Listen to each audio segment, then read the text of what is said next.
This is Audible. Tantor Audio, a division of Recorded Books, presents The Game Plan by Kristen Callihan, narrated by Teddy Hamilton and Grace Grant. Prologue. Dex. Sweat trickles down my spine, my bones ache, and my legs are wobbly jelly as I slowly walk over the bright green turf, now marred by long gashes and deep divots. Around me other guys amble, their uniforms streaked with sweat, blood, and chalk. Thousands of cheering spectators create a dull rumble that I feel in the pit of my belly. Welcome to Monday Night Football, primetime sports at its finest, and my team has just won. I've done my job, and now that the adrenaline is wearing off, my high is crashing down. I want a shower, a hot meal, and devote a few hours to painting in the small studio I've made in my townhouse. But I have a dinner date and house guest to meet. Teammates slap my pads, tell me, "Good game," as I make my way across the field. A few of the guys from the other team seek me out, shaking my hand, but I'm looking for one guy in particular. I see him, his head above most others. He catches my eye and grins, but his face is wan, deep circles marring his eyes. I know it's not because his team lost. We weave through the crowd to come together. Dex! Gray Grayson, my former college teammate and one of my best friends on earth, catches me up in a bear hug. It's awkward with both of us in pads, helmets in hand. Good game, man, but we're totally gonna kick your ass next time. Better tell your D to get their heads out of their asses then, I say, giving his head a light tap. Good to see you, Gray. God, I miss playing with him. He's the best tight end I've seen in years, and our college team had been a well-oiled machine. The NFL isn't the same as college. Ego, money, high stakes, all of it is just more. It's a job now. I love it, but the carefree joy is gone. We walk toward the sideline together. How's Ivy and the baby? I ask. They had a baby about a month ago and named him Leo, after Leonard Euler, one of Gray's favorite mathematicians. Man, Gray says with a slow shake of his head as he grins wide. I must have done something really right in another life. That good, huh? I'm happy for him, even if his exuberant happiness reminds me I have no one. Best family a man could ask for. Gray runs a hand over the back of his neck and squeezes. Despite his declaration, he sounds worn out. Not that I don't believe you, Gray, but you kind of look like shit. What's going on? His smile is tight. Only you would notice that. We're almost to the sideline, and he'll be going to the guest locker room, so we slow down. Leo hasn't learned to sleep through the night. Ivy and I are feeling it. He grimaces. Mostly Ivy, unfortunately, because I'm on the road a lot. If Gray is admitting he's losing sleep, it must be bad. I brace his shoulder with my hand. You got a bye week after this, right? Yeah, me too. Mind me coming over for a visit? Gray lives in San Francisco, and though I've been meaning to go out there, I haven't yet done it. While I'm happy to actually visit Gray, I also know I can help him out. Not that I can tell him as much or he'd insist he has everything covered. Gray's smile is wide. I'd love to have you. I know Ivy would too. You sure about that? Ivy might not want visitors when she has a new baby. It has to be said because Gray also tends to react before he thinks. Nah, she's been kind of lonely. His brows gather. Neither of us likes solitude very much. Tell me something I don't know. I give his shoulder another squeeze. Great, let's get something to eat. Gray gives a long groan. Aw, man, I've been looking forward to this. We're hitting up Kashan, right? His eyes gleam at the prospect of eating at one of New Orleans' best restaurants, and frankly, my stomach growls too. Yep, I told them we're coming, and they're planning something good for us. I believe I heard mention of the whole hog. Gray groans again. I might cry. He often gets weepy over food, so I don't blink an eye. Meet me outside the locker rooms in 30? Gray is staying at my place tonight before he heads back home with his team. He gives a nod and starts to trot off, but then turns back. Oh, hey, Fee's also gonna be staying the week with us. That cool with you? Everything inside me stops. My heart, my breath. Then it all kicks up again, hard and insistent. Fiona Mackenzie, Ivy's little sister, and I do mean little, 5'3" if she's an inch. Her frame is petite but curvy. She caught my attention and kept it from the first time I laid eyes on her 2 years ago. Bright green eyes, wild blonde hair, smiling full lips, and a lilting laugh that, whenever I hear it, makes my dick hard. This is how I picture Fee, when I allow myself to picture her in the lonely hours of the night. I haven't allowed myself in quite some time. Dreaming of Fee is a special type of torture. Sure, she's beautiful, but more than that, she's one of the most direct people I've ever met. As someone whose career depends on analyzing false plays and misdirection, being around her is like stepping out of the stifling darkness and into a fresh, sunny day. Every time I'm in her presence, I can breathe easier, see clearer, and I crave that more than I'd like to admit. I'd say she was the girl who got away, but we were never that close. Fee has failed to notice me past the casual friendliness of an acquaintance. Fiona Mackenzie. In the same house. For a week. Gray is waiting for me to respond. I give him a nod. Looking forward to it. And suddenly, I am. More than I've ever anticipated anything in my life. Chapter 1. Fiona. Truth? I like men. Scratch that. I love men. I love their strength, their deeper voices, the simple way they come at a problem. I love their loyalty. I love the way their wrist bones are wide and solid and that their hips are straight and narrow. Hell, I even love watching their Adam's apple bob when they swallow. And yeah, I'm talking in generalities because I've met my share of shitty men. But on the whole, I am a big fan of the male gender. Which is why I'm slightly bummed to be man-free at the moment. I had a great boyfriend during college, Jake. He was hot and easygoing. Maybe too easy. He basically loved everyone. Sure, I was his girlfriend, but if I wasn't around, no problem. Plenty of other people to hang with. He didn't cheat. He just didn't really care enough. And after seeing what my sister Ivy has with her guy, that kind of all-encompassing, I have to be with you devotion, I want more than casual dating. I want to be someone's necessity, and for them to be mine. Of course, I'm not going to find that at this tiny little club on a Tuesday night. But I'm not here for the men, most of whom are clearly on the prowl for a quick hookup. I'm here for the music. The band has a funky trip-hop sound that I love, and the atmosphere is mellow. Since busting my ass to finish college and starting a job, now plagued by a sneaky idea-stealing coworker who I want to kill, I need mellow. I slouch down in the bench seat, nestled at a far corner table, drink my Manhattan, and enjoy the moment.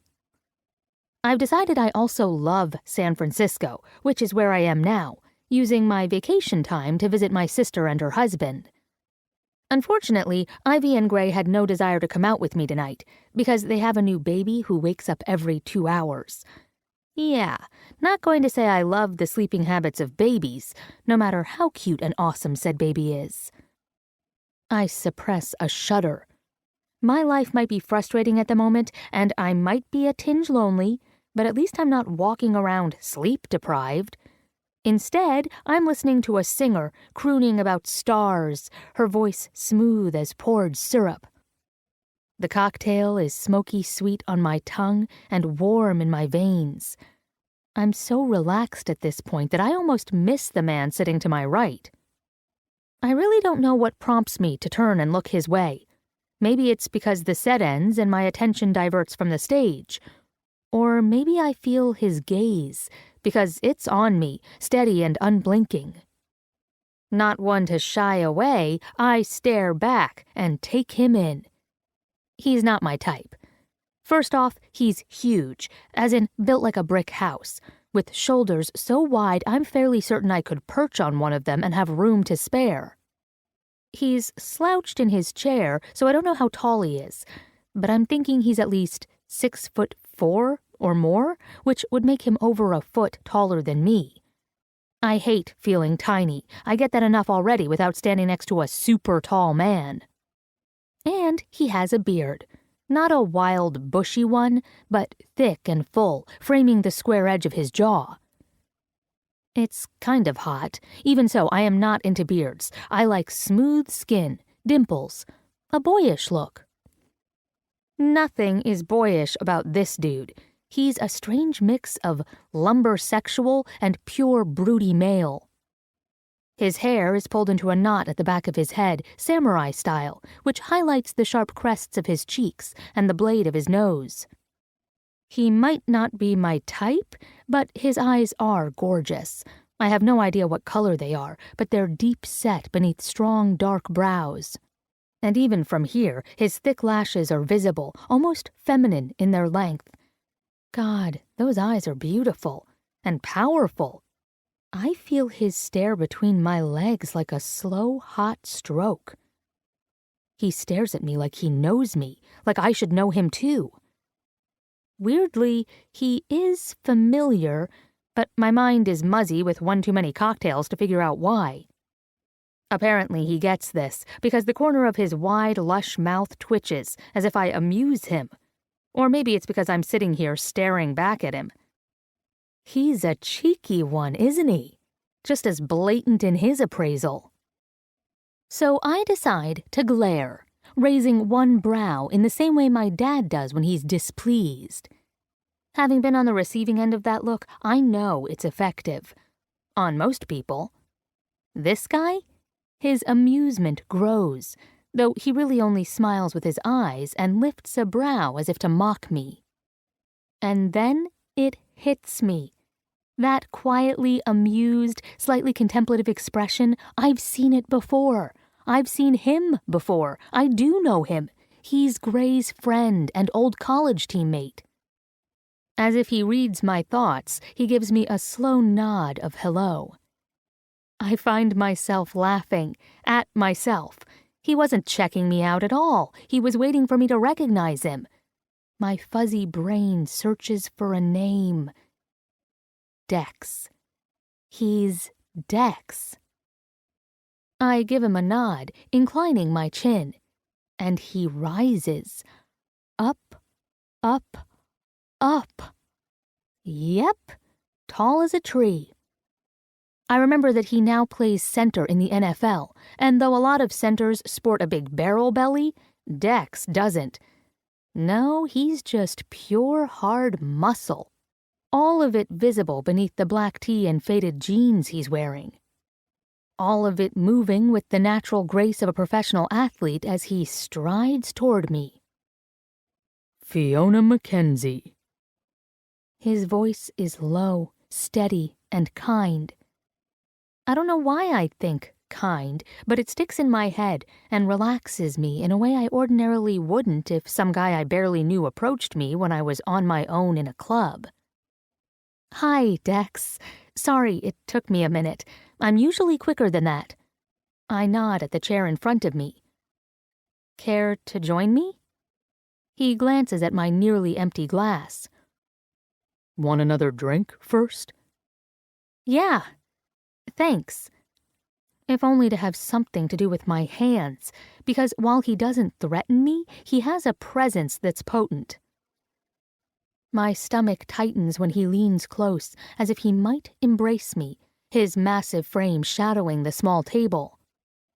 But he merely sticks his nose to my glass and takes a sniff. With a nod, he straightens and turns toward the bar.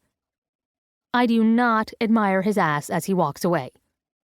Okay, maybe a little, because damn. He returns soon enough, another Manhattan in one hand, a bottled water in the other. A memory hits me of how he usually drinks water, almost never any liquor. Before he can sit, a girl comes up to our table, her eyes pleading. Are you using this chair? She puts a hand on the only chair at the table. The other side is pulled up against the bench seat I'm using that runs along the wall. Technically, Dex could sit next to me. We all are clearly aware of this. The girl looks between us as if to drive this point home. It would be petulant for me to say no. So I nod, and she whisks it away before I can change my mind. That amused look doesn't leave Dex as he settles next to me, his thighs close enough to mine that I feel his body heat. Not that I think he's doing this on purpose. He's just that big, and the space is just that small. Smiling a bit, I take a sip of my drink. You knew I was drinking a Manhattan based on smell alone? Dex sets his water on the table, calling attention to the tattoo sleeves he has on both arms. My uncle owns a bar. I've helped out over the years. He glances at my glass. That and the cherry gave it away. And it's like my brain turns off because I pull that cherry out of my drink and put it between my lips to suck it. Like some damn porn star. His gaze snaps to my mouth and his eyes narrow. Damn, but I feel it again, that slow, hot stroke between my legs. This guy makes me wet with just one look. Flushed, and cursing myself an idiot for putting on a display, I yank the stem from the cherry and eat the fruit with brisk efficiency, before taking a hasty sip of my cocktail. So Dex, I say quickly, as if I didn't just try to call attention to my mouth. It's been a while. He blinks, his gaze dragging from my lips to my eyes. Ethan. What? My name, he says. It's Ethan. The corners of his eyes crinkle.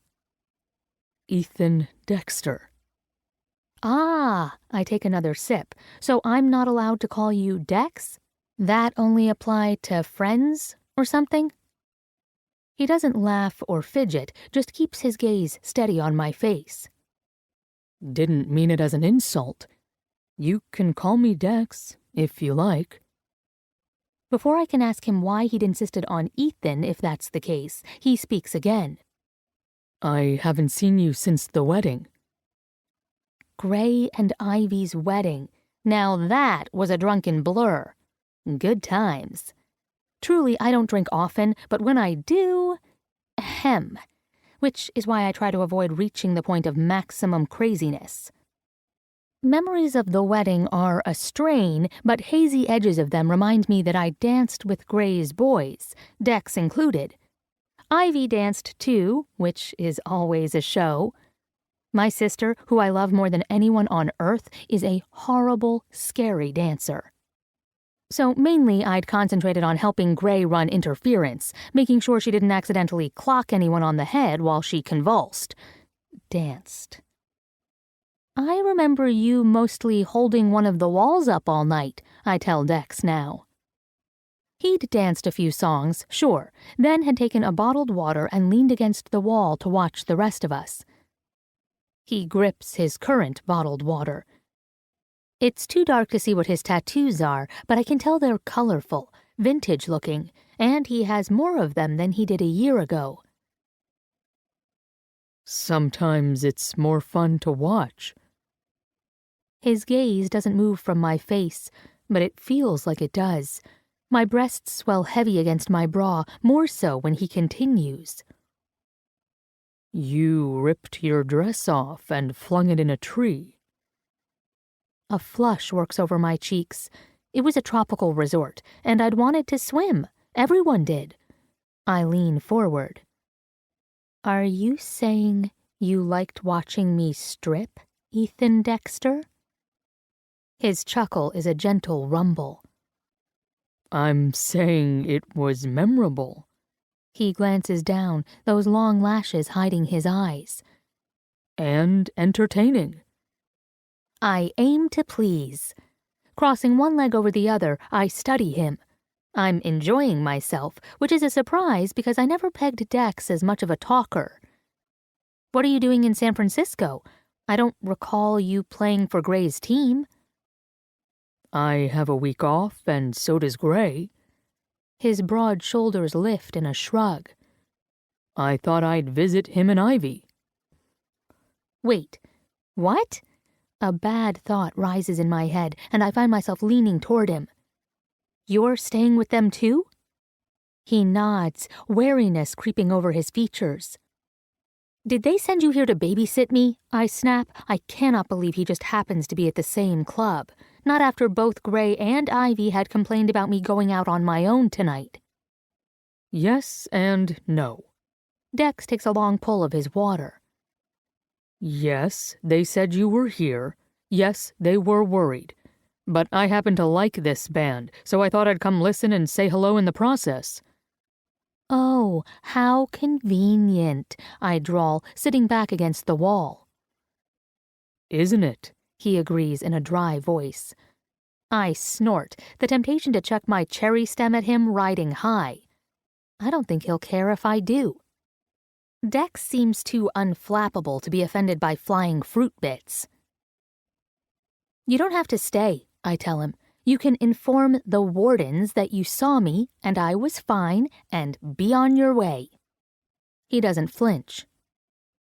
I want to sit with you. Okay, right. The big football player wants to listen to moody music all night, sure. My expression must be skeptical because he gives me a half smile and hands me his phone.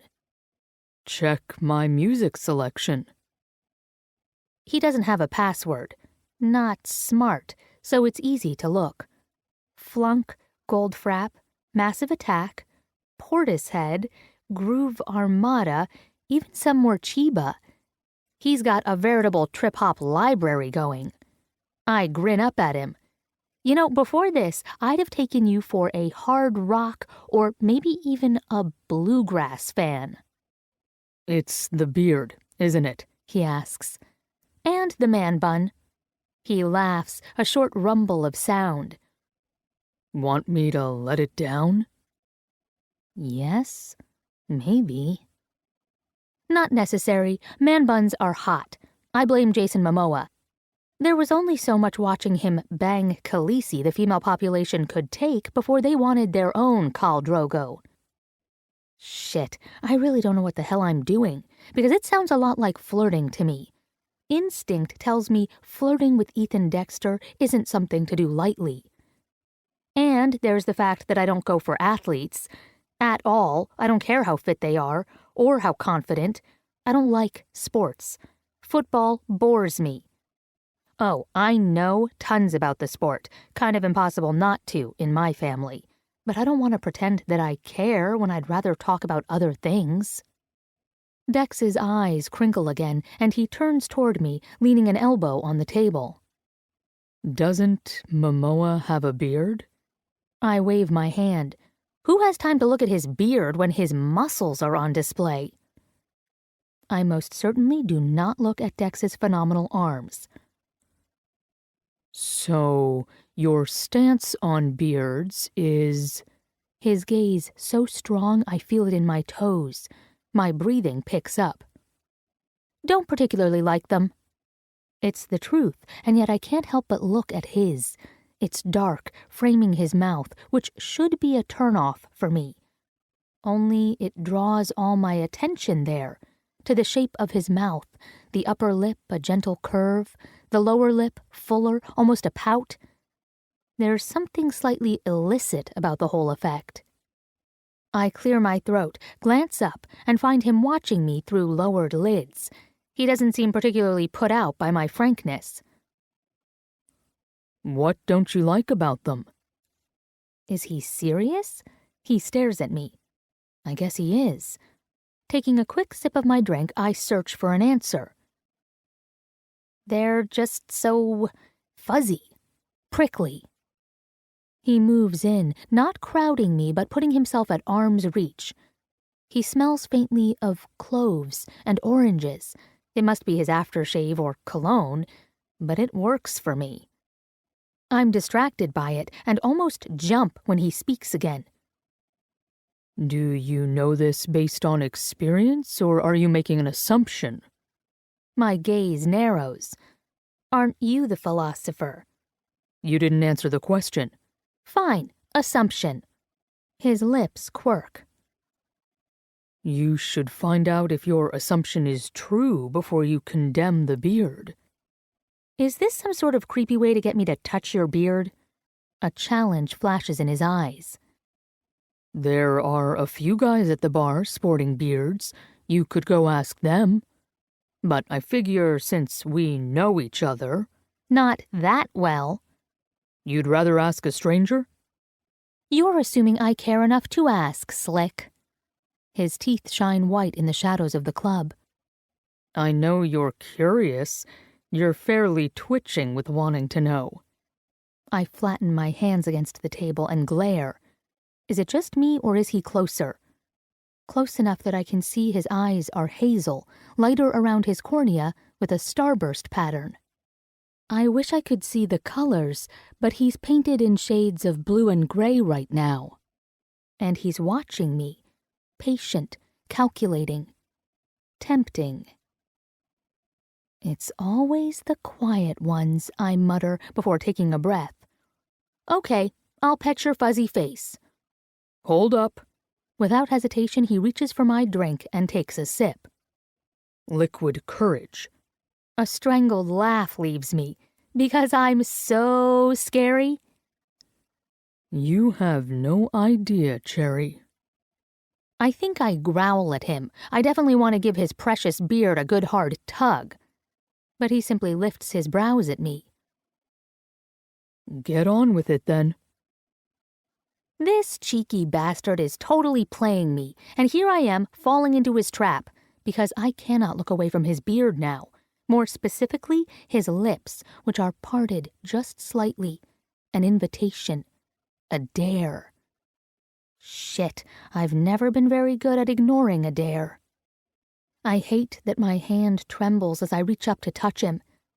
He stays perfectly still, his arm casually slung on the edge of the booth behind me, his body turned toward mine. But I don't miss the way his breathing has kicked up just slightly. I hesitate. Shy, almost. Hell's bells, I'm only going to touch a bit of facial hair. Why does it feel like we're two kids tucked in a dark corner, playing a game of I'll show you mine? Annoyed with myself, I close the distance between us. Soft. His beard is soft and springy. I didn't expect that. Gently, I press my fingertips into all that springy, soft mass, stroke it a little. His nostrils flare on an indrawn breath. I glance at him, search his eyes. He gives me nothing back. So I keep going, running my fingers up his jaw against the grain. There's the prickle I expected. Only it feels good, sending little tingles of awareness over my skin, up my thighs.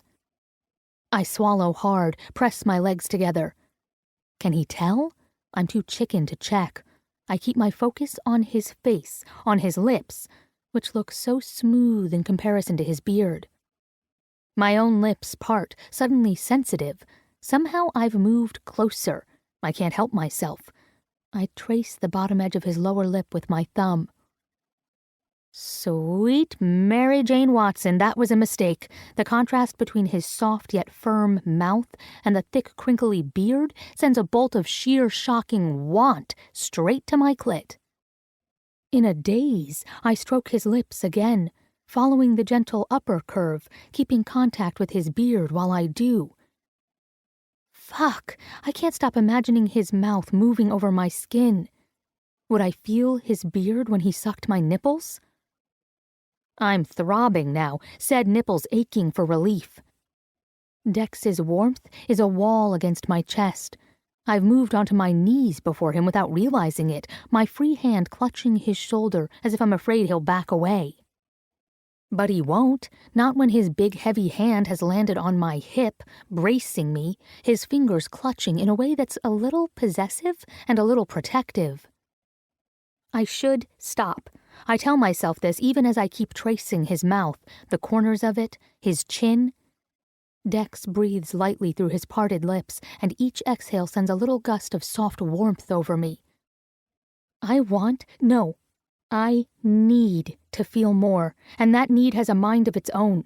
I feel his shocked intake of breath a second before my lips graze his. God, that's good. silky, firm, prickly smooth. I do it again, touching the corner of his mouth, his beard tickling my lips. A small whimper sounds between us. I don't know if I made it or he did. Doesn't matter. I've become obsessed with his mouth, taking kiss after kiss, just feeling it. Jesus, there's something downright dirty about beards. Fucking naughty. All I can think about now is sex. About other places with hair that's both soft and wiry. My mind fills with images of this thick, full beard running over my clit, and how it would tickle and tease, and it makes me frantic. I lick into his mouth, greedy, needy, my thumbs bracketing the corners to feel him as I taste him. Dex's groan vibrates through his body. A heavy hand cradles the back of my head, his long fingers twisting into my hair. Then he's angling his head, kissing me back, deeply and thoroughly, as if I've woken him from a long sleep, and he's starving. Lust rushes through me, harder and faster than I've ever experienced. It takes my breath, my reason. I can only stroke the sides of his face, press my tender breasts against his chest, and give him what we both want. He tastes of whiskey and sweet vermouth, candied cherries, and some mouth-watering flavor I can only assume is his own. I slide my tongue along his to get more of it. Dex's chest heaves on a breath, his mouth opening wider to let me in. His large hands cup my ass. Suddenly, I'm weightless, dizzy. I land on his lap, straddling his hips. He's big enough that it's a stretch. I wrap my arms around his head, grind my center against a rock-hard erection that's truly impressive. Perfection. He reacts with a grunt and squeezes my ass, spreading my cheeks apart in a way that's downright lewd and so hot that I whimper, rock into him again. That we're basically dry humping and fucking each other's mouths is all I care about. Until I hear a cat call, loud and unmistakable. Fuck yeah, man, give it to her. We freeze, our lips still touching. My heartbeat thunders in my ears. Putting a protective hand at the nape of my neck, Dex turns his head and glares over my shoulder. I can't help but look, too, and find a table of 3 guys watching us with unabashed interest. One loudmouth hoots again. Fucking nice, honey. Shit, it isn't really my style to give a public show. Dex's muscles bunch. God, but he's solid, a veritable wall to lean on. His voice comes out deep and hard. Enough. That's it, one word, and the odd thing is, the guys listen. Immediately they turn away and busy themselves in their drinks. I glance back at Dex to witness the tail end of his scary glare before it fades to his usual neutral expression. Some guys are alpha dogs, snarling and snapping. Dex is more like a silverback gorilla, quietly going about his business until something pisses him off and he gives a warning. I wonder what would happen if he truly lost his temper. He could easily pound the shit out of most people, something those guys obviously understand. But I no longer care about them. Now that we're not mauling each other, I'm slightly mortified over the way I outright jumped Dex. His expression isn't smug, though. It's thoughtful and a bit tender. So, still not a fan of the beard? Sign me up and call me a convert. Tell the truth. Did you do all this just to get me to kiss you? No. He gives my hair, now fisted in his hand, a tug, holding me a little away so he can study my lips. I just wanted you to touch me. Then he takes my mouth again, one more time in a slow, exploring kiss before letting me go. Breathless and more than a bit befuddled, it takes me a moment to gather my wits and climb off of him. I don't even know what to do with myself. Don't get me wrong, I love sex and am not ashamed to go after it. But I don't do this. I don't make out with guys who aren't remotely my type, and I certainly don't hit on a friend of my family. That's just asking for awkward when things go south. Let's go home, Dex says quietly. My gaze snaps to his, and he winces. I'm not implying to bed. Just back to Ivy and Gray's. He glances at his watch, a thick black leather one that looks more like a cuff. It's coming on 2 a.m. Bar's going to close down soon anyway. Okay, sure. Home sounds like a good plan. Only I want to go alone and not have to face Dex anymore. Hottest kiss of my life or not, it's not something I can do again. Ethan Dexter could become an addiction if I take another taste of him. Chapter 2. Dex.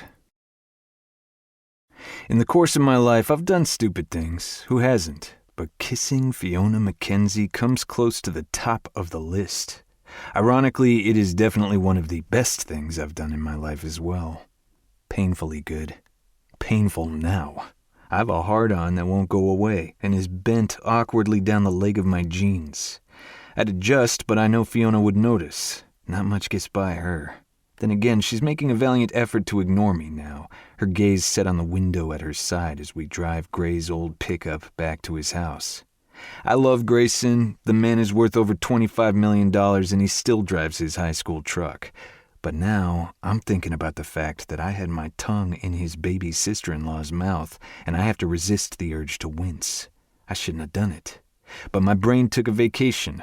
I know how good I am at manipulating a situation, and I saw the curiosity in Fee's bright green eyes. So I cajoled, enticed, all but dared her to get up close and personal with my face.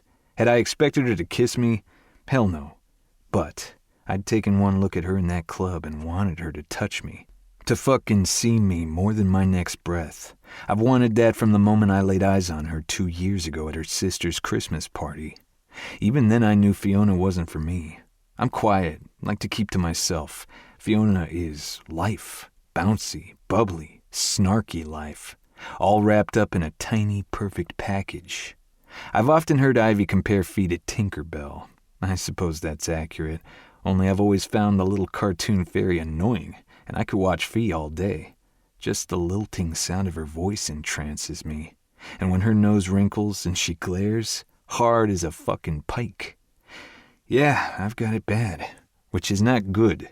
I know full well she doesn't want anything to do with professional athletes. I'd heard her say that much outright at the wedding. A girl I was interested in during college ditched me for the same reason, and I've no interest in getting my heart stomped on again.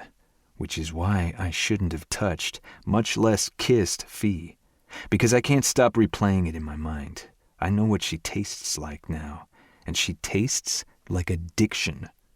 Gripping the wheel, I turn us into Gray and Ivy's driveway. They bought a massive townhouse in Pacific Heights. I have to admit, I'm envious. It's the kind of place I'd love to call home. My place is a nice but fairly empty townhouse in New Orleans.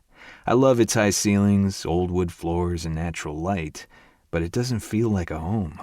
Then again, maybe it's because I'm the only one ever in it. We're silent as we pull into the garage and climb the back steps to the main floor. I'm only vaguely surprised when Gray comes shuffling out of the kitchen holding a bottle in one hand and a pot in the other.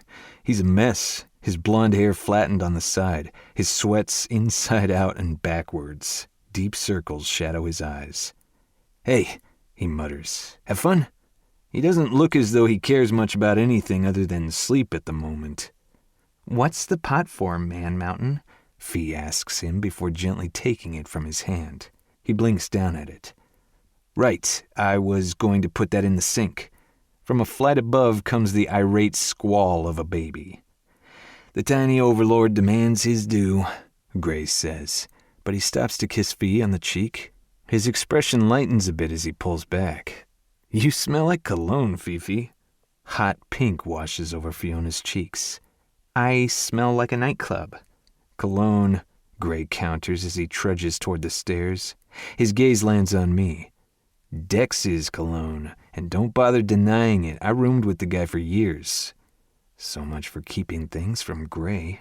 The guy might love to joke, but he's an outright genius, so I'm not really surprised he caught me. He doesn't say anything more about it, though. His shoulders slump as he starts up the stairs. I swear to God, I'd give someone $10 million right now if Ivy and I could just get one solid night's sleep. Fee and I exchange a sympathetic look. It might be awkward between us, but at least we can escape to our beds and sleep. I'm going to go earn $10 million, I say to her and head for the stairs. She follows behind me. This I have to see. We find Gray in a nursery that would fit right into a design catalog. I know Fee decorated it, and she's clearly talented. Gray's slumped in a glider trying to give his agitated son a bottle, but the little guy is screaming, his tiny fists beating against Gray's arm. It's my turn to feed him, Gray says without looking up. So bottled breast milk it is. He hates it. I know, little dude, he says to the baby. I love Mommy's boobs too, but she needs to sleep. From the far room a muffled groan rings out. Mother guilt has killed my sleep, says Ivy's disembodied voice. And don't discuss my boobs with my son, Cupcake. I glance through a connecting door and see her long legs spread over a massive bed. Fee is short, but Ivy is a good 6 feet tall. At the moment, she's totally wiped. Hand him over, Grayson, I say. Gray looks at me as if I'm nuts, then shakes his head and offers me his son. His trust is something I will never take for granted, and guilt hits me anew for touching Fee. But now I have a wiggling, screaming 1-month-old in my hands. Walking over to the changing table, I pull out one of the many swaddling blankets they have stacked, unused, on the shelves. Leo turns a nice shade of angry red as I wrap him up tight, tucking his arms against his body. The result is a securely swaddled baby with only his head sticking out. Gray and Fee come to watch, clearly curious. But when I pick little G up and loudly shush him, they both flinch. Dex, dude, what? I give Gray a quelling look and shush the crying baby again, right in his ear. Finally he hears me and abruptly quiets as I gently jiggle his little body, all the while shushing. Ivy's head pops around the doorway. Her dark eyes are wide with shock. What? Gray waves a frantic hand to quiet her, but I shake my head and walk back to the glider. Don't be afraid of noise, I tell them. Little man has been hearing it his entire existence. Well, until he was born and you guys started going silent on him. I give the baby his bottle and he begins to drink as I rock. Fee comes to stand next to me. And how do you know so much about babies? My little brother was a surprise. My parents had him when I was 17. I know about babies. I glance at Ivy and Gray, who are both gaping at me. If you have a white noise machine, I suggest you turn it on now and keep it on high. Gray scrambles to get it, and Ivy comes closer. Dex, I'm this close to crying at your feet right now. Don't ever leave me. Can we share him? Gray asks as he turns on the machine. I get up and hand Gray the baby. Keep him swaddled. Do the shushing and jiggling thing if he wakes. I'm going to send you some video links in the meantime. Ivy flings herself at me. I love you, Dex. He's half mine, Gray reminds her. His bleary eyes meet mine. I'll send you a check when I can see straight, man. I took your Xbox into my room. That's payment enough. Gray waves a hand as he tucks his son close to his chest. You can have the damn thing. I still might kiss you. Promises, promises. I do give the top of Ivy's head a kiss. She smells of breast milk and baby. But deep beneath that, there's a strange similarity to Fee. Nothing is potent, but enough to make me aware that she's Fee's sister. I am aware of Fee as well, following me out of the room. We're quiet as we walk up the next flight of stairs to the guest level, together, alone. Every touch, every slow glide of lips, tongue, fingertips, every breathy sigh, all of what she did to me plays through my head like a footage reel. Her cheeks are flushed now, her nipples pointing through the thin, silky ivory top she's wearing. I want to push my thumb against one of those buds, pull her shirt over her head, and I clear my throat as we reach our doors, one on each side of the small landing. She hesitates, obviously searching for something to say. I know what I'd like to say. Kiss me again. Let me in. Just let me. I keep my mouth shut. Fiona Mackenzie isn't for me. Hell, I can't even tell her what we did tonight was the single most erotic experience of my life. I'm sure it was just a strange encounter with a guy and a beard on her part. I run a hand over my mouth, my fingers digging into my scruff. I suddenly resent my beard. It's as if she wanted it more than she wanted me, and I can't stand that. Well, I say before she can speak. Good night, Dex, she says as I open my door. I pause, my heart thudding against my ribs, but I don't turn. I don't want her to see my expression. Yep. Thanks. She takes an audible breath. For helping my sister and Gray. It means so much to them. Disappointment punches through my chest with the force of a lineman. I manage a nod. It was nothing, which I guess sums up my entire night. Chapter 3. Fiona. Breakfast at Ivy and Gray's house starts at 11 a.m., which is fine by me. After I went to bed last night, I tossed and turned far too long, the ache in my nipples and slick throb between my legs demanding attention I wasn't willing to give. Not with Dex across the hall. Not when I'd have thought of Dex while doing it. That would only have made things worse. As it is, I'm grumpy and chomping on a slice of buttered whole grain bread like I'm trying to annihilate it. Worse, Ivy is watching me. Her dark eyes track my movements as I pick up my coffee and take a bracing drink. You're staring. Well, duh. Are you asking for me to ping you with this bread? I say, before taking another bite and talking with my mouth full. Because I totally will. She looks semi-rested now. Her hair, at least, is washed and combed, and she smirks before drinking her orange juice. Gray says you smelled like you'd rubbed yourself all over Dex last night. Gray can sit on it and spin. I swear, these two are the worst gossips. She snorts into her glass. Colorful. Now, tell the truth, Fifi. Were you rubbing yourself all over Dex? Like a cheap suit on a sultry day.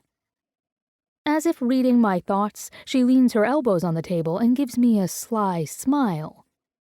He's totally hot, in a bad boy rocker kind of way, which is weird considering his job. Bashing into people? I laugh without humor. Yeah, totally bizarre that he looks like a bad boy. Sarcastic is not a good look on you. I stick my tongue out at her. Spill, Fiona May. Shit, I drawl. You pulled out the middle name. That's harsh.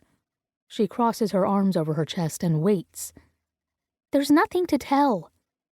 Unlike Ivy, I actually have a poker face. That's one thing I learned from our dad. Never let them see you flinch. But Ivy knows me well, so maybe I'm not fooling her. Or maybe she simply decides to give me a break, because she suddenly shrugs and grabs a slice of bread, slathering on blackberry jam. Dex is kind of... She pauses, knife in midair. Different. Different? Okay, I know he's quiet, and obviously whip-smart. He managed me with a deftness that scares me. But different? Ivy sets her bread down and her voice lowers. He's really sensitive, in a good way, but Gray thinks he might be a T-bow. What the fuck do you mean a T-bow? And why am I so annoyed? You mean that whole kneeling and praying thing? She leans forward. No, a virgin. I swear all the blood rushes out of my face. What? No way. He's fucking hot. Okay, that slipped. And I bite my lip to keep from saying he sure as hell didn't kiss like a virgin. Only it's been so long since I kissed a virgin, I'm not sure how one kisses, or if the way someone kisses is even a marker of sexual experience. I mean, sex is a lot more than inserting peg A into slot B. At least it should be. I cover my slip with another truth. He's got to be 24. How on earth could he be a virgin? Is it for religious reasons? She shakes her head. I don't think he's at all religious. Honestly, I don't know why he'd be a virgin either. And it's not something that Gray or his college teammates ever openly talked about, which is saying something. Then maybe we shouldn't be gossiping about it now. I know I sound snappish, which is unfair to Ivy. We gossip about everything. But it feels wrong talking about Dex this way. Ivy blinks as if I hurt her and I feel worse, but then she gives a small nod as if she understands. "Look," she says in a low voice, "I'm only mentioning it because, hell, if you did fool around with him last night, or whatever, just be careful with him." I can't help but laugh, though it hurts my throat. What, am I some sort of man-eater now? No, of course not. But Dex isn't hookup material. I think you should let Dex decide that for himself, seeing as he's a grown man and all. And before you start in on me again, I'm not going to do anything with him. Jesus, we only hung out an hour at most. And kissed like we were dying for it. That's all. Liar, liar, liar. Ivy knows I am. I can see it in her eyes. Maybe motherhood has softened her because she doesn't push, only takes a sip of her coffee and goes silent. For a long moment, I sit there, silent as well. Then my fingers start to tap on the table. "How do you stand it?" I blurt out. "What, your weak little innocent act?" she asks with cheek. I stick out my tongue. "Funny, bunny." I meant... Well, how do you stand being left behind while Gray travels to all his games? We grew up with a dad who left his family to play professional basketball, then later as a sports agent, and we've dealt with it differently. Ivy is the fixer, always trying to soothe ruffled feathers. Me? I went out and partied, cracked stupid jokes, and shut down any and all deeper connections. It's worked so far. But seeing Ivy so gone on Gray, and still she has to live this life, I don't understand it. Ivy's long fingers wrap tight around her mug. It was better when I could go with him. It sucks when we're apart, I won't lie about that. But... She worries her bottom lip with her teeth. I don't know how else to explain it except to say that Gray is my heart. Life simply doesn't work without him in it, so... She shrugs. We do what we have to do during his season. And that's really enough? Her smile is almost secretive. Yeah, she says softly. Gray is more than enough. The way she says it, like he's the joy that begins and ends her day, hits me square in the chest, and I have trouble breathing. Loneliness is this cold, drafty thing blowing over me, making me want to hug myself tight. How must it feel to be a part of someone else, and they're a part of you, someone to have your back no matter what? My knuckles press against the table. I should be enough for me. I shouldn't feel lonely. Fuck, maybe I'm getting hormonal or something. Thankfully, I don't have to wallow in my weird maudlin mood because the front door opens and Dex and Gray amble in. My heart rate kicks up, seeing Dex's massive frame outlined in the doorway. Gray zeroes in on Ivy. Is he sleeping? I put him down 20 minutes ago. Baby G might not sleep at night, but he naps like a champ, a good 2 hours at a stretch. Something Gray knows better than I do. He grins. Shenanigans are go. Yeah, I don't even want to know what that means, though I can guess. Especially when Ivy blushes. Seriously? As a Hail Mary on Super Bowl Sunday, on your feet, woman, time's a-wasting. Ivy grumbles under her breath about perverted cupcakes. Again, don't want or need to know, and then gets to her feet. She's hauled off by Gray a second later. He carries her up the stairs, taking them 2 at a time. I gotta give it to him, I say to Dex, who hasn't left the kitchen. His stamina is impressive. Motivation helps, he answers dryly. God, he has a nice voice. Smooth, deep, even. But then, we do train for stamina. There's a gleam in his eyes that goes straight to my sex, giving it a teasing tweak. I lurch up from my seat and refill my coffee cup because I'm not falling for that one. You want a cup? I ask. Dex still hasn't moved from the entrance to the kitchen. Steady as always, I suppose. While I'm fluttering around like a fool. He nods and walks to the heavy pine farm table that sits beneath a wall of windows. The table fills me with pride because I made it. I never intended to make furniture, but my two friends Jackson and Hal are furniture designers and cajoled me to give it a try. I love creating something with my own hands, going from concept to completion. This table was my first try, and while I could see where I could improve things, the design works well here, counterbalancing the modern gleaming white cabinets and copper-covered appliances, because Ivy thought steel was boring. And because veritable giants live in this house, the seats are large and sturdy. Even so, Dex's frame swallows up the chair as he sits in it. I bring him a cup, and then I notice he's wearing his hair down.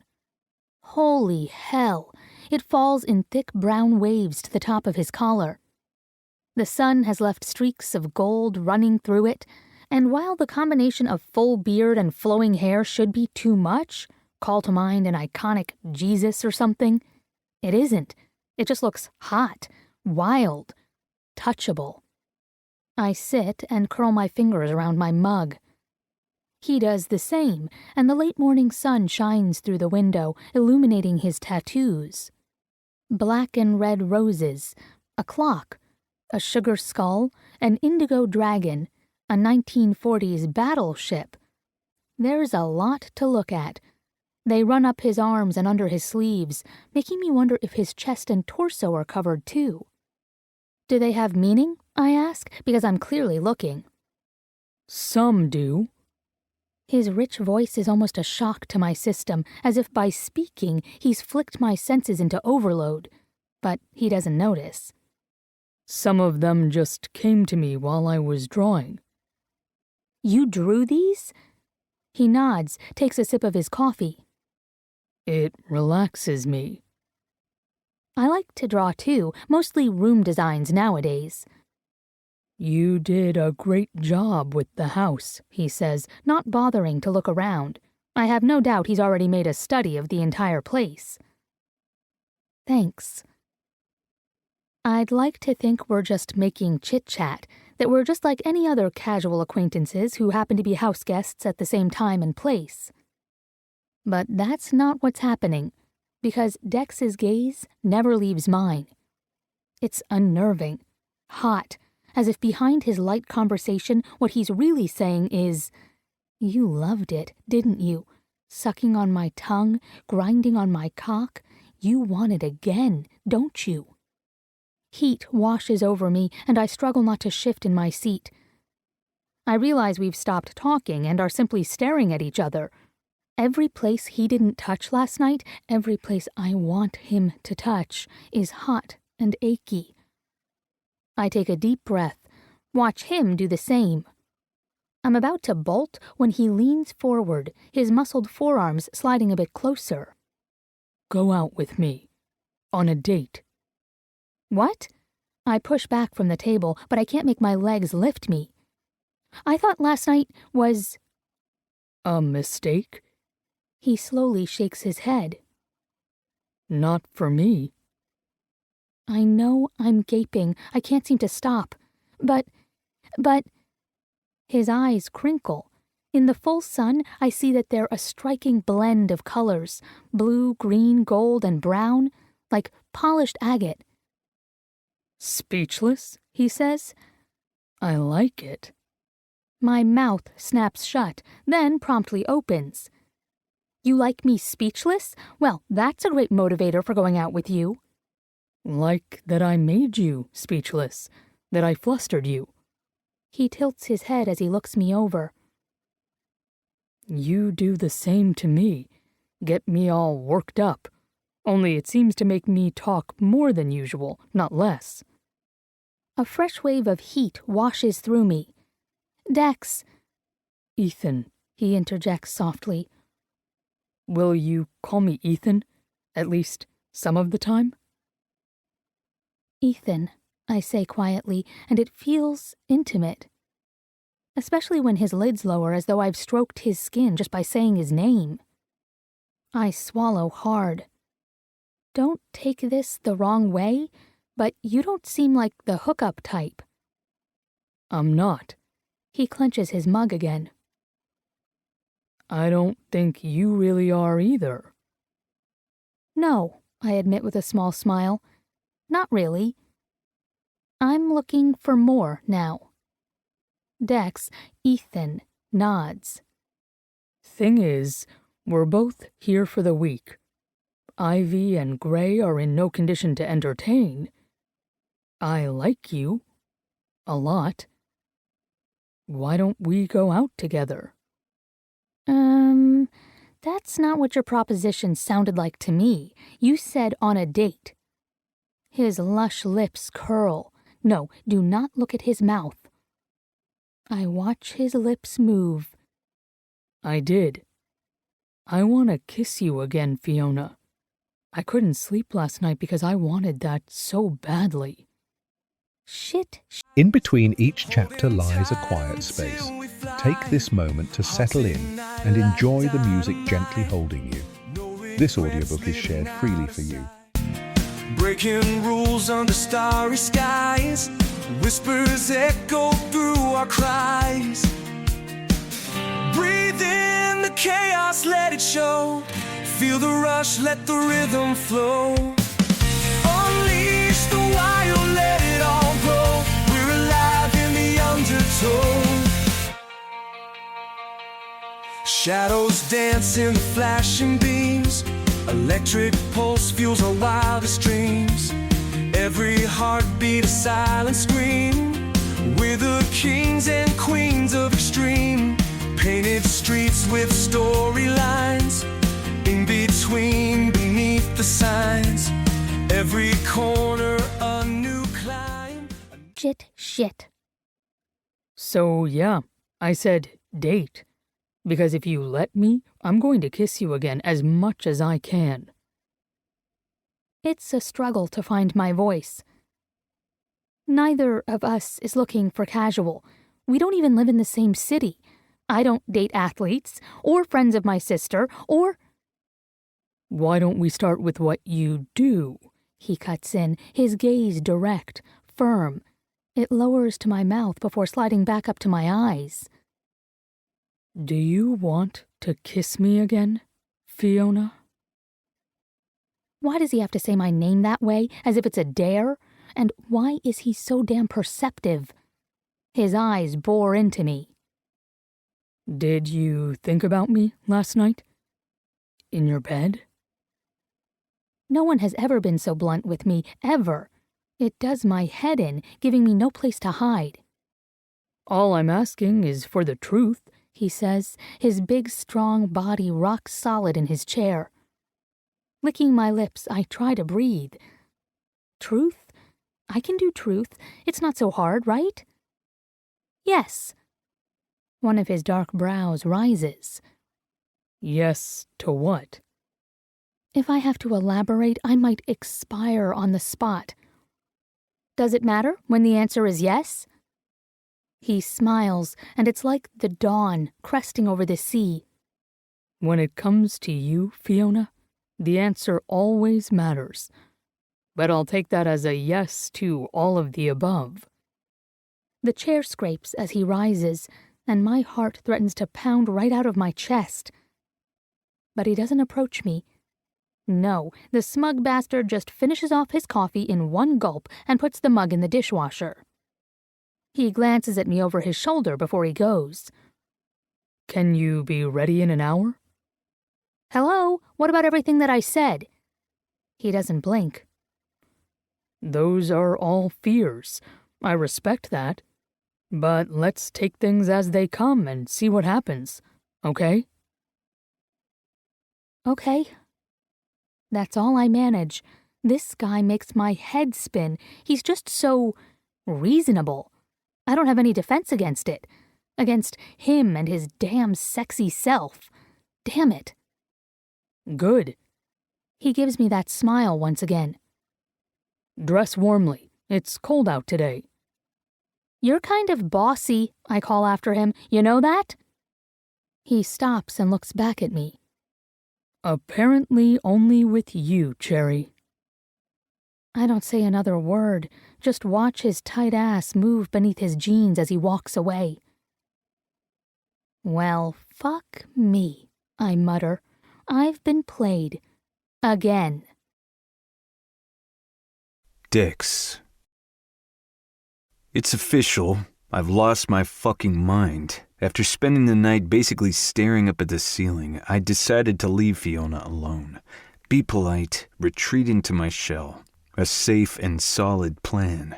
One that crumbled like sun-dried turf the second I saw her sitting in the kitchen, the morning light glowing like a nimbus around her golden hair.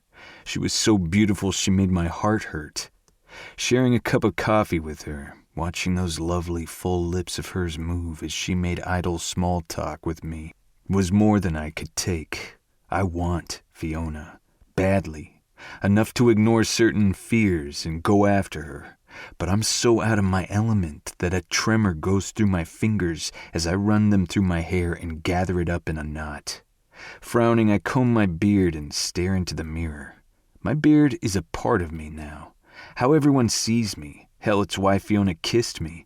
And I have the urge to shave it off. Shave my hair off, too. I honestly don't even know what I'd see reflected back at me if I did. The door opens and Gray saunters in as if he owns the place, which he does, but still. Knocking, Gray, is a valuable skill. I'm too tired to knock. He flops onto the armchair by the window and leans his head back with a groan. Shouldn't you be satisfying your wife? I satisfied the fuck out of her. He drags a hand over his face. And then she fell asleep. I snort, and he glares. Fell asleep on a wave of extreme post-coital bliss, he assures before looking me over. Going out, big guy?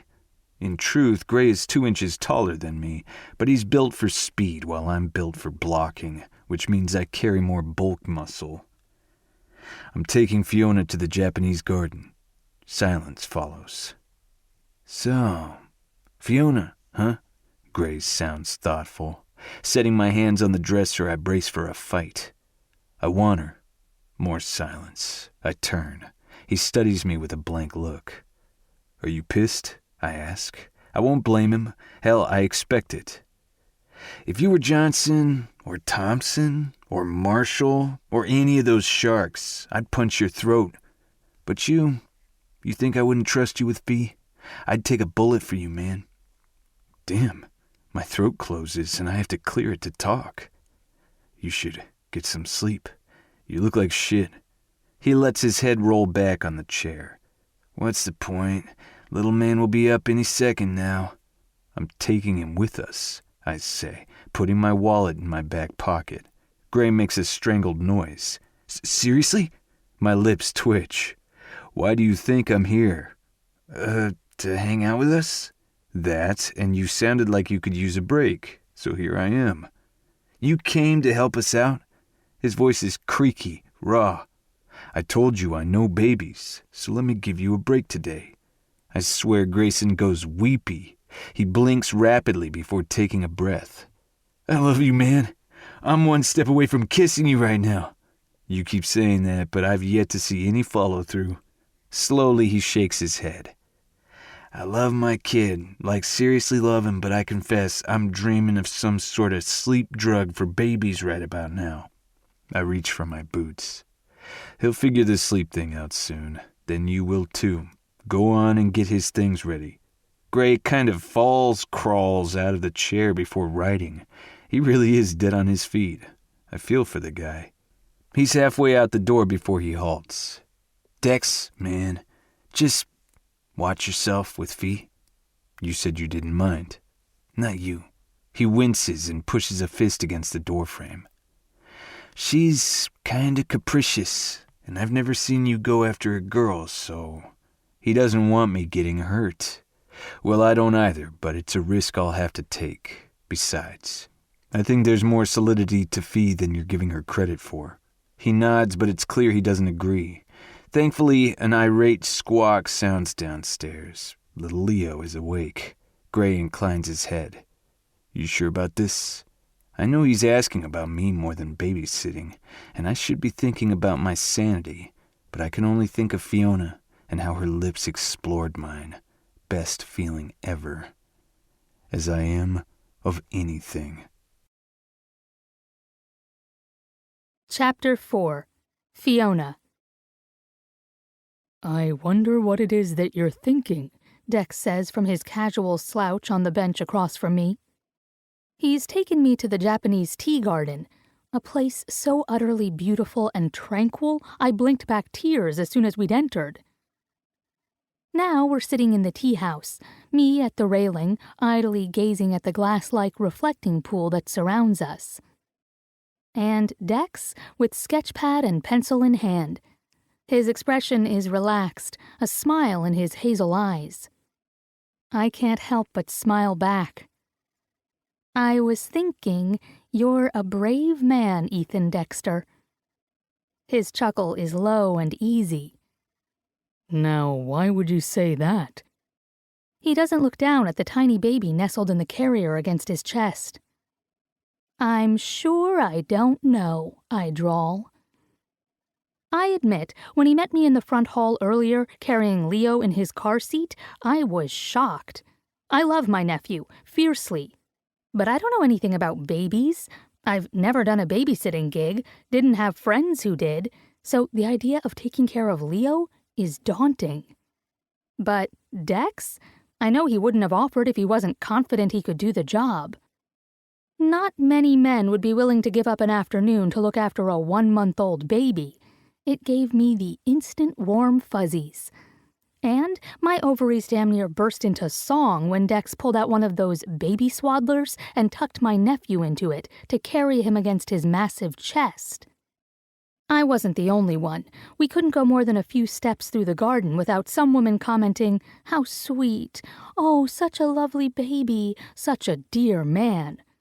That from an octogenarian who gave Dex a sly pat on his ass, causing him to blush beet red. Now he's sketching me as I drink my green tea and Leo snoozes on. I swear, you've got this whole seduction thing down pat, I tell him, fighting the urge to fidget. I hadn't realized he was drawing me until he'd already started. I feel exposed, naked, and slightly turned on by the way his gorgeous eyes study every inch of me. Dex's lips twitch, but his pencil doesn't stop making those little scratching noises across the pad. Seduction thing? You know, the baby, beautiful garden, drawing me. Are you going to pull out a guitar next and serenade me? He laughs at that. No guitar. I may or may not have a harmonica in my pocket to use for later, but I prefer to keep you in suspense. So, you aren't just happy to see me. Good to know. Cute. It was terrible and cheesy. I lean forward. Are you really drawing me? You aren't, are you? There's really just a stick figure giving me an obscene gesture on that page, isn't there? His low bass rumble makes something in my lower belly just hum with pleasure. I love that I can make him laugh. I don't think he does it often, so each time feels like a reward. He turns the pad to show me his efforts, and my breath catches. What he's drawn isn't sweet or sentimental. He's done a close-up of my face, my head tilted, my smile almost secretive. He didn't sugarcoat me. My chin-length blonde hair shoots out in all directions. He's drawn the small bump on the bridge of my nose, a female replica of my dad's nose, unfortunately, and the tiny crescent-shaped scar on my jawline, from when Ivy and I were jumping on my parents' bed when we were 8 and 6, and I crashed into a dresser. My attention goes back to my expression. It's seductive and covetous, as if I'm hungry. Heat fills my cheeks. God, have I been looking at Dex like that? I glance back at him. He's patiently waiting. Okay, I say, my voice a little husky. So you actually can draw. He runs a hand over his beard as he regards me, then flips the sketchbook back onto his bent knee and starts up again. I told you I could. His gaze flicks up to mine. Do you find it hard to trust men? Do you often hide behind exposing other people's insecurities? He freezes. A frown pulls at his mouth. I don't want to look at his mouth. It gets to me every time. For a moment, we're silent, and then Leo makes a small, snurtling sound. Dex goes back to drawing. Touché, he says in a low voice, his body tense in his seat. I take a sip of my now cold tea. I don't trust men in general. His hand makes a short stroke across the page, but his shoulders visibly relax. When I analyze others, I find it easier to figure out my own bullshit as well. So you're sitting there figuring out my weaknesses while simultaneously thinking about your own? Something like that. Finishing my tea, I stand. Come on, Ethan. Let's walk. Chapter 5. Dex. What is it about Fiona Mackenzie that makes me say things I shouldn't, do things I wouldn't? She sees right through me with her grass-green eyes. 5'3", and the tiny terror intimidates the hell out of me. That it's also a turn-on is kind of disturbing. We're walking through maple trees, now scarlet and carnelian with their fall foliage. Fee's head barely reaches my shoulder. I'm a giant next to her, my feet hitting the walkway with dull thuds. Against my chest, Leo snuggles, a warm but light weight. I rest a hand against his little butt as we walk over a footbridge. "Why do you play football?" Fee asks, her voice soft in the quiet of the garden. "The pain," I answer without thinking, and then wince. Shit, again she has me confessing. Her doe eyes peer up at me as her lips twist in a frown. Aggression release. I feel compelled to add, somehow stuck with verbal diarrhea after one glance from Fee. It's a way to go outside of my usual self, to perform on a physical level. I hold a hand out to guide her over the stepping stones dotting a pond. She takes my hand, though I know she doesn't need the help, and I don't let it go once we're back on the path. A center doesn't just cover the quarterback and create lanes. A good one reads the game, what each player, both offensive and defensive, is planning. He anticipates, adapts, protects. "Perfect for you," she murmurs. New warmth floods my chest. Yeah. Most girls I've been around are divided into two camps. Those who want me because I'm a football player. I could be ugly as a mole and a total asshole and they'd still want to fuck me. Then there are ones I'm interested in who, ironically, don't get what I do and don't really want to. Amy was like that, a fellow fine arts major. I'd fallen hard for her during the beginning of my junior year. She hadn't reciprocated. To her, I was a big oaf obsessed with a violent sport. Fee has outright told me she doesn't date athletes, but she's here now, and she gets me. I like her. Always have. She's honest in a way that's never cruel, only pure and unfiltered. It's so refreshing. I find I can truly breathe easy around her.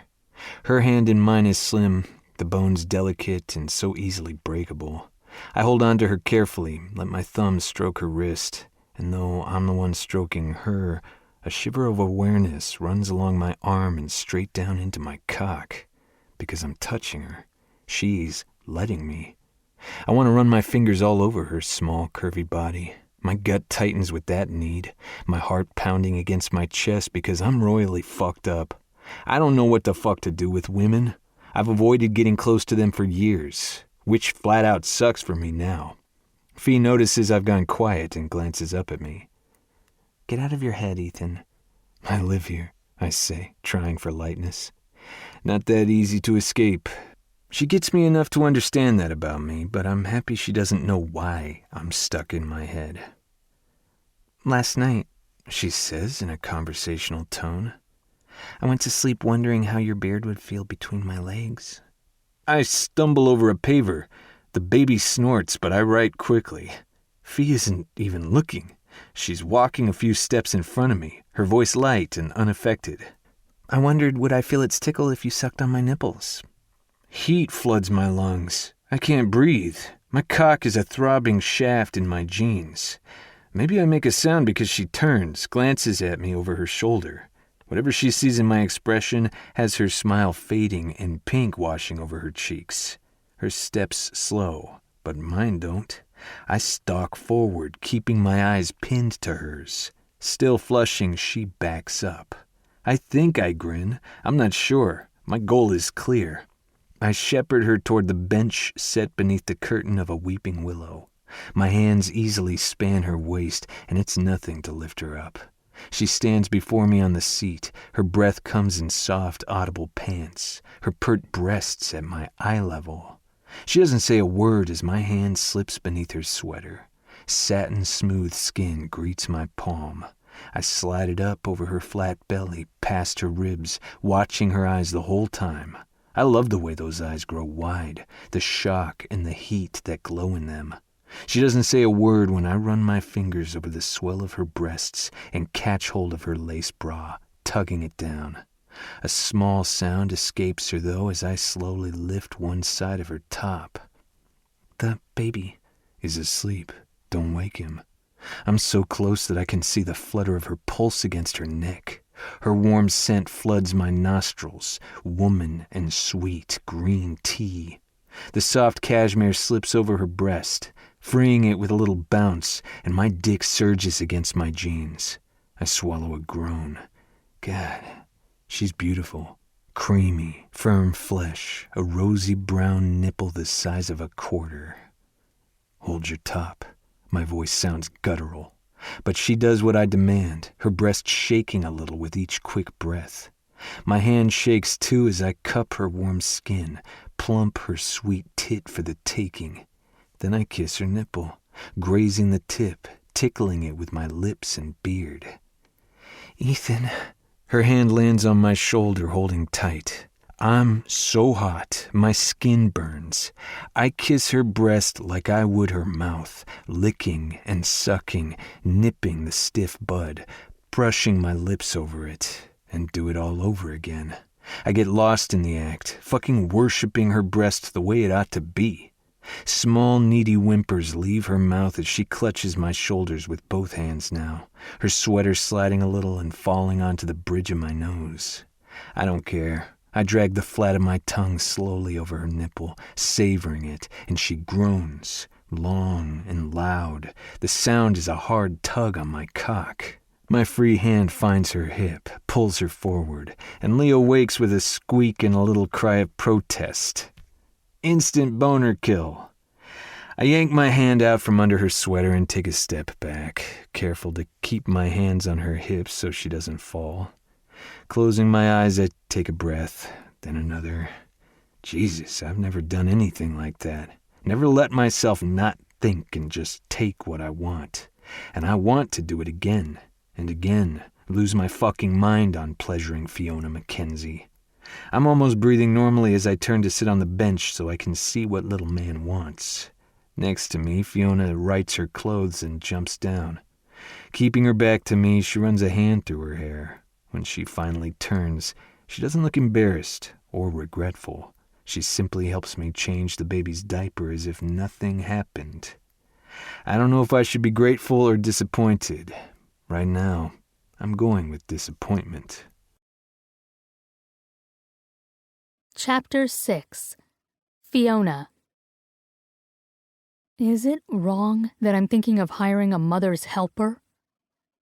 Ivy picks up a perfume bottle, sniffs it, then wrinkles her nose and sets the bottle down. I'm inclined to say it's wrong you haven't already, I say. She sighs and runs a hand through her dark hair. It's longer than I've seen it in years, spilling over her shoulders, her ubiquitous bangs grown out to frame her face. Mother's guilt blows. I feel like I should be ashamed for wanting some time to myself, and with Gray. Ivy Weed, I've been at your house for all of 2 days, and I want to cry for you. Babies are tough work. You have the means to hire help, so do it. Happy mommy and daddy, happy baby. I don't mention our childhood. I don't need to. Our mom stayed at home and refused to seek any form of help, even though she had the means. She was a walking stress basket. There's kid guilt, too, and it sucks. I glance in the small mirror set up on the glass countertop and smear a bit of poppy red sample lipstick on my lips. The shade is too strong for my light coloring. Here, this would look better on you. After Dex and I had returned home, Ivy had all but attacked him with hugs of gratitude. Fairly well rested after a few hours off baby duty, she'd been itching to go out and called a sitter. So here we are, having sister time and idly shopping, and I'm fighting the good fight to not think about what happened in the tea garden. Ivy shakes her head. Gray doesn't like lipstick, says it tastes bad. I snicker and move on.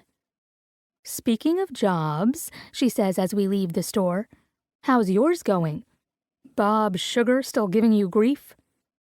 I laugh at the nickname Ivy and Gray gave Elena Ford, my little shithead co-worker.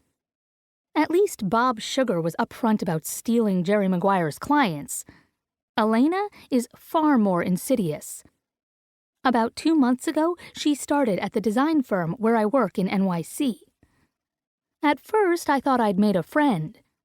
Elena was sweet, slightly clueless, and immediately came to me for guidance. "You've been here 6 months," she'd said in her sweet, pleading voice, "and you're so talented. Me? I'm terrified I'll get everything wrong and be out on my ass." I know all about fear of failure.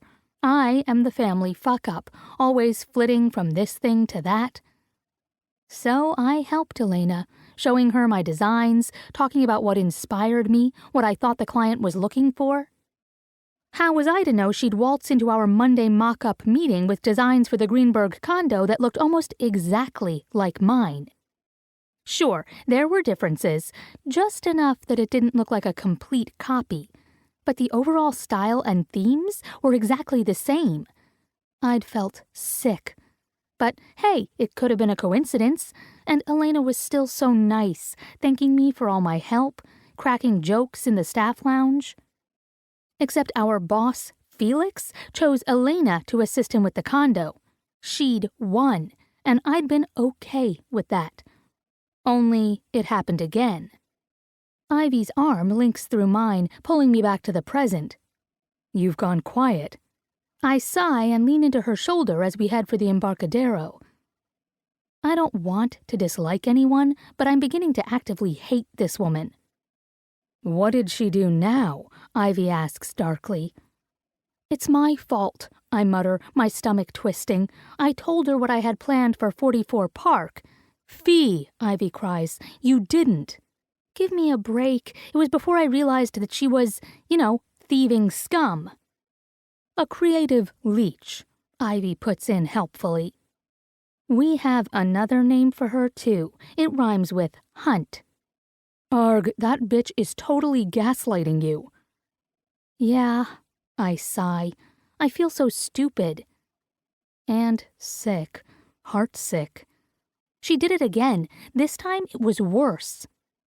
Same use of Art Deco touches mixed with raw woods and industrial framework. Same fucking color scheme. How in the hell does Felix not notice? Ivy's dark brows are nearly touching now. She's scowling so hard. He made a comment once on the similarity. Elena just grinned and said some bullshit about great minds thinking alike. Ivy snorts. Brilliant. Yes, wasn't it?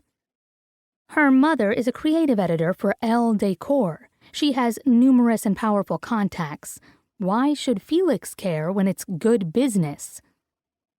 As usual, I vacillate between rage and sorrow. Working with Felix is my dream job come to life. He's a major player in the NYC design community, and I'd been his star apprentice. Until Elena came. Now I'm second fiddle, watching as she climbs the ladder on the rungs of my work. It blows, especially since she makes it her business to stop by my desk and fill me in on all the cool shit she gets to do with Felix. Evil hag. Well, Ivy says, now you know. Don't give her any more fodder and she'll have to come up with something on her own. I guess I just keep thinking, I'm here and she's there, working her witchy voodoo. Part of me hadn't wanted to go on vacation, but I'd already been granted the days. The flight was booked. Do you want to go back? Ivy asks, sympathy making her eyes wide. Nah, I give her arm a squeeze. I need the break. And I've missed you, Gray Gray, and little Leo so much. We've missed you too. She kisses my cheek. And I guess it could be worse. I smile. I could be working with Dad. Ivy is his partner apprentice. Har, she rolls her eyes. Though he really isn't that bad. I bet living on opposite coasts helps. You know it. Let's go eat. I'm starving. We end up at a Spanish tapas restaurant on the Embarcadero and basically order our weight in food. I pop a cube of manchego cheese in my mouth and sigh. Maybe I should move to San Francisco, I tell Ivy. I love it here. Her nose wrinkles. Don't tease, it isn't nice. I'm serious. I've been living in Dad's apartment like a mooch. NYC is exhausting. Maybe I should move out here. Even as I say the words, I know what I'm doing, dreaming of running away. Shit gets hard, I bail. I'm not proud of it, but I can't seem to stop. Ivy gives me a sad little smile, as if she too is aware. But she doesn't say that. Her attention is diverted by someone behind me, and she waves whoever it is over. I glance back to see a very large, very hot guy making his way toward us. He's dressed in smoke gray slacks and a pale pink cashmere sweater that would look horrible on most guys, but works with his dark skin and bulging muscles. Hey, Mrs. Grayson. I thought that was you. He leans down and gives her a kiss on the cheek. Hey, Jaden. Ivy glances at me. Fiona, my sister. Jaden Willingham. He gives me a grin. Best defensive lineman in the business. Modest, too, I say, well aware of athlete egos. And though I really don't get into sports, it's impossible not to be aware of things with Ivy and Dad in the family, so I know Jaden is a player with Gray's team. You know it, he agrees happily. Have lunch with us, Ivy says, gesturing to the unoccupied seat between us. Cool. Once he sits, he turns to me. So, Fiona, Ivy's sister. Wait, I hold up a hand. Don't say it. You knew the moment you saw us. We could be twins. He chuckles and gives me a long, appreciative look. Gorgeous, identical twins. Ivy and I are like a yin and yang sign, but it's fun to tease. Jaden takes the plate Ivy has made up for him. So, where's your lazy half? Working out, she says with a smirk. After the sitter arrived, Gray and Dex have gone to train. You know, for fun. Shudder. I get my ass on a treadmill 3 times a week, but what they do? No thanks. Although I can appreciate the results. I take a sip of sangria and take my mind off of Dex. But it's hard. I swear I still feel his mouth on my breast. Answer to the question about whether I'd feel his beard if he sucked my nipple? Yes. Hell yes. To my toes. I'm still experiencing aftershocks from what he did to me in the form of random clenching between my thighs and painful throbs of need. Fuck, that man is too sexy for his own good. What are you up to on your week off? Ivy asks Jaden. All play? He takes a drink of water that our waiter has set down for him, then leans my way. This is what I love about your sister. She's like a den mother and coach, all rolled into one. I know he means it. Ivy has a way with guys. They always end up a little in love with her. She laughs when Jaden gives her a friendly half hug and exaggerated kiss on the cheek. But then she frowns, her gaze shooting across the restaurant. Damn, she mutters. Jaden follows her gaze. What? That dude with the camera? He shakes his head. Little pests, man. Paparazzi. Ivy and I grew up with them, though they're nowhere near as annoying toward athletes, or most of them, as they are with actors and singers. Even so, we've always regarded them as the enemy. Since I'm not really news, I've grown lazy about spotting them. But Gray is a huge star here.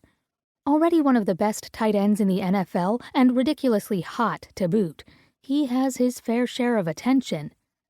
Ivy, as an agent, daughter of my dad and Gray's wife, gets a lot as well. I think they took a picture of us kissing, Ivy says to Jaden. And tomorrow they'll be saying we're having a wild affair, he says with an annoyed sigh. Don't let it bother you, Ivy. I don't. She shrugs. It just pisses me off. Gray deserves better than that shit.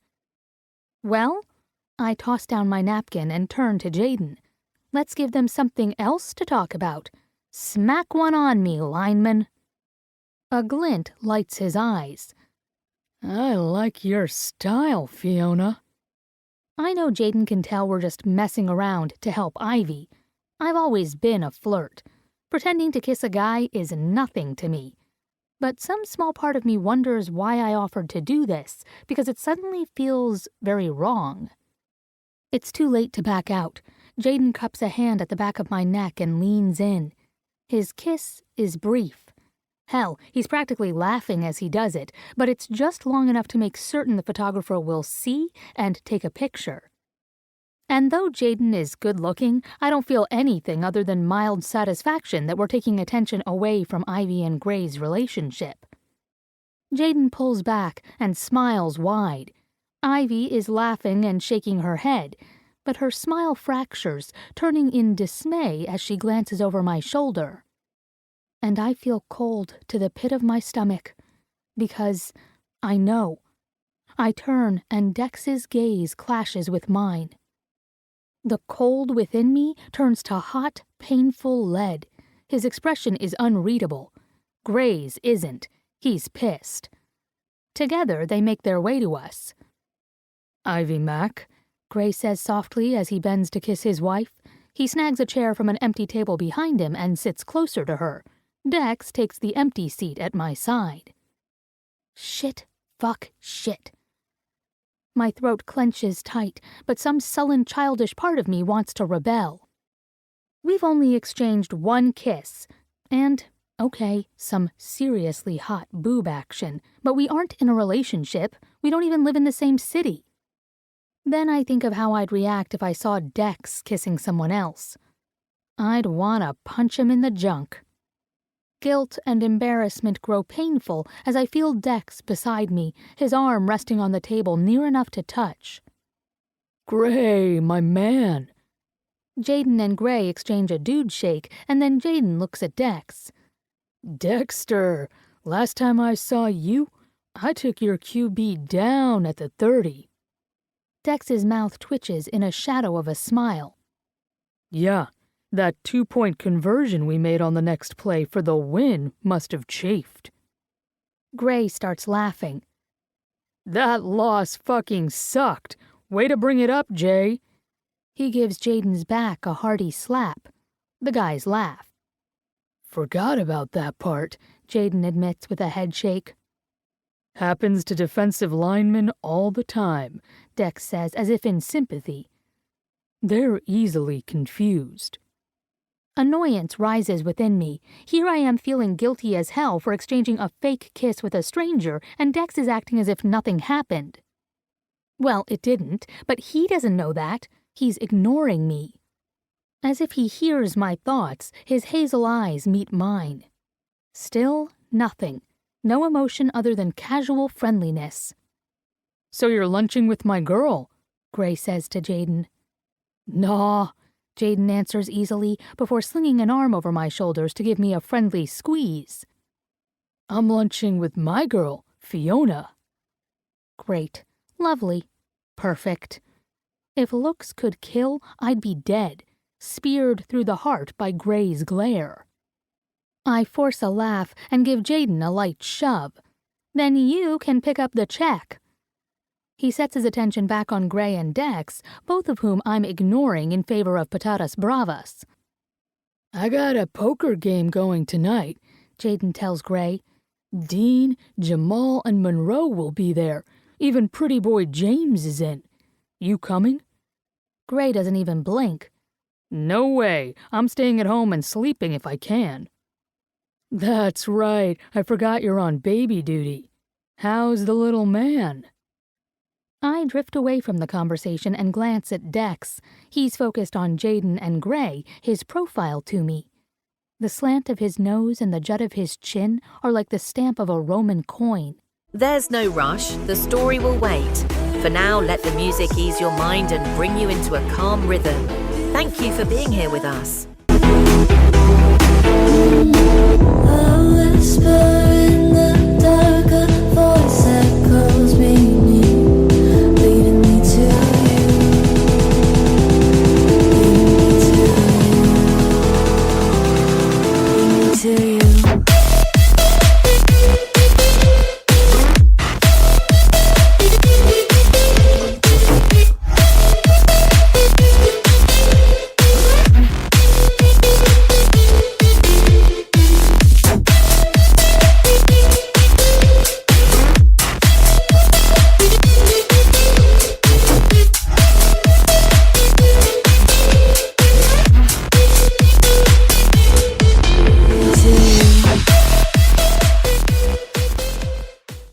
I could totally see him as a centurion, slashing his way through armies.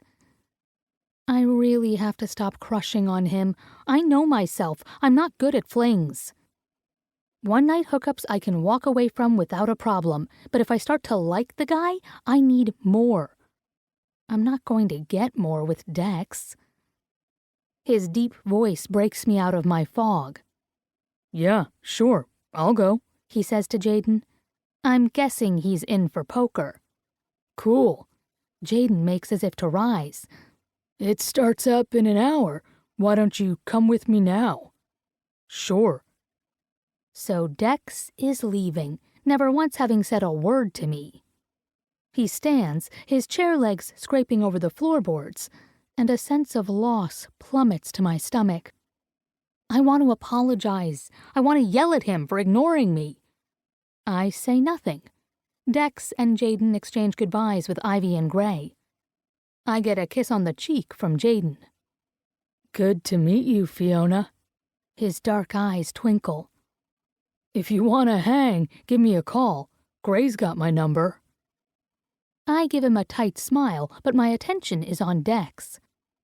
That's sweet, but I'm spending my time with Ivy and Gray and Dex. At the mention of his name, Dex finally looks my way. Night, Fee. That's all. I manage a nod, determined not to let this bother me anymore. We weren't meant to be anyway. But then, as he walks past my chair, the tips of his fingers run along the back of my neck. A shiver goes through me, a smile tugging at my lips. And then, he's gone. The moment Dex is out of the restaurant, Gray turns on me. What the hell was that, Fee? Oh, would you relax? I snap. It was just a joke. I guess I missed the punchline.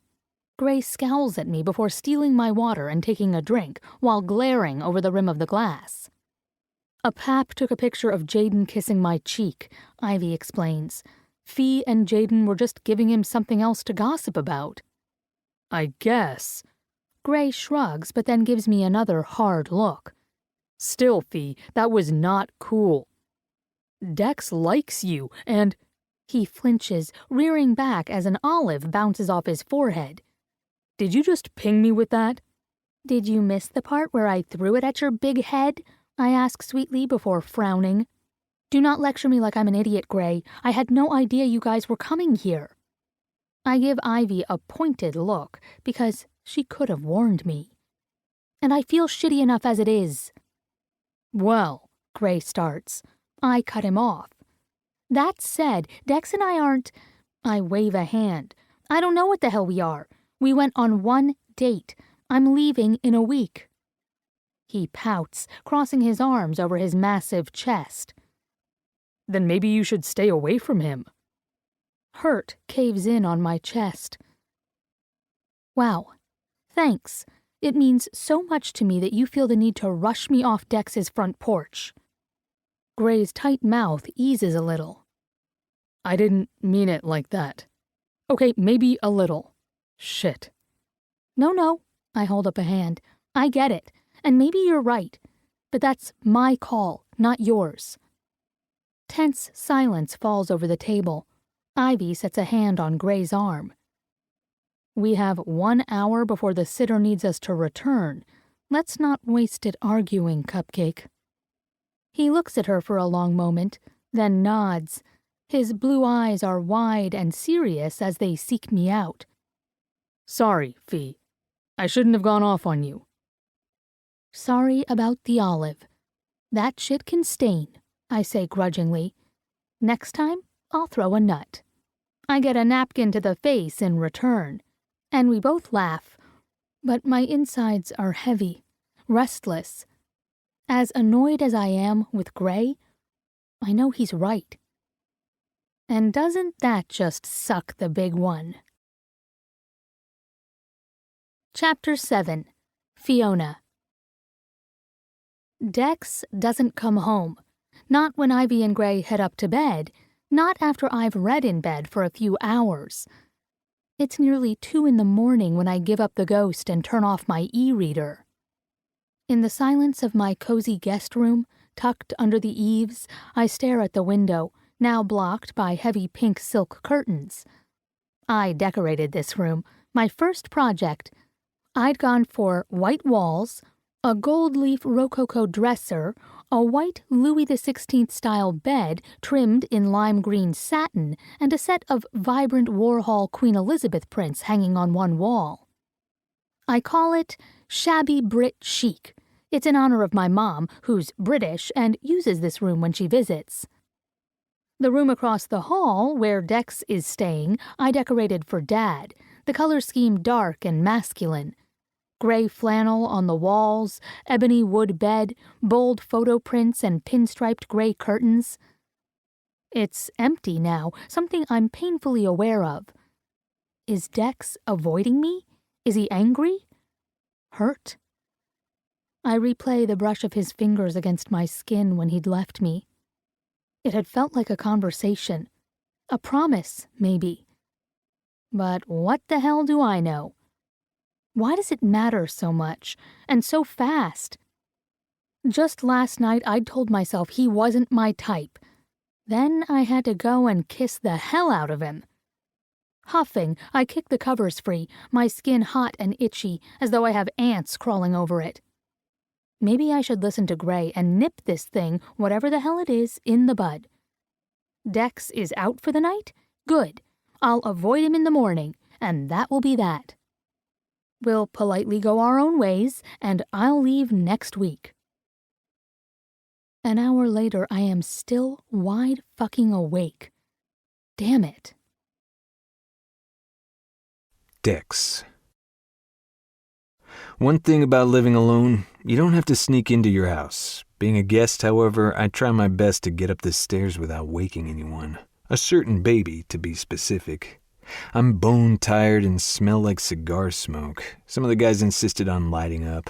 Swear to God, those dogs playing poker paintings have a lot to answer for, because I can see no good reason why filling up a room with vile blue smoke is conducive to winning poker.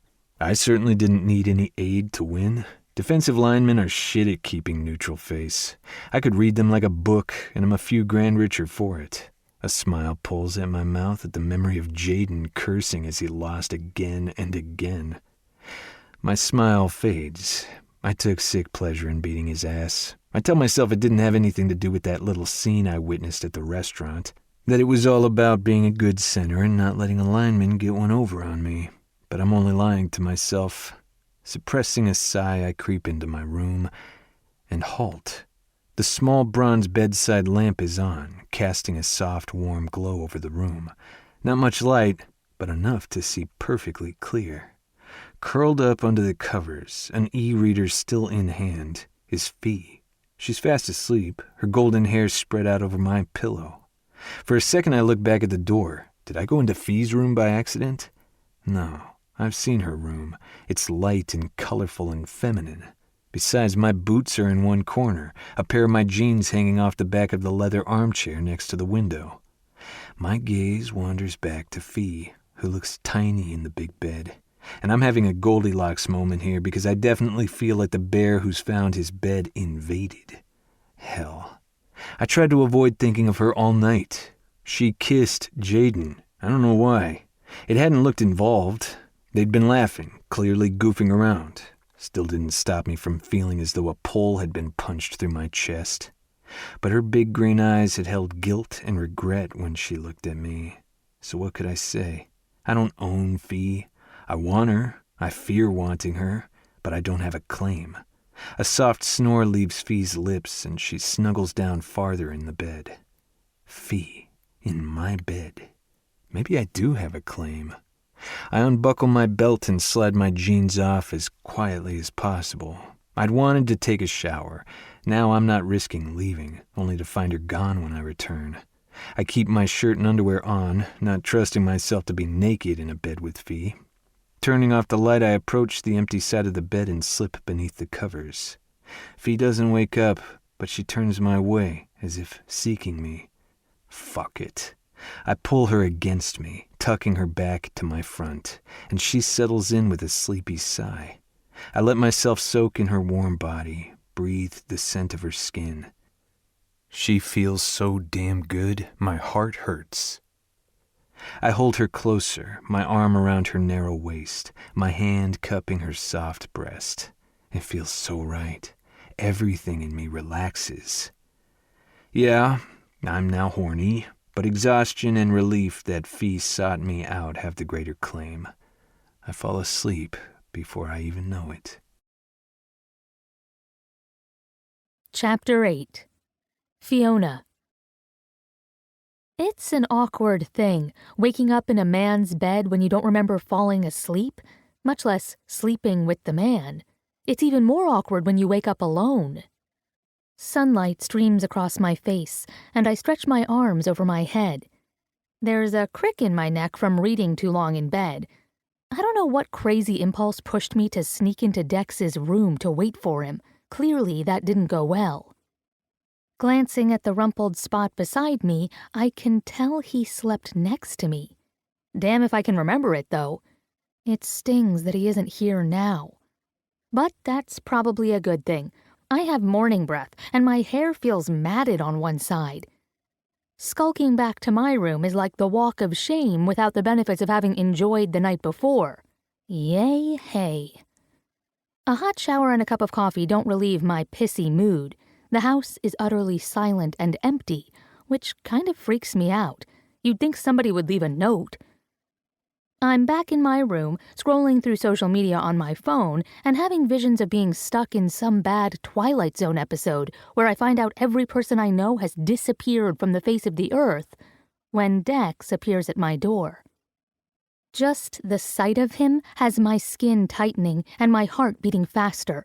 And it doesn't matter that I'm wearing an old t-shirt and yoga pants, or that I haven't yet put makeup on.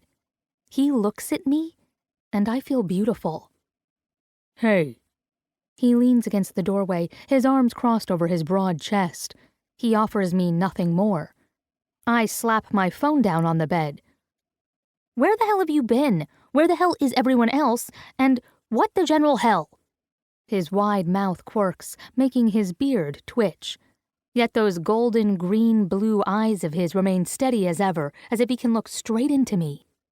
I see someone is in a good mood. Just peachy.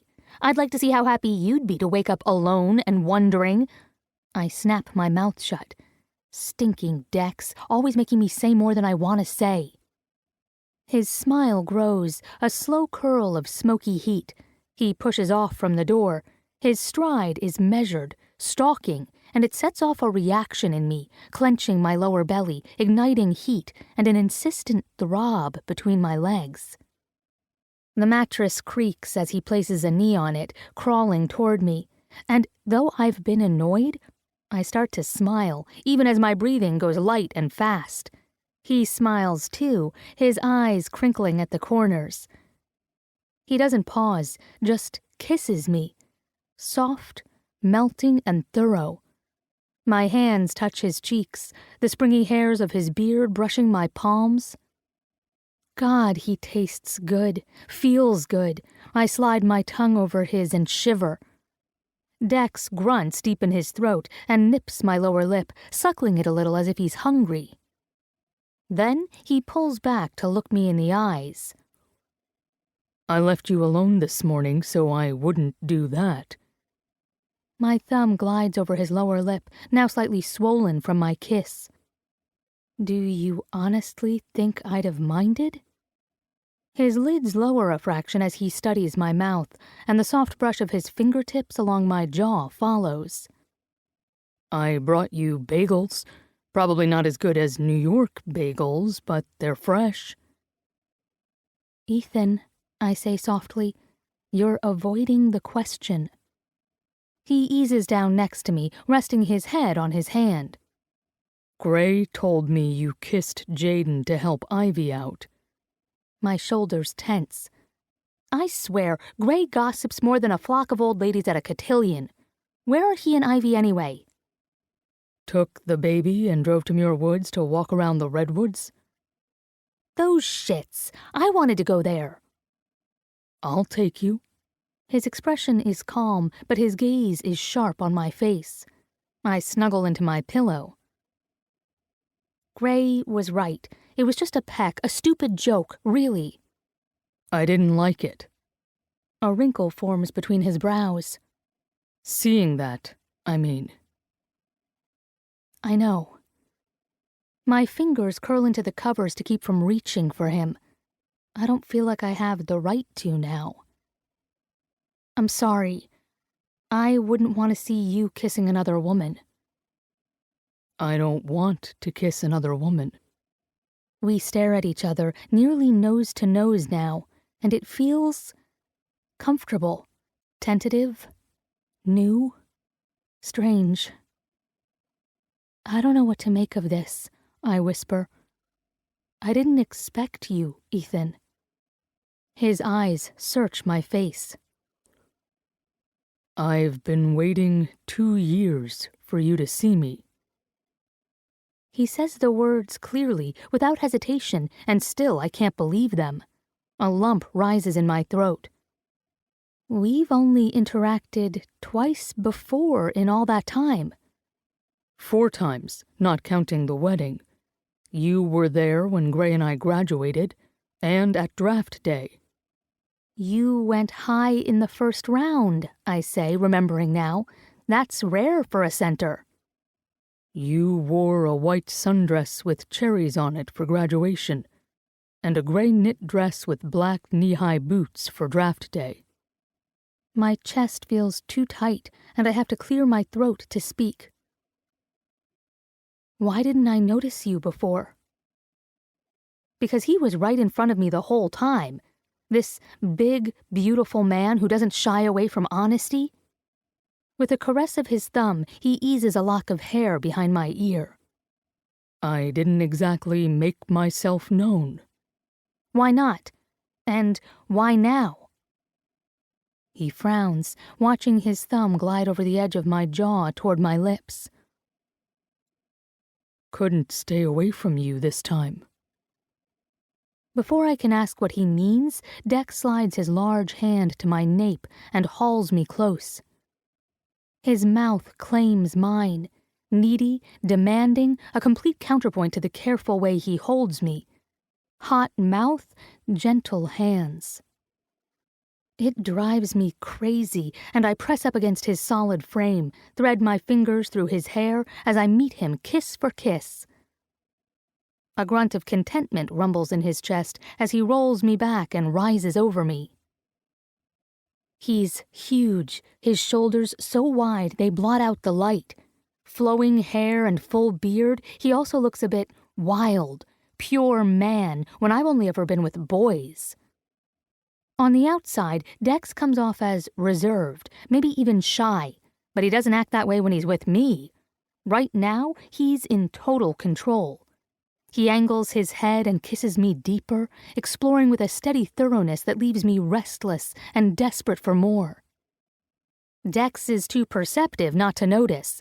With slow, sure strokes, he runs his hands down my sides, back up to my cheeks, soothing me, slowing me down. And still he kisses me as if it's the most absorbing thing in the world. His touch, the way he tastes me like fine wine or sweet cream, settles into my bones, makes my flesh hot and heavy. I grow languid under his care. The tip of his tongue traces the corner of my mouth, the edge of my lips. I'm so sensitive there now. The touch shimmers over my skin, down to my sex. Breathing hard, I turn my face toward his, open my lips wider, silently begging for more of his torture. Large hands frame my face, hold me still while he sips at my mouth.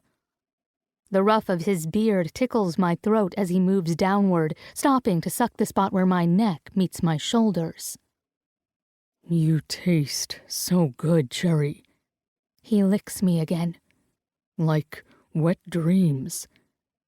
His muscles shift and bunch under my grip. I clutch him close, open my thighs to him so he can lie between them. Dex grunts, grinding his massive cock against me as if he can't help it. More. I need more. He does too. His hands gather up my shirt, pulling it over my head with an impatient tug. Let me see you.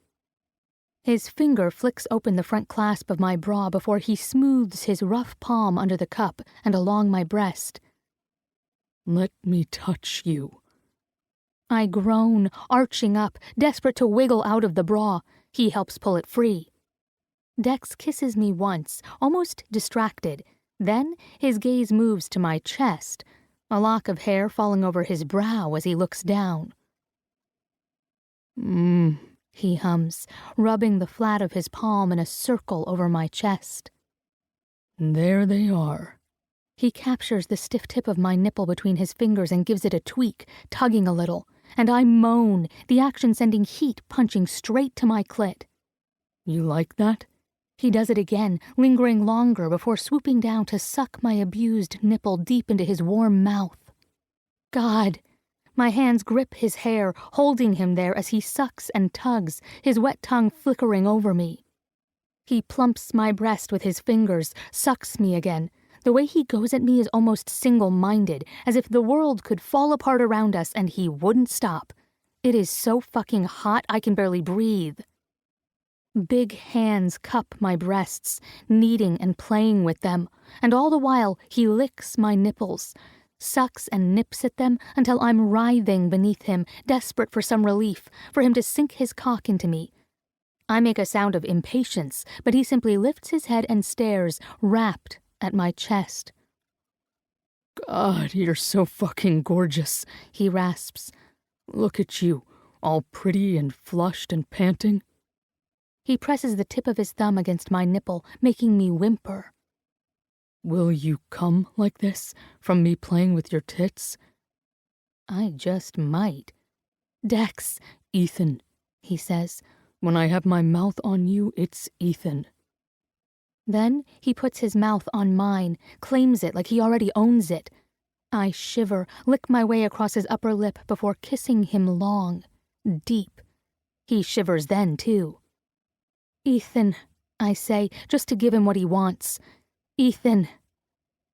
He kisses me, a rhythmic undulation, his tongue slowly thrusting in and out of my mouth, his fingers worrying my nipple, plucking at it, flicking it in a way that's almost crude. It's too much. Touch my pussy, I demand against his lips. I'm almost halfway to coming as it is. Touch it. I feel his smile. Is it wet? His hand slides down my bare stomach. Fucking dripping, I pant, kissing his cheek, the corner of his eye, his mouth again. He slips beneath my panties, and I'm so worked up, so hot, that I arch off the bed, a strangled groan tearing from me as his blunt fingers ease over my slick flesh. The world tilts on its axis.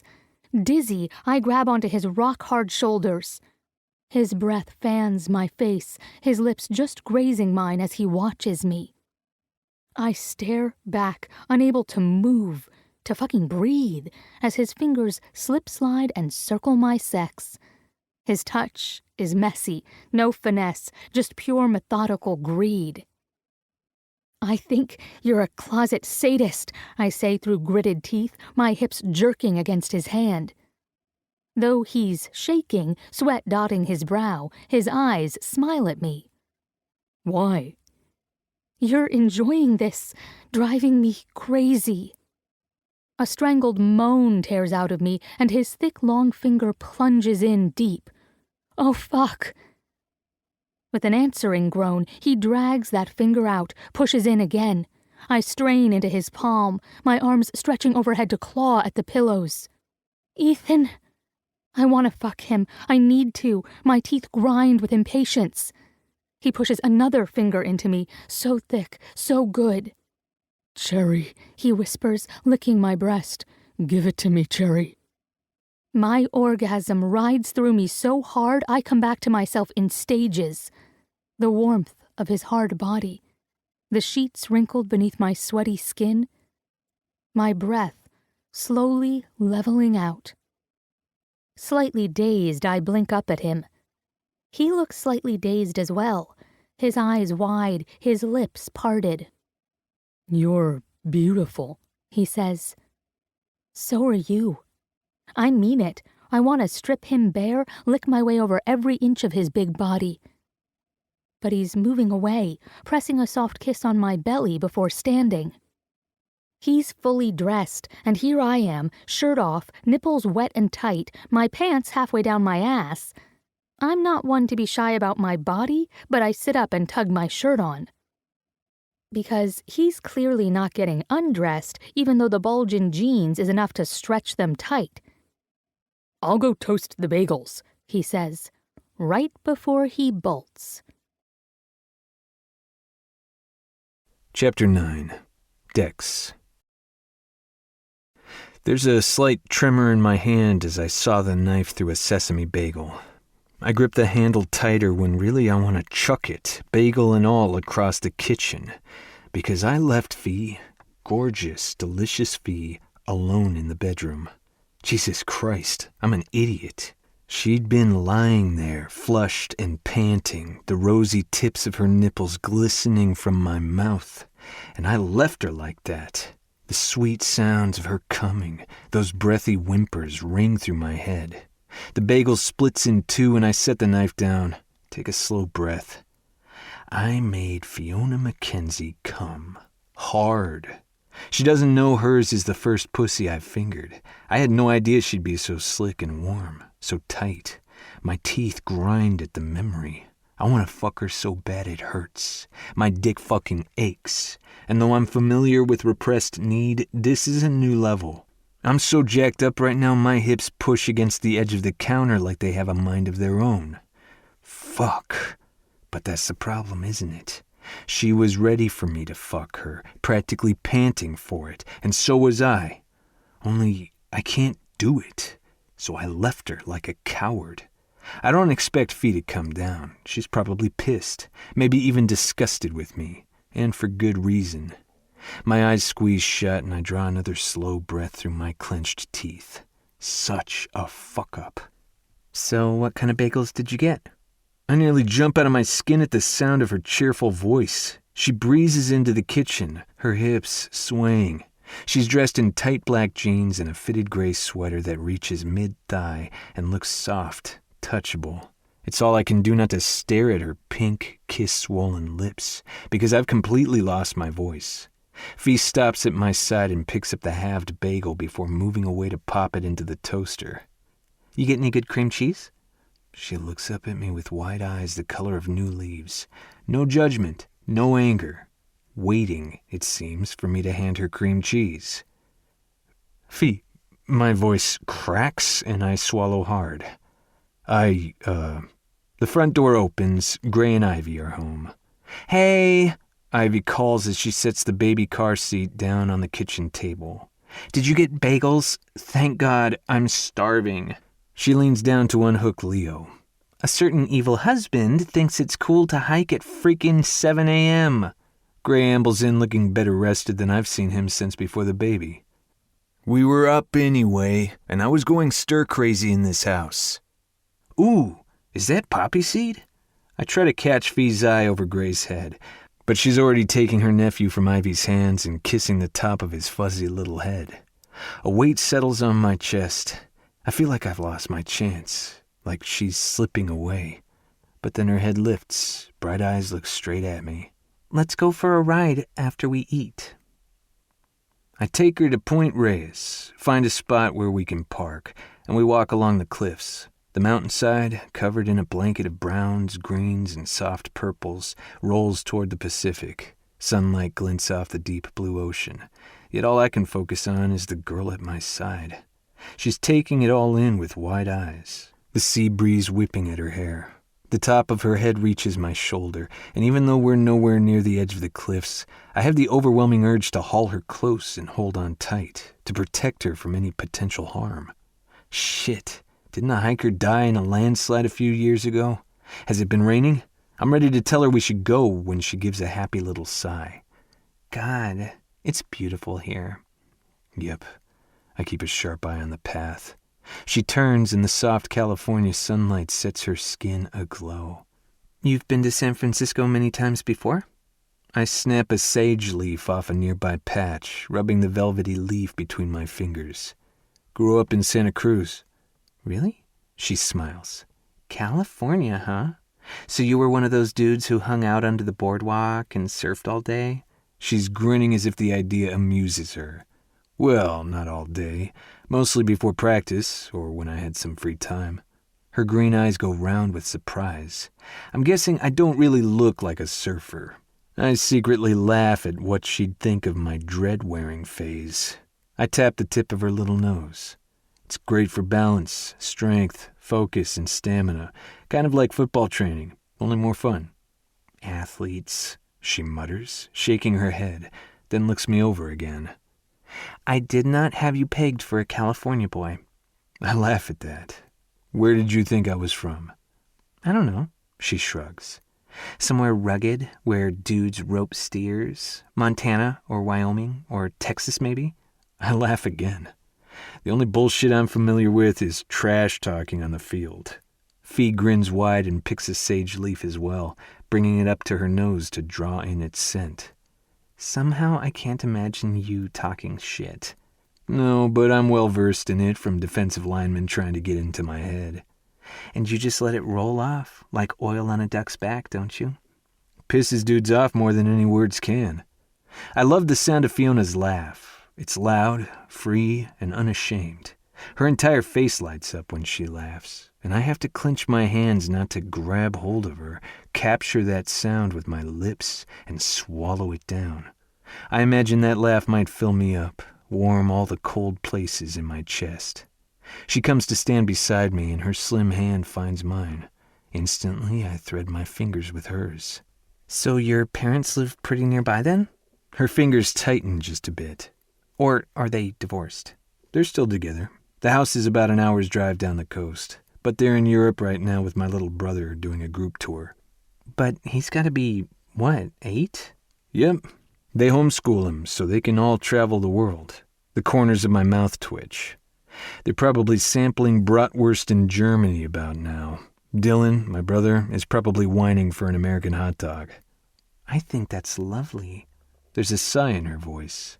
From Ivy, I know their parents are divorced and have been for years. Sean Mackenzie spends most of his time in New York or Atlanta, and their mother lives in London. Do you miss your mom? I ask. She squints into the sun-dappled ocean. Yeah, sometimes. I spent most of my summers with her, either in London or traveling, but it's become forced over the years. Her blonde hair whips in the breeze, and she brushes it back with her free hand. I don't know. We're just not very much alike. She's focused, organized. Fee doesn't finish. I give her hand a squeeze, tug her against my side. Creative, full of life. Sweet talker. She scoffs, but her head rests against my shoulder. We're silent for a minute, just watching the ocean, my hand in hers. I run my thumb along her palm and find a callus. She notices and gives me a wry smile. Not very soft, I know. Taking my time, I follow the path of small, new scars and rough patches. Her hands are torn up. What have you been doing to yourself? She moves to pull away, but I hold fast, catch her gaze with mine. Nothing bad, she says, giving up on the little tug-of-war we've got going. Her plump cheeks flush. I've been making furniture. I wear gloves for some things, but you have to have a feel for the wood. Furniture? I find myself smiling. It's fucking cool. Her color rises. I haven't really talked about it with anyone. It's just something I do to relax, but I like it. So those are hard-earned scars. I hold up my own hand, knuckles swollen, nails cut to the quick so they won't tear out during a scuffle. She leans in closer to me. Yeah, I guess they are. Fee pauses. I made Ivy and Gray's kitchen table. I hadn't been paying attention to the table then because Fee had been in the room, but I can recall it well enough. That's a substantial piece, beautiful. I look down at her, my chin resting near her cheek. You should be proud. Thanks. Her voice is quiet, almost shy, as she stares out at the sea. She's shared a confidence with me, one she obviously has trouble embracing. I don't know if she did it to let me know I could trust her, or she simply found herself exposing a truth. Either way, it humbles me. Fee's soft, feminine warmth at my side is like nothing I've ever experienced, and I know I need to tell her everything if I have any chance of making her mine.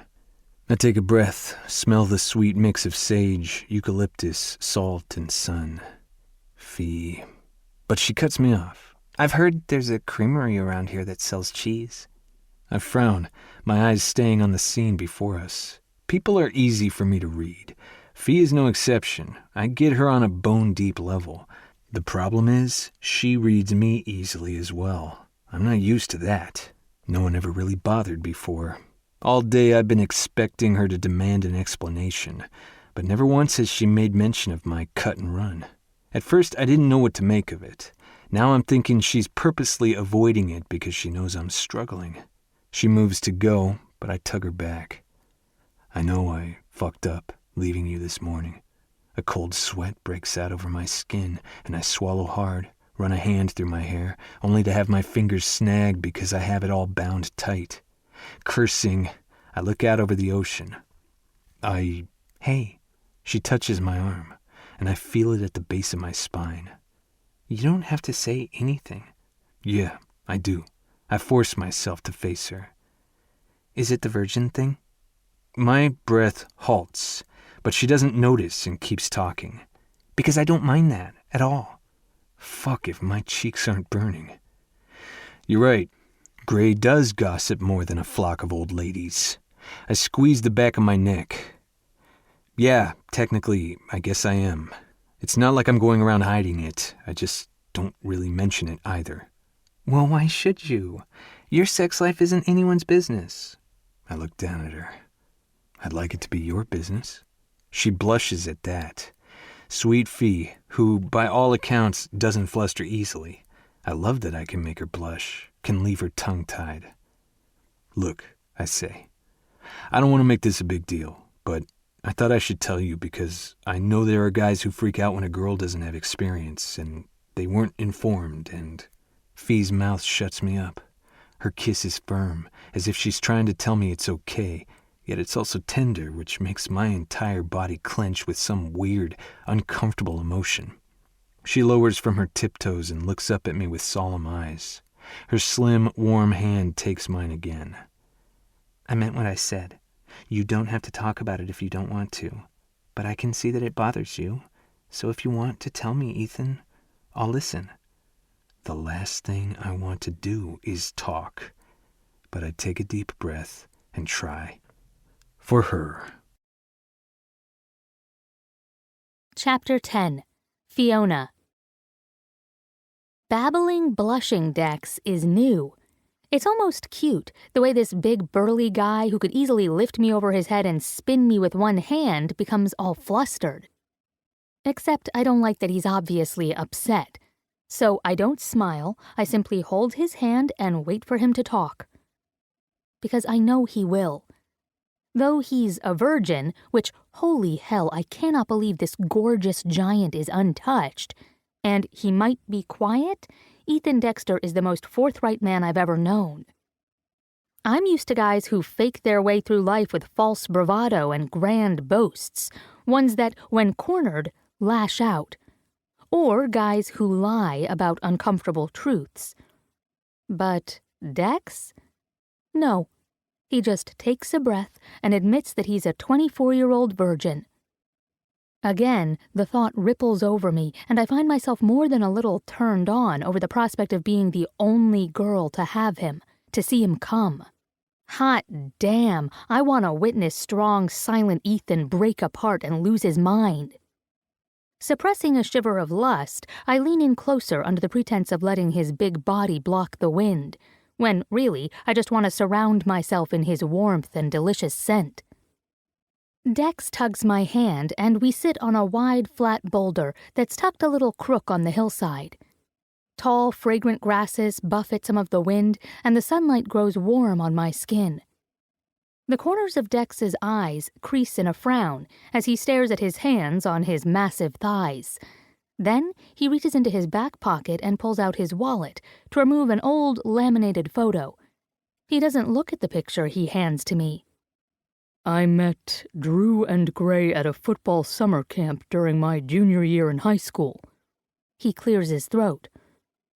I'm the one on the left. He doesn't need to clarify. There are 3 guys in the picture. Wearing dirt-stained uniforms, they have their arms slung over each other and are smiling for the camera. I notice Gray straight away. He's the tallest, his hair bleached pale blonde by the sun, and he's grinning extra wide as if he's on top of the world. Drew, the one in the middle, is a quarterback and Ivy's client now. I got to know him well when she and Gray married. He was Gray's best man, and I was maid of honor. He's model cute, even then, with light brown hair and eyes, and a crooked, almost sly smile. Then there's Dex. If it weren't for those serious, beautiful hazel eyes of his, I might not have recognized him.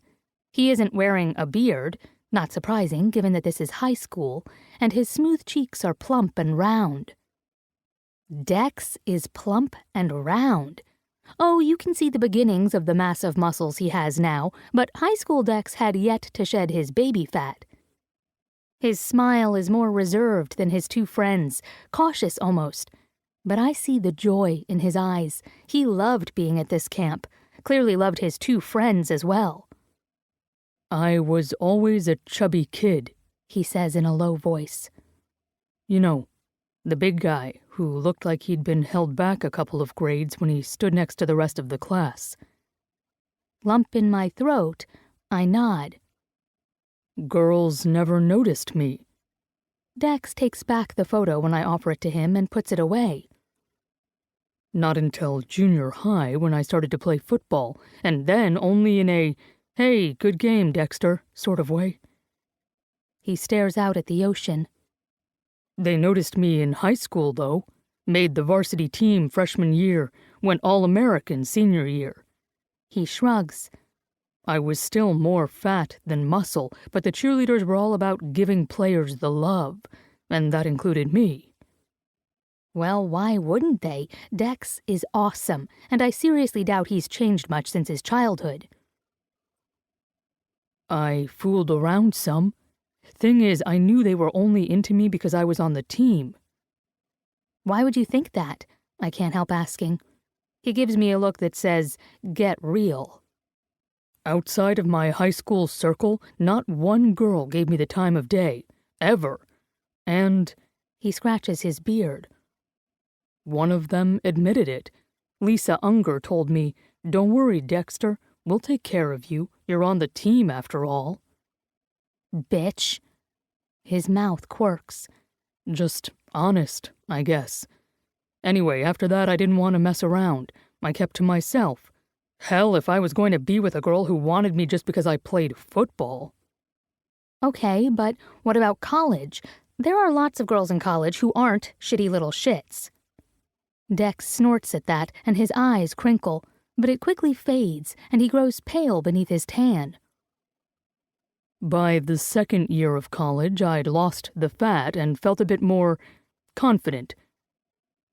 But then, He blows out a breath and braces his elbows on his knees. Ethan? I touch his back and find his long-sleeved shirt damp with sweat. What happened? His large hands clench into fists. I'm not proud of this part. My stomach tightens, but I keep my palm firm against his body. It's okay.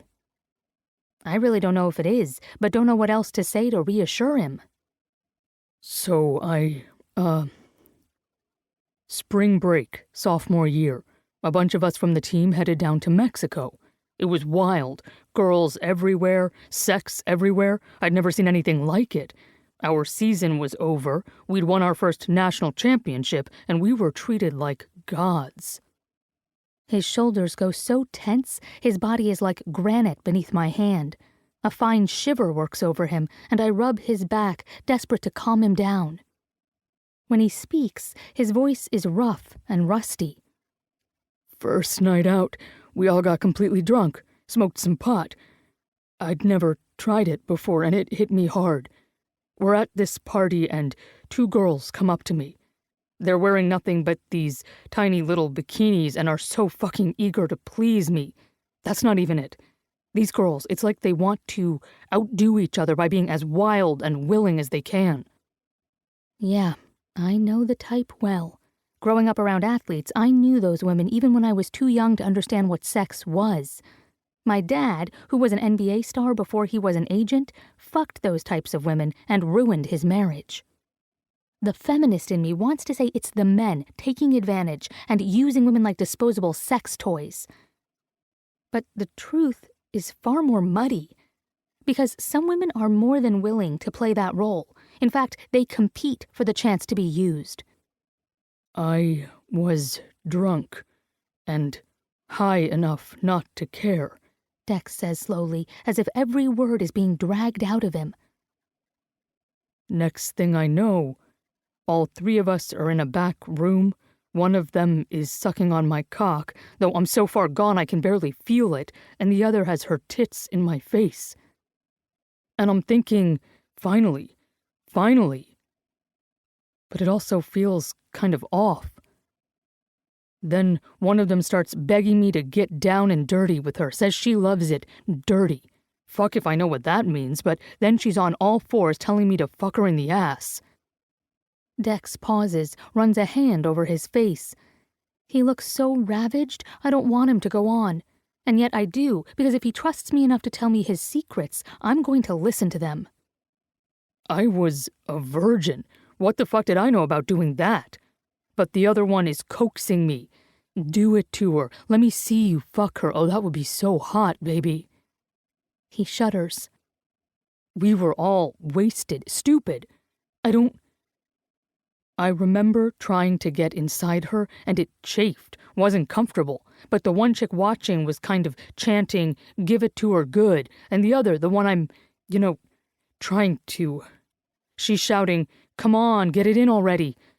But my mind's wondering, isn't she supposed to be wet and slick? I feel sick, hearing his tale, twisted and sad. When he lowers his head and clears his throat, I want to cry and hold him tight, but I don't move, don't want to break whatever spell he's under that's allowing him to talk, because he clearly needs to get this out.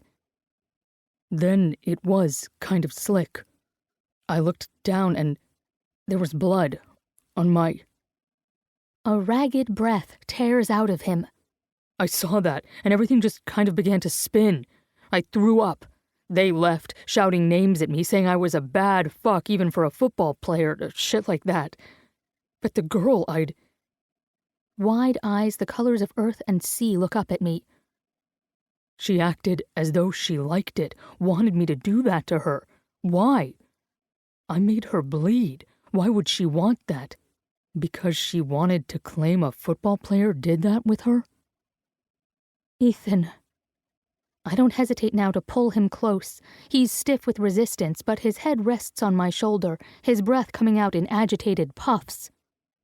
I couldn't do it after that. It felt so ugly, tainted. What I did, it wasn't right. No. My palm cups his cheeks, and I lift his head to look into his eyes. You got pulled into a bad scene. People do stupid things when they're wasted. He tries to shake his head. If I'd been more experienced, I'd have known enough to say no, or get some, his cheeks pink, lube or something. Yeah? And what about that girl? If I asked a guy to do that, you better believe I'd demand some lube. Not that I've done anal before, but facts are facts. Look, I say, when it's clear he's going to argue. You were stupid. She was stupid. His hands wrap around my wrists as he looks me in the eye. I didn't mean it to come out as a sob story. Logically, I know all this. But I remember and I feel ashamed. After that, I just couldn't tune out those thoughts. I couldn't do casual sex. A relationship would be all right, but I don't want someone who wants me because of what I do instead of who I am. My heart sinks a little. Dex, we can't have a relationship. You live in New Orleans, and I live in New York. His eyes drill into me. I've wanted you from the moment I saw you, Cherry. You say what you mean and don't filter it. I wince. I've been working on my filters. He flashes a quick, tender smile. It's a good quality. I trust you. I'm insanely attracted to you. I want to fuck you. I want to know you. I want to be with you. If you want all that from me too, I won't let something as small as inconvenient living locations get in the way. Holy hell, I can't even speak. Letting my wrists go, he searches my face, his expression almost stern. I want you badly enough to put all my cards on the table, show who I really am. So, I guess it's your play now. I'll understand if what I said turns you off and you'd rather end this. His lips press tight, as if he's forcing himself to say no more, but his eyes never leave mine. My fingers reach out, trace the corner of his mouth where his beard frames it, just like the first time I touched him. I think, Ethan, I want you more now than before. But a relationship? I have to think about it, okay? He blinks. Then the corner of his luscious mouth curls upward, his gaze going hot as melted chocolate. Just say the word and you can have me, Fiona. Chapter 11. Dex. Patience. I have it in spades. I've trained myself to use patience as a tool, knowing that the right moment will come, and when it does, I'll take it. But right now, patience is wearing thin, because Fiona has yet to give me an answer. Back at Point Reyes, she kissed my cheek and told me she'd have to think about being with me.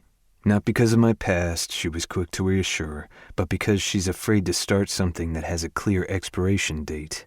Frustration rolls through me. I don't see an end to us, just how good we could be together. I should have stated my case all those years ago, when I first wanted her, when we lived in the same damn town. Only she had a boyfriend then, and I was too wary to step in between that. Stupid of me. Maybe we'll always be off with our timing, but fuck it. I'm not giving this one up. No fucking way. Not when I've gotten a taste of her. Not when she's heard my ugliest truths and accepted them without judgment. We can be real together, which is something rare and precious in my world.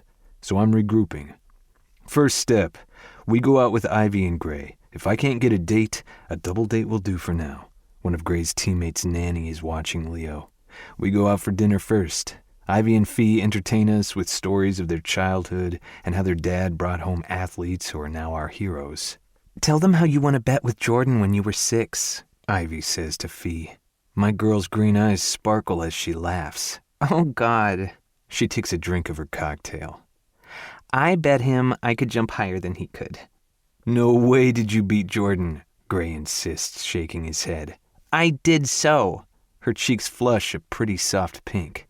The stakes were a dozen donuts. He went first, and man, he has ups. We all nod at that. Fee leans in closer, her voice dropping. I acknowledged his awesome skills, then took my turn. Ivy cuts in. The little stinker waltzed into our kitchen, so we all followed, and as bold as you please, Fee climbed on the counter, looked Jordan in the eye, and jumped. What? Gray exclaims. That's totally cheating. That's what Jordan said. Fee shrugs. I pointed out that we never said the jump had to start on the floor, and since I did technically jump to a higher point, I won. I laugh at that. And you call me slick. She grins, unrepentant. Hey, he conceded defeat and brought me donuts. Said he could respect my determination to win at all costs. And so it goes. Talking and eating and having more fun than I've had in as long as I can remember. Whenever I grow too silent, Fee pulls me into the conversation, sometimes by touching my elbow and looking my way to ask my opinion, sometimes by saying something so outrageous I can't help but comment. And I have this strange sensation of something deep inside me clicking into place, as though I'm becoming the person I was meant to be. It's both a relief and kind of unnerving. Sitting next to Fee, close enough to catch the fragrant scent of her hair, feel the brush of her arm against mine whenever she turns to say something to Gray, who's on her other side, settles me and makes me crave more. I want the right to put my arm across the back of her chair the way Gray does with his wife, to lean in and kiss her smiling lips whenever she says something cute, which is pretty much all the time. We end up going to a bar, and it's karaoke night, which means it's crammed full of slightly drunk and extremely exuberant off-key singers. We've managed to get a table up front and center. I'm thinking it's because the owner is a huge football fan. I'm pretty sure the table was occupied when we walked in. But the hostess insists we sit here and hurries off to get us drinks. Excellent, says Gray, rubbing his hands together, a gleam in his eye. The last person to sing gets to buy the drinks. Ivy grins wide. You're on, Cupcake. I'm going to sing the house down. We all pause, our gazes darting back and forth as a certain sense of terror falls over the table. Ivy sees us and slaps her palm onto the table. Oh, for fuck's sake. I know what you twats are thinking. If I suck at dancing, I'll suck at singing. Well, I don't. I'm awesome. Awkward silence ensues, and she snorts. What? You think I don't know I suck at dancing? I just don't give a shit. She glares at Gray, though there really isn't any anger in the look. So you can stop dancing like an ass now. A strangled sound leaves him. You knew? Of course. She tosses a lock of her hair over her shoulder. You're too coordinated on the field, and you kind of forget to suck when you do those victory dances. He gapes at her for a long second, then gives a bark of laughter. I fucking love you, Special Sauce. With that, he hauls Ivy into his lap and kisses her. Fee, however, finally snaps out of the trance she's been in since Ivy confessed. You sneaky shithead, she shouts over the music. All these years I've been covering for your crap tactical dancing and you knew. She shakes a fist. I swear to God, Ivy Weed. Oh, please, Ivy counters. You pretend you suck at baking so you don't have to cook for family holidays. Fee sniffs, looking guilty as hell. I don't know what you're talking about. Ivy leans in, her eyes narrowed. Midnight cookie baking ring a bell, Tink? Fee's cheeks flush, and she studies her nails with undue interest while muttering something about Trader's Sisters under her breath. Those are for PMS cravings and nothing more. I was baking under duress. Right then, Gray says, smart enough to interrupt before they go down the dark road that is discussion of their periods. We're going to do a duet, Mac. Ivy bounces up. I get to pick the song. She runs off and Gray shoots out of his seat. No chance in hell, Ivy Mac. Mac! Fee rolls her eyes. She's going to go all Beyonce, Jay-Z on him. I laugh hard at the thought of them singing Drunken Love. I'm filming the whole thing. I pull out my phone and get it ready. They don't sing Drunken Love. It's worse. Much, much worse. Or maybe equally horrific. Oh my God. Fee's eyes go wide before she bursts out laughing. Gray and Ivy have decided on You're the One That I Want from Grease. Oh, they own it, belting out the lyrics just slightly off-key. Well, completely off-key in Gray's case, and totally working the crowd who are all shouting and lifting their phones to film them. It's clear Gray has been recognized. But still, it's terrible. Fee and I howl with laughter until my sides hurt and I have to gulp down half my bottled water. I can't believe she knew she sucked at dancing, Fee mutters, watching them, a smile still pulling at her lips. Well, when you think about it, she'd have to be blind not to know, I counter. I mean, the arm flailing alone. I shudder dramatically, and Fee snickers, just as I'd hoped. Watch it, she says, her gaze on the stage and a smile on her lips. That's my sister you're talking about. Hey, I love her like a sister too. Does that count? Fee turns, and her green eyes hold me captive. As long as that doesn't make us like brother and sister. I lean in until my lips nearly brush hers. Not even close, Cherry. I steal a quick, soft kiss and have the satisfaction of hearing her breath hitch. My satisfaction grows when I pull back and she gazes up at me with a slightly dazed expression. I run the pad of my thumb over the smooth curve of her lower lip. My groin tightens with heat and want. You gonna give me an answer soon? Her lashes sweep down and she reaches for her drink. We're out now, right? Green eyes peer up at me. This is a double date, isn't it? Yep. Her lips purse like she's trying not to smile. Slick. Not really. I lean closer, pressing my arm against hers. Look, I know I'm asking you to go out of your comfort zone. Yes, how about that? Fee counters. I mean, do you often do the same? Because from where I sit, you seem to play it safe. My brows lift. I'm pretty sure there's nothing safe about going after you. She smiles, shaking her head. But you know I'm attracted to you. Love hearing that. I sit back and watch Gray get on his knees in a sad John Travolta parody. Running my hand over my beard, I turn back to Fee. Okay, how about this? I hate being the center of attention. If I get up there and sing my ass off, will you give us a go? She laughs. You're serious? Are you bribing me for sex? First off, I'm not talking about sex. I'll never withhold that from you. I grin, touching my forehead to hers. We can go home right now and fuck, Cherry, if that's what you want. Hell, tell me that's what you want. I can take it. I'm a big boy. Part of me is growing bigger by the second at the thought of finally having Fiona. She goes so pink I can see it in the dim of the club. I'm asking for a relationship, I say, or at least taking a leap of faith. Fee looks me over as if she's trying to figure out if I'm crazy or not. I let her look, sitting back, my hips low in the seat. Her slow inspection has my skin tingling. I have the mad urge to haul her on my lap and kiss her into compliance, lose myself in that sweet, plump mouth of hers. But I stay still. You really going to go up there? She nods toward the stage where Ivy and Gray are now bowing, the hams. And sing my ass off, I add. My gut rolls at the idea of performing in front of all these people. It's not something I want to do, but I will. I ignore the small twinge of guilt that follows when she gives me an evil grin. I know she's looking forward to seeing me make an ass of myself, just as we laughed at Ivy and Gray.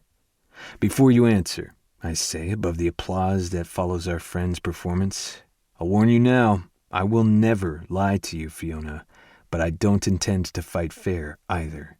Her cheeky grin just grows. Playing me again, are you slick? Maybe. She cups the back of my neck and gives me a quick, hard kiss. Bring it, Dexter.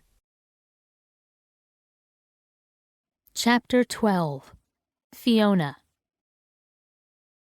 Oh boy, I'm in trouble with this man.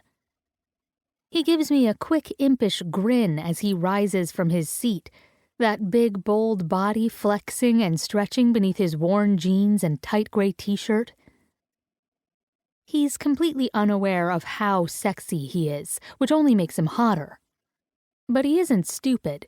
He knows his boldness is irresistible to me. His fist raps once against the tabletop. Game on, Cherry. Gray and Ivy are sauntering back, their faces aglow with sweat and happiness. We were fucking awesome, Gray announces just as Dex walks off. My attention is on Dex's taut ass. I kind of want to follow him and smack it. Seriously, his ass is a work of art. I'm pretty sure if I ever see it bare, I'll spontaneously combust. Heat rises up my thighs. I want to see it bare. I want him. Badly enough to risk a reckless long-distance relationship? Gray finally notices Dex by the stage. No fucking way. He glances at me, his eyes wide. He's not, is he? My cheeks hurt from the stretch of my smile. He is. Ivy plops down next to me and takes a long drink of her beer. Someone should check outside and see if pigs are flying. Gray is still wide-eyed and gaping as he sits next to her. No shit. What gives, Fifi? Why are you looking at me? I blink with all the innocence I can muster. It has to be about you when it comes to Dex. I'm not going to acknowledge how that sentiment warms me. Instead, I watch Dex make his selection and say a few words to the karaoke operator. A flutter of nerves goes through my middle. He looks relaxed enough, but his shoulders are definitely tight. Shit, I made him go up there. Well, not made. It was his idea. To impress you. Color me impressed. He has more guts than I do. No way would I sing in public. Cats fighting under a full moon sound better than me. I shift in my seat, leaning forward, then plopping back as Gray pulls out his phone and gets ready to film, all the while going on about hell freezing over and Dex leaping into the deep end of the crazy pool. Maybe I should put a stop to this? Dex takes the mic and slowly walks up the stairs to the stage. There's a ripple running through the audience. They've recognized him too. Shit on a popsicle stick. He's going to hate this. My fists clench as he takes center stage, his head bent, his hand clutching the mic tight. Shit, shit, shit. I'm halfway out of my chair to stop him when the music starts. I recognize the opening notes. He's picked Gold on the Ceiling by the Black Keys. Bold choice, Gray mutters. My heart is pounding so hard I can barely breathe. Then, Dex starts to sing. And I swear, my jaw hits the table. Gray's and Ivy's do too. Holy shit, Gray says before he leaps to his feet, his fists punching in the air with a loud whoop. Dex! He shouts, jumping up and down as the music thrums. Because Ethan Dexter is bringing the house down, singing the song like he fucking owns it. His deep, raw voice rolls over me, and my nipples go so tight they hurt. I get on top of my chair and holler my approval, dancing along to the music, singing the refrain with the rest of the crowd. As for Dex, he holds the mic with two hands, his eyes closed, his thick thighs parted. One leg bounces in time to the beat. Tatted and bearded, muscles flexing, he's so damn hot, the women in the crowd scream for him. He doesn't seem to notice. Then his eyes snap open and he zeroes in on me. That smug bastard grins as he belts out the lyrics, telling us all it's all right if we want to steal from him, that there's no guard in his house. But I know he's talking to me, waiting for my answer. I grin back, my body swaying, my hips snapping. I've been to countless parties, clubs, and concerts. I've had boyfriends and one-night stands. I've grown up around fame, and it isn't until now that I truly realize how bored I've been, going through the motions. Maybe that's how life is. You kind of just plod along, fall into a nice little rut until something comes along to shake things up. Dex doesn't bore me, not even close. Life is never a slogging road when he's around. He ends the song with a sweeping bow, tosses the mic to the operator, then hops down, headed straight for me. Sweat gleams on his brow, plasters his shirt to his chest. People slap his shoulders and back, try to give him high fives, including Gray, who is beside himself with glee. Dex doesn't slow, doesn't break his stare. Every cell in my body seems to zing, making me twitchy with want and joy. When he's a couple of steps away, I launch myself at him and he catches me. My legs wrap around his waist as I cling to him, find his mouth, and take it. Cupping my ass, he holds me tight against him as his tongue slides deep. We're both breathless when we part. I knew you were playing me, I say against his mouth. He laughs, low and unrepentant. I never said I sucked, just that I didn't like the attention. Told you I wouldn't fight fair, Cherry. I nip his lower lip. Take me home, and let's get to popping yours, big guy. He stills, and I lean back to look up at him. That was lame, wasn't it? Dex shakes himself as if waking up. His grip on me tightens. Not sure. Is that a yes to my question? My fingers thread through his hair, still knotted at the back of his head. I won't lie to you either, Ethan. Despite my, outspoken ways, I don't actually like being in the public eye. I had too much of that growing up. His gaze is steady on mine. I won't put you in the public eye, Fee. Ever. I nod, because I know he'll protect me. That's his nature. Unfortunately, I know my nature, too. And I don't know if I'll be satisfied with a long-distance relationship. He opens his mouth to talk. I kiss it, quieting him before speaking again. But I'll try, Ethan. For you. His response is to walk us straight out of the club. Chapter 13. Dex. Despite wanting to leave the club as fast as humanly possible and find a bed where I can take my time with Fee, we drive home with Gray and Ivy, sitting in the back seat of Ivy's cavernous SUV. Gray is a bundle of effusive energy. "Dude, you were like a rock star up there," he shouts over his shoulder as he drives, making Ivy wince. "Inside voice, cupcake." He ignores Ivy's request and keeps on. "You never told me you could sing like that. Jesus, I don't know what to think about anymore. My honey knows she's the worst dancer in the world, and Dex is like a fucking rock god." That earns him a slap on the head from Ivy and an eye roll from me. I'm not that good. I'm all too aware of Fee at my side. She's warm and soft and leaning against my shoulder in total trust. I'm going to fuck her. The thought is a stark declaration splashed across my mind. It's all I can do not to burst out of my skin. My heart is beating a frantic, anxious pace, and my dick is throbbing against my leg with impatient need. He wants out and in. I take a breath, ignore his demands. I'm just a mimic. A mimic? Fee asks. Her face flashes in and out of view as we speed past light posts. Yeah, I can sing all right, but I basically pretended to be Dan Arbach up there, used his style and intonations. I shrug. It was no big deal, so I sounded a bit like the lead singer of the Black Keys. It was fun. It's easy being someone else up there.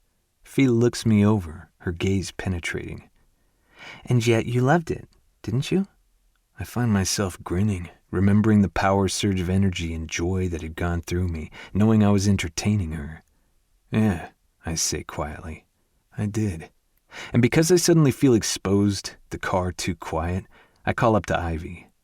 Hey, what happened to the Fiat?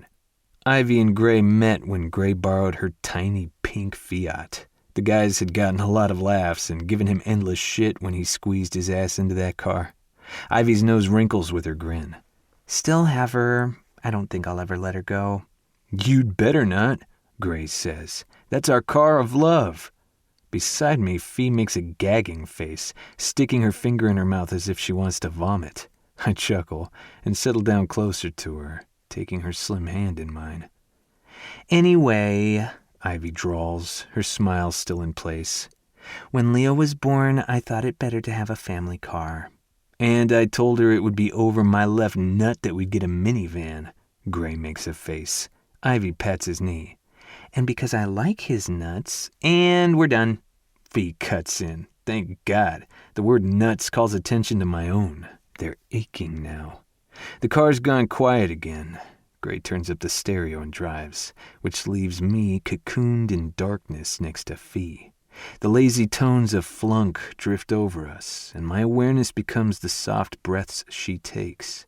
Her faint scent grows stronger. Girly shampoo and a faint musk, I realize, with a kick to the gut, is arousal. I'm going to fuck her. I probably should phrase it nicer, make love to her, or worship her body with my dick, something like that. But I'm fairly certain my first time will be straight up hard and frantic fucking. I just pray I can last more than a minute, that I can satisfy her. The fear that I won't makes my chest clench. I want to please Fee, more than please her. I want her to forget every guy who came before me. But aside from watching porn and reading up on certain techniques, I have all but zero applied experience, which vastly lowers my chances of giving her maximum satisfaction. Why did I wait all this time? I know full well how important it is to practice. I should have just stopped overthinking and done it in college, fucked my way past ignorance and accumulating some skills to do her right. Fee's thumb glides over my palm, barely a touch, but every nerve in my body seems to be tracking it. That tiny caress feels better than anything I've known. I turn into that touch, burrow my nose in her hair. No one on earth smells like Fee. No one else makes that particular sound when she breathes. And the fact is, I'm glad I haven't been with anyone else. I don't want to touch anyone but her. The tips of her fingers wander up my inner arm, up and down. I feel the stroke like a phantom touch along the shaft of my cock. The weight of her stare has me realizing I've had my eyes squeezed shut, my teeth clenched so I don't grab her here and now, haul her onto my hard dick. Releasing a breath, I meet her gaze.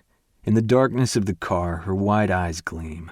My breath slows until I'm aware of every inhale, the way it stretches the muscles along my chest, how every measured exhale tightens my lower abs. And still she strokes me, her touch feather light over my biceps, lingering at the knobby bone of my wrist. Jesus. She gives my index finger a little tug, and it's like she's grabbed my dick. I grunt, swallow a louder moan.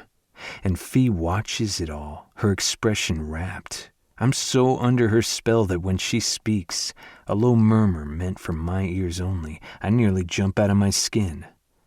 I can't stop touching you, she says. You hear me complaining? Her pretty lips curl, but the smile dies just as quickly, and she releases a soft breath. This is the longest car ride ever. I can't help it. I have to touch her. My hand slides up her thigh. I know beneath those tight jeans she's smoother than silk, soft and lush. She trembles under my touch, and when I cup her heat, those plump thighs clench over my hand. I give her a squeeze. She's damp, even through the thickness of her jeans. Fuck me. You aching here, Cherry? I whisper, watching her eyes glaze over, her lids fluttering down. Little white teeth bite down on her plush bottom lip as she gives the barest nod. My chest hitches. I push just a little harder and am rewarded with the sight of her lips parting, her brow knitting as if she's fighting a whimper. She grips my wrist, and I think she might push me away, but she holds me fast. Slowly, I grind my fingers in a circle. Here is the only place I want to be, I tell her, my voice a ghost in the dark.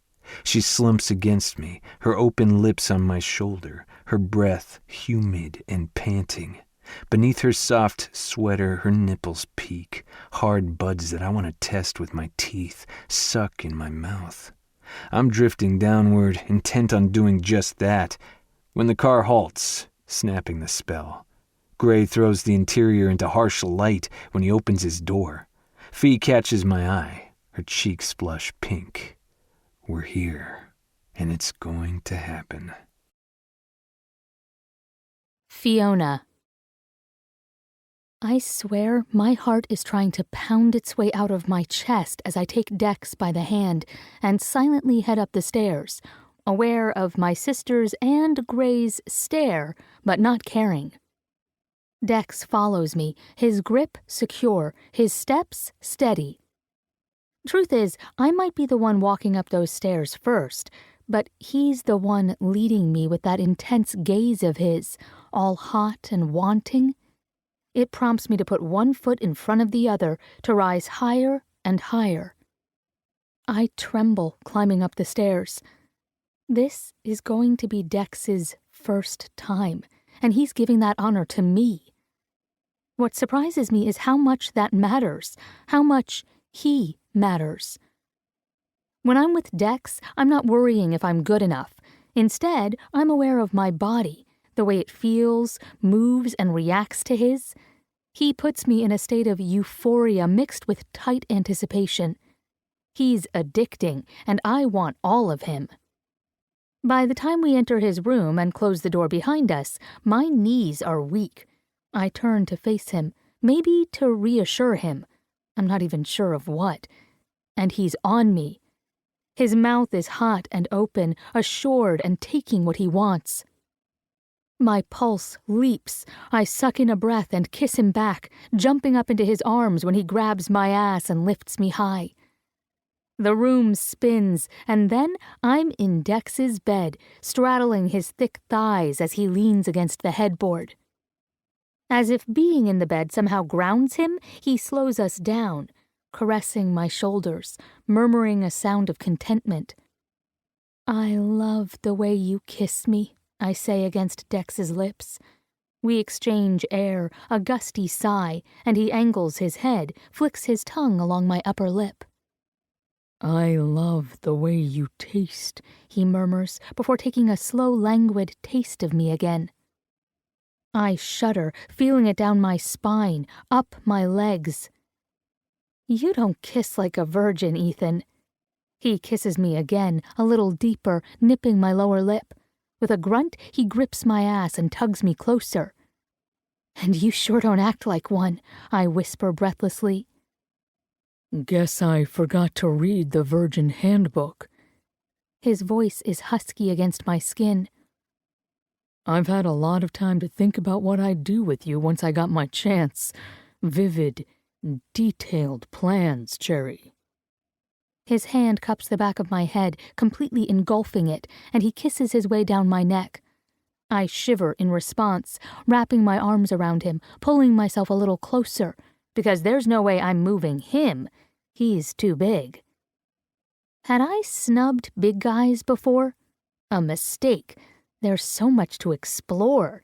My hands coast over his shoulders, the muscles there like honed granite. "Take this off." I pluck at his sleeve. I want to see him, feel his hot skin. Dex sucks a sensitive spot at the base of my throat before pulling back. He reaches behind him, grabs hold of his shirt, and tugs it over his head in one swift motion. His hair flows wild around his face as he sits back and looks at me with eyes like smoke quartz in the lamplight. "Sweet hot peppers," I say on a gasp. He grins, even teeth flashing white in the frame of his dark beard. "Never heard that one before." I can't even answer. I'm too busy just looking. Because Ethan Dexter without a shirt on is breathtaking. I knew he was built, kind of hard to hide that, but seeing him in the flesh is so much more. There is nothing lean or sinewy about him. He is simply solid, defined bulk. A body designed to take a hard impact and not cave. To endure. Broad shoulders like mini boulders. Pecs as big as dinner plates. His abdomen is a veritable slab, a wispy little happy trail of golden brown hair starting a few inches below his navel.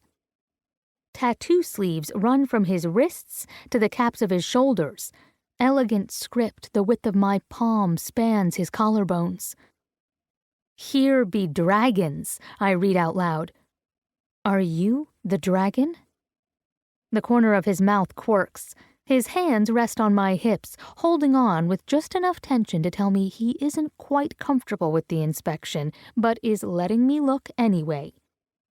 Map makers used to put the saying along the borders for places where they hadn't yet charted. It's in reference to the unknown, to be mindful of the unexplored. I peer closer and see the faint latitude and longitude lines drawn beneath the words. The map stretches to his shoulders, where twin sea serpents play. I trace the words, and he shivers, his nipples drawing tight, and holy hell! His left nipple is pierced. I did not expect that. The tops of his cheeks pink. I, have sensitive skin. Tattoos, piercing. Getting them hurts like a motherfucker, but pain helps me focus when I get too. His color grows deeper. Horny? I supply, my finger running gently over his skin because I can't stop touching him. Yeah. Got a lot of tattoos, Ethan. His eyes burn into mine.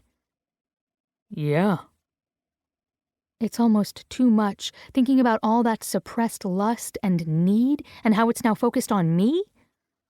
I touch the small silver barbell. Dex grunts, his hips shifting against mine. He gazes at me through lowered lids, his lips parted. "You like that?" I whisper, doing it again, tweaking a bit. His fingers clench my thighs, the thick erection in his jeans rocking me forward. I brace my hands on his shoulders, caress his smooth skin. "Have you any idea how fucking hot you are?" I press a soft, lingering kiss on the hollow of his throat. He swallows hard. Whatever you say now, I'll believe. Humming in response, I kiss him again between his pecs, moving down to that tempting little nipple. A groan tears from him as I suck the hard, cool barbell into my mouth, worrying the nub of his nipple with the tip of my tongue. He's so tight, his body trembles, his fingers kneading my shoulders as if he can't decide to hold on or let go. It spurs me on, makes me take that delicious nub between my teeth and bite, pulling at the metal. Oh, fuck, Cherry. He practically bucks me off with the thrust of his hips, his back arching off the pillows, and I haven't even gotten to his cock. Which is all I want to do now. I smile against his skin and nibble my way down the divot that divides his abdomen. Dex pants beneath me, and I know he's watching. I come up on my knees, angling my body so he has a better view. My tongue flicks out, licking into his small belly button. "You're trying to kill me," he rasps. In the best possible way. I nuzzle his happy trail, my fingers working the fly of his jeans. They're stretched tight over his cock, and the zipper makes a loud buzz as I force it down. I love the way he sucks in a breath, his abs retreating as if he's almost afraid to feel my touch. But then he cants his hips, as if to say, please, please go lower. The flat of my tongue drags across thin, tight skin, the muscle beneath quivering, and I slowly part his jeans. Crinkly brown hairs greet me. Hell, there's nothing under these here but Dex. His cock slides out, standing up for attention. Jesus, I rasp. What? His hoarse whisper drifts down to me, and I glance up, see his flushed cheeks, his dazed expression. He's panting now, a sheen of sweat glistening over his chest. Give me a moment, I say, my hand reaching out to stroke his hot skin. He's so fucking hard, he pulses. He swallows, his cock jumping under my touch. I have to take a breath and calm myself. Some girls don't like cocks, or at least the look of them. I do. I love everything about the male anatomy. Dex's is beautiful, big enough that I know it's going to be work getting him in, and long enough that I know I'll feel each thrust he makes. The thought alone has my thighs pressing together in anticipation. But that's not what holds my attention now. No. He's pierced. Silver studs glint at the base of his wide cockhead, one on the top and one on the bottom. I've never been with a guy who's pierced, but I've heard stories. I know those little nubs will hit all the right spots inside of me. My thumb rubs the larger of the balls on the top, and Dex sucks in a sharp breath. But he doesn't move. He's waiting to see what I'll say. Now, this, I rub him again, loving the way it makes him twitch with pleasure. Had to hurt going in. You have no idea, he says in a raw voice. When? And why? Dex licks his lower lip. After the wedding. You, stripping down to that pretty green bra and those tiny panties. My wet dream walking. Should have gone for you then. I wasn't ready for him then. I was still all about wild parties and dragging myself through college. I wouldn't have appreciated Ethan the way he deserves. I stroke along the underside of the flared head, finding the smaller steel piercing. His hips shift and he hisses, but he lets me play. You could have found someone else, I murmur. Do you know how many women would kill to have you? Didn't seem to want anyone else, he whispers. It had to be you. God, the thought of him wanting me so badly, all that pent-up need hiding behind such a calm facade, it terrifies me. And it makes me want to take him hard and keep him forever. His solemn eyes, framed by thick lashes, are open wide and trained on my face as his broad chest lifts and falls with each heavy breath. They have no fucking idea, do they? My voice is barely a whisper. He stills, the muscles along his torso going tight as he stares back at me. I don't have to explain myself. He knows exactly what I mean. And he gives me the barest shake of the head, his throat working on a hard swallow. No. No one sees him the way I do, because he doesn't let them. Content to stay in the shadows, provide support when needed, never demanding anything for himself. Until me. I see Ethan Dexter. He shines for me, and I burn hotter than the sun when I'm in his orbit. I take a deep breath, and the air feels hot and dry going down. I'm so needy for him. But this isn't about me. Not right now. My hand glides over his length, barely touching his silky skin. Even so, his whole body shivers, his expression pinching tight as though it's both torture and ecstasy. No more thinking, Ethan. Show me how you want it. I give the rounded tip of his cock a kiss, and it jumps against my lips, eager, so unbelievably eager. My eyes stay on his. I need you to show me. His nostrils flare on an indrawn breath, and then he reaches for me, his big hand spanning the back of my head. Long fingers twine in my hair, gathering it in his grasp. He holds me just tight enough that I feel it in my scalp. Hell, I feel it down my thighs. They clench when he slowly guides my head back to his cock. Those serious eyes peer down at me. His voice is a low rumble. Open. God. My lips part, my breath coming in a soft pant. But he doesn't shove himself in. No, he's fucking deviant, because he wraps his free hand around the wide base of his cock and slowly runs the fat, swollen crown over my upper lip.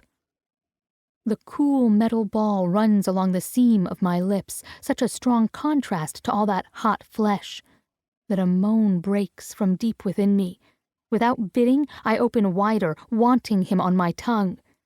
His eyes burn into mine. Give it a lick. And I do, a teasing flick along the tiny slit of his dick. His nostrils flare. More, Cherry. Lick it good and slow. Like this? I run the flat of my tongue around the crown, licking him up like he's an ice cream cone. Ethan bites his bottom lip, his lashes fluttering down, and manages to give me a nod. So I do it again, earning a moan from him. Oh, Jesus. Fee, maybe... God, Cherry, do whatever you want to me. I'm yours. I'm all yours. He's sprawled back, his long body taking up all of the bed, one arm thrown over his forehead, his lip caught between his teeth as if in pain. He gazes down at me so full of lust and need, he seems almost helpless, this massive guy. Mine. Kissing the tip, I smile up at him and then suck him deep.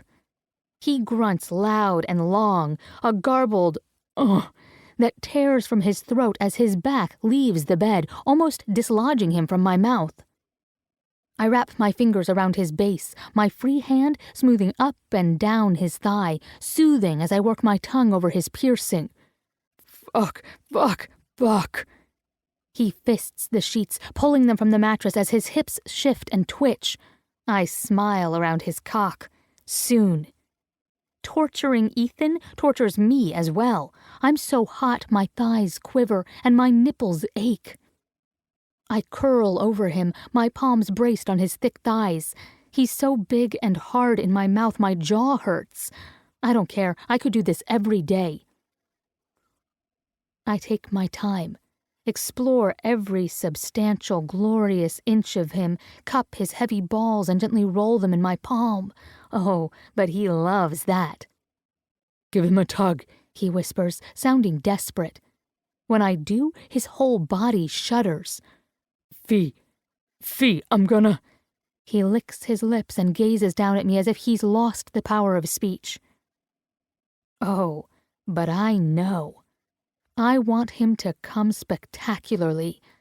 The power in his body moves under my touch. It's heady, and when he comes with an agonized groan, giving himself fully over to me, I fall completely under his spell. Chapter 14. Dex. Fantasy and reality are never the same. I've fantasized about Fiona Mackenzie's mouth sucking on my dick more times than I should admit. Never once did I get it right. I didn't want to recall those vague, fractured memories I had of the only other girl who'd performed that service for me those many years ago. They had no place being anywhere near the vicinity of Fee. So I'd only had my imagination to go on.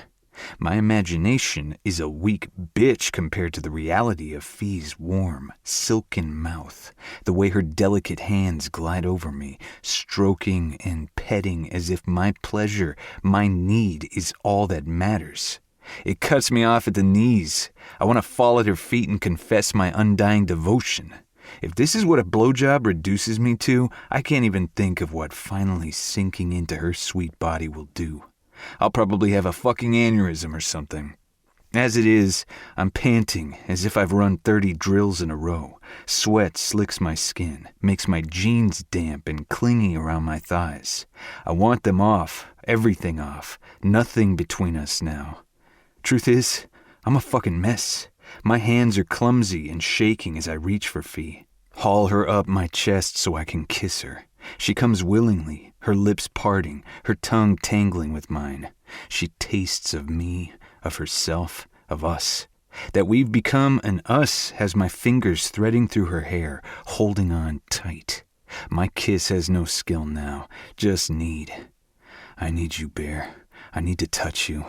She nods, takes another kiss, fumbles to reach the hem of her sweater. I'm holding her too close, but I don't want to let her go. I whip off her shirt, then sit back and shimmy out of my jeans. I didn't want to come, I tell her. It sounds like an accusation, but it really isn't. Coming in her mouth? Jesus fuck. Just Fuck. She'd suck me down, her hot mouth tugging at my dick as if she needed it to survive. It made me feel weak as hell, and like a god among men, because Fee had chosen me. Out of all prospects, she wanted me. "You'll come again," she assures, nibbling at my neck. I just took the edge off. More like unleashed my primitive side that says, claim her now and do it hard. Only I can't seem to control my limbs. Hell, my cock is rising again. I'm pretty sure hard and ready is going to be its go-to state for days. She's laughing now, her voice all soft and husky. I know it's because I'm stuck in my jeans, the fabric snagged on my ankles. Fee reaches out and pulls me free. I'm naked, and she's not. This needs to be rectified. Off. One swift tug and her skinny little jeans are sailing across the room. "Whoa, big guy," she says with another laugh, her green eyes dancing. "Hold on a sec. I've been holding on for 24 years.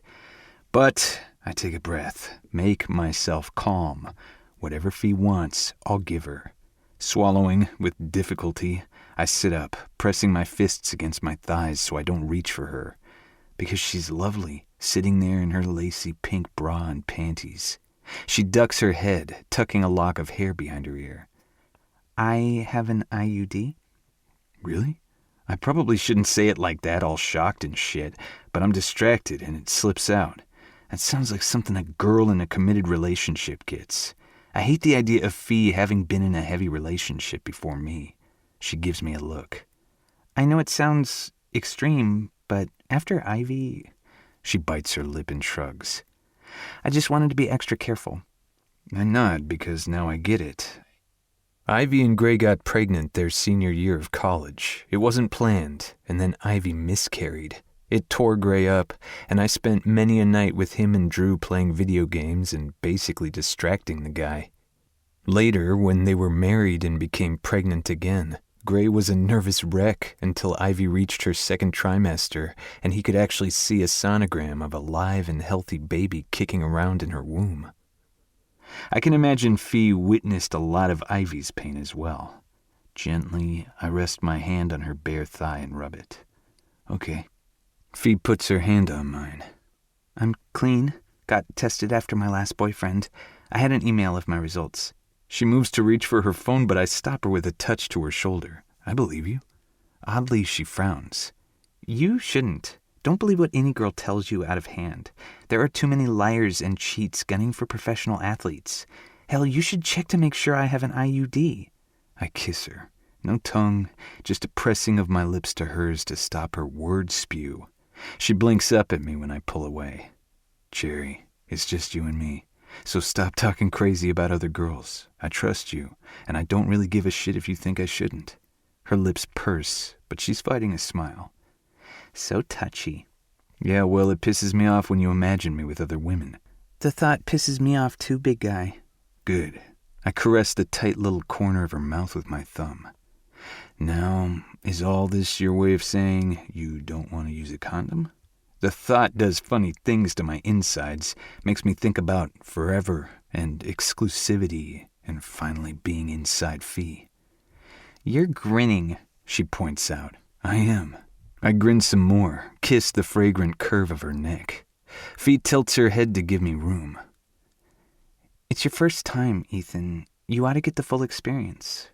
Delicately as I can, I run the tip of my tongue up her neck, loving the way she shivers. When I reach her mouth, I dip in to snatch a taste, and she moans, opening up wider. God, she's delicious. Mine. All mine. My fingers thread through her hair, holding on tight. "Can I have the full experience now?" She chuckles, the sound muffled against my lips, and her arms wrap around my neck to bring me closer. "You can have it all, Ethan." Be warned, Cherry. I'm going to take it. With that, I swing her onto my lap. A flick of her bra strap and it slips off. I palm her breasts, graze my lips over the stiff bud of her nipple before sucking it deep, taking as much of her breast into my mouth as I can. Greedy, so greedy for her. I love the way she moans and pushes into my touch. I want more of her sounds. My teeth bite down, just enough to make her feel it, make her squirm, pain and pleasure. I knew how my confession must have sounded, how I'd pierced myself in the most painful place possible for the want of her, but it wasn't entirely impulsive. I'd known that eventually the pain would fade, and there would be only pleasure. Added pleasure for me and for whoever I was with. Yeah, I'd been picturing Fee. Didn't matter if I tried to move on. Eventually my mind returned to Fiona. She was my one, whether I wanted her to be or not. But want her, I do. And now I'm going to have her. Like that, any lingering nerves about having sex for the first time dissipate like fog in the sun. Easing her back on the bed, I take hold of her panties. The journey that small scrap of silk takes down her legs seems endless. Torture. Fee only chuckles, kicks her panties aside. I've never met a girl like her. She isn't shy, yet she doesn't preen. She knows I'm dying to see her. It's clear in the way she lays back, one arm draped over her head, the other resting on my shoulder. The way she looks up at me as if to say, I'm yours, do as you wish. A breath gusts out of my mouth. I'm shaking like a leaf. Sweat covers my skin, makes me shiver even more. And yet, I'm so fucking hot I can barely breathe. I can't stop stroking her curves. Her skin's so smooth and soft I could touch her forever. Can't stop staring at the deep rose tips of her nipples, at pert, creamy breasts that fit perfectly in the palm of my hand, at the dip of her waist and wide swells of her hips, the little triangle of golden curls, the exact shade of spun sugar. She is so gorgeous, so perfect. My chest feels like it might cave in. Her plump lips curl in a smile. Now, I know even a virgin football player has to have seen his share of naked women. She's right. Girls aren't shy around star athletes. I've seen plenty of them, in all sorts of shapes, sizes, and colors. I can't be that different, she says. My hand stills on the curve of her hip, at the spot where it sweeps down to her luscious ass. You are. A little furrow works between her brows, and I lean down to press my lips there. You're mine. That makes all the difference in the world. I can feel her smile. She cups the back of my neck, runs her fingers down my skin, sending lightning strikes of heat along my back. Take me, Ethan. I'm not even conscious of moving, but I'm kissing her deep and hard, like I need her to breathe. Soft lips, warm, wet mouth. My tongue dips in again, needing more. I move over her, my hips settling between her legs. Hell, she's so much smaller than me, delicate and breakable. I don't want to crush her, but she spreads her thighs wider, sighing into my mouth as she does it, and I just want to press into her until every inch of my skin covers hers. My cock is so hard it hurts, nestled along the slick channel between her legs. I can't help but move my hips, slip, slide, and grind against her sweet pussy. But it's not enough. I want in. It's pure aggression, this need. Gritting my teeth, I rest my weight on my elbows and peer down at her. Okay. I don't know if I'm asking her or asking myself. I'm shaking again. Always shaking with this girl. She could slash me in two with a word, a look, and she doesn't know it. Or maybe she does. Her smile is tender as she brushes back the tangle of my damp hair hanging around my face. Perfect, Ethan. I force a breath into my lungs, then cant my hips, lifting back enough that the aching tip of my cock finds her opening. So warm and slick. I swallow convulsively, my heart threatening to pound its way out of my chest. Fee, I whisper, searching her eyes. Her hand glides down my spine to my ass, clutches tight, urging me to move, and then I'm pushing in, and in, and in. A groan tears from me, so ragged it sounds like I'm in pain, when really I'm in heaven. Tight, wet, hot heaven.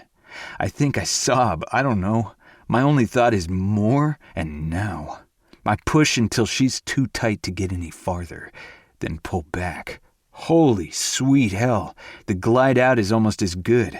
Only, fuck, I need to thrust again and harder, get deeper. So I do, working my way in, fighting for every inch and loving every fucking second of it. Beneath me, Fee's eyes flutter closed, her slim back arching up toward me. She's fragile beneath me, and yet, God, the way she spreads her legs wider, the little whimpers and gasps for air like she's desperate for me to give it to her hard, it takes all my will not to pound into her like a beast, because I need to know for sure. Good, I whisper, my voice raw in my throat as I pant, my arms braced at her sides and shaking. So very. She swallows hard, rocks her hips, working herself onto me. Tight, so tight. Slick walls squeeze me, my dick throbbing and stiff, nudges just a bit deeper. You like being stuffed full of my cock? Fuck yes. The hard points of her nipples brush against my chest. More, she says, more. So I give it to her, pumping through the perfect clench of her pussy until I bottom out. For a second I hold perfectly still, my entire body straining against hers. I close my eyes, clench my teeth. Shivering heat licks along my skin. My dick pulses so hard I feel the shock waves in my ass down my thighs. Don't come. Don't you fucking come. I take a breath and it burns through my lungs. Then she touches me, the brush of her fingers tracing my cheek. Ethan. I find her gazing up at me, her cheeks flushed and dewy with sweat, so beautiful I can't speak. Her thumb caresses my skin. Now, baby. A groan rips from me. I lose myself, thrusting with blind need, and it feels so good, so fucking good. My entire body ignites. I can't help glancing down, watching myself. Harder than I've ever been and glistening with her sweet slickness, tunnel in and out of her tight clasp. The sight sends my awareness into overdrive, has me pushing harder, loving her with my entire body. But I need to do right by her. Tell me what to do, I rasp against her mouth. Tell me how to please you. She's breathing light and fast, her arms limp around my shoulders. What you're doing now? She shifts a little beneath me, her brow furrowing in concentration. So fucking beautiful. Push upward when you thrust. Right. Her breath hitches when I comply. Yes, right there. There, Ethan. I do it again. Watching her, loving the way her pretty face twists with pleasure, how she whimpers and pleads when I hit that spot within her. And each time I do, my metal piercing shifts and pulls, sending ripples of pure feeling down my cock. I fuck her until my balls draw up, pleasure coiling them so tight my spine tingles. Jerry, I'm close. I don't want to. I thrust again and groan. Lust is like a thunderclap within me. I don't want to go without you. Her eyes are wide, dazed. Suck my nipple and fuck me hard, Ethan. Jesus, I nearly come there and then. Panting, I crane my neck, find the stiff butt of her nipple and pull it in deep. She moans, writhes against me like she wants to get away, only she's grabbing my hair and tugging me closer as if she's afraid I'll stop. Not a chance. I pound into her, giving her more, taking more, until Fee utters a cry, her slim body straining against mine. The walls of her sex clamp down tight, beginning to tug at my dick in rhythmic pulses, and I lose it. So good I can't think. Her nipple pops free and my face burrows into the sweat-slick crook of her neck as I cry out and pound into her until I come so hard I can't even remember my name. Just hers. Fee. Chapter 15. Fiona. I wake up late. Again. Okay, earlier I woke up to Dex sliding into me and fucking me with a languid, almost lazy pace. I was sore, and so was he. Not enough to stop either of us. Not until I lost my ever-loving mind, which I do every time he slides into me. Because his piercing? Hallelujah and praise the brave soul who first thought, I'm gonna adorn my man crown. Nothing on this green earth is as good as the feeling of Dex's thick, studded cock pushing in and out of me. Well, perhaps one thing. Witnessing Ethan Dexter come. I swear I could have an orgasm just watching him. The way his big body starts to quiver, his brows drawing up tight as though he's in actual pain. But it's mostly the way he gives himself over to it, pounding into me like he'd die if he stopped. The almost desperate sounds he makes, somewhere between a whimper and a groan. That this big, strong, normally self-contained man falls apart for me makes me fall a little deeper every time. And I'd wanted him to stay in bed with me, possibly never leave it. But annoying Gray began texting, and then calling up the stairs, nagging Dex to get his ass up and get ready.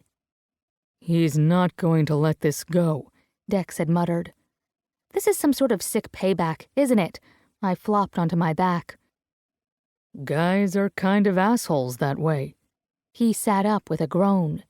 So while he showered and went to work out, I slipped back into sleep. A boneless bliss, known only to those who have been thoroughly worked over. As soon as I wake, I want him here. He's been gone for 2 hours, and I miss him with a terrible ache that swims through my bones. My stomach should be in knots over my work mess, but instead it's fluttery with anticipation. I can't wait to hear his voice, see all those deeply weighted thoughts going on in his agate eyes. I want to feel his solid warmth, touch his body. God, my hands twitch with the need to wrap themselves around that thick, strong cock of his, to play with the silver piercing and hear him make those low, needy groans. I have to press my legs together to ease the emptiness there. All this, and it's only been a few days with him. Already, I'm addicted. One hit, and he is my drug of choice. And what good will this do when I have to go back to New York? The ringing of my phone pulls me out of my thoughts. The caller ID says it's my coworker Alice, which is weird enough that I answer. Hey! Alice's voice is thin, the sound of traffic loud in the background. You having fun in San Fran? Fun isn't the word for what I'm having. Super happy lust tornado? Pleasure palace experience of a lifetime? No complaints, I say casually, which is also a gross understatement. What's up? I don't usually get calls from Alice. Felix pulled us all into a meeting today, said he was planning on naming his new assistant designer on Friday morning. I bolt upright, my spine so stiff it hurts. Friday, but I'm not back in until Monday. Alice makes a noise that sounds a lot like, duh, although she's too nice to say it outright. She's already a junior designer, so she's got nothing to worry about. I, on the other hand, am clearly up shit creek without a paddle.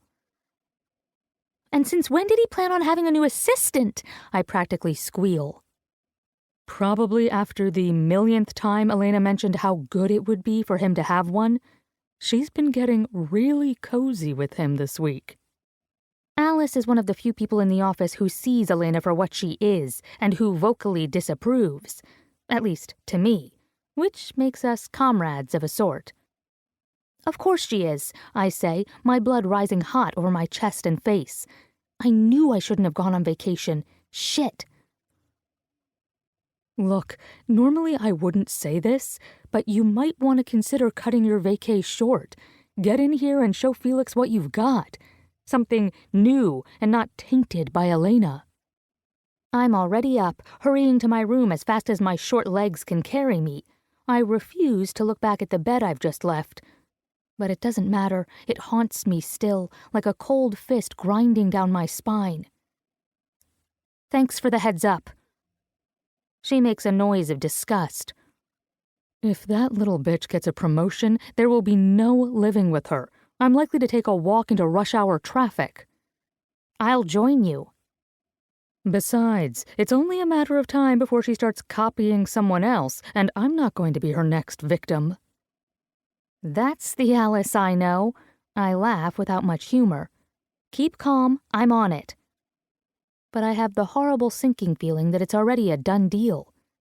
So why am I frantically packing my bag? Why am I online cashing in precious air miles so I can get a ticket back to NYC today? With each decisive action, my jaw grows a little stiffer, my heart a little colder. You're running away. You're just using this as an excuse. No, I need to protect my job. I'm not running. 30 minutes later, when I finally stop moving and planning, I sit in the quiet of the guest room I decorated and think of Dex. I'll be leaving him regardless.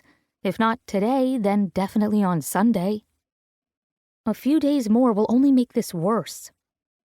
I've had boyfriends before. I know when I'm in danger of losing my head over a guy, and I know it's never been as strong as this. Usually, the start of a relationship is the best part for me. Attraction is a heady rush, a kind of giddy high, like going out and dancing all night. You know it will end eventually. It's just part of the process, a little built-in fail-safe to keep me from getting too attached. Only with Dex, I don't like the idea of us having an end date at all. I struggle to swallow past the panic. I'm so deep in my own fear that I don't hear him until he's walking into my room. Fresh from a shower at the gym, his sun-streaked hair is damp and neatly swept back in that samurai bun. He's wearing a navy t-shirt with a graphic of a big green Hulk fist smashing through cinder blocks. I'm betting Gray gave it to him. I'm also betting Dex is wearing it now because Gray gave it to him. Dex is like that, the big papa bear who makes sure those in his circle know they're loved and appreciated. The pain in my throat grows. I have to slip my hands between my knees and press hard to keep from reaching for him. There's a smile in his eyes, but he clearly sees that something is wrong, and he halts. Instantly, his gaze scans the room, as if he knows he needs to search out any possible threat. His eyes cut to the packed suitcase on the floor, and a line forms between his thick brows. You're leaving? He sounds so incredulous, his voice lighter with shock, his body visibly recoiling like I've slapped him. I did that to him. I hate myself for that. Talking proves harder than expected. Work emergency.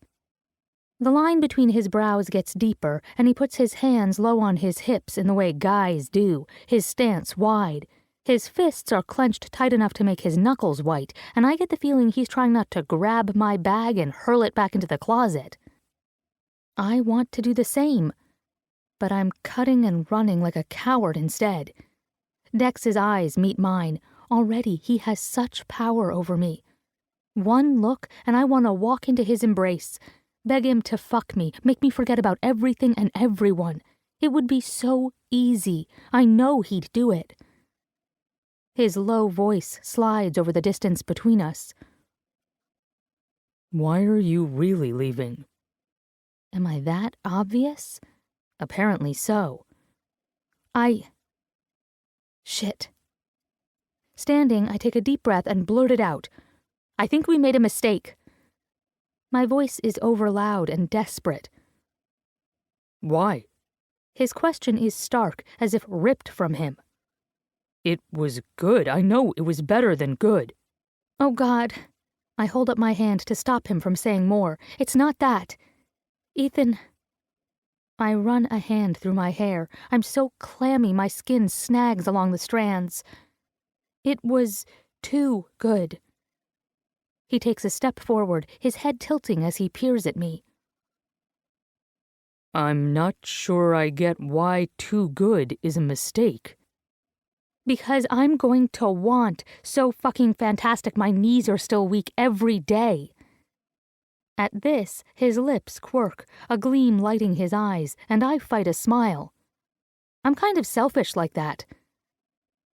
Another step, and he's almost within touching distance, but he comes no farther. Still not seeing the problem, Cherry. His voice goes dark. I'll give it to you every day, several times a day if I have a say in the matter. He's slowly coming closer, as if he's afraid I'll bolt. I want to. As it is, I press a hand to his solid chest.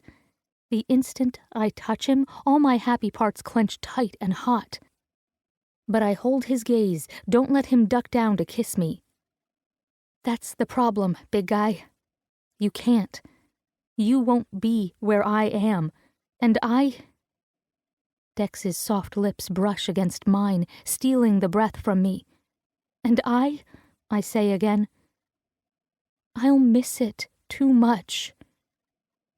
Again he kisses me, a slow, melting nuzzle of lips, soothing, tempting. Despite myself, I cup his cheek, stroke along his beard. His big, warm hand holds the back of my neck, keeping me steady as he gives me another kiss. No tongue, just mouth to mouth, an exchange of air, just enough to let me feel.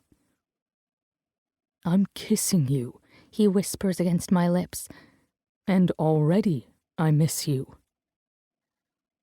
A ragged breath leaves me, and I break away from him, not that he lets me go far. He holds my cheeks and presses his forehead to mine. With his great height, the action makes it seem as though he's sheltering me, his broad shoulders hunched, his thick arms surrounding me. With another man, it might be intimidating.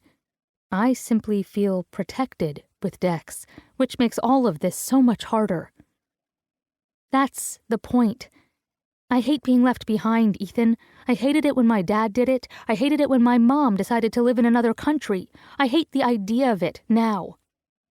I tried to tell you this before, but you're you. All sexy and sweet and strong and beautiful. God, I'm babbling. You make me babble, Ethan. No guy has ever made me do that. How am I supposed to resist you? You don't. The corners of his eyes crinkle, but it doesn't look like amusement. It looks like pain. Perhaps the same pain I'm feeling. Last night, I tell him, I've never felt that before. Not just the sex, although, hell, Ethan Dexter, you rock my world. My fingers tighten on his jaw. I know I said I'd try, but shit, now I know it will slowly kill me not to have all of you. You have me, he rasps as though I'm killing him now. You fucking have all of me. His declaration rips through my heart. We've only had a few days together. Already he knows as well as I do that the connection we made altered us. But I'm afraid I can only bend so far before I break. My throat swells tight. That's the thing. I don't have you. I will never have you with me all of the time.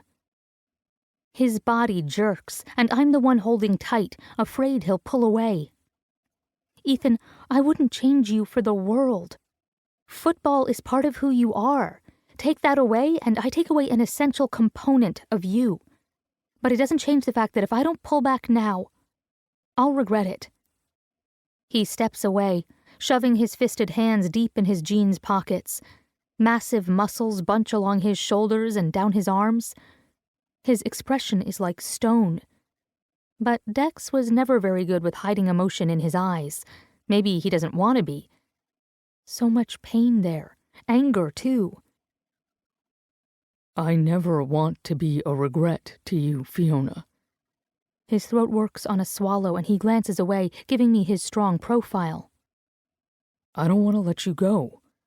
But if that's what you want, I'll respect your decision.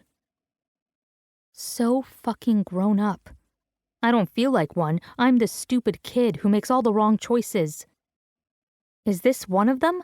I'm trying to do the right thing, and I know my usual self would toss caution to the wind and screw the consequences. But that's led me down too many bad roads. This is the smart choice. End it now before I turn into a whining, nagging leech girlfriend. An unsteady breath leaves me. He holds up a hand, his eyes still not meeting mine. I can't. Whatever it is you want to say, just... He moves then, faster than I'd have ever imagined.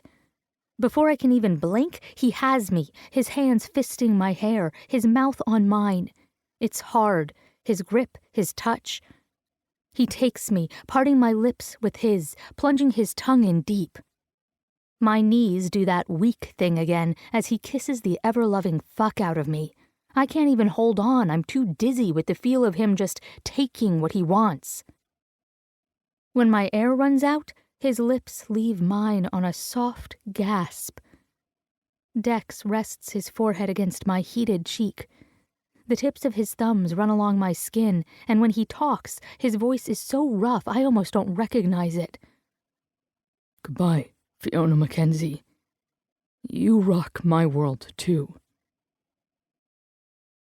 And then he's gone, walking out of the room and not turning back to see me fall. Chapter 16. Dex. Usually I do my running up and down stadium stairs or towing a weighted sled while doing relays, brutal workouts designed to increase my strength and mental toughness or develop intense bursts of speed. Jogging along a flat rail is more of a luxury than a workout. Out here, I can soak up the scenery, get some much-needed fresh air.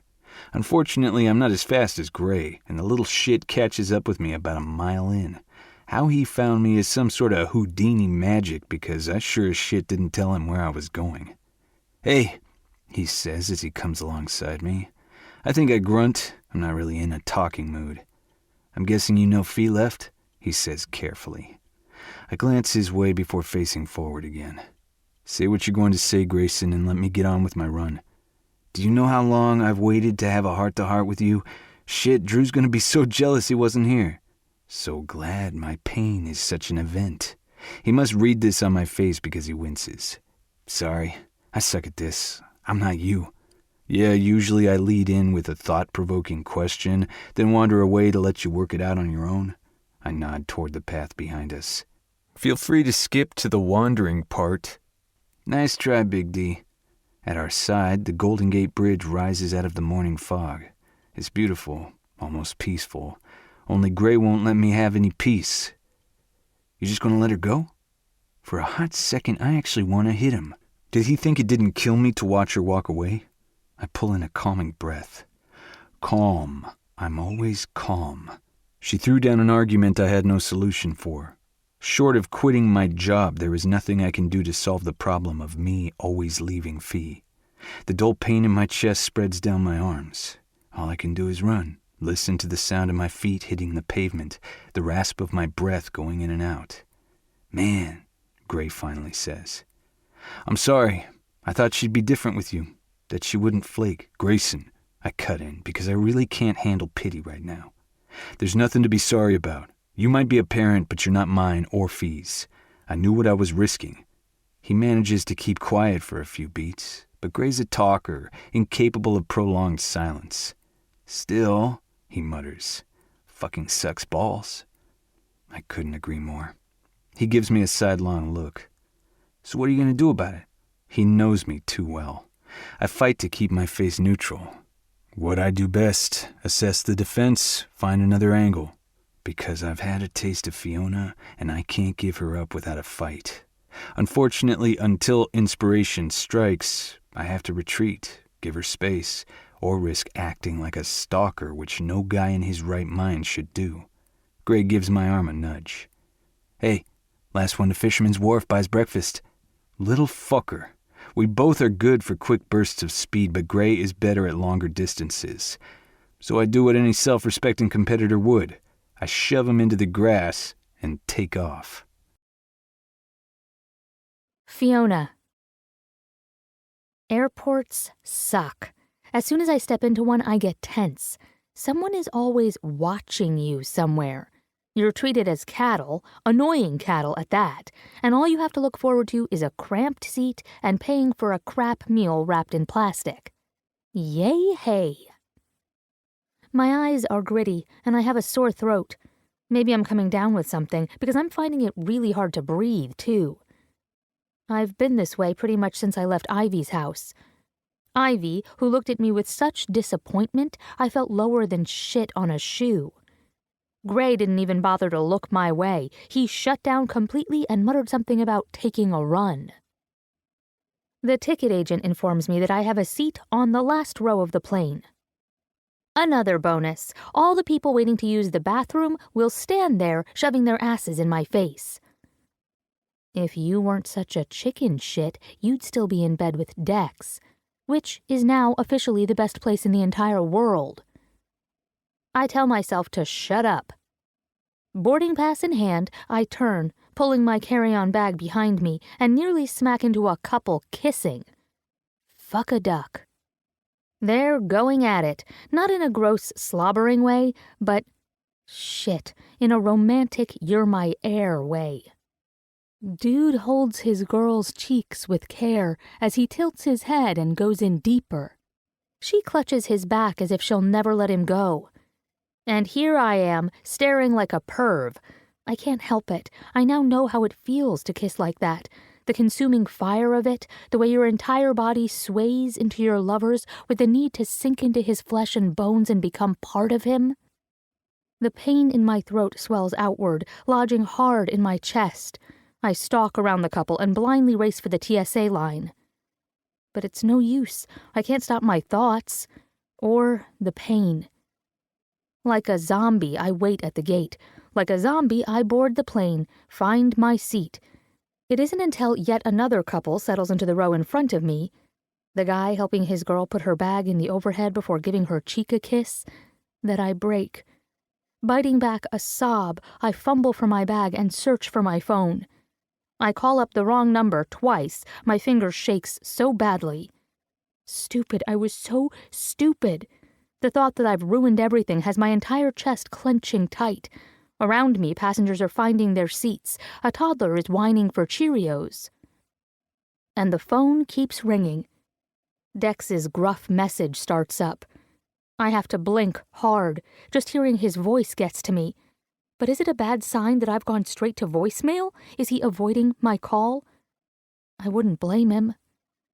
I hate leaving a message, but part of me is relieved that I can say what I have to say and then hang up without the threat of him telling me he's done. Please don't be done with me. Hey, it's me, Fee. Shit, that rhymes. I hate it when I inadvertently rhyme. I mean, if you're going to do a rhyme, own it, right? Shut up, Fee. I take a breath, my palm slipping on the case of my phone. There was this couple kissing by the ticket counter. I don't know if they were leaving each other or reconnecting, but they were so into each other, you know? And it hit me. I'll never kiss you again. Never feel your arms holding me close and... Shit, I'm about to blubber. My hand wipes so hard at my eyes it hurts. I swallow hard. It hurt, Ethan. Too much. How can that be? How can it be that you already feel like a part of me? But I guess you are, because the idea of never being with you again... Fuck, I'm babbling again. But Ethan... The loudspeaker blares, announcing that it's time to cut off all electronics. I hunch over, turning my body toward the window. Ethan, forget what I said, okay? I'm sorry, I was being a coward. I want you. Just you. I don't care about the rest. Please say it isn't too late, that I didn't fuck us up before we really began. Miss? The flight attendant is hovering. You have to turn off your phone now. I glance at her, tears in my eyes, holding up a hand.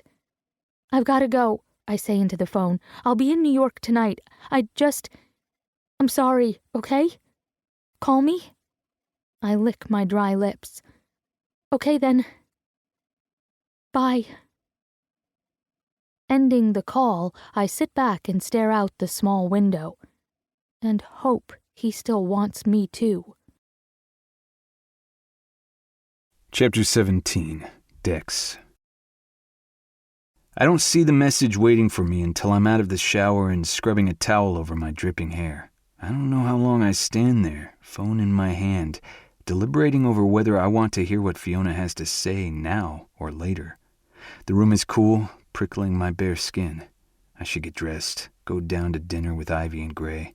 I'd rather not talk to them or anyone, just go back to my empty-ass townhouse in NOLA and paint until my eyes blur. But Fee called, which means I'm going to listen. I'll never ignore her. My heart thuds hard against my ribs as I hit the play button and put the phone to my ear. Her slightly husky, lilting voice is a kick in the guts. God, I miss her. Then I listen, really listen, and slowly sink to the floor. My lips wobble on a grin as I lean my head back against the edge of the bed. I listen to her rambling, breathy message again and again. I want her so badly my muscles tighten with the need to move. A low laugh leaves me.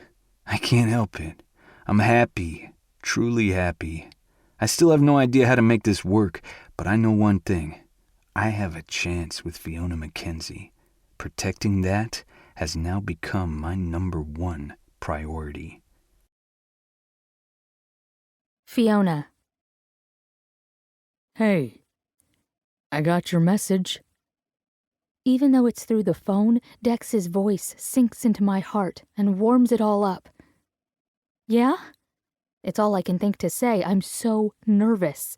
Me, nervous over a guy, over a football player. Next thing you know, I'll be buying his jersey. Although, really, I probably should show a little Dexter support. Yeah, He says back to me softly. I lean my head against the stinky cab seat and just smile. So, we're good? Cherry, let me lay this down for you. I'm all in. I want you. I always have. That voice of his goes deeper. You going to let me have you? Jesus, I cross my legs tightly, heat pulsing through me. You've already had me. That was only a taste. It's a rumble in my ear, all his need and impatience a driving force that leaves me breathless and thrumming. I want more. Ethan, you're killing me. He curses under his breath, and I hear him sigh. I'm killing myself. I know this isn't ideal. Just... He's clearly struggling to give me some word of comfort. Can you place your trust in me, that I'll find a way for us to be together? My hand cradles the phone to my cheek, a weak substitute for touching him, but it's all I have. I can do that. Again, he sighs. This time it sounds relieved. Thank you. Look, I'm going to go. He stalls out. It's like I can actually hear his mind switching gears, so the sudden lightness in his voice isn't even a surprise, though his words are. Found your panties balled up at the bottom of my bed, Cherry. I choke out a laugh. God, give them to Ivy and she'll mail them back to me. He makes a noise of disbelief. You want me to give your underwear to your sister? Hell no. Dex, those are Mila. They'd been a very expensive birthday present from Ivy, who knew I always shopped at their boutique when I went to London to visit our mom. I have no idea what Mila is, darlin', but they're soon to be wrapped around my cock. If I can't have you, I'm fucking the panties. With that, the big bastard hangs up, and I just know he did it with a smile on his face. Fear the beard. I suppose you think sending me this pic of you wearing the top half of your lingerie set and nothing else is some sort of payback. You're right. My hand is tired, but your beloved Mila and I are well acquainted now. Cherry bomb. I don't know if I should be disturbed or turned on. I'm going with a little of both. No more pics, Cherry. I'm in enough danger of developing tendinitis of the elbow as it is. Remember rice. Rest, ice, compress, elevate. You're kind of evil, you know that? I am sweetness personified, and seems only fair that I get a sexy man pic in return. Yeah, no. Ethan, gimme, gimme, gimme! A picture of you glaring is not what I had in mind. Payback's a bitch, sweetheart. I'll keep that in mind as I go without underwear until I see you again. Fuck. Chapter 18. Fiona. Returning to work sucks. The realization slaps me across the face hard enough to make me come to a halt. I actively hate walking into this office. I shouldn't. It's a beautiful space, a light and airy loft, all brilliant white. White to relax the eye and let us show sample colors in their purest state. There's an energy here, as if each person is so grateful to be part of this place that they exude anticipation. Every person but me, apparently. My steps shuffle with clear reluctance, a pit of ugly feeling lodged low in my belly. No one seems particularly surprised to see me. I get a few sympathetic nods in my direction as I head to my desk. Brilliant, I mutter under my breath. I can handle a lot, but being pitied burns me. My desk sits in front of a massive Palladian window that starts at the floor and rises over 10 feet above me. Outside, traffic is a flowing river, people darting to and fro. I want to be out there with them. I'm just turning my computer on when Elena appears. Honestly, for someone who's caused me so much grief, she ought to look the part. I don't know, maybe have black and white hair and long red nails or something. It would feel so much better if she was also in hot pursuit of a Dalmatian puppy coat. But she looks normal. Dark blonde hair, snub features, medium height. She looks like the girl who'll be your best pal, the happy, if not slightly ditzy, sidekick. It's a good disguise. I'm tempted to ask her if she's Kaiser Soze, but I doubt she'd get the reference. Elena once told a group of us that the only time she was willing to watch a movie was if a date took her to one, and then she'd be moving on, because no way was she going to see a man who thought a movie date was acceptable. Then again, not a week later, when Felix had mentioned his deep lust for all things Loki, Elena had waxed on about the Avengers and who was the hottest. I lost points for picking the Hulk. They can look at me as though I'm crazy all they want. When Bruce Banner loses control and fucking roars, my nipples go tight. For some reason this makes me think of Dex, and I do not want to think about him when Elena is perched on my desk. He's my happy place. She is not. What can I do for you, Elena? It doesn't escape me that she's tilting her head to catch a glimpse of my computer screen. I don't know what she expects to find there since I do most of my work on sketch pads. She gives me a bright smile, the same easy, friendly smile that messes with my head and has me wondering if I'm making more of her than I should. Just getting in? Considering my bag is on my desk and I'm carrying a takeout coffee cup? Yep, just getting in. I also don't miss the implication that she's been here for a while. I still can't decide if she plays dumb or really is. It's hard to tell. Look, Fiona. She places her warm, slightly moist hand on top of mine. I know things have been strained between us lately, and I'm really sorry for it. Some of the stiffness eases out of my shoulders, but she keeps talking. I know it's hard for you when we have such similar tastes, yet Felix keeps choosing me. I'd be upset too. Right. There's the Elena I know. My eyes narrow as she leans closer. Maybe we can work together. I stand abruptly. We already do. You know what I mean, silly. Maybe we can collaborate on a project. My smile actually hurts. I'm pressing my lips together so hard. When I manage to talk, it's through my teeth. If we collaborate any further, we're going to have to share a brain. She frowns as she follows me to the conference room for our morning meeting. Tom, Alice, and Nathan are already sitting around the spotless glass table. I don't know how it manages to escape basic handprints and smudges, but it does, as if it dare not defy the exacting expectations of our boss. Felix glides in a moment later, tiny espresso cup in his hand, gold Prada sunglasses perched on his nose. Someone please tell me whose idea it was to paint this entire office white. It's fucking blinding. It was your idea, Nathan deadpans. Hangover, oh fearless leader? Lucky for Nathan, he's one of Felix's best designers, and he knows it. Felix glares but does not reply. With exaggerated care, Felix sets down his cup and sits back in his chair, folding one thin leg over the other. Dressed like an Italian film star from the 1950s, his ink-black hair immaculately combed and glossy, he could be from another era. Through the gray tint of his glasses, his dark gaze finds mine. Well, hello, Fiona. I didn't expect you back so soon. Oh, you know, San Francisco can't compete with New York City. Lame. So fucking lame. His expression says much the same, and I fight not to cringe. Thankfully, he moves on.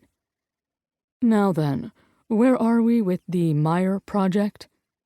Nathan sits back, looking bored. Ms. Meyer decided she wanted her bedroom candy apple red. The entire room.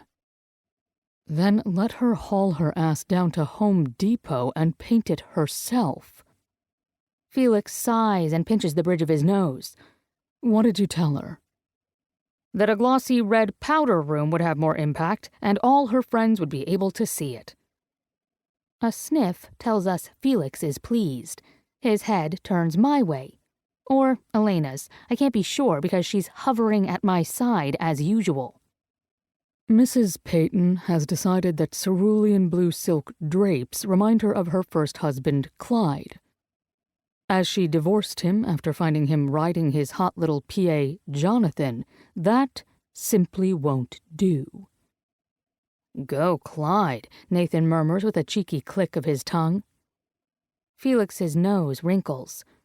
Having seen Clyde, my sympathies go to Jonathan. Elena, what would you suggest? About Clyde and Jonathan? She squeaks. I manage to hold in a wince. Felix simply sniffs, this one annoyed. About the drapery. A test. Felix loves to pop these little questions on us. Elena's mouth opens, her gaze darting around the table as if one of us will mime the answer and save her. As tests go, it isn't a difficult one. The rest of Mrs. Peyton's living room color scheme is set. Deep, glossy, mink-colored walls, low-slung ebony furniture covered in gold mohair and dusky blue satin.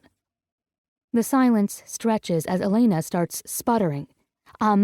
Well... Felix sighs and turns to me. Fiona, thoughts? My mind turns as I tap my pen on my sketch pad. This is my chance to gain ground and remind Felix what I can do.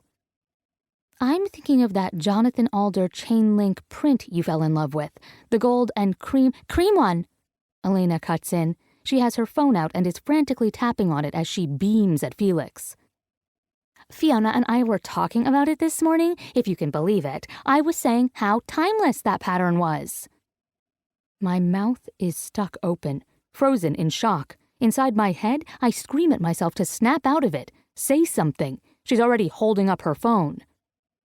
If you like that idea, I've got a supplier on 31st who has it in stock. The air leaves my lungs in a whoosh, and I turn back to Felix, who is smiling. I do love that fabric, he says, swiveling his chair back and forth. And it would work well. He sits up. Great work, Elena. Across from me, Alice lifts a brow, her gaze hard. Because I'm still sitting here like a boob. Only, what am I supposed to say? This is real life. Shouting, "You lying hag," will only result in me looking like a bitter nut. My back teeth meet as I turn my chair and stare at Elena. She doesn't flinch and gives me a big smile. Mine grows as well, so hard my cheeks hurt. You know, it occurs to me that the master is also cerulean blue. Surely Mrs. Peyton will object to the color in her bedroom, too. Chances are, Felix agrees from the head of the table. I keep my stare on Little Miss Steal-It. What do you suggest for that, Elena? Or have I forgotten one of the many conversations we had this morning? She flushes. Well, we could... She nibbles on her bottom lip. That's all right, Felix says. I'm sure you can work it out with Fiona. Bring me a color scheme after lunch. And as if he hadn't just metaphorically punched me in the gut, he stands. Now I'm going to lie down. Unless the office is on fire, I do not want to be disturbed. At my desk, I allow myself a moment to slump over, press my forehead against the cold glass surface. So coming back to work early was a bust. But I've got time. Or I could just walk out. I picture it, how good it would feel. And then, what? What would I do? Thankfully, my cell ringing distracts me. My voice is muffled when I answer because I don't pick up my head. Hello? Fee, darling girl, how are you? My mother. Her cultured, crisp English voice is both soothing and annoying. Soothing because it's Mom, the woman who held me when I cried, tucked me into bed every night until I was 14. Annoying because she is never frazzled. She is perfect. Oh, I know she has her failings, but to me, she'll always be stunning and cool, not a blonde hair ever out of place. Hey, Mom, I'm fine. You sound like you're face down in bed. Close enough. I sit up and smooth my hair back from my face. Bad connection. I'm at work. Lovely. I've been meaning to tell you how proud I am of you for landing that position. I couldn't be happier, Fiona. Right. A ragged breath gets caught in my throat. Thanks. And you know, if you keep at it, soon you'll have your own design firm. She's being encouraging, but I know her enough to hear the slightly desperate tone under it all. Please, Fiona, keep at it. Don't quit this time. I heard the same tone every time I changed my major. Every time I asked to learn an instrument or join a dance class. I can't even blame her because I quit all of those classes and camps, usually just a few days into them. Grimacing, I turn my chair away from the open office space and face the window. My mom keeps chattering. And how were Ivy and Gray and my little poppet? All fine and well. Leo is getting bigger. And louder. He's beautiful, isn't he? Mom had been there for the birth and instantly became a doting grandmum, as she insists on being called. I tell you, he has my eyes. I can't help but laugh. Mom, his eyes are blue. Hers are green, like mine. All babies' eyes are blue. His will turn, and they'll look like mine. Anyone can see that Leo has Gray's eyes, down to the exact shade of blue. But I don't argue. How's the business? I ask instead. My mom owns a chain of bakeries. Ivy was supposed to go into partnership with her, but chose to be an agent like our dad instead. I don't know who was more shocked by that, Mom, Dad, or me. Ivy hated how Dad's business pulled him away from our family almost as much as I did. Yet, here we are. Ivy as an agent, and, hell, me falling for a football player. As my mom talks about her shops, the image of Dex's grin, so rare but so gorgeous, framed by his lush dark beard, pops into my mind. My palms tingle with the need to run over it, to smooth over the massive swell of his hard, hot chest. I swallow and focus on Mom. She's telling me about a yeast delivery gone bad, her voice breathy with exasperation, and I blink hard. I miss her. I miss Dex. I miss everyone. I clutch my phone, feeling lost and abandoned, which is ridiculous. No one has left me behind. I'm here because it's where I chose to be. This is life. Like some messed up game of boggle, it shakes us all up, and we land where we fall. This isn't even close to the first time I've felt this way, but usually I'm able to distract myself with friends and parties and laughter.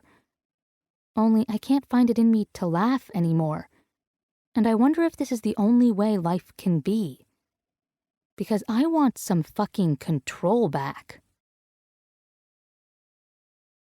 Chapter 19. Dex. Look, it's Sinatra!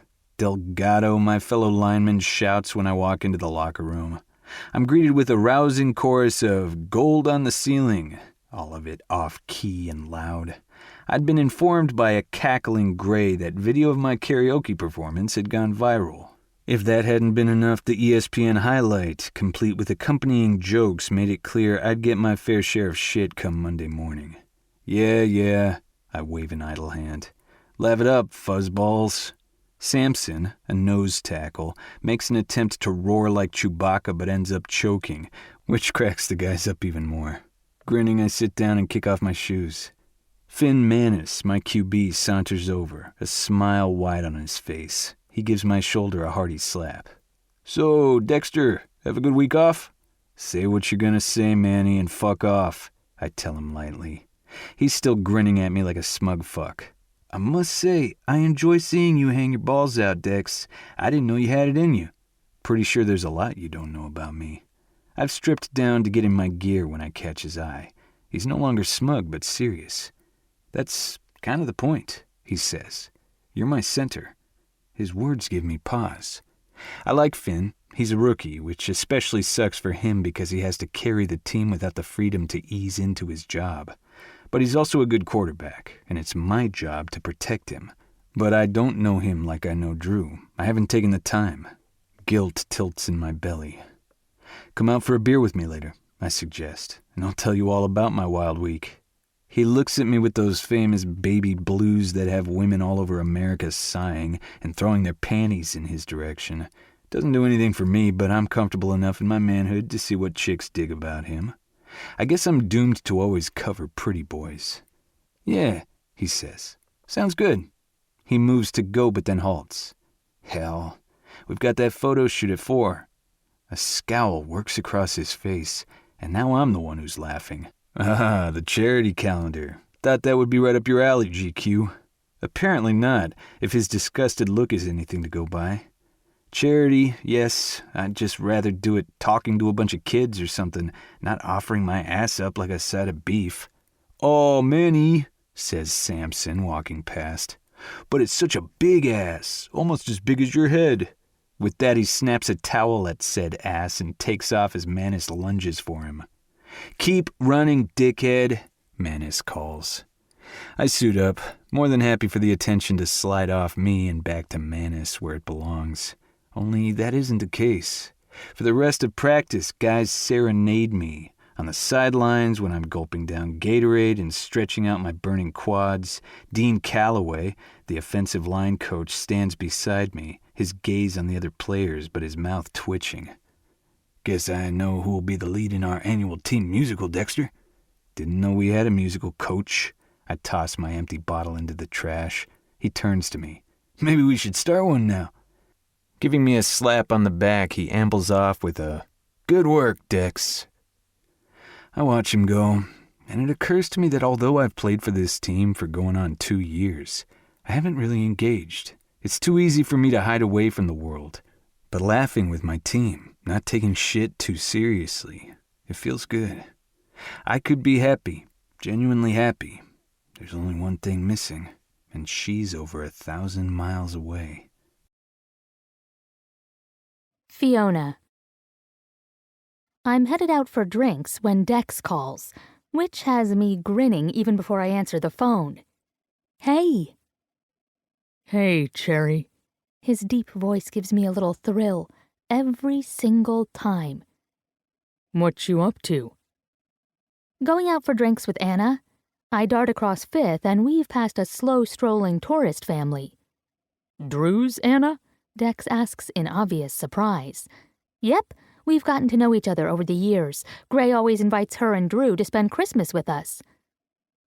Drew lost both his parents when he was in high school, and Gray lost his mother to cancer around the same time. Gray has made it a priority never to let Drew go a holiday without family. Family being him, and now Ivy and me. Right, I forgot about that. Kind of kicking myself for going home to my parents instead of to Gray's Christmas party last year, Dex says with a wry laugh. Because he'd been invited too. Every year. You were being a good son, I say. I was avoiding the temptation of you, he answers. It makes me stumble. Frowning, I quicken my step. Why did you avoid me? He sighs, and I can imagine him rubbing a hand along his beard, the way he does when he doesn't want to admit something. Well, Last year you were still in college, and I was a rookie in the NFL. There was absolutely no hope of us ever seeing each other. And besides, you were Gray's baby sister-in-law. I'm still that, although I object to the term baby. Fine. Younger sister. There's a smile in his voice before his tone goes serious. I asked him, if he objected to me making a play for you. What? I practically shriek. He's one of my best friends, Fee. It's man code, and you don't mess with the code. And what if he'd said no? The idea of Gray lording over my sex life does not sit well with me. Then I'd have laid out a perfectly logical and irrefutable argument for him to change his mind, Dex says. Or I'd have pounded on him until he said uncle. I laugh. So much for the man code. Punching out an argument is an accepted form of conflict resolution in the man code. It's part of our bylaws. And you say women are confusing. I laugh and hurry along so I'm not late. So what about you? What are you doing tonight? Same thing. Going out with my QB. Finn Manus? I give a little sigh. He's dreamy. Okay, I'm still a little irked by Dex's archaic man code thing with Gray, and payback is a bitch. Predictably, Dex makes a noise of disdain. Thought you didn't follow football. There's a difference between following the sport and following a hot player, I tease. Never thought I'd be the jealous type, he drawls. But I guess I am, because I have the sudden urge to punch the little shit in the face right about now. Don't do that. You'll ruin the pretty. Fee? Dex sounds ominous and pained. Laughing, I put him out of his misery. Baby, you know I only have eyes for one guy, and he is way sexier than some skinny quarterback. Yeah? He's practically purring now. All my pleasure points stir. Yeah. I hear him sigh, and his voice lowers. I want to look at that pic you sent me. I want that so badly my dick hurts, but I know if I do, it'll hurt more. I can't beat off to thoughts of you anymore, Fee. My breath hitches. Why? I've had the real thing. Imagination no longer cuts it. Have you used to think of me when you touched yourself? I swear I hear him swallow down a groan. You know I did. We could, I sidestep a woman running toward the subway. We could talk through it. Another groan from Dex. No, he says. It'll kill me, Cherry, not being able to touch you. I can touch myself, pretend it's you. I don't know why I'm pushing this. I'm in the middle of Manhattan and can't do a thing. But teasing Dex is fast becoming one of my favorite things. Only because I know he likes it. Even more, he needs it. Dex is too closed off, which wouldn't really matter, but I've seen that spark of life in him that's aching to come out and play. I can hear it now when he gives me a dark chuckle. Babe, the thought of you touching yourself is even worse. That's something I need to see, not hear. We could Skype. Fee. Ethan. The smile in his voice remains, but he sounds tight. I don't have smooth words. I'd fuck it up by saying the wrong thing. You don't need to hear how today I thought of backing you into a quiet corner of my locker room so I could shove my hand up your skirt and fuck you with my fingers, knowing my guys walked around a few feet away. I'd tell you to be nice and quiet while I did it, not make a sound, even though you were dying to. Of how I'd pinch one of your perky little pink nipples with my other hand, nice and firm, the way you like it. I've slowed to a complete stop, my skin on fire, my breath short and rasping as the world passes me by. Jesus! My nipple throbs as if he were here now, tweaking it with a rough touch. My sex aches, the ghost of Dex's thick, long fingers pumping into it. I clear my throat. I think you got the talking down pat, big guy. He pauses and takes an audible breath. I never got to taste you, Fee. I regret that. I have no idea what a pussy tastes like, and all I can think about is yours. God, I want to spread you wide and take my time. Savor every inch. See if your flavor changes when you come. Ethan, my voice cracks. See? It's too much, isn't it?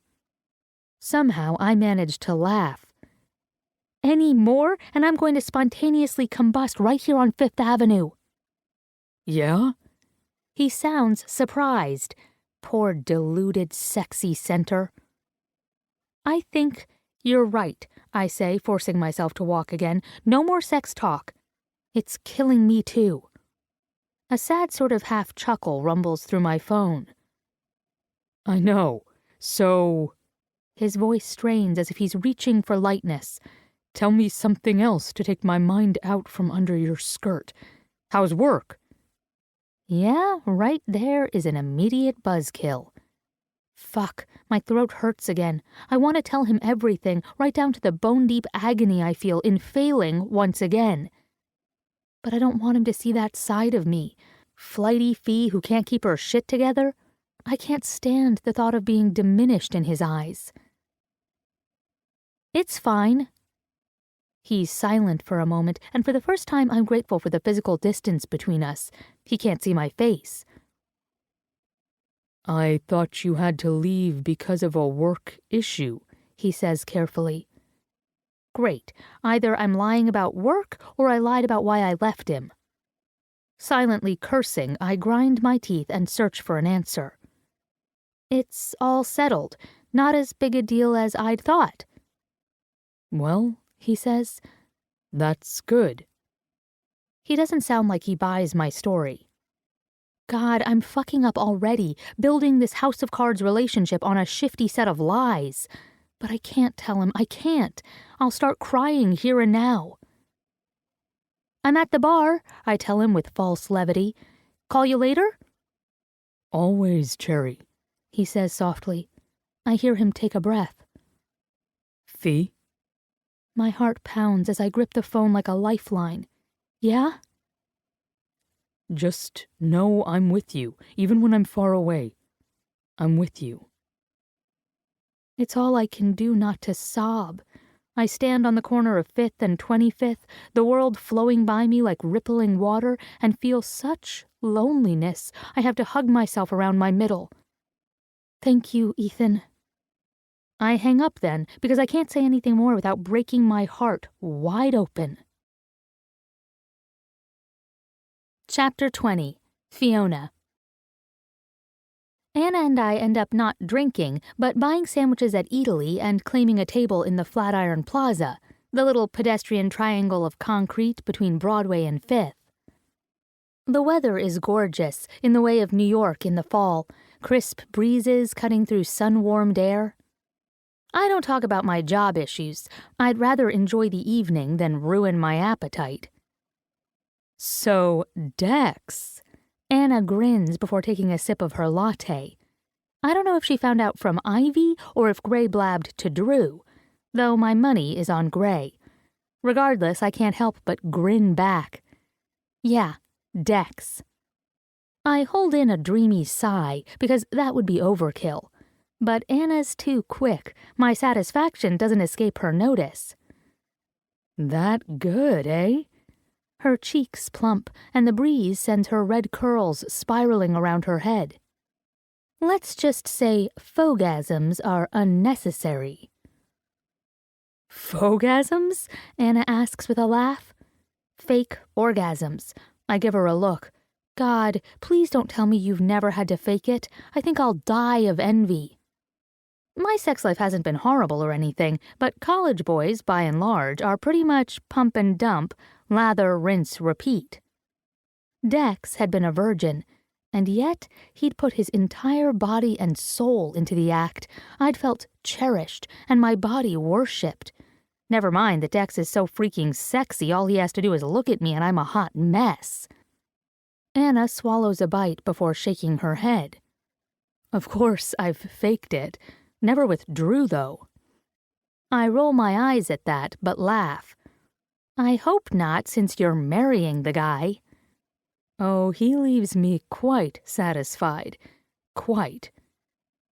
We give each other an immature fist bump and dissolve into laughter. I have to admit, I'm surprised, Anna says. Why? Because of the athlete thing? Well, partially that. I mean, you've shrugged off every friend of Drew's who's hit on you. More than a few guys on Drew's team have made passes whenever I hang out with him and Anna. And yes, my refusals were mainly because they were football players. But some were also total meatheads. But really, Anna continues, it's more that Dex is so quiet. I mean, I love the guy, but you're not exactly shy. I have to laugh. He's not quiet when we're together. Anyway, I'm pretty sure I'd kill someone who was exactly like me. Imagine all the noise. I fake a shudder. Anna gives me an obligatory smile, but then it fades. So why do you look so sad, Fee? Like that, I wilt. I could tell her about my job, but that's not what's hurting my heart at the moment. Because I don't think I'm cut out for a long-distance relationship. I miss him already. I don't just miss him. I need him. Here. Now.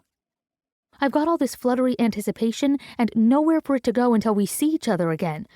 Won't it get worse the more attached I get? Reaching out, she takes my hand and gives it a squeeze. Shit, I wish I was better at this. I don't know. I fucking hate it when Drew is gone. But what can you do? We love who we love. I thought falling for someone was supposed to be awesome. Ha! Anna leans back, her eyes bright.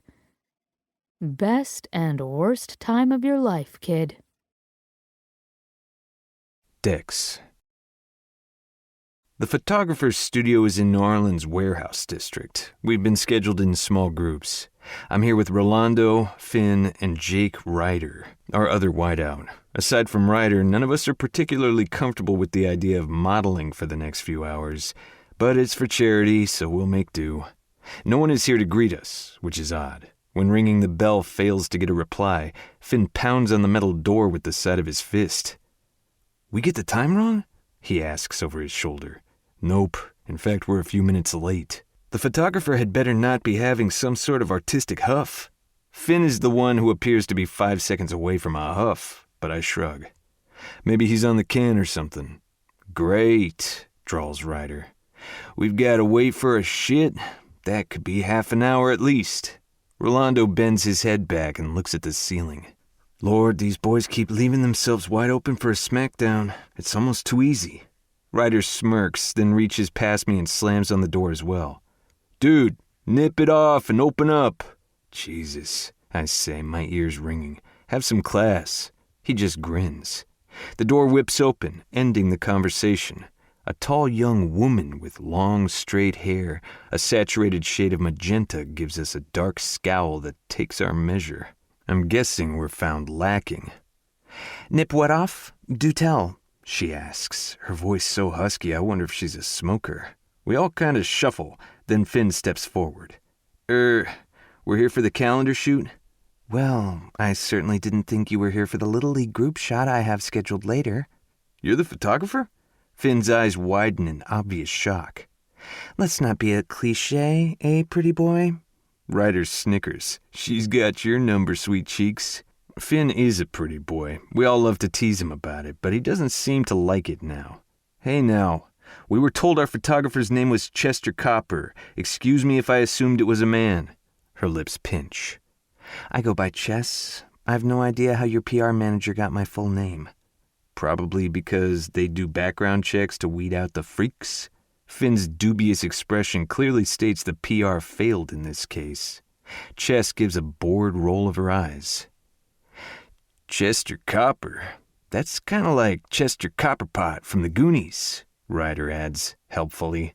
Remember that movie? Our photographer utters a ripe curse. Yeah, that's a cool flick, says Rolando to Ryder. Little dude who played the lead grew up and played Samwise Gamgee. Man, talk about a sad sap. As if I'm gonna toss myself into the fires of Mount Doom 'cause I got a boner for a hobbit. He was on a quest to save Middle-earth from Sauron, chucklehead, I tell him. Nah, he wanted Frodo bad. Ryder makes a noise of annoyance. Hello, can we please get back to the Goonies and Chester Copperpot? You know, the old dude they find all shriveled and crushed by a boulder? Chess goes full on red. Yes, I know, she grinds out.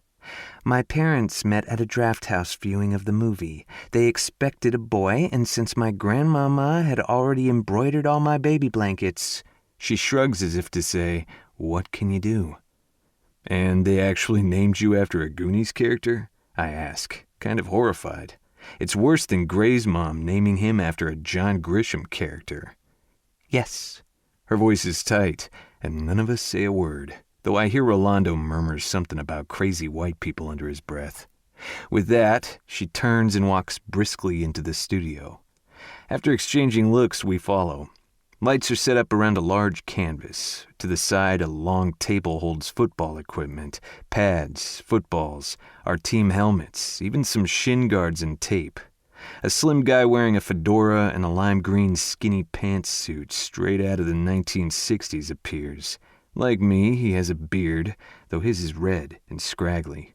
I'm James, he tells us, Chess's assistant. Sorry about the delay. We were on the balcony having a smoke. He grins, giving Ryder a once-over. That makes Rye shift his feet and frown in confusion. Or I was. Chess was just keeping me company. Chess goes to a table and picks up a large camera. They don't need a play-by-play excuse, James. She doesn't glance our way as she adjusts her equipment. Changing room is to the left. Strip down and James will get you oiled up.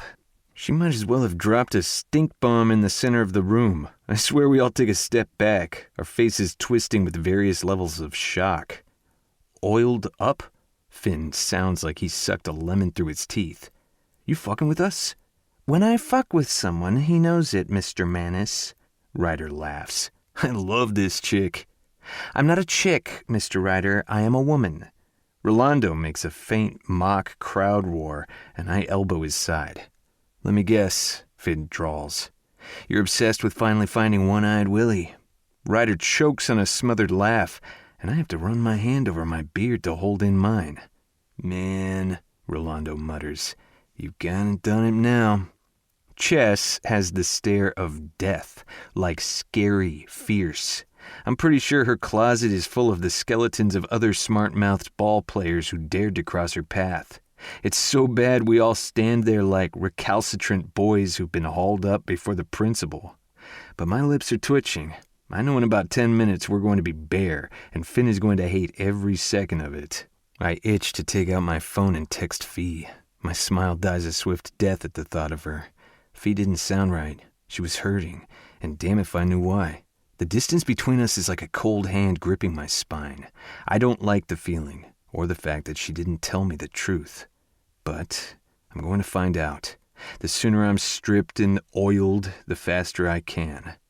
I take a deep breath and step forward. I'll go first. Chapter 21. Fiona. It is a universal truth that women like to talk their problems out. Unfortunately, all the talk in the world won't make a problem go away. Mine is waiting for me like a looming black cloud as soon as I get into work and see that Elena has moved to her own office at the end of the hall. She waves, grinning broadly as I walk past. I briefly wonder how a finger wave back would go over, but don't bother. Instead, she gets a chin nod as if I'm channeling a bad biker cliché.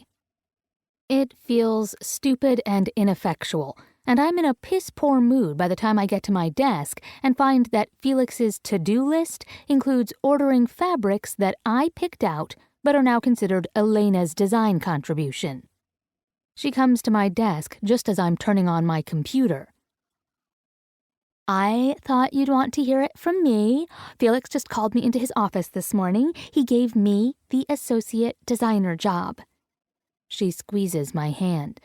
I hope we can still be friends. I've really enjoyed bouncing ideas off each other. God, she says it so sincerely. And what can I do? I'm pretty sure punching her in the face won't help the situation, though it might feel really fucking good. I glare down at my hand, my fingers slowly curling into a fist. But for some odd reason, I start to think of Ethan's hand wrapping around mine, holding me down as he slides into me. You feel so good, Cherry. Brilliant eyes of green gold and amber look at me with glazed wonder. Nothing better on earth than this. Fiona? You okay? I suck in a breath and glance up at Elena, who hovers. Yep, all good. Not entirely true, but I'm calmer, able to speak anyway. Anything else? She frowns a little. No. Okay, well, I'm getting some coffee then. I leave her standing there. For now, I'm calm, but every step I take hammers it in. I hate this. I hate this. It occurs to me that I have to be a little more proactive, take the bull by the horns. I am woman, hear me roar and all that. I wait until the end of the day to make my move. Yes, I'm that brave. Felix, you have a moment? I clutch my clammy hands behind the folds of my skirt. Felix looks up from his laptop. A tiny white espresso cup sits beside it, which means he's probably reading up on celebrity gossip. Sure, sweetie.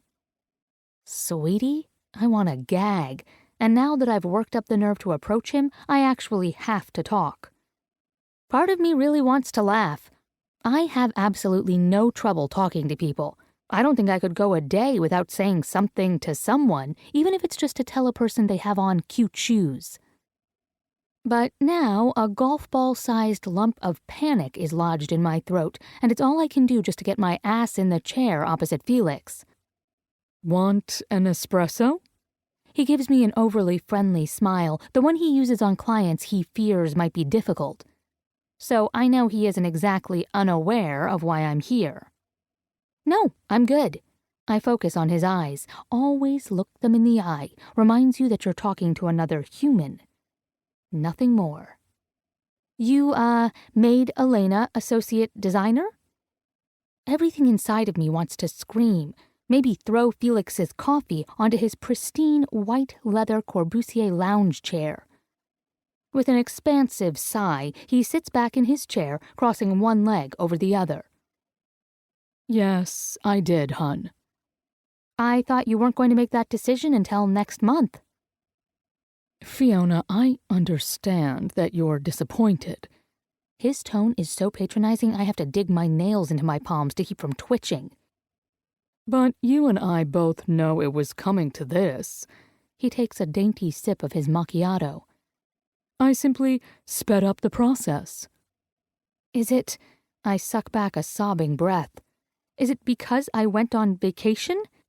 His cup clinks on the glass desktop. God, no. He regards me for a moment, his dark eyes almost sad. Elena simply has an edge that you do not, namely contacts.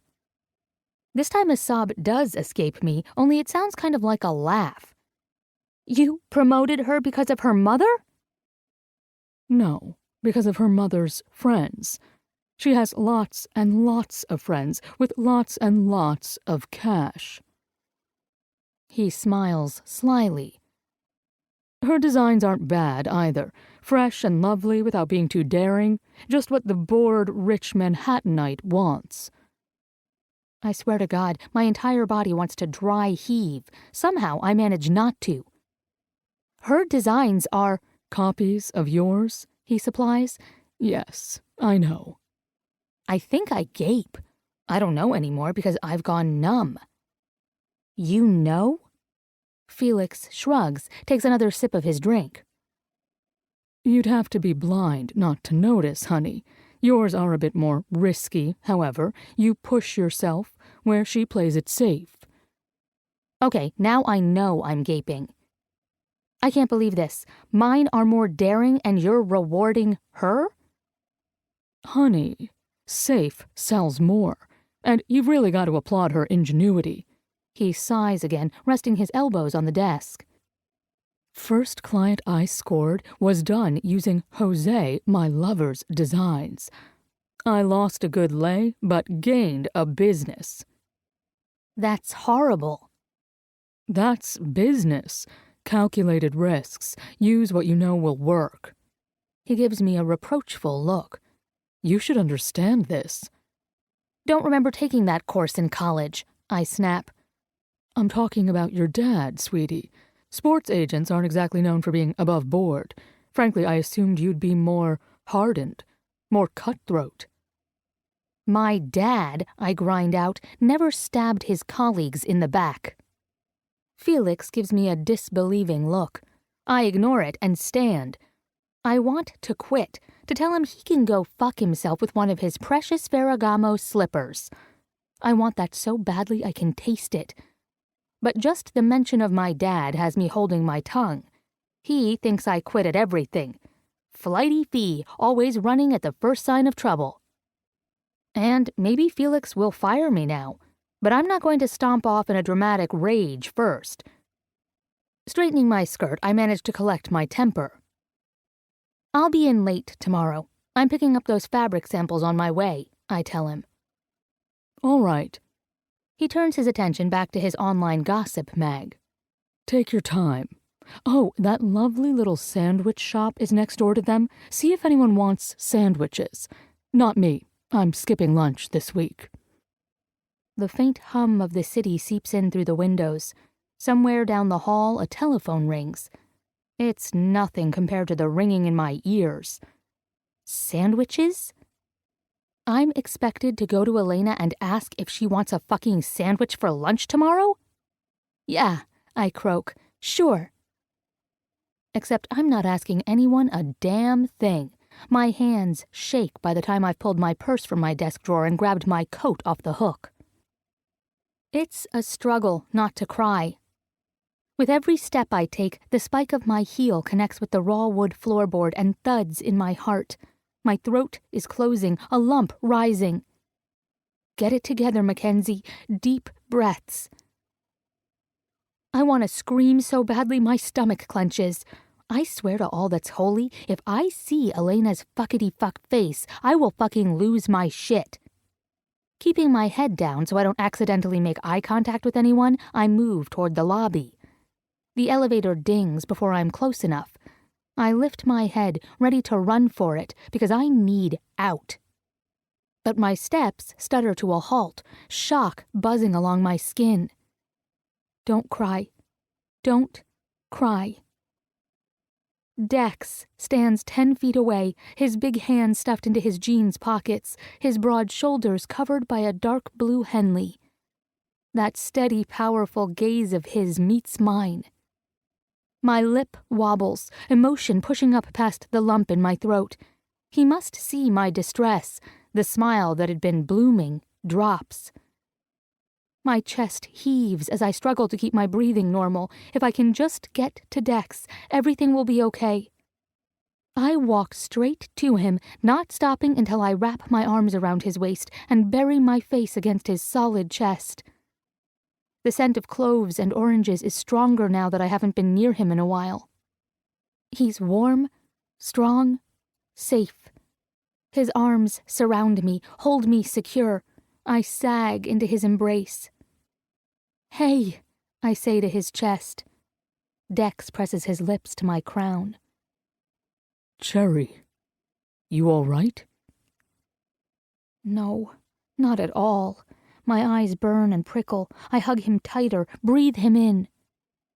I'm just really glad to see you, Ethan. His chest lifts and falls on a breath, and his husky voice rumbles over me. I missed you too, Fiona. Dex. Despite the fact that I played professional football for a living, I'm not a violent man. I solve problems with my mind, not my fists. I tell myself this as I tuck Fee against my side while we take a cab to her apartment. She's trembling, her delicate hand roaming over my torso as if she needs to pet me to keep herself grounded. And it slays me. The need to pound into someone, something, anything, surges through me in waves that I tap down by burrowing my nose in Fee's fragrant hair and breathing in deep. Women have nice smelling hair, that's a given, but something about Fee's scent just does it for me. Pheromones, a basic biological lure that hooks one person to another. One whiff of Fee, and I'm both hard and utterly content. "You're here," she whispers. "I can't believe you're really here." I take another deep breath before I speak in a low voice, trying to coax her out. "What happened, Cherry?" She stiffens against me, and I have to grind my teeth. If someone hurt her, yeah, I'll be resorting to violence. But then she sighs and her fingers drift over my chest, finding my nipple and stroking it over the thin fabric of my shirt. I try to ignore that touch as she tells me the whole tale. The heartbreak in her voice tears at my own heart. She bleeds, I bleed. That's just how it is now. Worse, I can't fight this for her. I can't go and pummel her shallow boss or her conniving coworker. I can only hold her tight, press my lips against her head and let her talk. "I just feel so..." She waves a hand as she struggles to find a word. "Angry, hurt, dejected. Yeah, that's the prevalent emotion right now." With a sigh, she presses her nose against my chest. Her warm breath seeps through my shirt. Still, she plays with my nipple, twisting the little barbell I wear just enough to make me feel it in my balls. My hips shift in reaction, but my mind is on trying to make this right. "Baby, She silences me with a look, her big green eyes luminous with unshed tears. "Ethan, I know you want to fix this." She gives me a watery smile. "Don't look so shocked. I know you better than you think." I'm not shocked. I kind of love how easily she reads me. I admitted I want to take your pain and make it better. Stretching up, Fee kisses my jaw. My beard makes it impossible for me to feel more than the pressure of her lips. I want more. I want to imprint her on my skin. I turn toward her and lower my head. I kiss her softly, tenderly, wanting her to know how precious she is. Fee smiles against my lips. "You want to make it better, big guy? When we get upstairs, make me forget the world for a little while." The cab pulls up in front of her apartment. I thread my fingers through her hair, holding it secure. Cherry, that was always part of the plan. Chapter 22. Fiona. Born of the desperate need to keep our hands off each other, Dex and I stand on opposite sides of the elevator going up to my apartment. The main deterrent to any shenanigans is the fact that Mrs. Flannery, my 60-something widowed neighbor, stands between us. She stares straight ahead, her crimson-painted lips twitching. It's as if she knows exactly how much Dex and I are itching to touch each other, which wouldn't surprise me, since her sex life is far more active than mine has been until now. I've caught her in many an elevator embrace. Honestly, the woman is my sexcapade hero.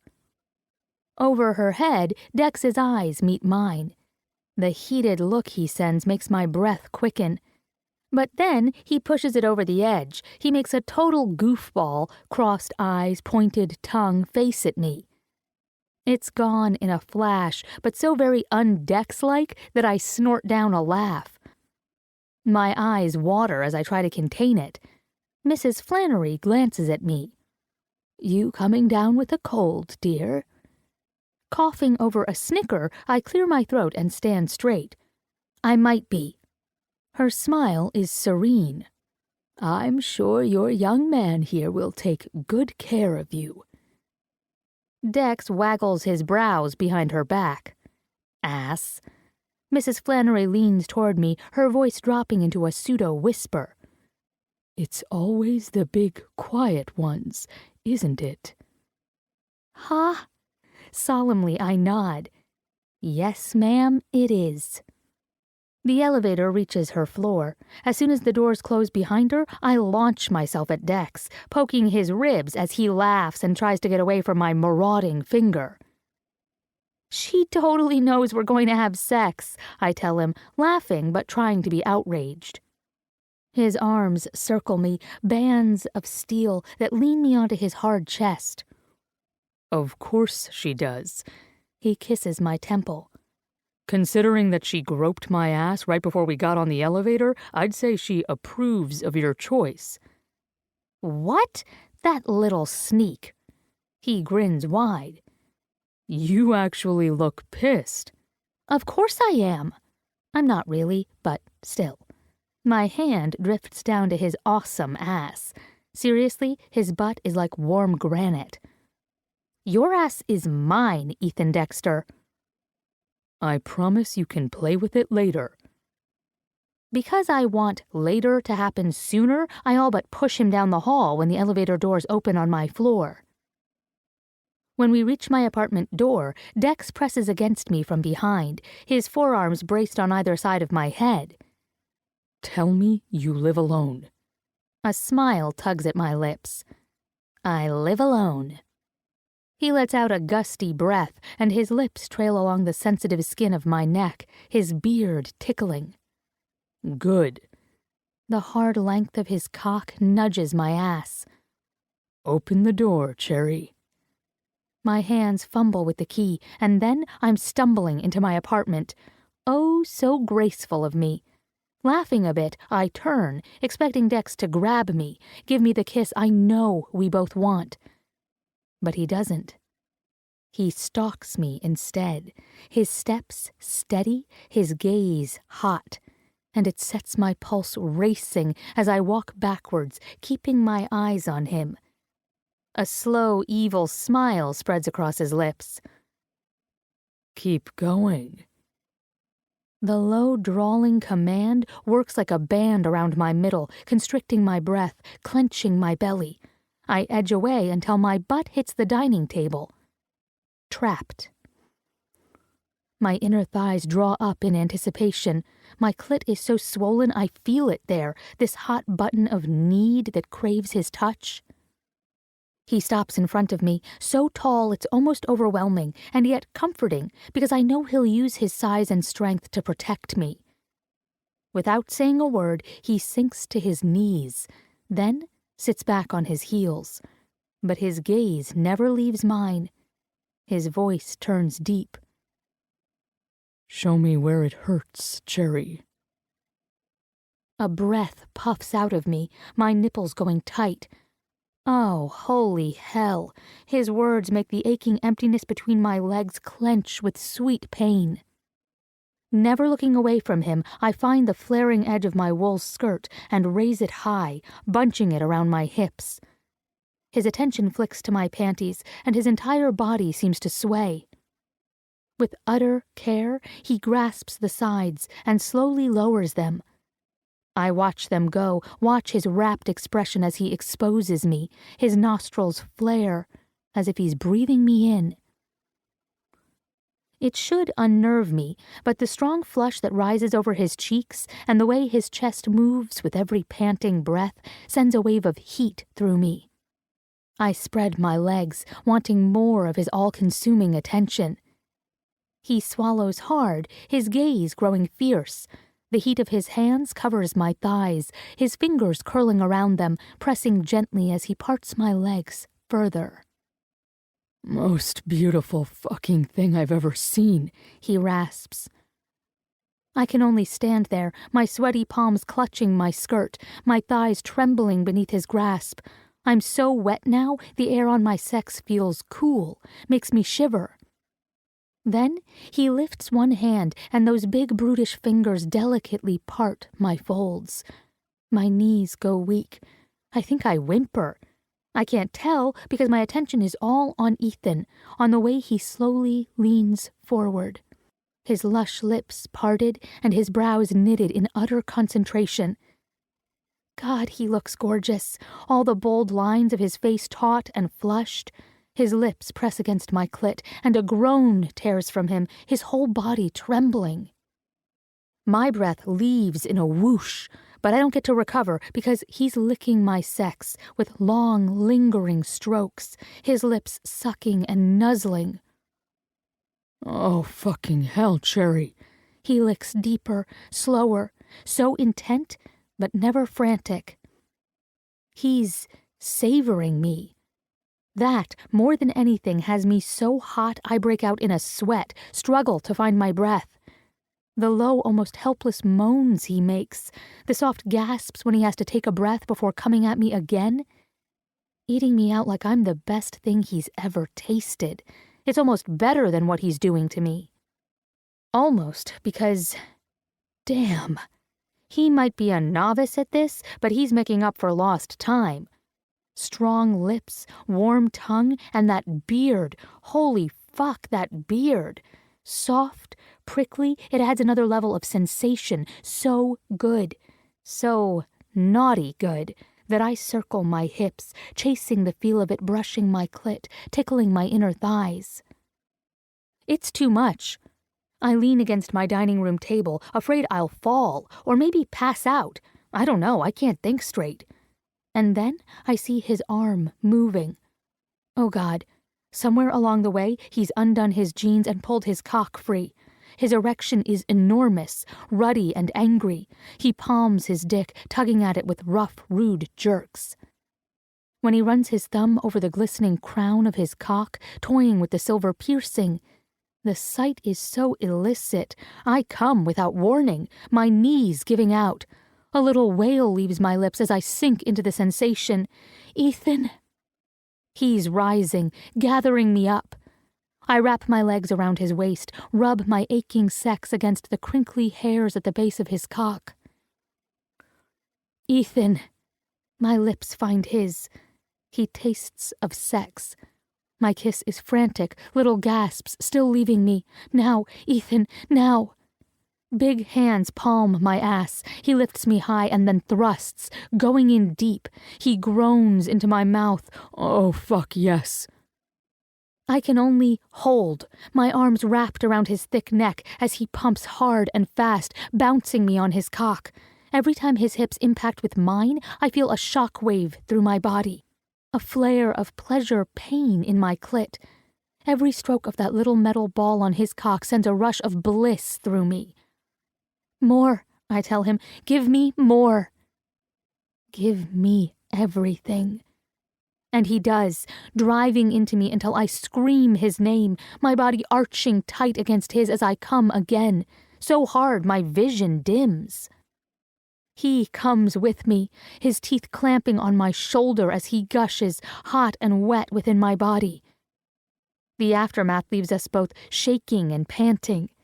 I rest my head on his big shoulder, shivering so hard my stomach aches. He walks us to the bedroom with lumbering steps, weaving a bit as if he's drunk. Oddly, I feel like crying. My throat hurts and my eyes prickle. The feeling only intensifies when he lays me down in my bed, his softening cock still deep within me, his hard arms holding me close against him. I don't know which way is up or down anymore. The only thing that feels real and true is Ethan, the man I can only have in stolen moments of time.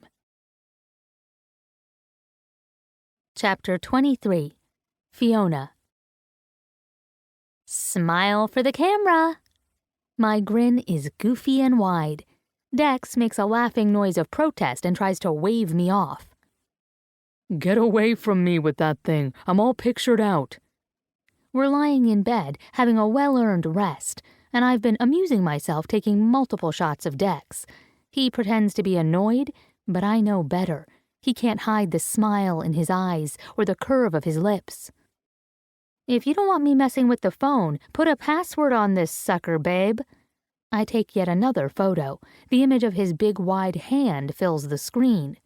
Aw, man, you messed it up. He sighs. Cherry, I do not need naked pictures of myself on my phone. With a move so quick I don't have time to blink, he snatches the phone away and hauls me close. Here, he says, holding the phone high with an outstretched arm. If we're doing this, you're going to be in them. You say that like I'd protest. We take more pictures, laughing over the results. I pause at a shot of me licking Dex's tight little nipple. Here's one for my wallet. Did you just quote Parenthood? His smile is relaxed and happy. I love seeing him this way, without walls, just being himself. I didn't take you for an 80s movie buff. Dex shrugs. The guys watch a lot of cable on the road. Well, bonus points for noticing, big guy. And what do I get as my prize? He rolls over, taking me with him. Much, much later, I relax against him with a sigh.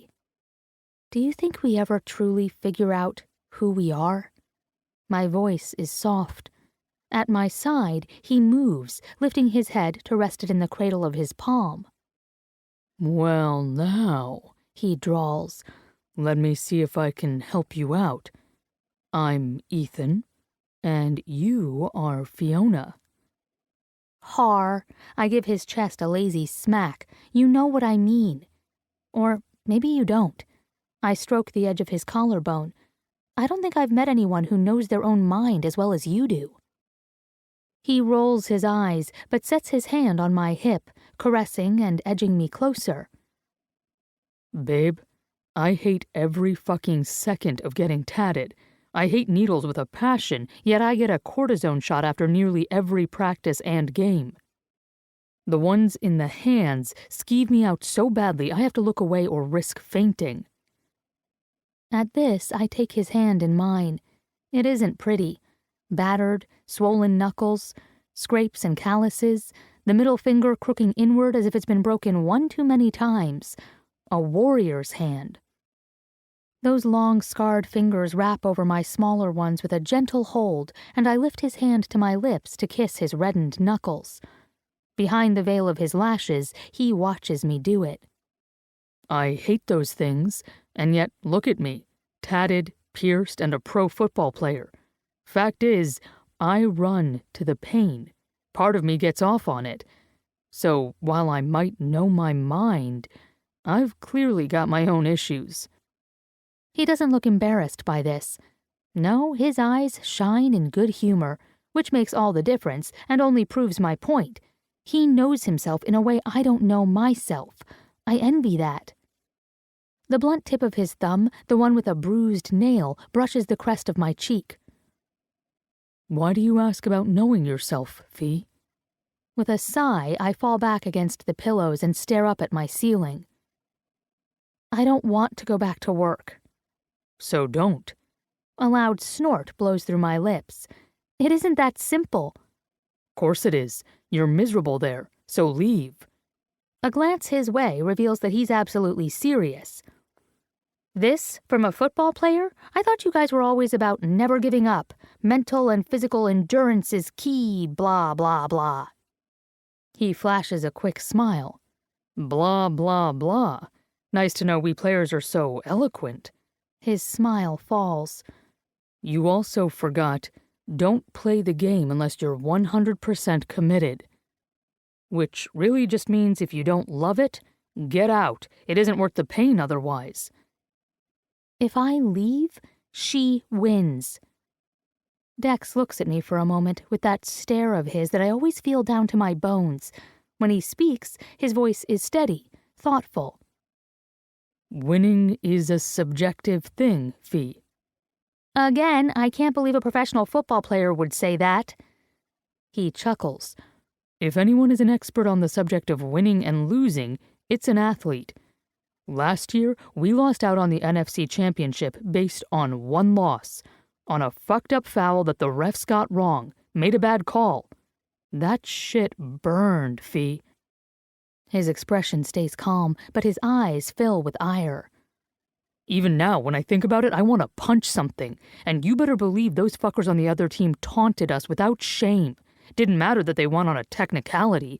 Scoreboard was all they needed. Slowly, he reaches out and cups my jaw. Darlin', that shit happens all the time. I know from personal painful experience that winning doesn't necessarily make a person the best. Sometimes it just makes them lucky. Well, I say, still full of petulance and resentment, that bitch will get even luckier if I leave. Nope.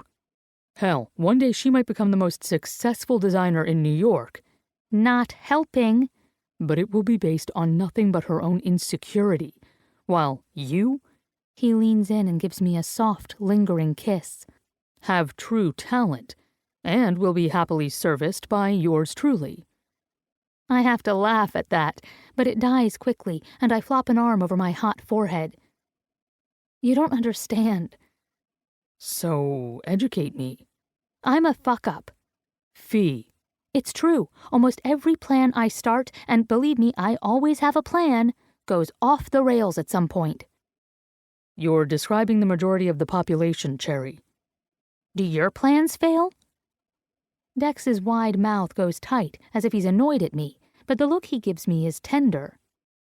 The bed creaks as he pulls me into his embrace, tucking me against his side. I planned to stay away from you. The rough tip of his thumb caresses my lower lip. Best failed plan of my life. Ethan. His heart beats strong against the wide wall of his chest, and I give him a soft kiss there. Sighing, I rest my cheek on his shoulder. It's just, I've always dreamed big, and have never been afraid to tell anyone and everyone about my big dreams. Except my dreams often change. Here one day, alive and bright with all these possibilities, then dead and on to the next something new. I glance up at his solemn eyes.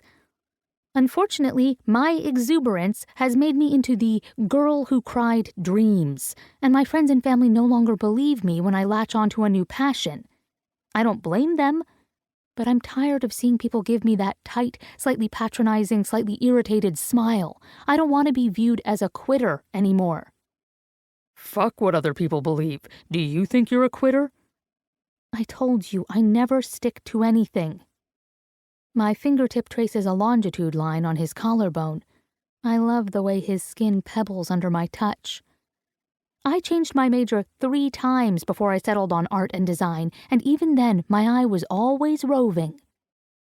Dex shifts a bit, his hip canting as my nail scrapes his tight nipple.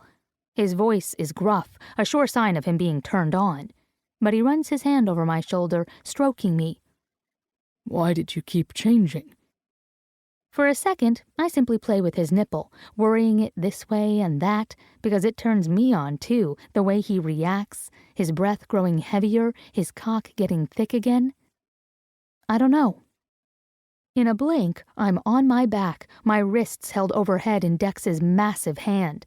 With a low grunt, he settles between my legs and hovers over me, the long strands of his hair tickling my cheeks. Now, ordinarily, he says in a low, smooth voice, I love your particular method of avoiding hard questions. Oh, really? I challenge, opening my legs wider so that his hard cock notches between the slick lips of my sex.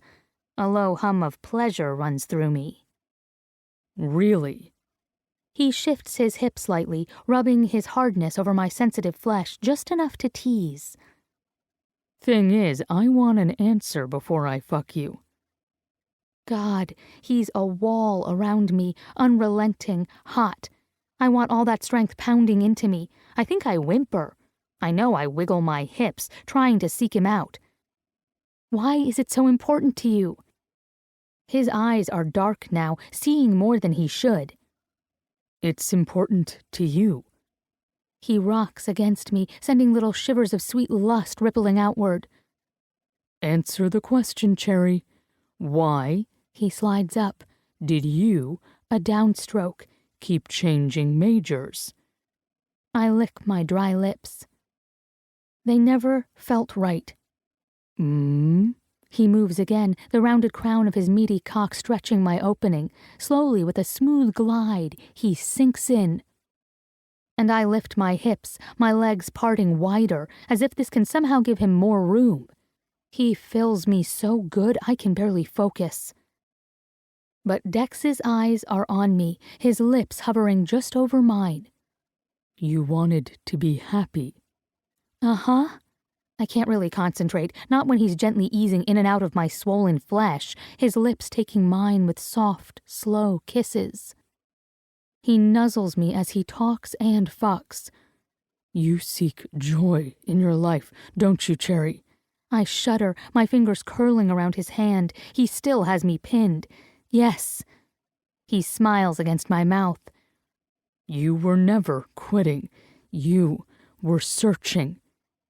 Despite what he's doing to me, my attention snares on his words.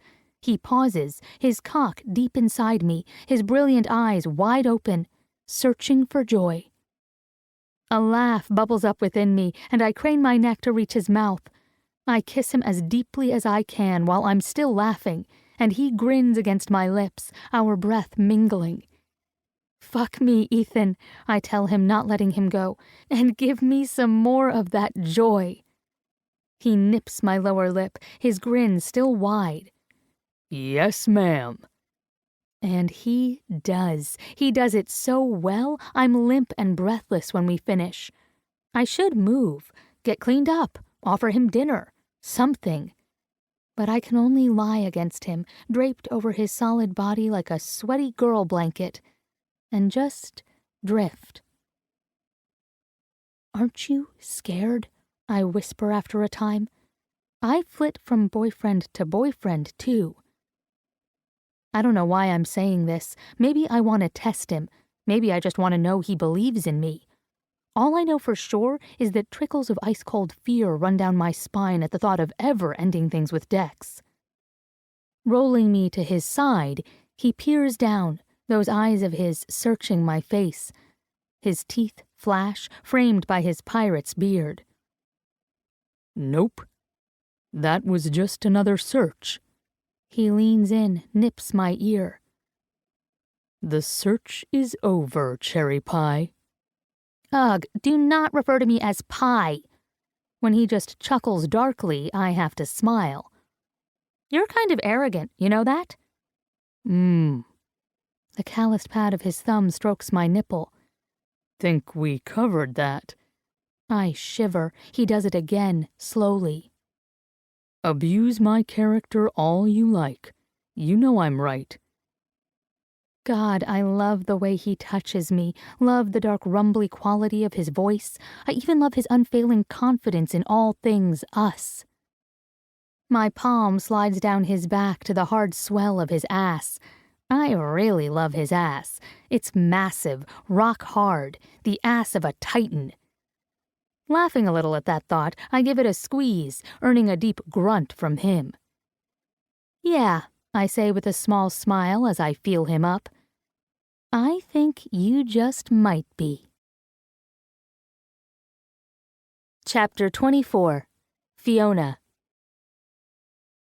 We sleep wrapped up in each other, my smaller legs clinging to Dex's like vines. Dead to the world until sunlight slants across the bed and shines in our eyes. Dex tries to shield us by turning on his side and tucking me into the crook of his shoulder. But it's too late. I'm awake, and real life is upon us once more. Grumbling about buying darker drapes, I crawl over him, earning a light slap on my butt as I go to get us some coffee. When I return, Dex is on his back, his head propped up by pillows. The sight makes me pause at the threshold of my room. Sun-kissed golden brown hair spilled over white linen, lush dark beard and pouty mouth, colorful tattoos on swelling, rolling muscles. Good God, it's like a burly pirate landed in my bed and is waiting for another round of debauchery. Ridiculous fantasies of me pillaging his willing flesh dance in my head, and I fight a snicker. The sound catches his attention, and his mouth slowly curls. Look your fill yet, darlin'? The silver barbell in his nipple winks in the light as he moves to take his cup. I don't think it's possible to get my fill. I slide in beside him where it's warm and wonderful. I'm thinking we get you a couple of chunky rings, maybe a do-rag and a cutlass, and we can play Capture the Pirate later. Dex grunts, his hazel eyes gleaming in obvious pleasure. Tell you what, you put on one of your sweet little lacy get-ups, I'll let you tie me to the bed, and you can work over my mast all you want. He gives me an exaggerated leer, and we both burst out laughing. I press my nose against his shoulder. God, that was terrible. You started it. He chuckles, the sound deep and yet light with ease. We drink coffee under the covers. Then he puts the cups aside so I can snuggle in close once more. Despite our goofiness, or maybe because of it, a heavy weight settles under my ribs, and a lump lodges in my throat. I run my hand over his chest, the dusting of hair between his pecs tickling my palm. When is your flight?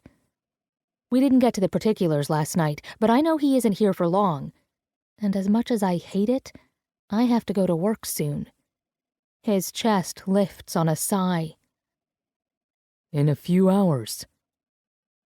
Oh, I'd hoped for more, at least one more night. Dex swallows hard and glances toward the window. Sunlight lines the curve of his cheek and glints gold on the tips of his lashes. I should have waited until I had more time freed up. He turns back to me. But you were upset. I could hear it in your voice when we talked. So I jumped on a plane. My fingers spread wide over the center of his chest. He came for me. I'm always being left behind, and Dex will do that too, but he also dropped everything and came here for me. No one has ever done that. The lump within my throat grows. Thank you, I whisper. I take a ragged breath and press my lips to the hard plane of his chest. It means a lot, Ethan. He doesn't answer, but I can feel him nod. The room goes silent, awkward and heavy with the weight of his eventual departure. Dex takes a deep breath and rolls away from me, sitting up at the edge of the bed, his shoulders hunched and his head bent low. He doesn't say anything, just stays quiet, his profile drawn tight with a frown. What is it? I ask, sitting up as well. He doesn't stir, and for a second I think he hasn't heard me. Then his frown deepens. I don't want to tell you. What? I squeak, shocked and offended. So the whole "you can tell me anything" speech only applies to me bearing my soul? Great, lovely.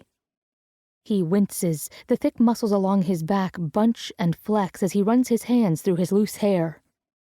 I don't feel like I have a right to, Fee. His voice lowers to a rumble. I hate this. The words send my heart thudding against my ribs. Hate this? Leaving you, he says, waving an arm toward the door. A sigh gusts from his lips. I know I'm the one who pushed for a long-distance relationship. I asked you to trust me to make it work. But the thought of constantly leaving you eats at me. I don't want to. The bed creaks as he half turns, and his eyes find mine. His expression is sad, troubled. I hate how I found you in pain. The idea that you have to face this shit alone just... He bites his lower lip and shakes his head. Fucking sucks, Fee. A small smile tugs at the corners of my mouth as I crawl toward him. His skin is hot and smooth, and I press my breasts against his back, wrapping my arms around his waist to soak up all that wonderful heat. Dex immediately puts his hand over mine, his touch almost needy. I know, I say, my lips gliding over his skin. I don't want you to go either. He shivers, as if his entire body is protesting the thought, and his grip on my hand tightens. But he doesn't say anything, simply holds on. Sadness sinks into my bones, weighing me down. This, I clear my throat, this is why I tried to stay away. Dex stills, his body going rigid. I hear him swallow, feel the ripple of his muscles. You wanna call it quits? I can't breathe. My ribs actually hurt as if they've clamped down over my heart. Is that what you want? I ask in a small voice. I forget how quick Dex can be. I barely see him turn before I'm lifted up and hauled onto his lap. Thick arms band around me, crushing me against a solid, wide chest. A soft whisper of chest hair tickles my nose. No, He nearly shouts, then calms. no, Cherry. Gently, he kisses the top of my head. This is why I didn't want to say anything. I'm just feeling selfish and petulant. I smile against his chest and snuggle in closer. I'm feeling a little that way myself. It's okay, baby. Dex grunts, but his hold turns softer, petting me now instead of clutching. His big, calloused hand runs down my back. From the first moment I picked up a football, I've been dreaming about playing in the NFL. God, I wanted it so badly. The promise that one day I'd go pro kept me going through every dark hour. His hand slows, climbing back up to my nape to rest. Now that I'm here, He shakes his head. it's a lonely life, Fee.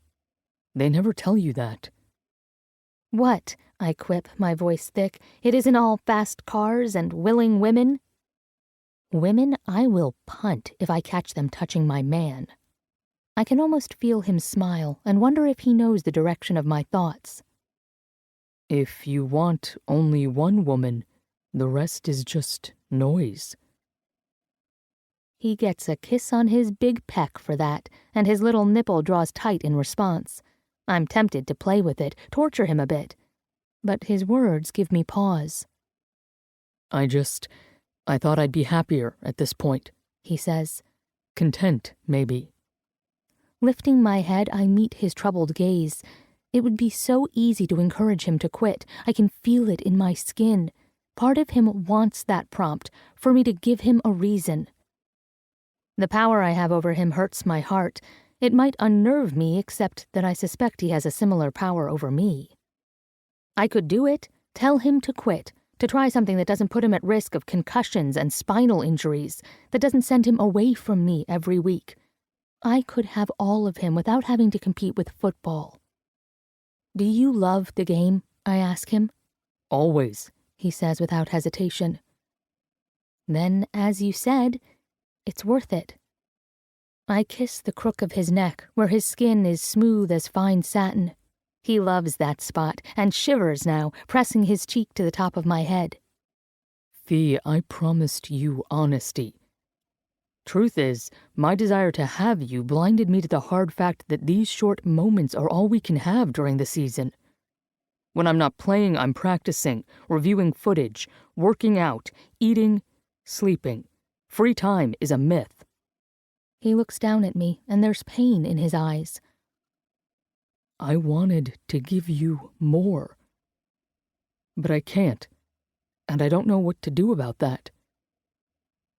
I've always known this. It was what I expected when I let him into my life. I kiss him again, putting all my faith in him, in us, behind it. Live your dream, Ethan. We'll find a way to make it less lonely. But even as I make the promise, the fear that we're both lying to ourselves remains. Because it's clear this relationship isn't working the way we need it to, and something will have to give before it breaks. Chapter 25. Fiona. Some people hate New York. I get it. The place is loud, busy, dirty, swarming with activity. But I love it. The very second I step out onto its streets on Saturday morning, I feel energized, my pace picking up, and my back getting straighter. Walking down Park to catch the subway downtown, I can almost pretend my time with Dex was a dream. Except my nipples and thighs are sore. Every step I take sends a pleasurable little twinge through my sex, which aches, as though I've been battered from the inside out with a large, blunt object. I smile, remembering the thick length of Dex's cock pounding into me, and I almost want to stop walking and squeeze my thighs together, as if it will keep the feeling with me for just a bit longer. I miss him. It's been less than a week, and I miss the sound of his voice, the warmth of his skin, the sly way he teases me. I miss teasing him, and I really just want to be back in that bed with Dex, tracing the lines of his tattoos, getting him to suck in a sharp breath when I play with his nipple ring. None of this is good. He doesn't live here. We only see each other when he can fly into town. I need a distraction, and I aim to get it. My steps grow quicker as I leave the subway on 9th and make my way to Horatio Street. By the time I make it to Jackson's apartment, I'm in desperate need of a fix. Thankfully, he lets me in quickly and is waiting for me as soon as the industrial elevator rolls to a stop on his floor. Handsome and fit, he gives me a smug grin. Not back in the city for a day, and already you're here. I told you you'd become addicted. I give his sandy jaw a peck. Yes, you're very smart. Now shut up. Jackson slings an arm around my shoulder. Did you just quote The Princess Bride to me? If you have to ask, you're not worthy, Jax. The apartment is part of a vast renovated warehouse. Astrid Gilberto croons about a girl from Ipanema, and the fragrance of fresh coffee and baked bread mixes with the prevalent sense of wood chips and varnish. Jackson lets me go and calls out, Would you stop playing that shit? You're going to turn us into a cliché. Hal walks out of the kitchen, holding a tray and wearing a glare. You keep that up and I'm going to Chinatown to buy us matching silk robes, asshole.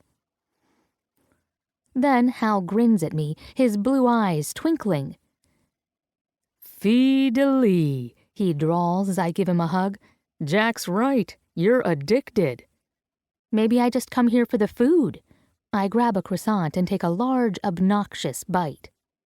Jackson leans against the steel kitchen countertop. So then, you don't want to see your table? It's ready, I say around a mouth of food, though I'm pretty sure it really sounded like, "It's ready?" Breakfast first, Hal insists, pouring me some coffee. Which makes Jackson and me roll our eyes and head toward their workshop, Hal calling us barbarians as we go. I've known Hal and Jackson since my senior year in high school, when my mother stopped in their studio to look at some dining tables. Known as Jackson Hal Designs to the rest of the world, the couple creates some of the most beautiful modern furniture I've seen. They work out of their apartment and have a studio on the ground floor, both of which Jackson inherited from his uncle, who bought the place in the 80s, when the meatpacking district was, as Jackson puts it, the domain of queers and steers. Now it's a fashionable district filled with couture, nightclubs, and hot restaurants. And there is my baby. I give a little happy sigh as I run over to the dining table I made. 66 inches long, it features a butcher block top of reclaimed wood, organized in a pattern to take advantage of the natural colors and grains of each slab of wood.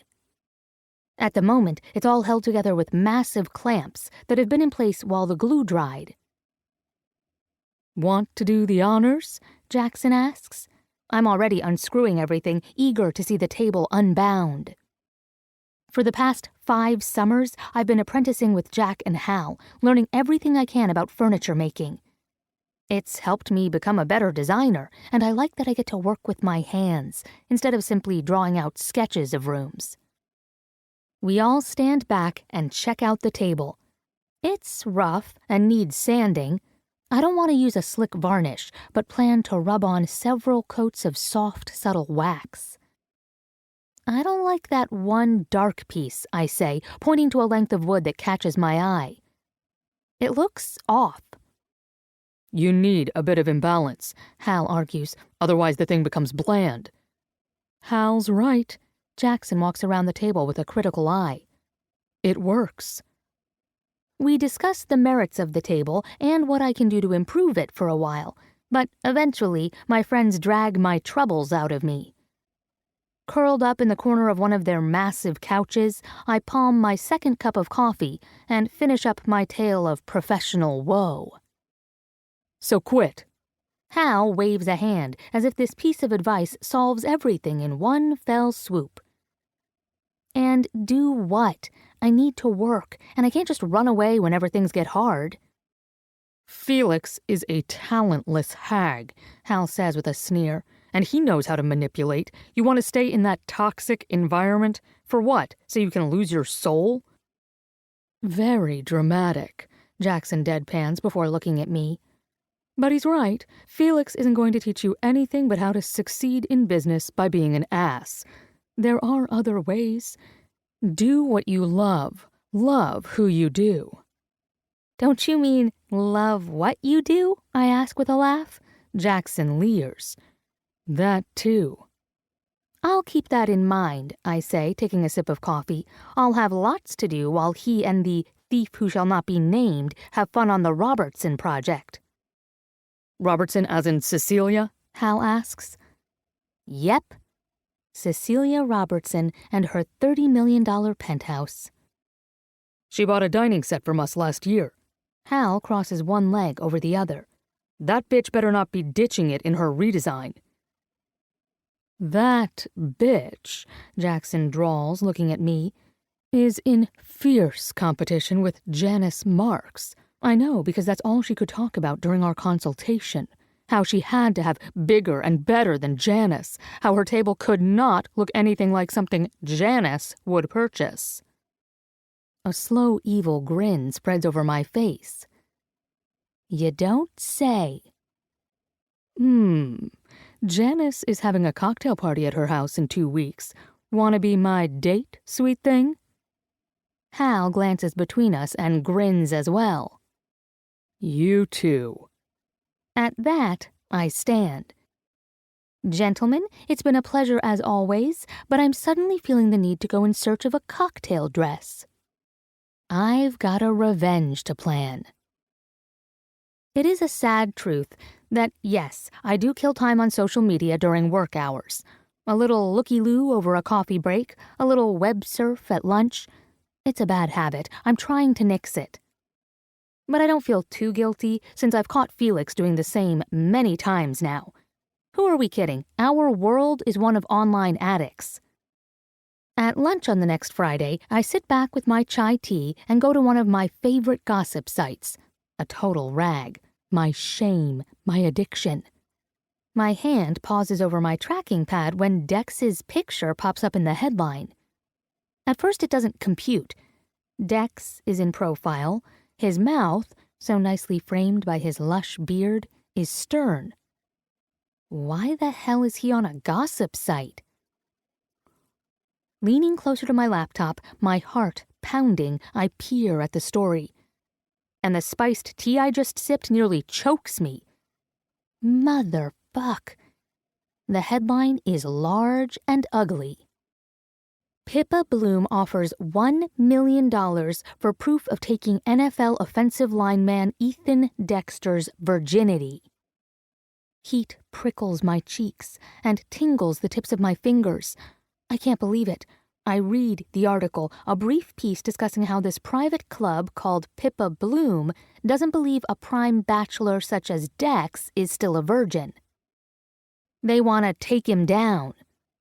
Why? There's no explanation except for the fact that they've just gotten tons of free publicity by putting the public eye on my man.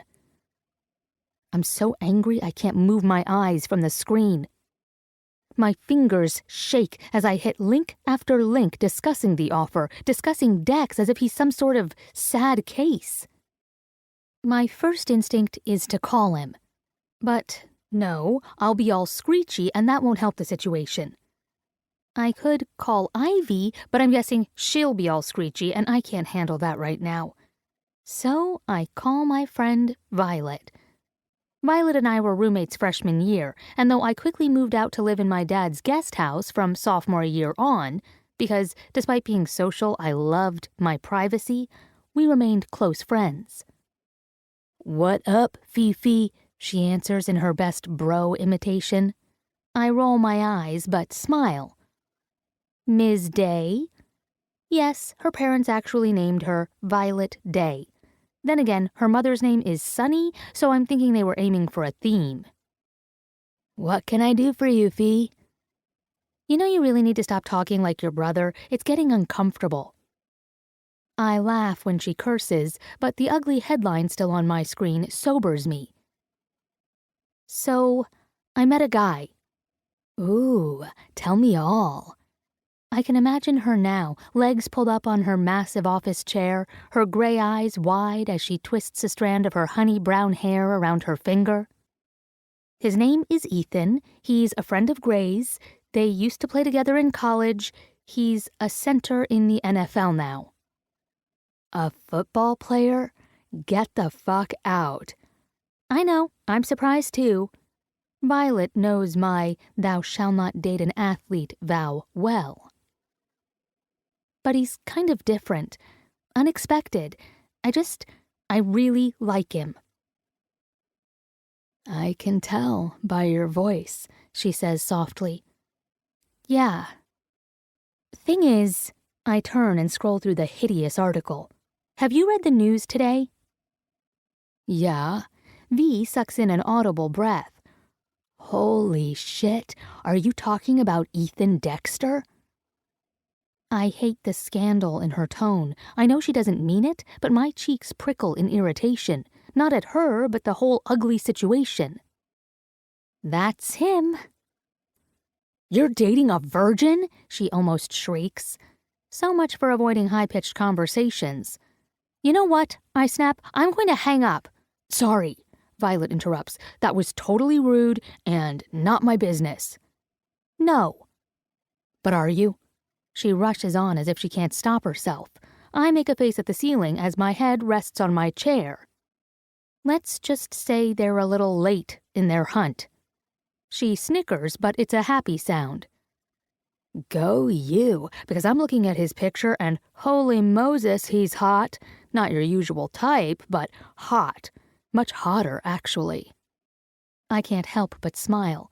Yes, he is, but right now I'm worried about this offer. And who the hell is Pippa Bloom? There's a moment of silence, and I know Violet's calmed down enough to actually get to the real point of the article. "Pippa Bloom?" Violet all but sneers the words. "Is both the name of a club and the scummy little shit who created it." "Tell me more." Pippa Bloom, the woman, started off as a matchmaker for the rich and powerful, but it soon became clear that these gentlemen really wanted an easy hookup without all the stickiness of a relationship or the illegality of paying for sex. Isn't that how it's always been? Yeah, but she's the one who made the connection and found a way to provide this easy, high-class hookup service. So she formed a club. It's like Tinder for the wealthy. Members are vetted, attractive men and women are procured. They all know the score. I don't really want to side with anyone who's out to hurt Dex, but I still don't see what's so bad about that. Violet makes an annoyed sound. The club promotes cheating. They play up the taboo of fucking around on your spouse, marketing mostly to men, and they do cheap shit like this stunt with Dex to get publicity. Fine, Pippa Bloom is a cockwomble.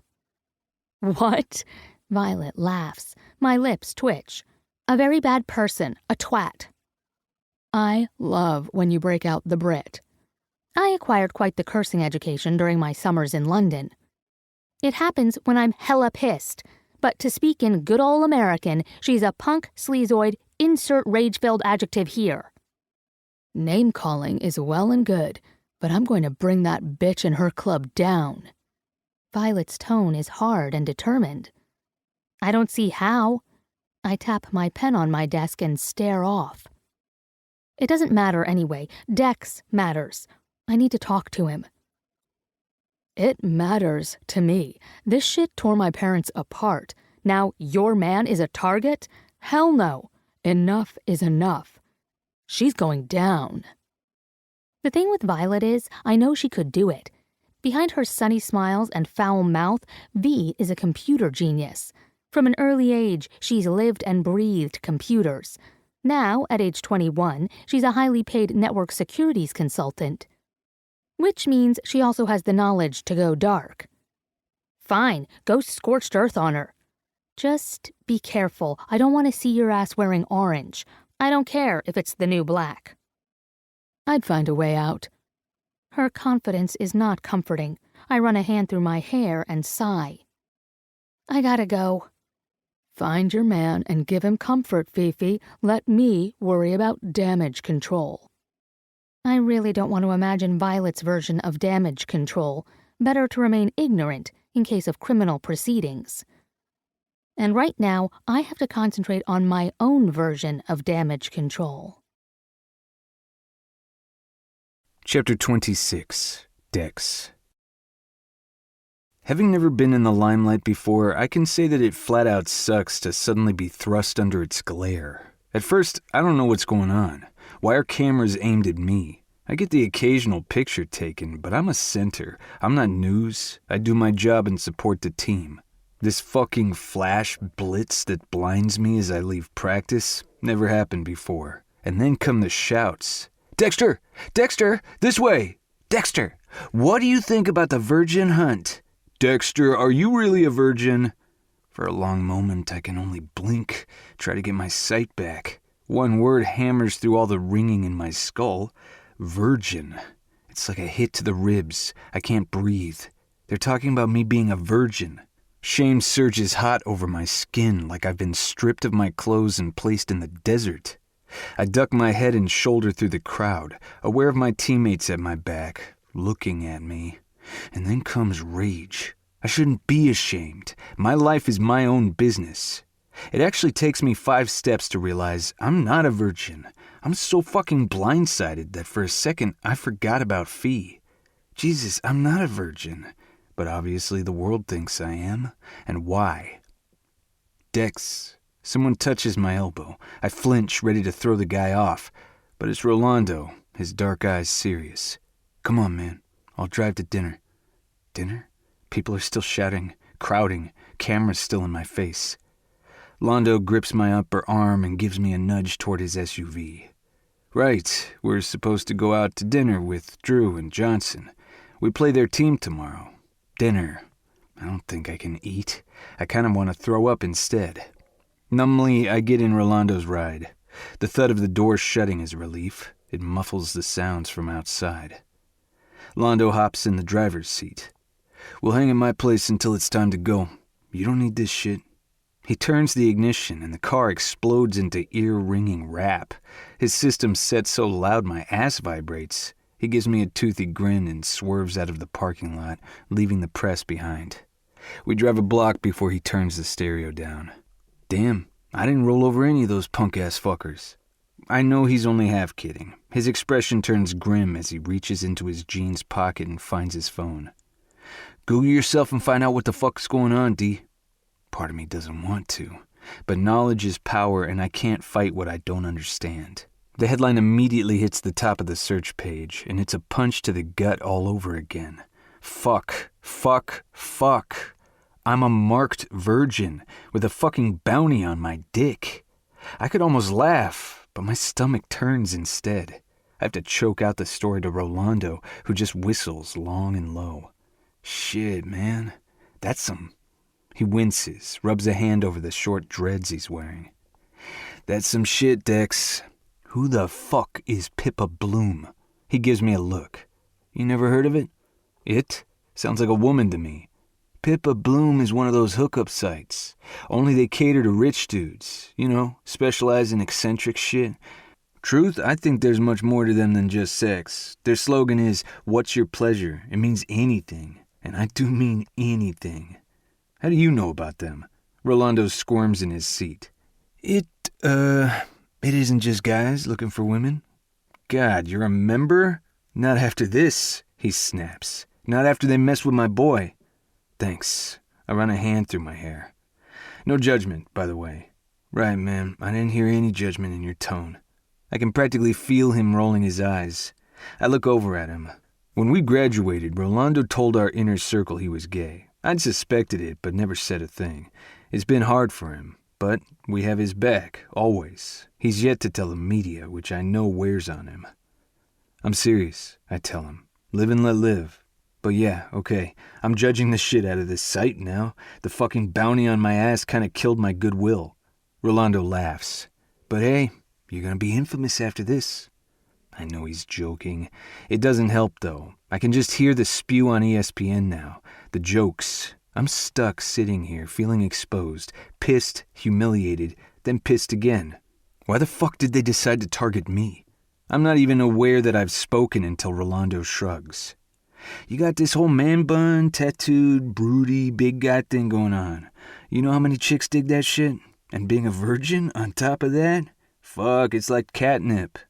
My brows raise as I look at him. Man bun? You sound like an 18-year-old girl, you know that? I swear he blushes, but he shakes his head as if I'm the crazy one. Man, I got younger sisters. It's impossible not to know this shit. I squeeze the bridge of my nose. I feel a headache coming on. The real question is, how did they figure out you were a virgin? I'm not. I know he gets what I'm saying. I shouldn't even mention it. But it fucking irritates me that this dating site has labeled me primary objective number 1 because they think I still am. I mean, I was before. Shit, never mind. Well, Rolando drawls. At some point we were all virgins, D. I don't want to smile. You know what I mean. I'm saying it isn't out of left field that they assumed I was. I never hid it, but I didn't advertise it either. Doesn't matter because you're not anymore. I get it. He turns into the driveway of his condo. You don't gotta explain anything, but be prepared for some shit. This bitch-ass agency offered $1 million for proof of getting into your pants. A low, mirthless chuckle leaves him. Man, shit. You're gonna have bitches coming out of the woodwork for your ass. With a grunt, I slump in my seat, my heart clenching in my chest. Fuck. I've got to talk to Fee, prepare her for what's coming. My insides roll. I promised her privacy, normalcy. This is far from fucking normal. When I get inside Rolando's place, I try to reach Fee, but my call goes straight to voicemail. It keeps going to voicemail until it's time to go out to dinner, and I'm left with this sinking feeling that everything has just fallen apart. Despite my foul mood, dinner with the guys actually helps. Immediately, they're giving me hearty slaps on the back and offering inane jokes as we're led to a quiet corner booth. But once seated, Johnson leans in, wearing a fierce expression that has the press calling him the Viking, with his long yellow hair and slightly ruddy complexion. Seriously, Dex, why the fuck did they start in on you? I mean, he pinks a little. We all kind of guessed you were. He slaps his mouth shut, unwilling to go there, which is kind of ironic considering he'll talk shit about everything else under the sun.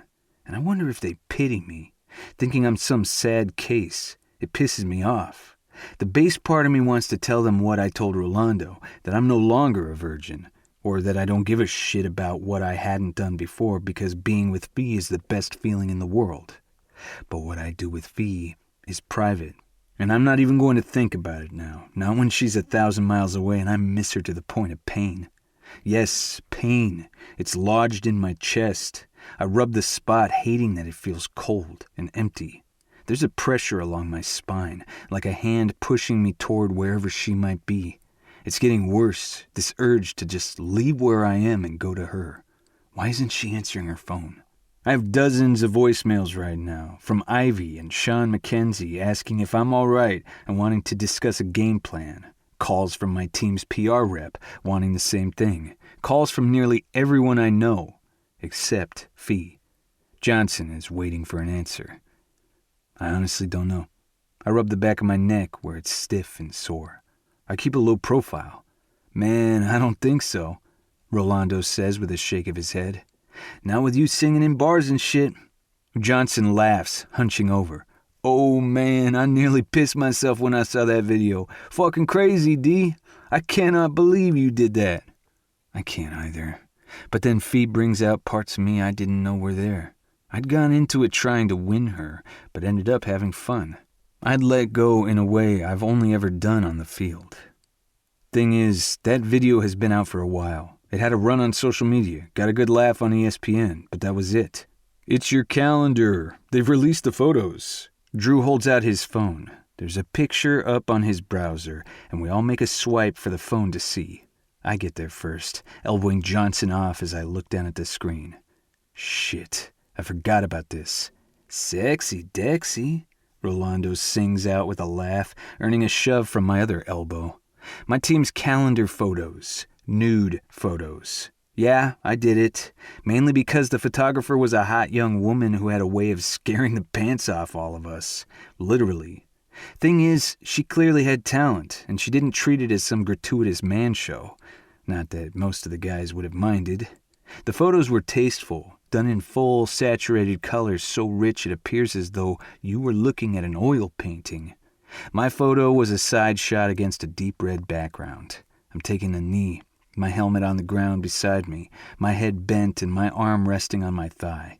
A sort of football-style The Thinker, the photographer had insisted.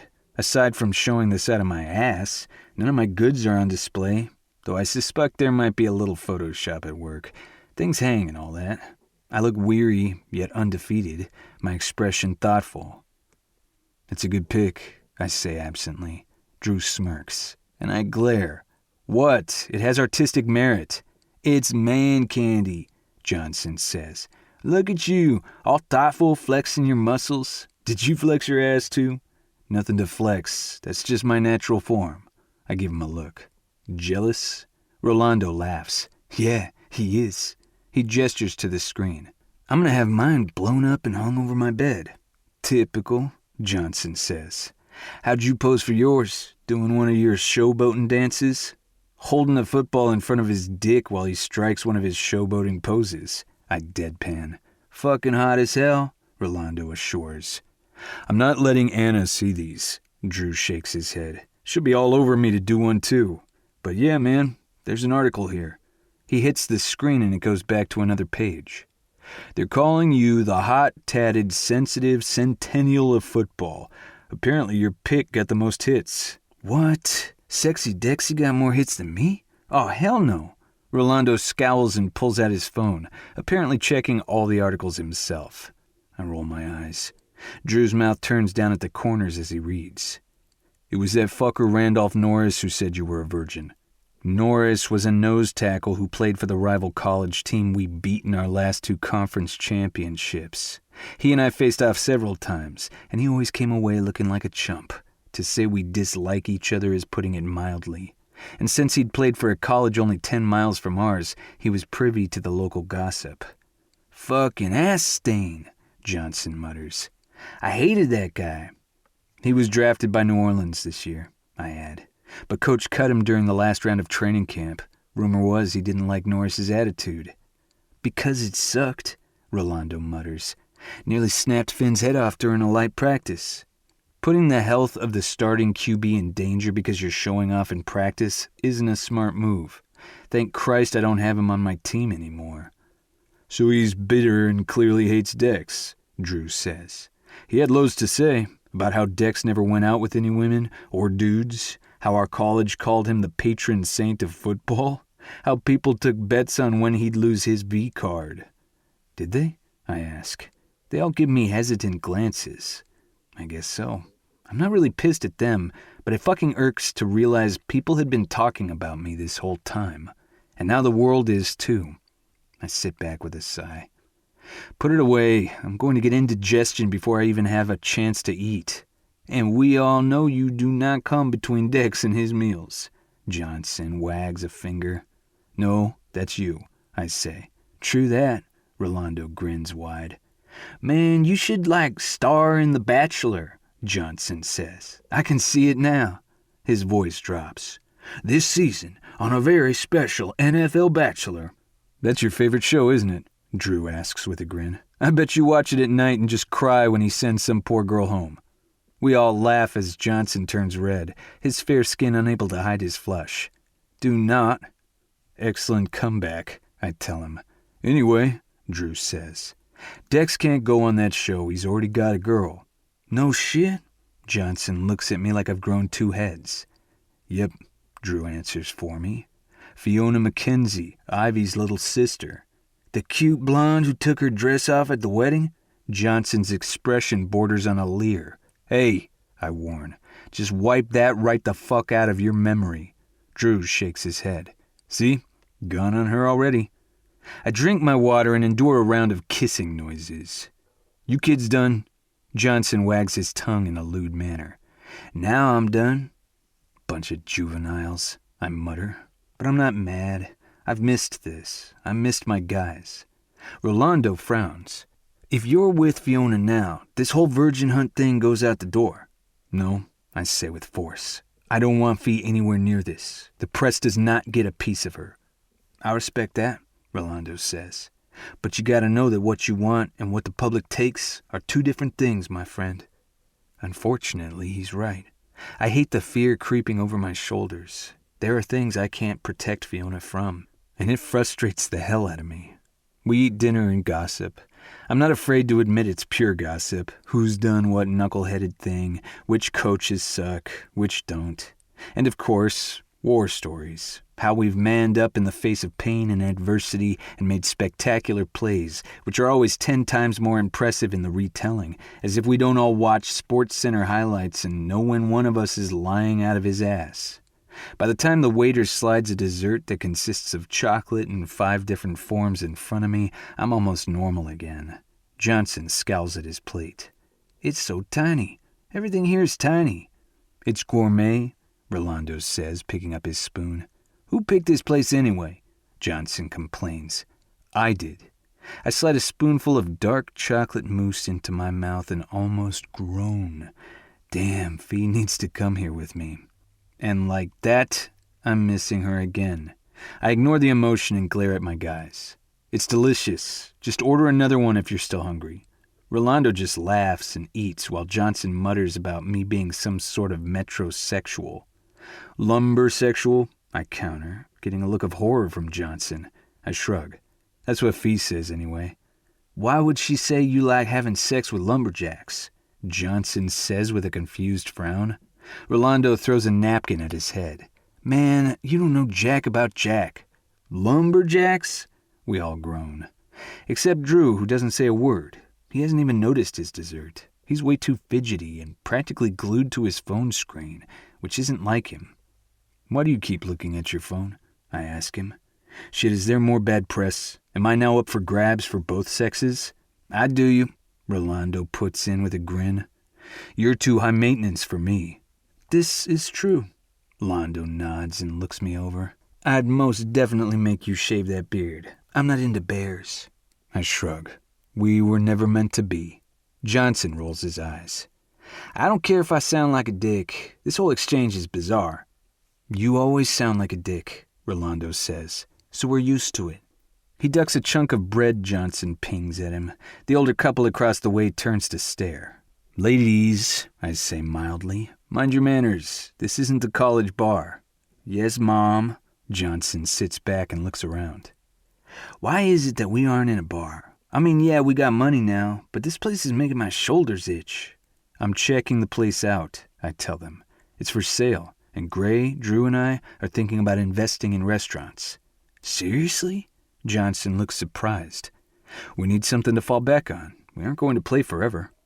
Since the 3 of us love to eat, we thought about the restaurant business. Gray and Drew have been looking at places on the west and east coasts, respectively. I glance at Drew. If a certain QB would get his face out of his phone and taste the food, it would be much easier to do. Drew lifts his head. The atmosphere is a little staid, but the food is good, and the place is packed. Agreed, I say. It always is, but I'd make changes. Drew nods, then drifts back to his phone. Rolando shrugs. As long as we don't go to one of Johnson's strip bars, I'm cool with anything. You'd rather we go to one of your strip bars? Johnson asks. Nah, I wouldn't want you to develop a complex about your shortcomings, man. There ain't nothing short on me, and when I make a lady come, it takes all night. Takes all night to make her come? Yeah, I'd buy that. As Rolando and Johnson bait each other, I glance back at Drew, who is still eyeing his phone and being awfully quiet. Seriously, Baylor, I'm about to confiscate that thing. He raises a brow at me and gives me his old innocent grin, which I am not falling for. You really are a mom, aren't you? As I recall, you played the role of mom. I was dad. Doesn't that mean we're on a date now and all I get is this lousy dinner? Drew leans his arms on the table. Where are my flowers? I'll make it up to you with sweet talk later. Now answer the question, Battle. What the hell is up with the phone? As if I've activated it, the damn thing lights up, and Drew glances down. He fights to hide his smile. What can I say? I'm totally pussy-whipped by my wife-to-be. That's right, I'm replacing you with Anna. With that, he presses his palms to the tabletop. Gentlemen, time to wrap this up. I have a phone date to get to. Oddly, the guys don't go the obvious route and give Drew shit. They glance at me and then at each other. Not exactly subtle, though I know they think they are. What now? I ask, glaring around. Nothing, man, Rolando assures. Stop being so uptight. It isn't all about you, D. His expression says different, but I let it slide. Johnson pulls out some bills. My treat this time, yeah? Excuse me while I take in this moment, Rolando says expansively, his arms open wide. Johnson, punk-ass, cheap motherfucker Johnson, is paying. Man, shut the fuck up, Johnson says with a laugh. We meeting up for coffee in the morning? Yeah, man, Rolando says. I'll pay that. Talk about cheap. Breakfast is the most important meal of the day, boy. And the cheapest. I'll pay every meal for the season's meetups if you two will shut up now, Drew says. Since graduation, we've made it a point to meet up a few times a year. Sometimes there are more of us, sometimes less. Mostly we meet when we're playing a game against each other, but the Red Dog team will always be brothers. Drew is hurrying us along, all but pushing Johnson toward the door. I've always envied what Drew has with Anna. Not the sex, but the knowledge that there was someone he belonged to. Even when he was suffering when they first got together, I envied him, because his emotions with her were real, honest. My whole life feels like one long fog of numbness, punctuated by manufactured pain. The tats, the piercing, hard hits on the field, all of them ways to make me feel something other than bland indifference. But with Fee, I'm alive. I anticipate every single breath because it's another moment closer to getting back to her. I follow the guys out, but my mind is on Fee, and the ache around my heart grows. I miss her so much that at first I think I'm imagining her leaning against the side of a black town car. A balmy southern breeze drifts over the road, lifting the ends of her golden hair and making the skirt of her dress sway. She's wearing a white sundress dotted with brilliant red cherries. That dress with the little teasing red bow just below her breasts. That dress has haunted me for what seems like an eternity. I've dreamed of sinking to my knees and lifting its skirt to find the prize beneath. She's wearing that dress for me. I'm frozen in place, surely gaping at her as the guys walk past. Out of the corner of my eye, I see their smug faces. Drew gives Fee a nod. Thank you, Drew B., she says to him, drawing out the initial in his last name with affection. Anytime, Fifi. His smile is wide and satisfied. I remember that they know each other and live in the same town and hang out. I'm instantly jealous of Drew for that, but he clearly helped set up this meeting with my girl, so I can't hold it against him. My attention is on Fee anyway, on her hesitant smile, the shine of happiness in her eyes.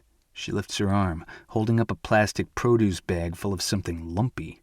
Her slightly husky voice drifts over the space between us. I know guys bring girls flowers, but I figured you'd be more into food, so I brought you some cherries. Her words cut off with a squeak as I wrap my arms around her slim frame and lift her high. I kiss her without hesitation, opening her mouth with mine, my tongue sliding along hers. She tastes of cherries and Fee and smells of joy, my Fee. Like that, I'm overwhelmed. Fuck, I'm almost weepy, and I'm all but mauling her on the street. My voice is rough when I pull back and smile down at her. Did you eat some of my cherries? Her nose wrinkles. I had to see if they were okay. I'm not going to give you subpar cherries. You got a whole theme going on here. I'm not very subtle, Ethan, she says with a goofy grin. Better get used to it now. Don't ever change. She's still in my arms, her feet dangling around my shins, those sweet tits of hers pressed against my chest. I can't help kissing her again, on the warm spot just below her ear, the corner of her mouth, which always makes her shiver. Hell, I can't stop kissing her, period.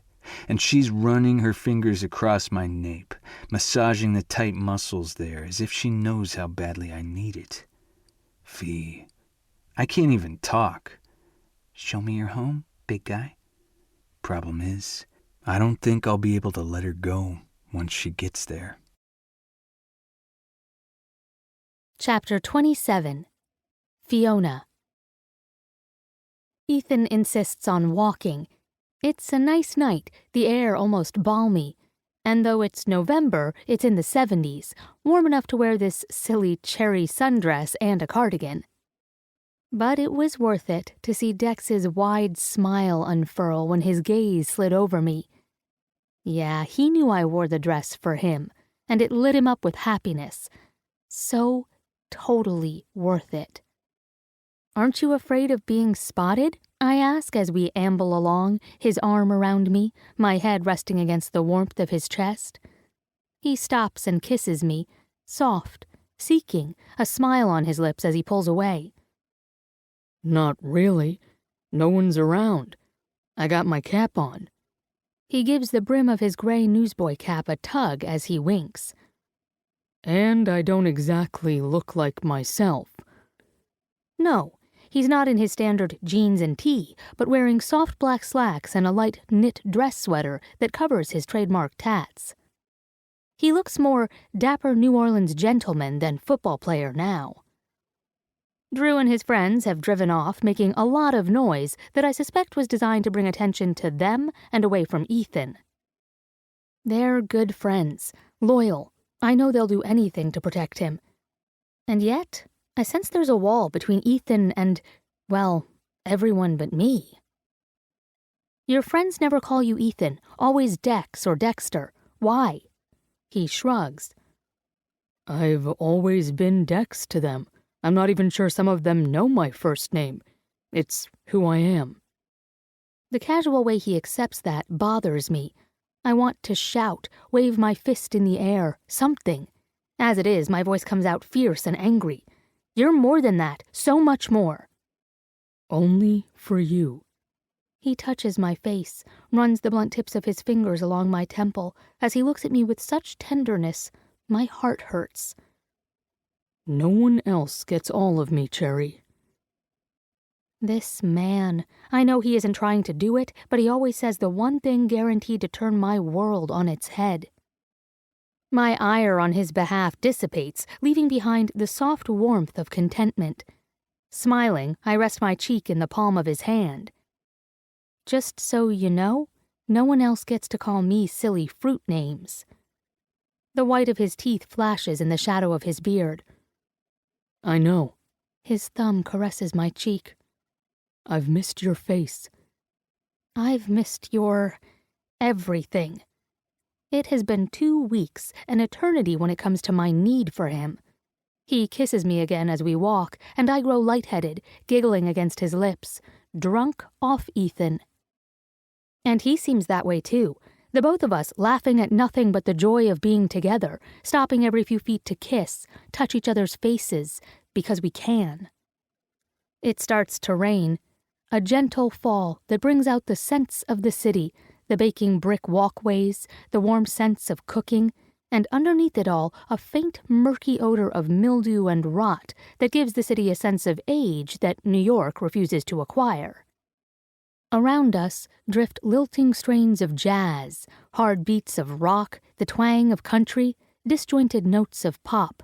It all melds together to make its own song. The rain feels soft, sluicing over our skin, warm and wet. We pass Bourbon Street and move deeper into the French Quarter, away from the river. On a quiet street, Ethan backs me against a pair of glossy black French doors, protected from the rain by a stucco archway.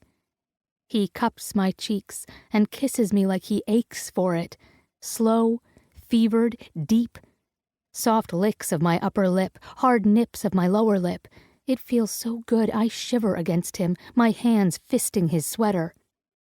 He's so big, he blots out the light of the street entirely, and I know I'm hidden behind him in this damp little nook.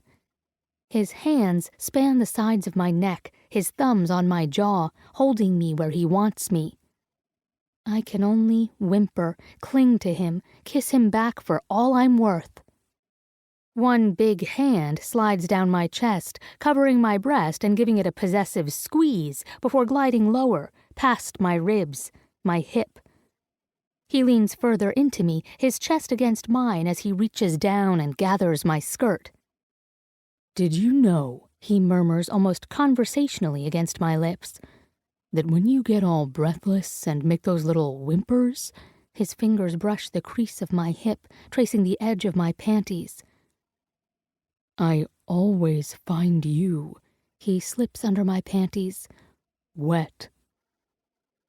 His body shudders as the rough pad of his finger rubs along my slick flesh. Always so fucking wet for me. Yes. God, just feel you. You're dripping onto my fingers. A fine tremor works down his arm as his eyes flutter closed and he kisses me again. Again. Again. He's spinning a spell over me, making my limbs heavy and hot. My sex pulses, loving the attention, wanting more of it. His fingers find my opening, and I whimper. He dips in just enough for me to feel it, to want more, then drifts away, strokes and circles, a lazy, languid exploration. Ethan, I wiggle my hips, desperate to get him deeper. Stop playing with me. He gives my upper lip a little lick, and still he gently fondles. You love it. I do, so much, but I'm incapable of speech right now. I can only whine and rock my hips, wanting more. He holds me fast, not relenting. Say it, Cherry. Tell me how much you love it, and I'll give you what you need. Licking my swollen lips, I look up at him, his face a collection of shadows in the dim light. I love it, Ethan. Fuck me with those long fingers, and then shove your fat cock into me. His breath leaves with a gust. Well played, darlin'. He plunges deep, hard, and there. That's all it takes to set me off. The orgasm rushes over me so fast I suck in breaths like I'm drowning. Ethan works his fingers slow and steady, his other hand cupping my neck, his lips coasting over mine as if he wants to drink up my pleasure. And when I finally relax against him, my body limp and spent, he pulls his fingers out and lifts them to his lips to suck them clean. Sweetest thing I've had in my mouth all night. A weak laugh escapes me. I've created a monster. Ethan just grins wider before turning his attention to the little control panel beside my head. Watch carefully now. He moves to punch in a number, but I stop him with a little cry. This is your house? We were going at it right in front of your house? He doesn't stop smiling. You sound annoyed. Well, I'm flustered. Why didn't we go in? You know, my cheeks heat. Before. I don't even know why I'm being prudish. I certainly didn't mind. A laugh rumbles in his chest, and he gives me a look as if he is thinking the same thing. That was the plan, but then I felt your sweet body against mine, and it was all over. Biting his lower lip as if to keep from smiling any longer, he punches in the code. 11-55-88. The door clicks open. Did you get it? Yes. I force myself to stand taller. Good. He nods toward the panel. Remember it. Anytime you want to come here, my house is open to you. Any time, Fee, for as long as you want. The back of my throat tickles. I stare up at him, struck dumb and only able to squeeze his big hand with my much smaller one. It feels momentous, what he's done. Huge, the kind of commitment that speaks of permanence. It's terrifying and wonderful, all in one breath, so I say the only thing I can. Am I wrong, or wasn't Gray's college jersey number 88? Ethan blinks, clearly expecting something else, but he nods. Yep, Drew's was 11. Mine was, and still is, 55. Aw, aren't you cute? He's perfect. And mine. It's easy to remember, he says gruffly. Now let's get inside. The door to Ethan's house opens to a little carriageway lit by an overhead wrought iron lantern. We follow the path to a private courtyard. Wow, I say as we walk farther into it. This is beautiful. Frosted globe lanterns are hung across the yard. Little lights twinkle in the ivy-colored walls surrounding a garden of crepe myrtle and various palms. In the center, an ornate fountain runs. It came like this, Dex says at my elbow. He glances around as if seeing it from my eyes. A loggia covered in bougainvillea shelters a double-wide lounger. There's a massive tractor tire to one side of the courtyard. As in, it's as wide as I am tall. His lips quirk at the sight of it. Well, except for the tire. You gonna tell me what's up with the tire? He ducks his head and scratches the back of his neck. I whack it with a sledgehammer. Sometimes I flip it. Oh, sure, because why not? Does the job, but that's for off-season training. So nonchalant, but he can't really hide his smug grin. That's gotta weigh what? He shrugs his massive shoulders. 1,000 pounds? Laughing, I shake my head. Get the hell out. Dex winks. J.J. Watt does it, so I do it too. No way am I going to be caught with my dick in the wind facing one of those defensive linemen coming at me like a tank. As unassuming as Dex can be, he's also fiercely competitive. I give his arm a squeeze. Not 1 ounce of give. My big, strong man. Yes, I am, he says without hesitation, then surveys the courtyard. The narrow building along the side is a guest house. The building at the back is an old carriage house, now a garage on the ground floor, and my painting studio is above it. You can look around tomorrow, he finishes, his voice soft, his hand warm in mine. He's pulling me toward the main house. We go up a flight of stairs, straight to the second floor. We walk past a large open living room, exposed brick walls, wide, worn wooden floorboards, and through a gourmet kitchen. More exposed brick, huge center island, stainless steel appliances, white marble counters. I want to soak it all in, but Dex is on a mission, leading me along with purposeful steps. Not hungry? I tease as we pass through. He glances back at me, heat and need in his eyes. Not for food. He wrinkles his nose. Christ, that was cheesy, wasn't it? I laugh. It was cute. Cute, he repeats, just what every guy wants to be called. He hesitates at the doorway leading out of the kitchen. Are you hungry? I should have asked. Not for food, I tell him, because I can be cheesy too. That has him picking up his pace. We take a set of stairs to the top floor. His bedroom overlooks the courtyard, and the dim light from the outside lanterns slants through the massive paned windows, half covered by louvered shutters. There isn't much in here, just a big club chair, a dresser, and a king bed with a padded leather headboard. I smell the pine of the floorboards, the spicy scent of Ethan's skin. It's warm and quiet in his room, quiet enough to hear his soft breaths and the steady pounding of my heart. He stands before me, so big and present, I feel his warmth even though we're not yet touching. Slowly, he reaches up and slides off my damp cardigan. Gentle fingers ease the strap of my sundress down. When my breast pops free, he moves to the other side, pulling the strap until the other is exposed.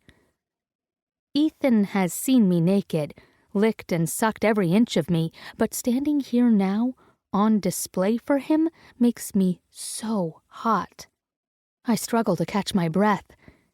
It grows erratic when he gives a little hum of satisfaction and runs the tips of his fingers across my nipples. back and forth, barely touching them. God, I fight the urge to arch into his touch, because it's hotter to hold back, to let him fondle me while my nipples grow stiff and achy. He circles them, worrying the tips with the rough pads of his fingers, and then, without warning, pinches, pulling until my breasts stretch before letting go. My breasts bob back into place, and I whimper, my knees going weak. I had this whole seduction thing planned, he whispers as he plays with me, stroking, tweaking. It's almost lewd the way he handles me as if I'm his plaything. Except it's reverent, too. but I don't think I can wait. I lick my dry lips. I'm close to coming now, and he's only touching my tits. Don't wait, I say.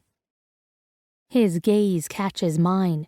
In the shadows, he looks so serious, almost fierce. But I know that expression. It's need, strong and pure, just like him. I lift his damp sweater over his head and wrap my arms around his neck. The press of his warm skin against mine makes us both groan. With a sigh, I kiss the hollow of his throat. That's all it takes. Soft bedding surrounds me, and Ethan's hard body covers mine. There's no more talking. Chapter 28. Fiona. Sweat slick and limp with exhaustion, I lie draped over Ethan's naked body. I love that he's so big, not an inch of me hangs over the edges of him. Even so, his arm wraps loosely around my waist, holding me secure as if he's afraid I'll fall. His fingers trace random patterns on my back. How do you want to handle this? I ask him. His body tenses, so I know he understands my question. Nothing to handle. I'll just make no comment and it will go away. I lift my head so I can rest my chin on his chest. I hate to say this, but I'm not sure it will go away all that quickly. Maybe... Well, why don't you just tell them you're with me? No. He practically shouts the word, his lips flattening, and my heart caves in as if it's been stomped. You don't want to tell people about us? Instantly he cups my cheek, his eyes going wide. Shit, Fee, I did not mean I was ashamed or wanted to hide it. I mean there is no way in hell I'm bringing you into a media shit show. That really should be my decision, especially if it helps you, and I want to help you, Ethan. With a sigh, he flops his head back on the pillows and stares up at the ceiling, his hand still stroking my cheek. Thank you for that, Cherry. But I can't... He takes a ragged breath. Don't ask me to agree to that. I couldn't take seeing them tear you apart. He glances down at me, his eyes now golden green in the lamplight. Please.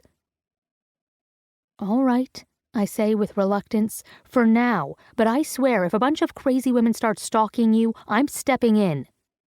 A slow smile curls over his firm lips. Kind of love you being all possessive, Fee. I harumph, but give his chest a little kiss. I am sorry, though, that this is happening, I mean. Yeah, he says with a sigh, me too. We grow quiet, lost in our own thoughts, Dex stroking my hair, and me drifting in a strange half-sleep state. Six Underground by the Sneaker Pimps plays softly from a set of bedside speakers. I never asked how you came to like trip-hop music, I murmur, too content to talk louder. Are you asking me now? There's a smile in his voice. Smart ass. I give his ribs a little nudge, loving the way he squirms as if it tickles. And yes, I told you when we first kissed that I didn't expect you to like this music. It's still a surprise. He takes a breath, and I lift along with his chest. Okay, but don't laugh. That's basically assuring I'll laugh. Fine, laugh it up, he says. It was a car commercial. I kept hearing this song and... He cranes his head to glare down at me, though there's a smile on his lips. You're laughing already? I smother my laugh. It was the same for me, is all. His lips twitch, those hazel eyes of his gleaming more gold than blue now. Which song? It was 2 songs, Morcheba's Crimson and Massive Attack's Paradise Circus. You? 07's In the Waiting Line. I love that song. They used it in Sex and the City, too. I'll take your word for it. With a grunt, he turns, and suddenly I'm on the bed and he's over me, his warm body gently pressed to mine. His lips find my neck and suckle. God, I love the way you smell. My fingers comb back his loose hair. And how do I smell? Like happy dreams and well-fucked woman? A shout of laughter leaves me, and I tug him closer as he works his way along my collarbone, his hand sliding up to my breast. The thick slab of his erection presses against my thigh, tempting me, but I let the anticipation build for now. I love the way you smell, too. He pauses, his lips brushing my shoulder, his beard tickling my breast. How do I smell? Like... I smile up at the ceiling as I consider. Pancakes and midnight. Oh? His voice is muffled as he resumes exploring my neck and teasing my nipple with the blunt tip of his thumb. I squirm, trying to open my legs wider to let him settle between them. He does with a low groan, but doesn't enter me. He's waiting for my answer. My voice is breathless, distracted as I am by his roaming lips. You know, I kiss his temple, the crest of his cheek. When you've had a night of sweaty, hot fucking, I give the line of his jaw a little nuzzle. Going at it until you can barely move, and you've worked up an appetite that only a stack of pancakes and more hot sex will satisfy? Ethan lifts his head then, his eyes slumberous but his expression careful. You had a lot of those nights? It hits me what I've said, and my fingers tighten his hair as I tell him the absolute truth. Only with you, Ethan. That's why it's your scent. God, his smile, it unfurls like a spring leaf to the rain, spreading wide and open. Good answer.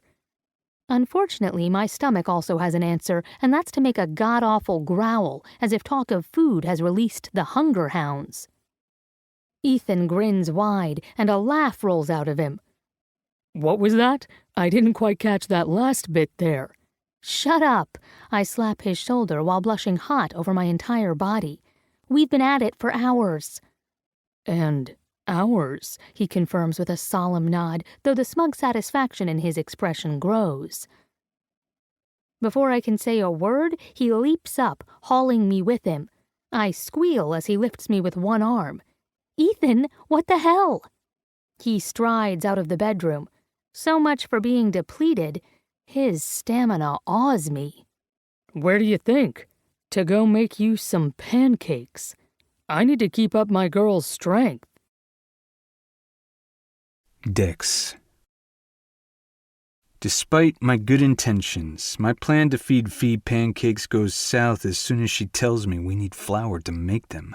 Shit, I say, stopping in the middle of the kitchen. Fee clinging to me like a little barnacle, her legs wrapped around my waist, her pussy pushed against my abs, which threatens to break my will and turn me back to the bedroom. She smiles with sleepy but lust-filled eyes. You've never made pancakes, have you? I'm not much of a cook. Hang on. I walk us over to the fridge, holding her tight with one arm. I open the door and bend to rummage through it. Fee makes another of her adorable squeals as we tilt down, but I've got her.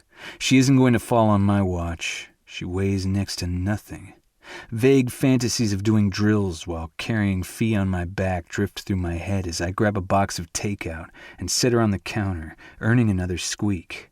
Shit, that's cold, she says with a laugh. But she leans back on one arm and gives me a cheeky grin. her golden hair sticking out wildly around her face. Damn, but she's gorgeous. So fucking perfect for me, she takes my breath. Sweet, perky tits with puffy nipples that always seem to be begging for a suck.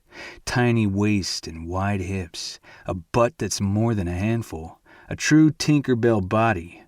Though I'd never call her Tink the way Ivy and Gray do. She might be diminutive, but to me she's also larger than life. Grasping her knees, I spread her thighs wide. And there's that pretty pink pussy all glistening for me. My favorite spot in the entire world. I step between her legs and rub her gloriously curvy hips. I'll warm you up. I'm sure you will, she murmurs, her gaze roaming over my chest in a possessive way that fills me with pride and gratitude. First, though, I promise to feed you. I grab the takeout box and pull out a Chinese dumpling. Fee's brows lift. Cold dumplings? Best late-night snack ever. I hold the dumpling near her lips. Trust me. Her expression is dubious, but she takes a bite and makes a little moan of contentment. Good, yeah?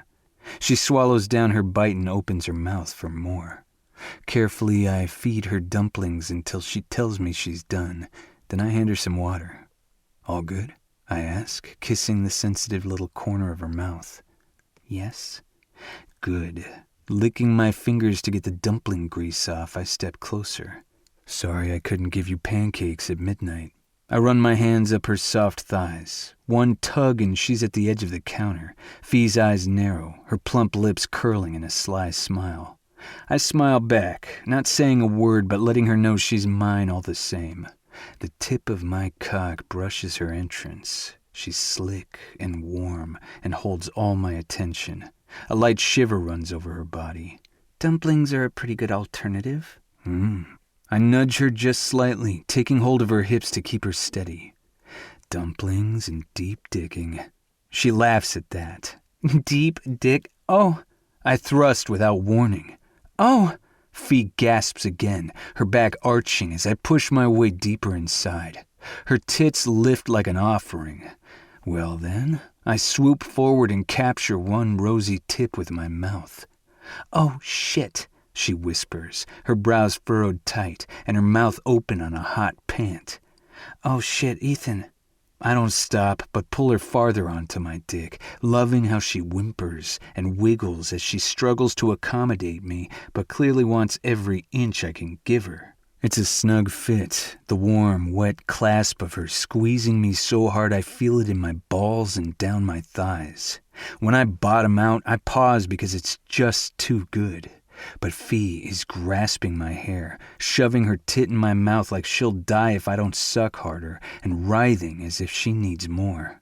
And I can't hold back. We both groan as I work her in an easy, undulating rhythm that has no pause, because it's heaven fucking Fee. Pure, perfect heaven. Every thrust I take grows a little harder, goes a little deeper, my piercing sliding over that spot within her that has her gasping a reedy ah each time. I mouth her nipple, my tongue sliding over it. Heat licks up my thighs and down my spine. I groan, slamming into her again, and she loves it, her hands gripping my shoulders, her legs wrapping tight around my waist as she slumps against the marble countertop. Ethan, Ethan! It's a weak, needy cry. I bend her over, practically crawling onto the counter with her, pumping with blind lust now. She's utterly beautiful spread out before me, her expression slack with pleasure. Don't stop, she says. I won't. I can't.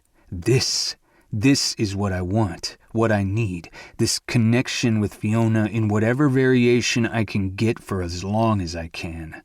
She comes on a sob and it breaks me. How am I going to let her go again? My orgasm takes my breath, my voice. I empty myself into her, giving her everything I have. And it won't be enough to keep her here. It's never enough. Chapter 29. Fiona. Airport again. Why do they all smell the same? Dex walks me to the TSA line, and I feel like I'm going to my execution. My entire body wants to resist moving forward. Maybe Dex does too, because he doesn't try to hurry me along, even though my sluggish pace causes him to take unnaturally short steps. When we get within sight of the line, his fingertips press my lower back, as if he's entertaining ideas of grabbing hold and pulling me away. I wouldn't object. With a soft sort of grunt, he turns me into his embrace. I get a glimpse of his eyes, serious and pained.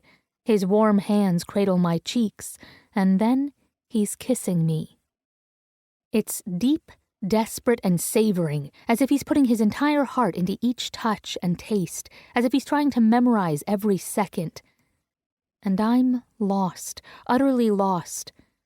Sounds fade. There is only Ethan and how good he feels, how good he makes me feel. I'm on my toes, my arms wrapped around his neck as I kiss him back, consumed by my need for him. I don't know how long we stand there, but when he moves his mouth from mine to explore my jaw, taking soft nibbles, my lips feel tender and swollen. Big hands caress my back, my sides, sliding down to the crest of my butt and up to just under my breasts, keeping it decent, but driving me wild all the same. Be sure to drink water, he murmurs against my skin, kissing my neck, my chin, mouth, cheek. Kay. My hands roam too, finding the hard rounds of his massive shoulders, sliding over his firm pecs. He tugs me closer, his breath warm on my skin. Some strange guy tries to talk to you, tell him to fuck off. I laugh at that. Ethan doesn't. He grazes the side of my neck with his teeth, his beard tickling. Make an effort to stretch your legs. Ethan, I run my fingers through his silky hair. It's not that long of a plane ride. It's too long, he grumps. And I know he isn't talking about time, but distance. My breath hitches with a twinge of pain. It breaks the spell between us. He takes a step back, his hands falling away as if holding me any longer hurts him. He stares down at me with eyes suspiciously bright and glassy. Safe flight, Fee. See you soon, Ethan? His nod is a ghost of a movement. It takes effort to move, to take the handle of my roll-on bag. I'm turning to go when he mutters an oath and grabs me. I'm engulfed by a wall of muscle and arms of steel. He hugs me tight, hunching over me, his nose buried in the crook of my neck. My arms wrap around his waist, fingers digging into the loose fabric of his shirt. He breathes in deep, then lets it go with a shaky gust. I hate this. I hate it so much. His grip makes my ribs protest, and his voice goes rough. I feel like some essential organ is being ripped from me. My eyes burn, my throat locking up tight. I have to swallow hard to speak. Ethan. But he shakes his head and sets me away from him. His expression is almost angry, jaw set beneath the blanket of his beard. Time to go, Cherry. Just don't look back, okay? Or I won't be able to let you go. Fuck. My vision blurs. Sniffling, I nod. All right. But I can't move. With a sad smile, he takes me by the shoulders and turns me toward the dreaded TSA line. Go on now. His big hand slaps my butt. Get. I jump a little, glaring over my shoulder. You sounded awfully southern just now, mister. That smile quirks. Went to a southern university. Guess I picked up a few things, ma'am. The smile falls. Go on, Cherry. Don't look back. I won't. I can't, or I'll never leave. My rolling bag weighs 1,000 pounds as I drag it behind me, every step taking me farther away from Ethan. I don't turn around, but I feel him watching. I know he won't go until I'm out of sight. Tears threaten to fall, but I breathe through them. I can't let him see me cry. When I'm through the line, my cell dings. Glancing down, I almost lose it again. Fear the beard. Heart. Mine goes with you. Always. Chapter 30. Dex. Monday Night Football. The audience is not as rowdy as in college. Fans are more likely to shout, "You suck," than give their undying love, but it's about the win. Sure, we had that need to win in college, but school spirit trumped the team's record. Here, my job is on the line if I don't perform. The stadium isn't as big, doesn't need to be. Cameras are everywhere, taking in every fucking move we make for an audience that grows year by year. A big, voracious mass of unseen fans. Damn if I haven't begun to think of it not as a sport but theater. We're giving them a show, and it had better be good.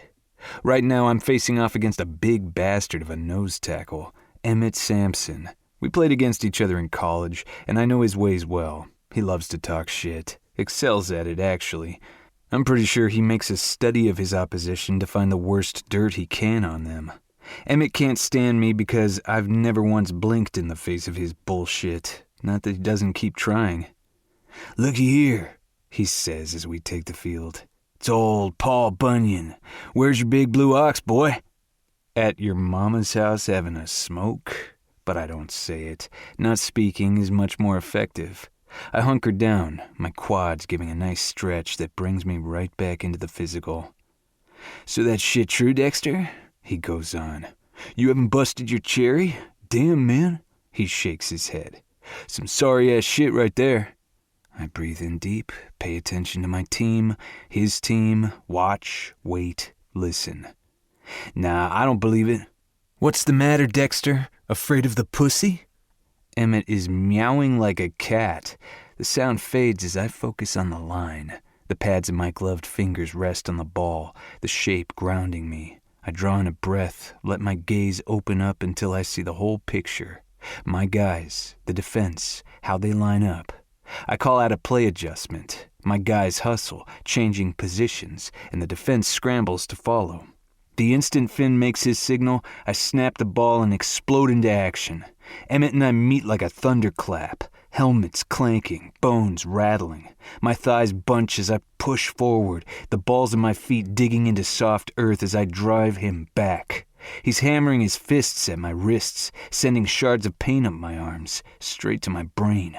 But I hold tight and strong-arm him to the side to clear a path for my guy. Emmett goes down in a tumble, and when the play ends, I lean over him.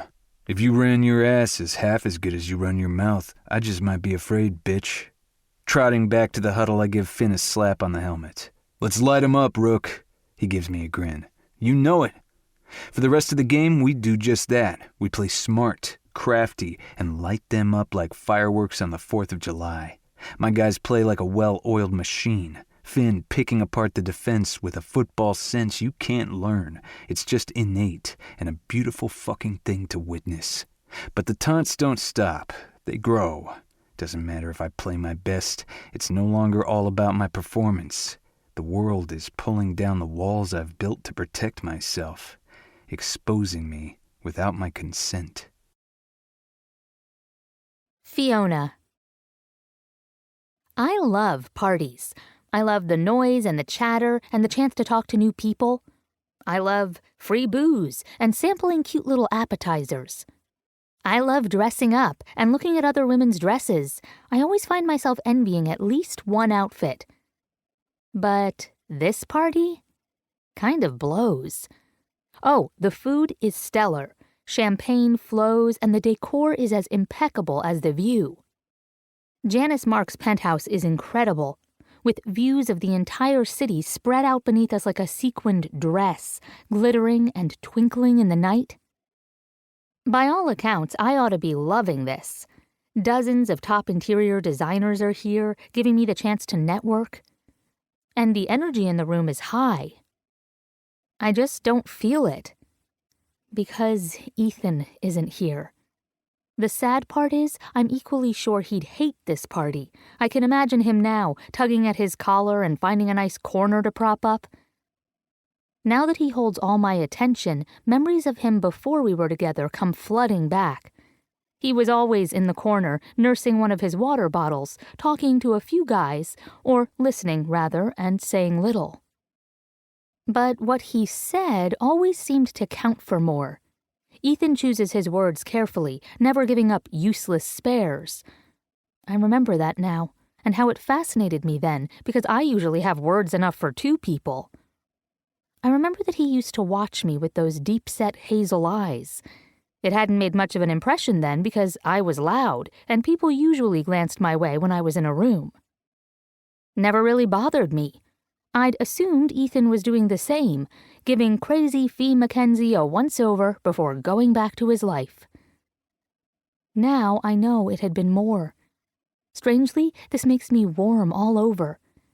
He saw when I wasn't on or trying to impress him, but as myself, and he wanted me anyway.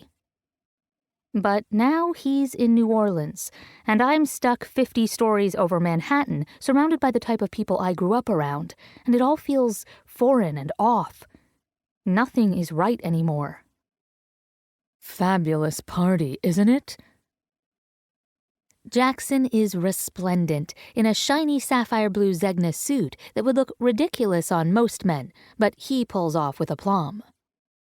Yes, it is. Even if I'd rather be somewhere else, I can admit that much. Makes me wonder why Felix isn't here. My boss should be all over this. As I said before, Janice, our lovely hostess, is mortal enemies with his current client, Cecilia. The very notion of letting a potential spy into her nest would enrage Janice. Which reminds me, he drops his voice. Let's not tell anyone you're working for Felix, eh? My lips quirk. Don't want to be kicked out on your couture? Don't even jest. He fiddles with the cuffs of his shirt, a silk peacock print that somehow works with the outfit. Fine.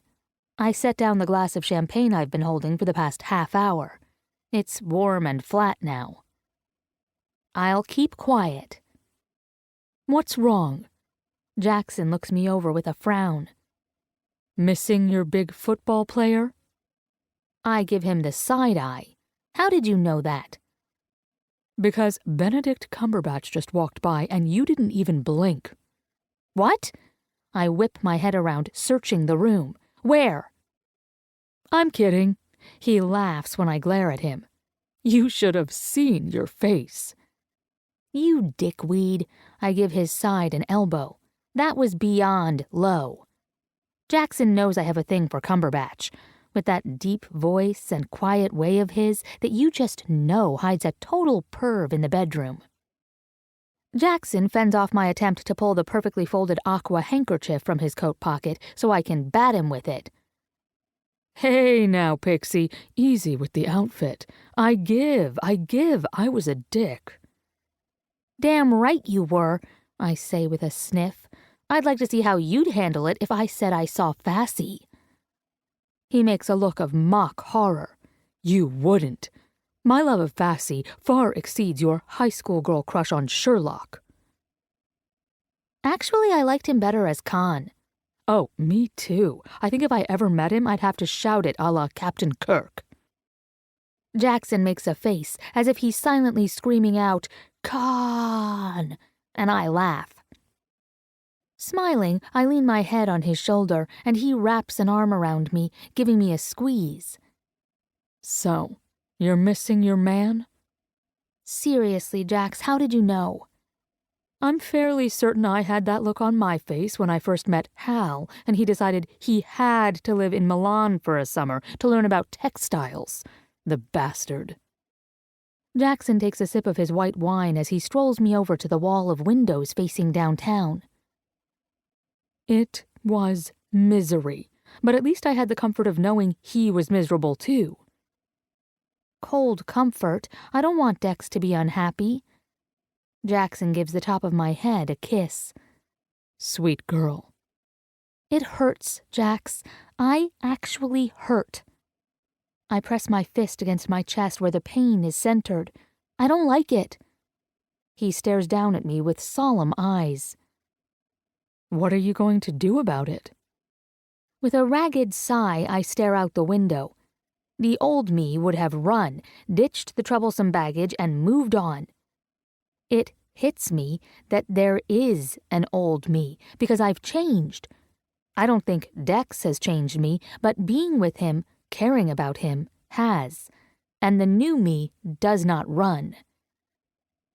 Unfortunately, the new me did not come with a set of instructions on how to handle a long-distance relationship, which would have been awesome. So what am I going to do? Something drastic, I find myself saying. I take a breath and meet Jackson's eyes. Something crazy. Just stating it has my heartbeat speeding up with anticipation.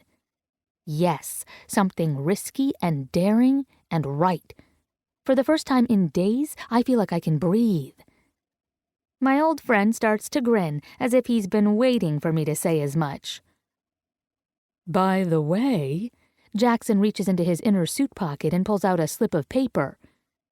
Sold your table the other day. You did? I practically squeal, but manage to hold on to my dignity by a thread. Yes, ma'am.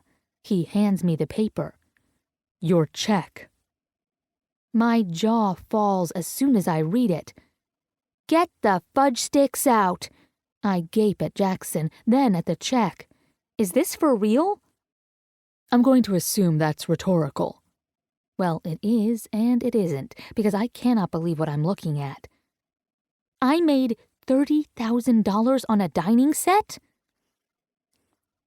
Jackson gives me a bored look. Honey, this is Manhattan. You create furniture like that and sell it to the right people, you'd better be making 30 large, at the very least. My lips feel numb. I had no idea. I mean, I know how much we pay for our clients' furniture, but I didn't expect I'd make this much. I'm hardly a known name. Not yet, but I am, and I know how to sell. As for you, this is only the beginning, Fidelie. Jackson's expression goes serious. Honey, I'm never going to have kids, so you'll have to humor me as my surrogate. Smiling, I kiss his cheek. Papa Jackson, can I fill out my Christmas list now? He gives my shoulder a nudge. I wasn't finished, cheeky. Come work with us, Fiona. Make your furniture and we'll sell it. When you're established, you can go it on your own. For a second, I can only stare at him. You're serious? As a personal trainer on New Year's Day. His smile is soft. Be your own boss and forge your own path. Just beyond Jackson's shoulder, the lights of New York glitter. It's as familiar a sight as my own face, and yet it never fails to fascinate me. But I want more. Do I have to be here in New York? Setting up camp elsewhere makes it trickier, but, honey, we'll make it work. Jackson's smile grows sly. And there's a certain southern city that's ripe for the picking, especially when one has contacts in the area. Chapter 31. Fiona. Sitting alone in the office, I let the quiet ground me. All is still, the sounds of Manhattan a distant hum. I glance out the window toward that gray light. I love this city, love it with all my heart. But I've been happy other places as well. And I'm not happy here. Was it Elena's fault? Yes and no. Yes, she made my life misery, but it wouldn't have mattered if I truly loved my job. I know the world is full of Elenas. I'll meet her time and again.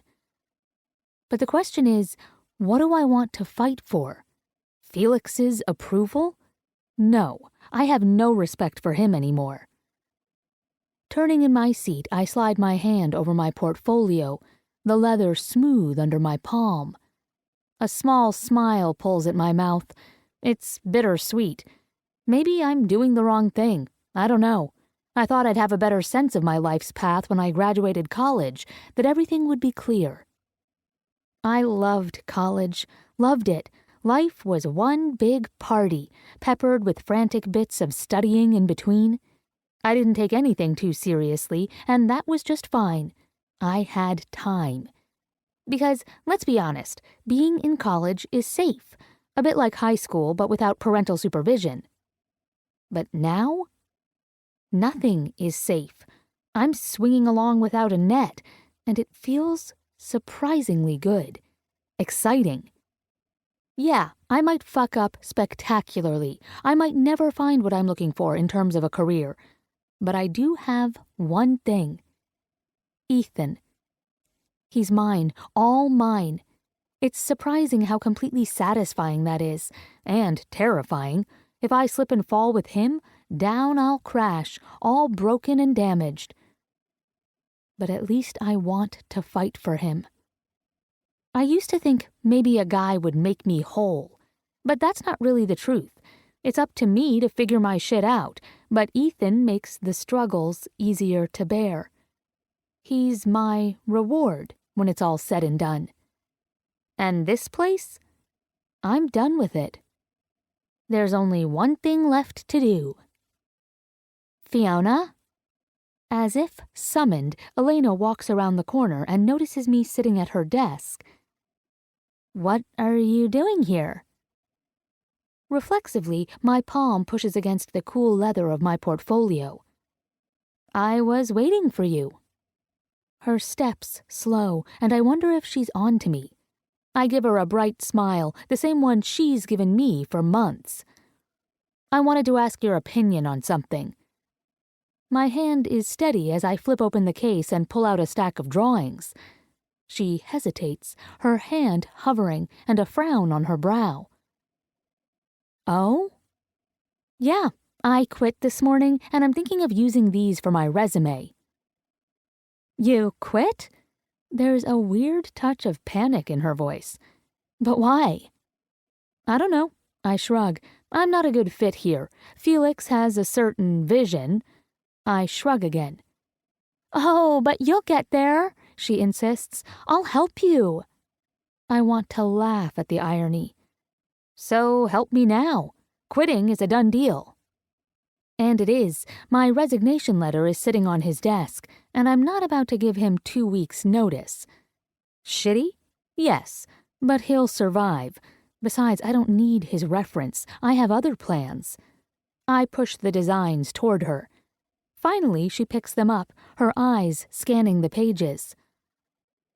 These are great. I love them.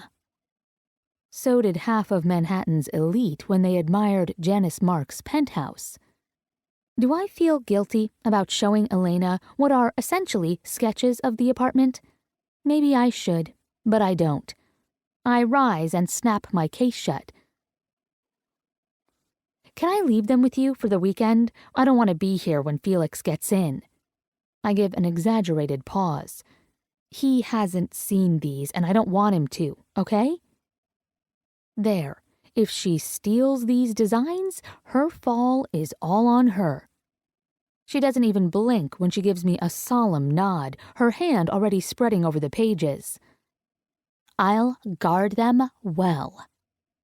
I give a nod of my own, but when she begins to pull them toward her, my hand comes down on the sketches with a slap. You know what? I can't do this. I was going to give you these knowing they're bad, knowing you'd take them for your own. But I cannot walk out of here and pretend that what you did, what you've been doing, isn't seriously fucked up. Her face pales as she gapes at me. Then she's flushing dark red, her gaze narrowing. This again? Jesus, Fiona, you have to stop. It's pathetic. I didn't copy your designs, I just did them better. Whatever you have to tell yourself to get through the day, Elena. I lean forward, the urge to hit her so strong that my fingers actually curl into a fist.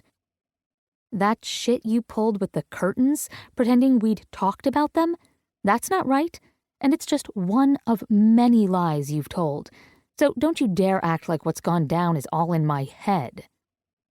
This is business. You do what you have to do to get ahead. I don't want to win that way. An ugly smile curls her lips. Newsflash, Fee. You didn't win. One punch. Surely one punch would be okay? I keep it together by a thread. I'm not the only one who knows. She flinches. What? Felix knows. He's always known. He just doesn't care because your mother has the contacts he needs.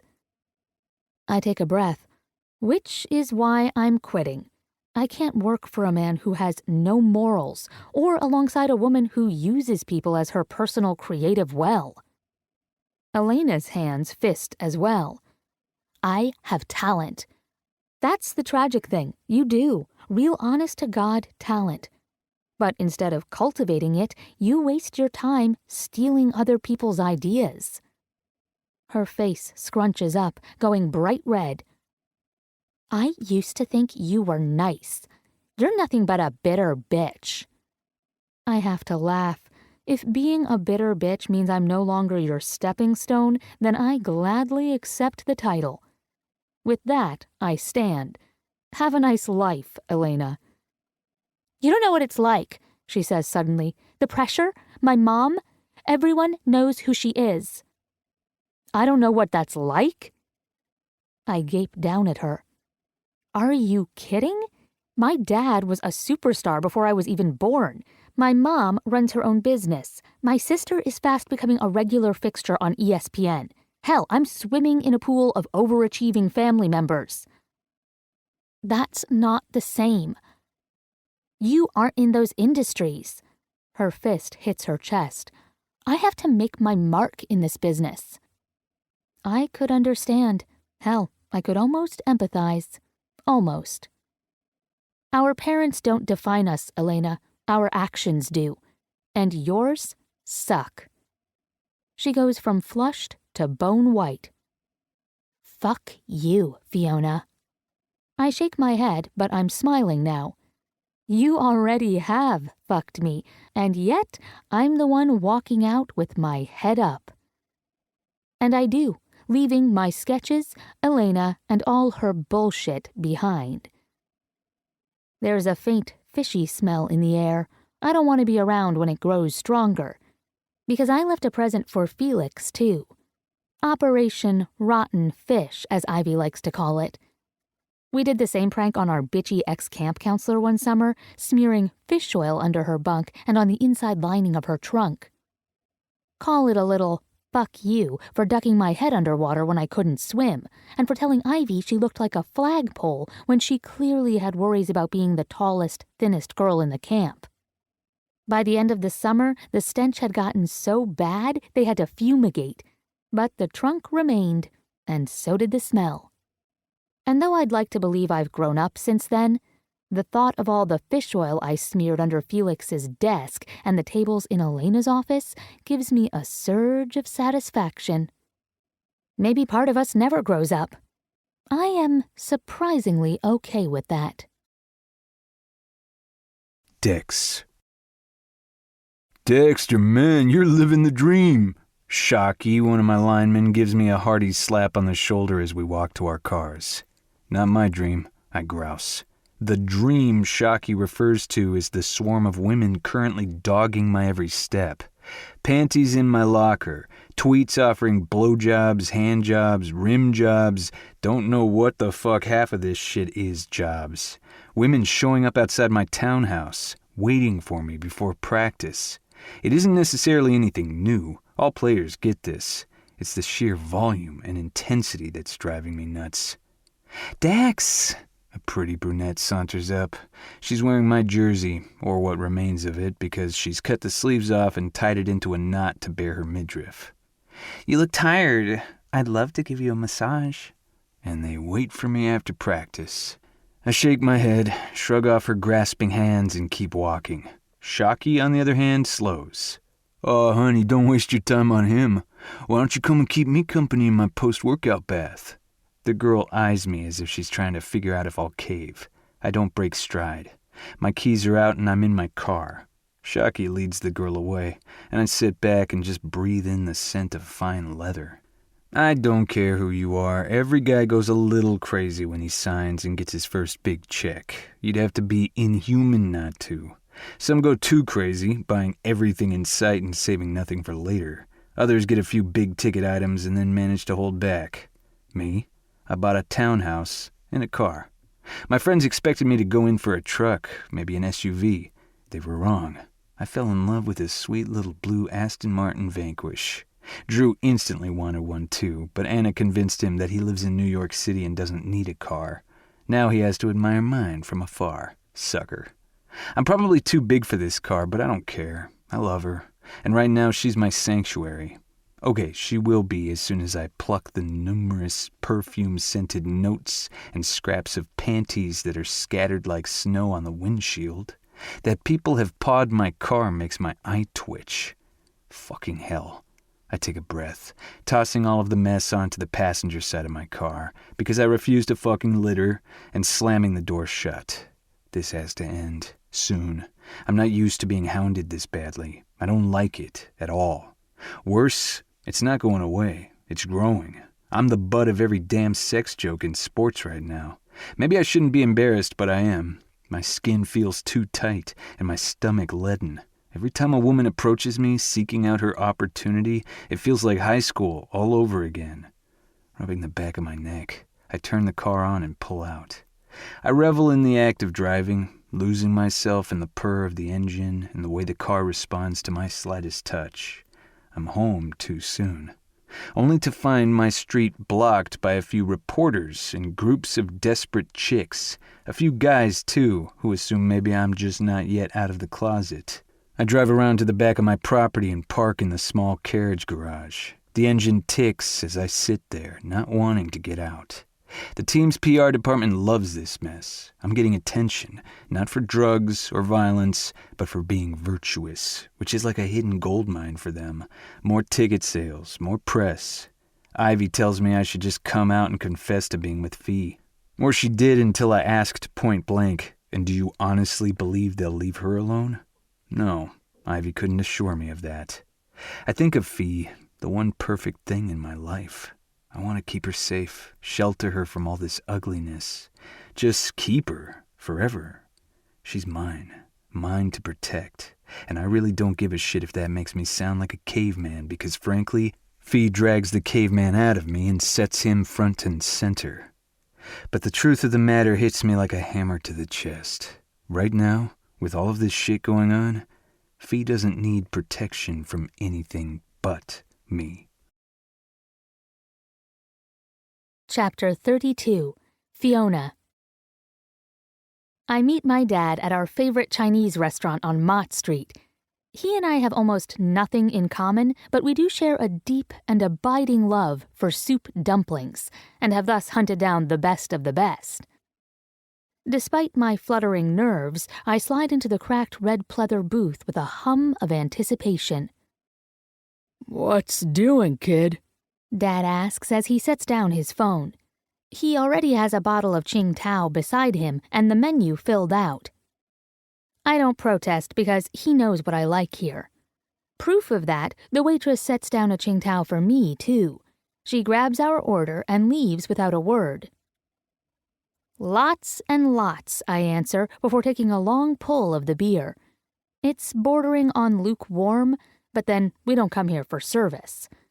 Dad grunts, focuses on his drink. He's a big guy, not in the muscular way of Dex, but all long limbs and towering height. I don't know how long he's been in the city. I never ask. Dad's sort of transient. Seems to like it that way. When he's here, he stays at some swanky members-only hotel downtown, which is fine by me. I love my dad, I really do. Only, aside from a mutual love of dim sum, we have always been painfully awkward in each other's presence. I don't even know why, but it hangs over us like a cloud of bad gas no one wants to mention. And there is the fact that he's never approved of me. To that end, I brace my palms on the worn wooden table and take a breath. I quit my job today. Dad sets down his beer. Why? Does it matter? Of course it does. If you were sexually harassed, I'll get up and hunt the bastard down, make him sorry he ever lived. If you were bored, I'll tell you to get over it, pick a better job next time. He shrugs. The reason makes all the difference. I am warmed by the idea of my dad kicking someone's ass for me. I guess you're right.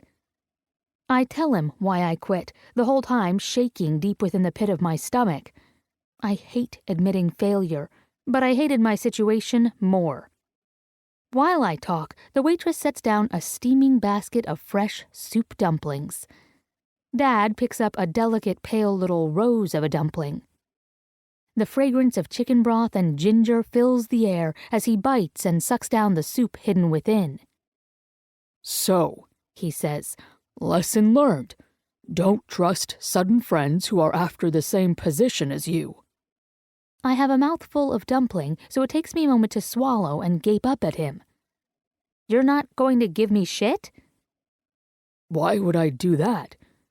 His brow scrunches up, making the wrinkles in his face deeper. Because you always give me shit about my, I hold up my fingers to air quote, flighty nature. He frowns as if he can't make out what I've just said. Oh, come on, Dad, I say, impatient now. You've called me Flighty Fee since I was a kid. Hey now, it was a nickname, a term of endearment. Your terms of endearment suck, Dad. His frown grows to a scowl. Okay, fine. I'm sorry you don't like the term, but... He shrugs. You are kind of flighty. Shit, that shouldn't hurt, but it does. Enough that I have to blink to clear my vision. I push back my plate. Do you have any clue what it's done to me to know you think that? Dad pauses, dumpling halfway to his mouth. Slowly he lets it settle on his plate. Honey. He pauses, his mouth twisting as if he's groping for some platitude to placate me. I want to get out of here, but I can't run away from this. It hurts, Dad. You and Mom, you're both so proud of Ivy. But me, I'm the sad case that keeps letting you down. For a sick moment, I really do empathize with fuckface Elena, which makes my feelings sting that much more. I sure as shit do not want to find common ground with her. Dad tosses his chopsticks onto the table, where they rattle around. You do not let us down. You have so much potential. We want to see it come to fruition. He leans forward, the old leather booth creaking beneath him. Fiona, you're my kid.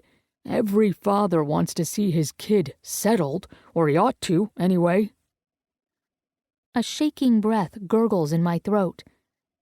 Wanting to see me settled and being dubious of my ability to lead my life are two separate things. I know I'm not like Ivy. No, he cuts in. You're like me. You? Don't look so horrified, he says dryly. It's just, you're successful, Dad. People aspire to be like you. I swear he flushes. He doesn't meet my eye as he rubs the back of his head. I'm a lucky bastard who happened to be tall and coordinated enough to play the game. The agent gig, well... He shrugs again, grabbing his chopsticks to poke at a dumpling. I knew the business by then, so I took an opportunity. I can't believe he's downplaying what he is. You are, though, he goes on quietly. Like me. I, too, was always searching for something to inspire me, something to get excited about. I gape. I know I do, because how the fuck did he know that about me? How, when I thought he never paid any attention? My dad keeps talking.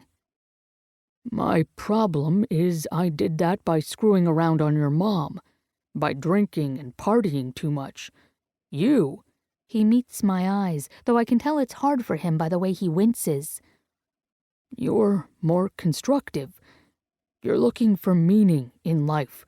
I'm proud of you for that, Fee. Always have been. Dad, a watery laugh escapes me. Shit, you're going to make me choke up over dumplings. Never waste good dumplings, Fiona. I laugh again, and he gives me a tight smile. Being easy and joking with my dad is a new thing.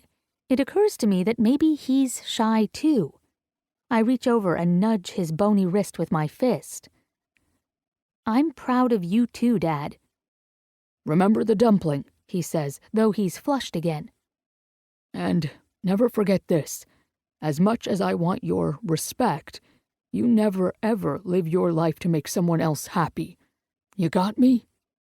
He stares me down, his expression as earnest as I've seen it. Lump in my throat, I nod. He nods too. We eat in silence for a while, ordering a plate of steamed pork buns. Around us, Chinese New Yorkers chatter and slurp up dumplings with a deftness that makes me and Dad look like bumbling amateurs. At the front window counter, an old guy makes stunning little bundles of food art, occasionally yelling in Mandarin to the hostess by the register. I soak it in, relish my meal. 4 years I spent in the South, playing the part of college party girl. It was fun, but here in New York, I feel at home. I love this city. It hums through my veins and makes my heart beat. And I'm going to leave it, because I want something more. I'm about to tell my dad this when he speaks again. I'm, seeing someone. Okay, he's definitely pink now. Genevieve. She does PR for the Hawks. Just like that, I'm grinning. It must be serious. Dad tilts his head in acknowledgement before slurping down a soup dumpling. She moved into the house, he says after a moment. Good. I don't like the idea of you rattling around in that big place alone. Just please tell me she isn't my age. Dad rolls his eyes. Nice, Fee, and you accuse me of giving you shit. Sorry. It was a low blow.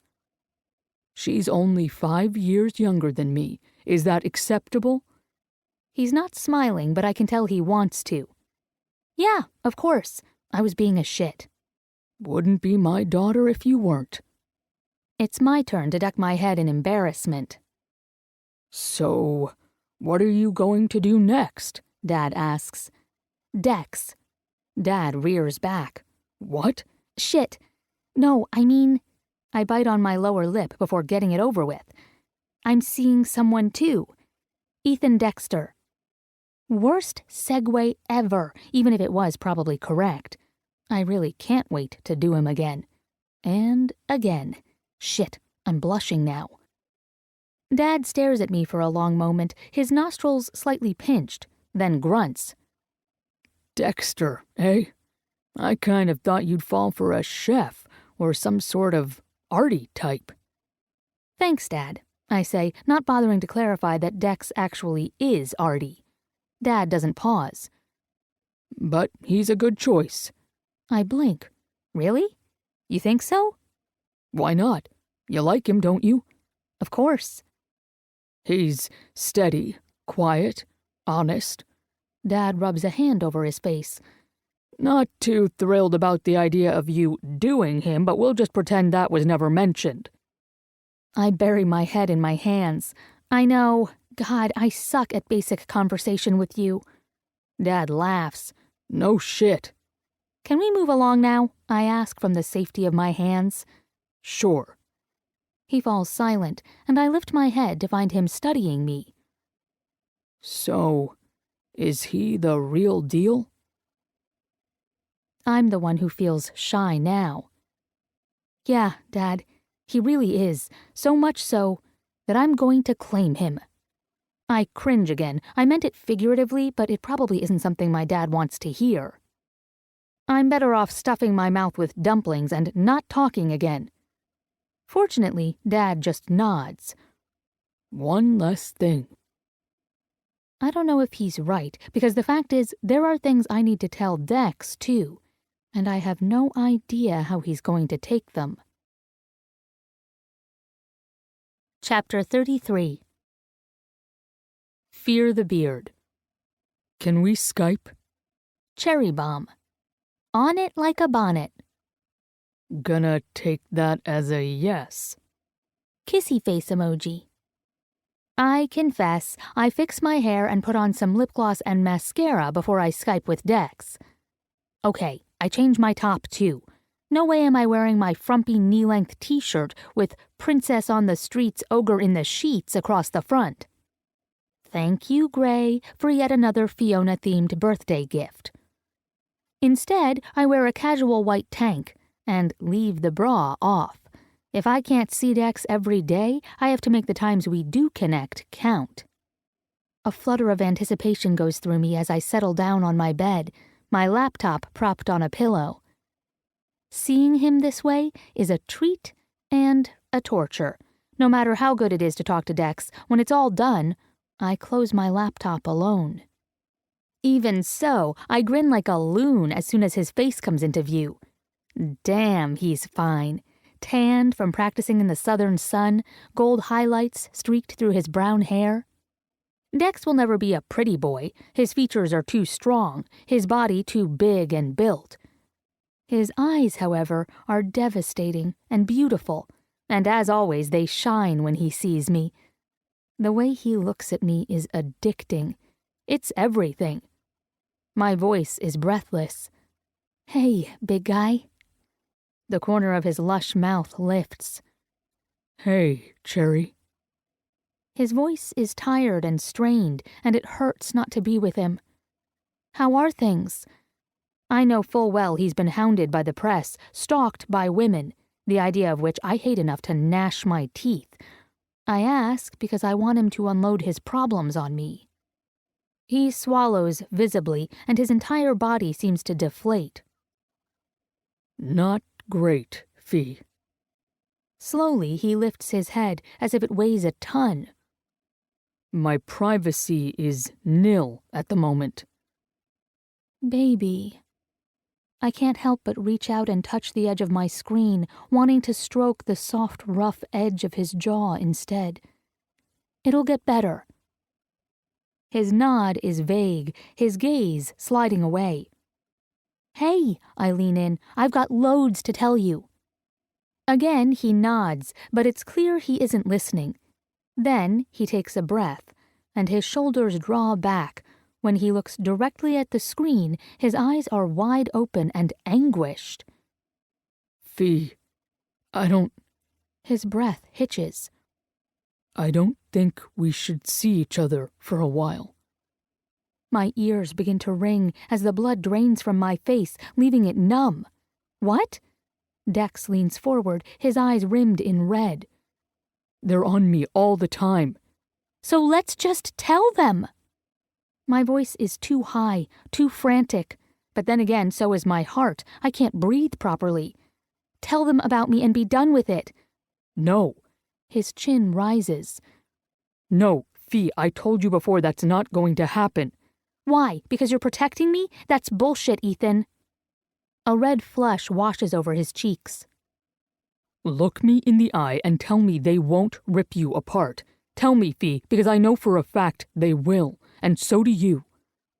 So maybe they will. God, my chest hurts. I can't find my breath. I'll get over it.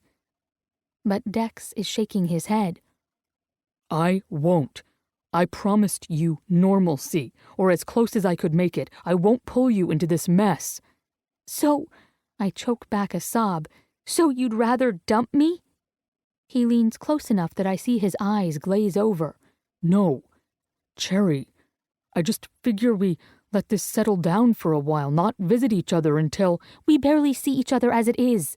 What's the point if we have even less than this? I have to blink to keep from tearing up. I won't. I will not beg. Please, Ethan, don't do this. I have to, he rasps. It's so fucking ugly here, Fee. My breath hitches. So that's it? You're just going to push me aside? He blanches.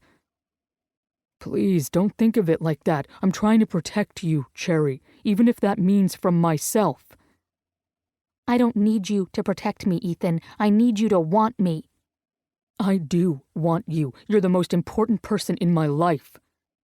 An ugly sound leaves me. You've got a funny way of showing it, Dexter. You are, he says with feeling, his cheeks flushing dark. You are everything to me.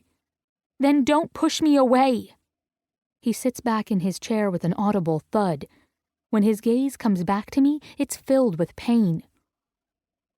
I know you don't believe me, Fiona, but there is no one I care about more than you.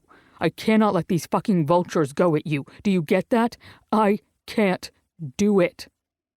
A single tear breaks free from his eye. He doesn't wipe it away, but looks at me, pleading. And suddenly, I'm so angry I can't speak. My nails dig into my thighs as I breathe through my rage. Fee.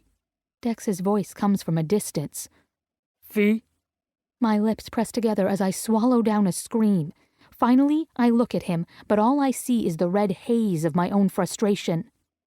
I can't talk to you right now. Dully, he nods. Okay, I understand. I'll call you later. And my rage grows. Don't! I suck in a scream. Don't call me, don't text, just don't. I slam the lid on my computer and shut off my phone. For a long time I lie on my bed, stare blindly up at the ceiling, and think. Chapter 34. Dex. Another day, another practice. I don't give a shit about anything, and it shows. My offensive line coach hands me my ass after my shitty footwork and slow reaction time, letting yet another defensive end get to my QB. If it was a game, I'd be riding the bench. As it is, I'm relegated to the sidelines to run ladder drills. I'm thankful for it. Practicing complicated footwork keeps my mind occupied, my body moving. I keep at it until I'm the only one left on the field. Push myself until my body feels like warmed jello. Because there's a void threatening to open up and consume me if I stop to think. Fee, I fucked up. I shouldn't have told her all that on Skype like some dumb asshole. I hurt her instead of convincing her it was the safest thing to do for now. I should have waited, told her in person when I could hold her, show her I was only thinking about her happiness. Only that's all bullshit. I smashed her happiness just as effectively as if I'd taken a fist to her face. I saw her smiling face crumple with pain. I did that. To her. To my girl. And it guts me. I have to make it right. Only I'm afraid I've done permanent damage. A groan leaves me as I lean against the shower stall after practice, the water pummeling my skull. I've always wanted a girlfriend, someone who was mine and mine alone. But the truth is, I have no fucking clue what to do when it comes to relationships. When I finally trudge out of the showers, the locker room is almost empty. Just a few guys left getting dressed, and none of them paying attention to me. Devin, a safety, is bitching about losing his favorite Grinch socks and how it's affecting his mojo. Ryder is explaining to Morgan how to make a proper bread pudding, which apparently involves a dozen eggs and a shitload of cream. I step away when he starts waxing poetic about types of bread to use. I don't notice Finn until he gives me a slap on the shoulder. What's doing, Big D? You played like shit today. Master at stating the obvious, aren't you? He just grins like a smarmy dick. So it was obvious to you too? Good. For a second there I wondered if you had your head totally up your ass. I rub a towel over my hair and toss it down.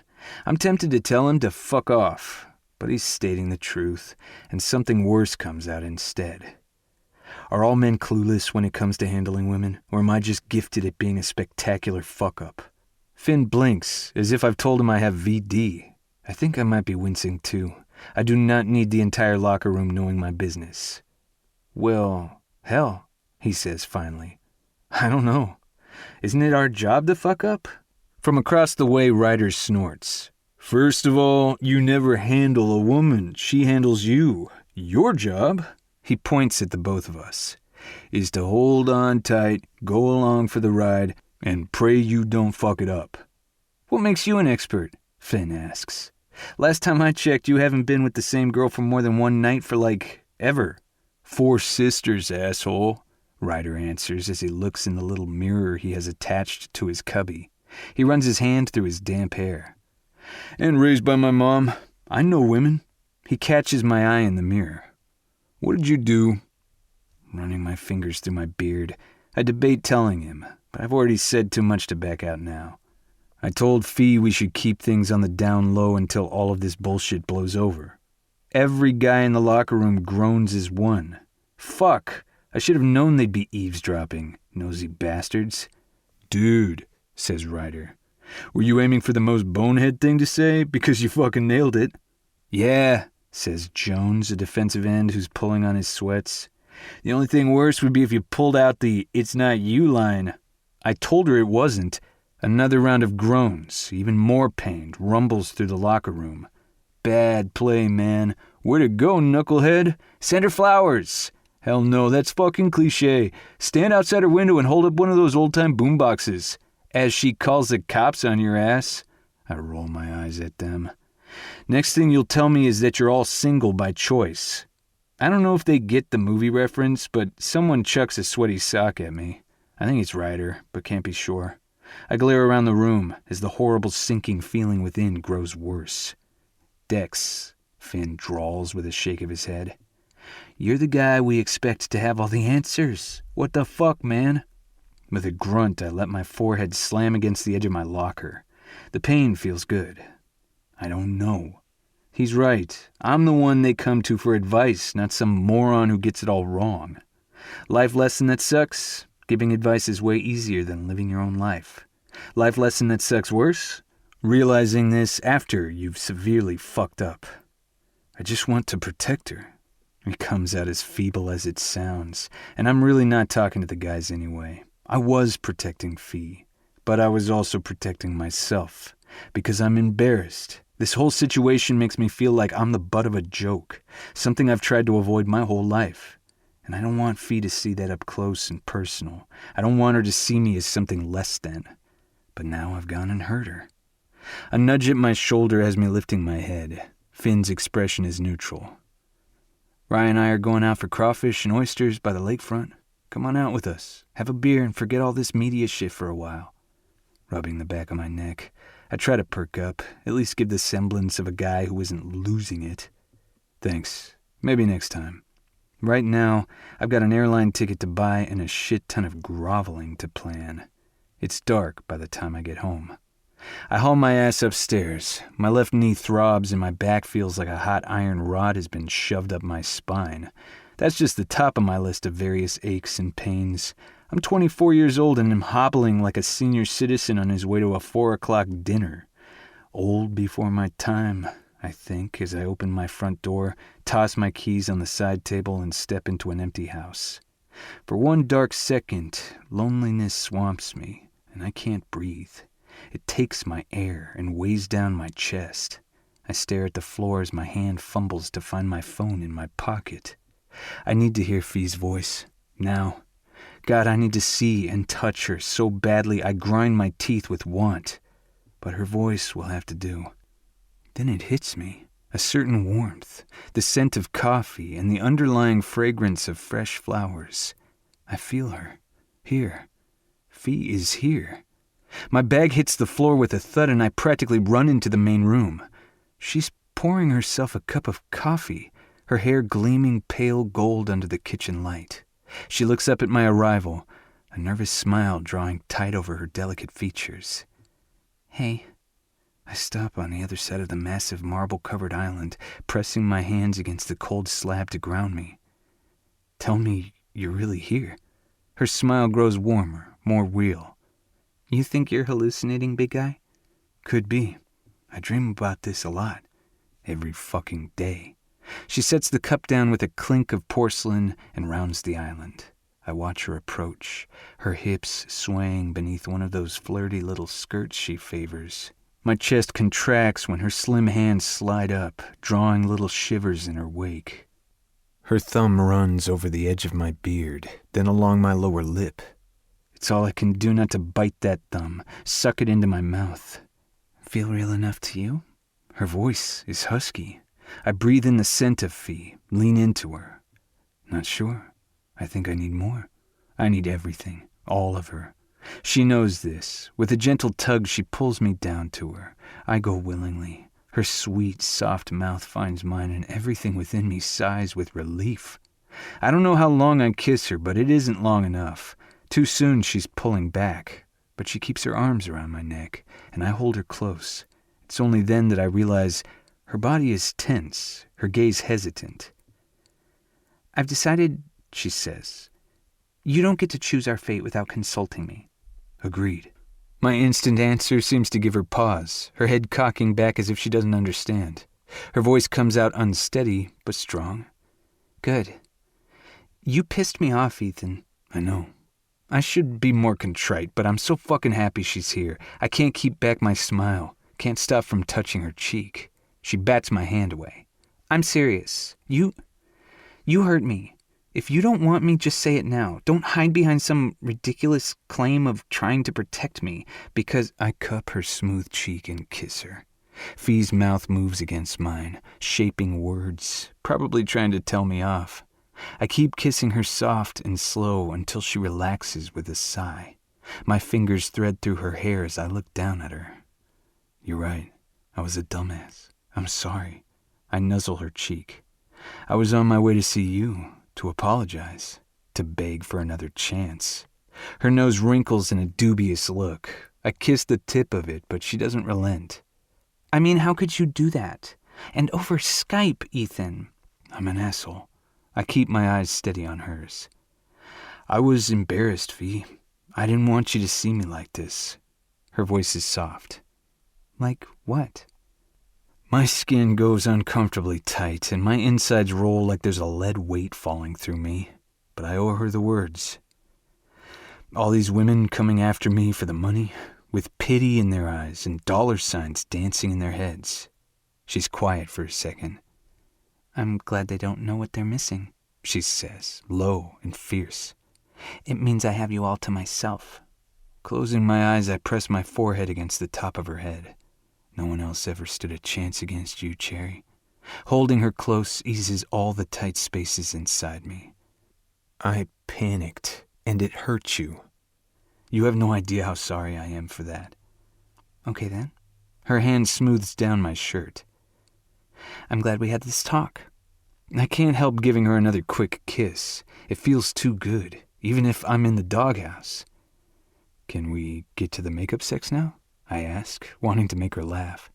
I've heard good things. Thankfully, Fee laughs and gives my peck a little punch. "Yeah, I bet." Her smile falls fast. "I need to tell you something first." Honestly, she could tell me she robbed a bank, and I'd say fine by me. But I keep my expression neutral, trying manfully not to grin like a fool. She's here. She's still mine. That's all that matters. All right? Tell me what you did, Cherry. As soon as she gets whatever it is off her chest, I'm going to fuck her until my dick gives out on me. Chapter 35. Fiona. Ethan is clearly fighting a smug grin, looking as though he's plotting all sorts of nefarious ways to fuck me, which would be hot if I wasn't so nervous that I might throw up at any second. Even so, I take the moment to soak him in. God, he feels good, solid and warm. I'm dying to stick my nose in the center of his chest and just breathe. The ever-thickening bulge growing in his sweats is distracting and delicious. I've missed his gorgeous cock. Without thinking, I press myself against it. He grunts, his hold on me tightening. But I can't do this when he's touching me. Giving his meaty biceps a kiss, I step out of his embrace. Ethan frowns, but he lets me go. "All right," he says, running a hand through his hair, sending strands flowing around his face. "Now you're starting to freak me out. What's going on, Fee?" I love that he doesn't even ask why I'm here, just why I'm worried. I hold on to that fact as I trace a vein in the white marble countertop. I quit my job. I love the way he can smile with just his eyes, and I love the tenderness I see in them now. His big palm comes to rest near mine. You did something you were afraid of, but needed to do. I'm proud of you, Fiona. A shaky breath flows out of me. Thanks. I'm proud of me too. It feels good. I'm going to start a furniture-making business, selling my work through my friend's store in New York, and then maybe do a little design consulting on my own. Ethan blinks, his stoic features never moving, and I can tell he's trying to figure out why I'm freaked if I'm happy. Because I am seriously about to freak out. A slow shake starts in my belly and radiates outward as I search for words. He sees it and immediately steps closer, his warm, calloused hands rubbing over my upper arms. Cherry. I know everything is up in the air. I just quit. We haven't been together long, but I don't know. Thing is, I babble on, I thought I'd visit you for a while. I brought some things, and maybe... Stay. He cuts in, his fingers gripping my arm as if he's going to physically hold me here. And then, that isn't enough for him, because he sweeps me off my feet in that effortless way of his. I give a little yelp of surprise and wrap my arms around his neck as he carries me into the living room in 3 long strides. I'm on the couch in his lap the next moment. His eyes are wide and brilliant as he strokes my cheeks. Stay with me. Well, I say, squeezing the back of his neck, that was the plan. I want you for more than a sad little weekend. A month or so would be much better. His lush mouth tilts on a smile, but it doesn't fully bloom. He stares into my eyes, his expression almost shy. No, not a month, Cherry. The tip of his thumb touches my lower lip. I don't miss the way he trembles, too. Live with me, here. Make a life with me. His words strike us both mute. Ethan looks as if he can't really believe he made the offer. Me? I can't believe it either. His thighs shift and harden beneath me, and I realize he's holding his breath. Maybe I am too, because I exhale on a long, ragged sigh. You mean that? I whisper. His throat works on a swallow. Wouldn't have said it if I didn't. Ethan, I can't speak. My fingers thread through his hair, holding on. This is too much, and yet all I want to do is sink into him, rest against his strength for a good long while, never leave his side. We just started going out. We've only been together a handful of times. All true, and yet, even as I say it, I know I want this. I want to be with him.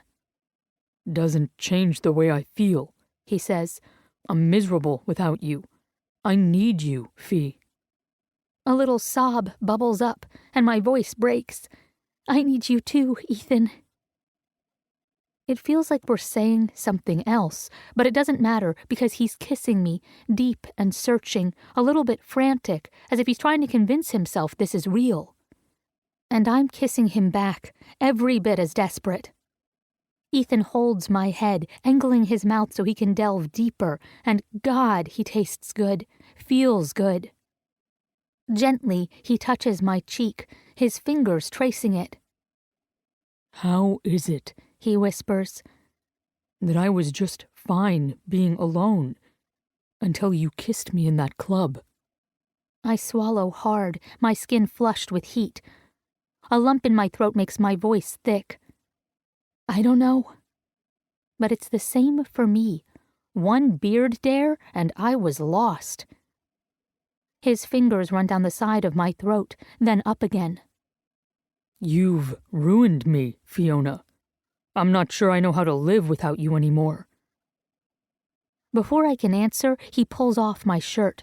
My bra follows as he kisses his way along my neck. His fingers fumble with the zipper of my skirt. Take off your shirt first, I tell him, needing to see him too. He doesn't hesitate, doesn't look away from me, just reaches back and hauls his shirt over his head. All those hard-earned muscles shift and bunch beneath his smooth skin as he flings the shirt away. Not one to go by half measures, he gently sets me aside and stands to push his sweats down, leaving him gloriously naked. That thick, long cock of his, straight and proud and hard, the silver piercings winking in the light. While I stare, Ethan steps back to look at me, his brow raised in expectation, waiting. I rise to face him. The zipper makes a loud hiss as I lower it. I shift my hips, shimmying, and the fabric slithers along my skin, my skirt falling at my feet. For a long moment, he stares at me, his chest lifting and falling with each breath he takes, his cock quivering as if impatient. Then he sinks to his knees. I expect a kiss, his mouth exploring my body, but he doesn't do any of that. Ethan Dexter wraps his arms around my waist and presses his cheek between my breasts. He hugs me close and sighs with his entire body. I love you. My breath hitches with an audible sound, and he glances up, his hazel eyes solemn and intent. I do. So fucking much. Every hour of every day. Don't ever think otherwise. Relief and happiness are a liquid warmth running through me. My hands tunnel through his silky hair and hold him secure against me. I love you too, Ethan. A shudder racks his body, and he lets go of a long breath. His arms squeeze me tighter. When he speaks, it's a broken rasp, as if he's come to the end of a long journey. Good. Because I'm not letting you go again, Fee. I can't help but smile. We're really doing this? Living together? He smiles too, his beard tickling my skin. Fuck yeah, we are. For the rest of the night, it's just Ethan and me. Every touch an affirmation of all that we've been missing, of all we'll have from this day on. Living together? We got this. After all, what's the worst that can happen? Chapter 36. Fiona. Having never lived with someone, I worry how moving in with Ethan will be. Awkward? Stifling? Will we crash and burn? Because no matter how much I want Ethan, we've only physically been together a handful of times. But he doesn't give me time to worry. Every night he's in town and off early, we go out and explore New Orleans. At a jazz club, where I cajole and entice Ethan to dance, or at a restaurant so good I'm hard-pressed not to moan with every bite. I'm a New Yorker at heart, so I'm used to good food, but New Orleans could give New York a run for its money. We don't hide being together, and a few pictures of us have popped up, along with speculation about Ethan's new girlfriend. But the virgin witch hunt remains. Mainly because Ethan stubbornly refuses to talk about me, even if to confirm or deny a sexual relationship. It's none of their fucking business, he grumps. In public, he's more restrained and simply says, unless it's about football, no comment. Despite that ugliness, I'm happy. There are so many things I come to anticipate and love, namely the look on Ethan's face every time he walks through the front door, his expression lit with happiness, his eyes hot with need. Because the second he's home, he's backing me up against the wall or bending me over the arm of the couch, fucking me like he's making up for years of lost time. I can't keep my hands off him either. I catch him doing sit-ups and jump astride his hips before he does another crunch.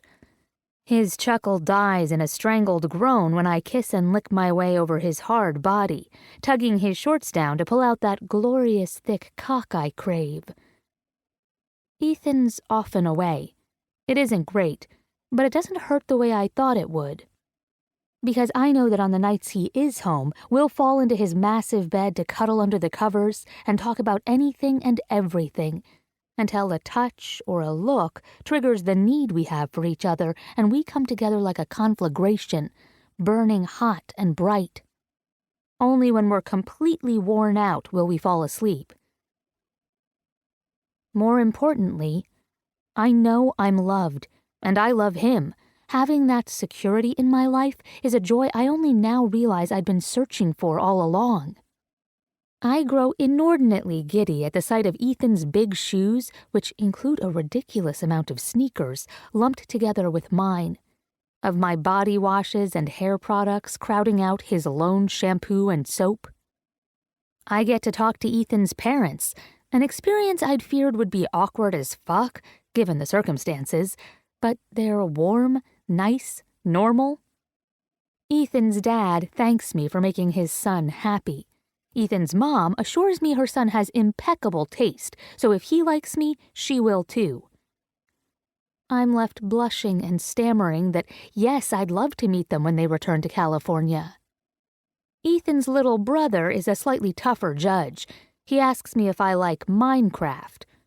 When I confess to having had an Enderman figurine on my desk in college, I'm deemed cool. But I fall irrevocably head over heels for Ethan when he takes my hand one sunny morning and asks me to come out to his studio.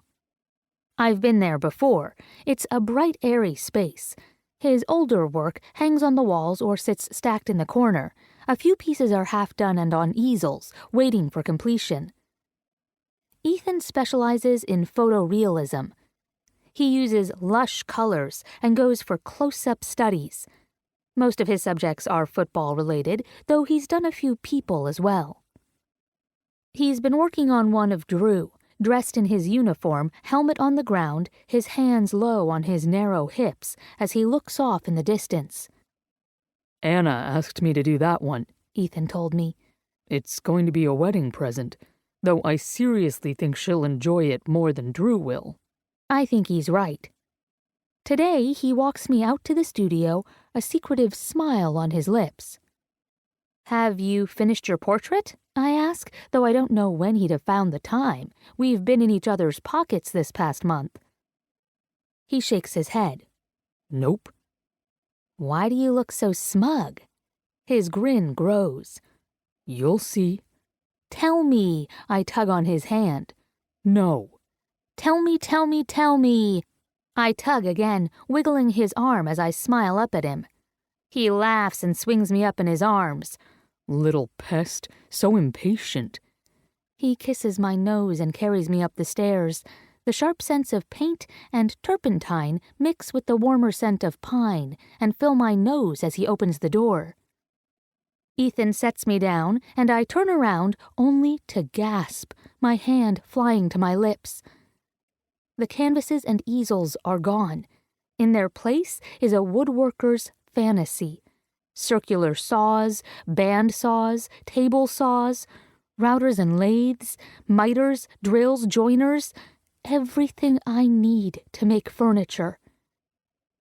I thought maybe you could get started sooner than later, he says, mirroring my thoughts. Oh, yes, I murmur, walking around, taking it all in. Work tables, a dust vacuum, stacks of different types of lumber. Emotion grabs me by the throat as I turn back to Ethan, who leans against the doorway, hands in pockets, a curious, almost anxious expression on his handsome face. Where's your painting stuff? I croak out. Moved it to the guest house, he says with a shrug. I don't need all this room anyway. I swallow convulsively. How? When? He pushes off from the doorway. Found a guy who was retiring. Bought up the whole lot. Had some guys deliver it yesterday. He looks around and then back at me. You like it? Like it? A laugh gurgles in my throat. I love it. I love you. Without another word, I launch myself at him, and he catches me, holding me secure as I wrap my legs around his waist and kiss his neck. Thank you, Ethan. It's the best surprise ever. He kisses the tip of my nose before nipping it. I love you too. Happy birthday, Cherry. His words bring me up short. How did you know? Ethan gives me an exasperated look. Ivy wouldn't go to our last division championship game because it was your birthday. That was 2 years ago today. You remember that from 2 years ago? You think I've forgotten a single thing about you? With a sigh, he leans his forehead against mine. What I want to know is why you didn't tell me it was your birthday. My gaze skitters away as I shrug. I don't know. I'm just not used to waving my own flag about stuff like that. With a firm but gentle grip, he turns my face back to meet his. I find it totally hot that he can hold me up with one arm. His expression is soft. You don't have to wave your own flag anymore, Fee. That's my job now. My privilege. My lips wobble on a smile. Okay.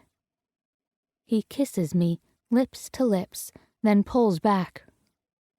My birthday is June 2nd, by the way.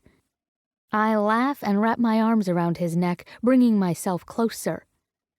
Duly noted. Expect furniture. Maybe a console for that monolith you call a TV. Ethan gives my ass a squeeze, looking smug once again. Sounds perfect. Perfect. For the first time in my life, everything is perfect. Dex. Arizona is fucking dry. I suck down Gatorade as I get into the elevator and push the button for my floor, my suite. Yeah, I upgraded to a suite with the hope that Fee would come with me. But she informed me last night that she was riding the crimson wave, and there was no way she would be traveling. It took me a moment to figure out what a crimson wave was. Then I promptly blocked the image from my mind, or tried to. Some things can't be unimagined, unfortunately. And yet, I love that she was comfortable enough to tell me so bluntly. I love having bras hanging to dry in my laundry closet, the multiple bottles of shampoo, conditioners, and body wash. Sweet Jesus, girls have a lot of fucking body washes, cluttering up my shower. Hell, I even love the boxes of tampons invading the sink cabinet. And I don't give a shit if that makes me weird, because all of it affirms that Fee is living with me, that she's claimed my home and me. So when she looked at me yesterday with pained eyes, I manned up, asked for a list of what she needed, and went to the store to buy her brownies, Midol, and yes, more tampons and pads. What the fuck wings are, I don't really want to know. I did it without one word of complaint, and then I left for my game a man content. Now I'm going to sleep and looking forward to getting back home. For the first time in what feels like forever, I think of my townhouse as home, and ain't that a beautiful thing? I'm smiling as I pull out my phone and check my messages while the elevator takes me up to my floor. Cherry bomb. I ended up working on a piece today. Tired now, so I'm going to sleep. Good game, baby. You were great. See you soon. XOXO. I still can't believe she watches my games. Fee has never hidden her dislike of football. Now she not only watches, but she sleeps in my jersey when I don't strip it off her. I let myself into my room and am greeted with light instead of darkness. Did the maid turn on the lights? For some reason, the little hairs at the back of my neck rise. I hear a noise, and I realize I'm not alone. Instantly, every muscle tenses, my senses going on high alert. Then I see the bra on the floor, lacy and pale purple. It lays like a heap of discarded flower petals, and my heart stops. I've seen a bra like that before. Fee? Is she here? Was she trying to surprise me? I set my phone down on the table and move across the room toward the bedroom door. A tiny pair of underwear dangles from the doorknob. I cross the small living room in 2 steps, a smile blooming. The smile dies a swift death when I reach the bedroom. What the fuck? My shout echoes through the suite. The naked girl in my bed winces but puts on a brave face. Hey there, how the fuck did you get in here? I'm trying real hard not to shout again or lose my shit. I'm a big dude, and there's a very naked chick alone with me. I'm aware of her vulnerability and her sheer stupidity, even if she isn't. I could be into beating women for all she knows. And I'm also aware that she could spin this any way she wanted. Suddenly I'm afraid of her, of what she represents. I back up, my shoulders hitting the wall. You need to get out, now. The girl rises to her knees, her tits pointing straight at me. The sight does nothing but send a rush of frustrated outrage through my chest. But Dex, honey, it's okay. I want to be here. I want to help you. I laugh without humor. I don't think you're getting it. I don't want you here, and the only way you can help is to get dressed and go. I'll split the money with you, she says, parting her thighs. I look over her head. I'm going to go out on a limb and suggest that earning money on your back will eventually eat at your soul. Are you calling me a whore? She screeches. Oh, I want to laugh, I really do. Only I want to punch the wall more. I take a breath and relax my fists. Out, before I call the cops. I hear her huff, and she launches off the bed, gathering her clothes. Are you gay? Is that it? And there it is, the cheap shot. I don't even answer. When she stomps past, I look down. Thankfully, she's dressed, if you call the band of pink spandex that barely stretches over her ass a dress. Come anywhere near me again, and I will call the cops. Her face flushes red. I wouldn't fuck you now if you begged me on your knees, asshole. Right. That's why she's hovering in front of me, her eyes wild and desperate. I gestured to the door, and she snarls again before rushing off. The slam of the suite door tells me I'm alone. I want to sink into my bed and sleep, but I'm not touching it now. Instead, I reach for the phone and prepare to hand hotel security their ass. It isn't until I'm in a new suite, comped after profuse apologies from the management and crawling under fresh sheets, ready to drift off, that my eyes snap open with dread as I realize something. The little witch stole my phone. Chapter 37, Fiona. Expect the unexpected has got to be the most annoying phrase ever. I mean, if you're expecting it, how can it possibly be unexpected? And yet, that stupid phrase runs like a taunt through my head when in the kitchen for my morning coffee. I open my browser, as I always do, and see my own face smiling back at me. It's weird. I stand there looking at myself, the same face I see every day in the mirror, but I can't quite accept that it's me. Why is a picture of me front and center in my Twitter feed? And then the shape of me takes more meaning. It's not just my face, not by a long shot. Hot prickles of sheer horror explode over my face, my arms, my entire body. Bile surges up my throat as I stare at the picture, multiple images of the same picture that's been splashed all over social media. It's me, managing to grin as my tongue reaches out to flick a familiar pierced nipple. Jesus! It's the picture I took in bed with Dex, me in all my naked glory draped over his chest as I playfully lick his nipple. We'd been laughing as we took the selfie, having fun.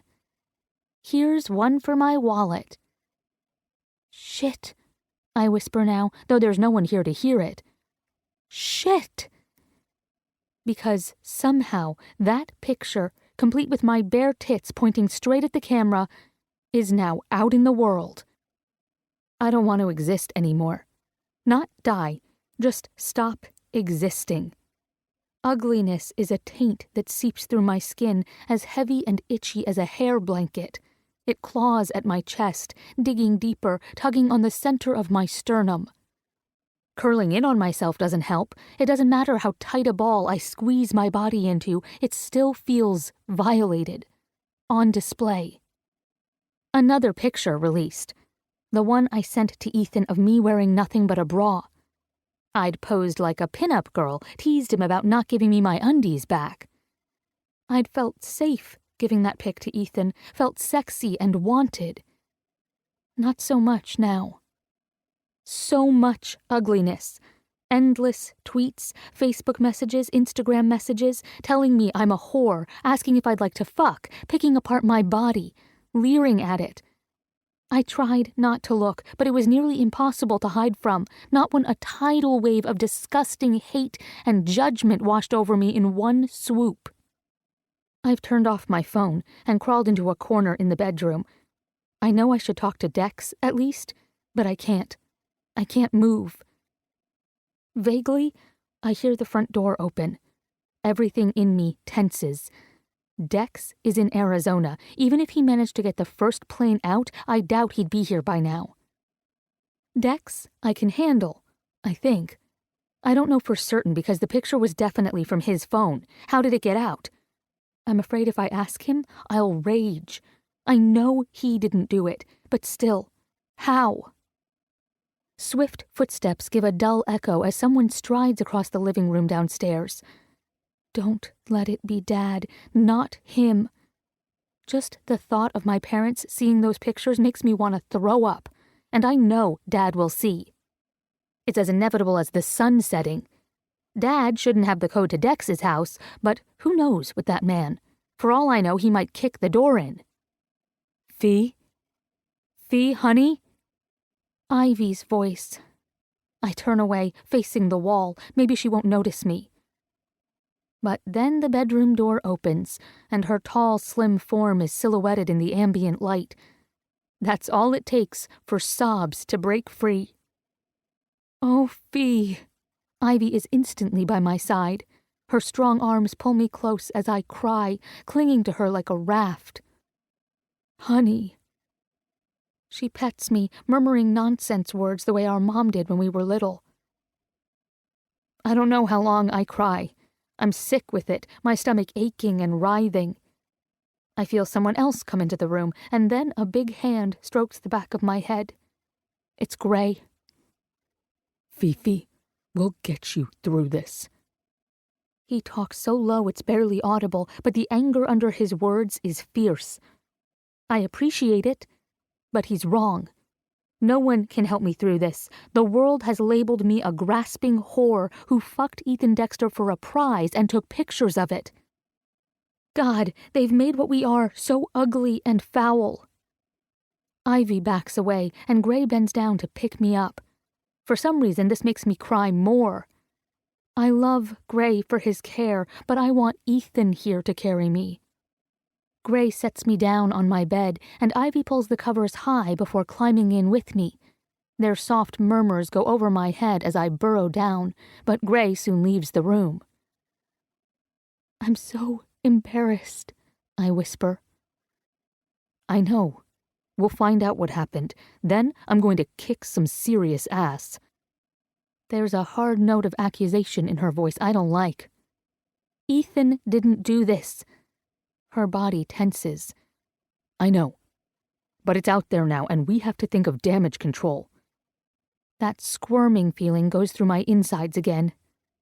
The damage is done, Ivy. She gives me a light kiss on my shoulder. Get some sleep. We're here for you. The idea gives me little comfort.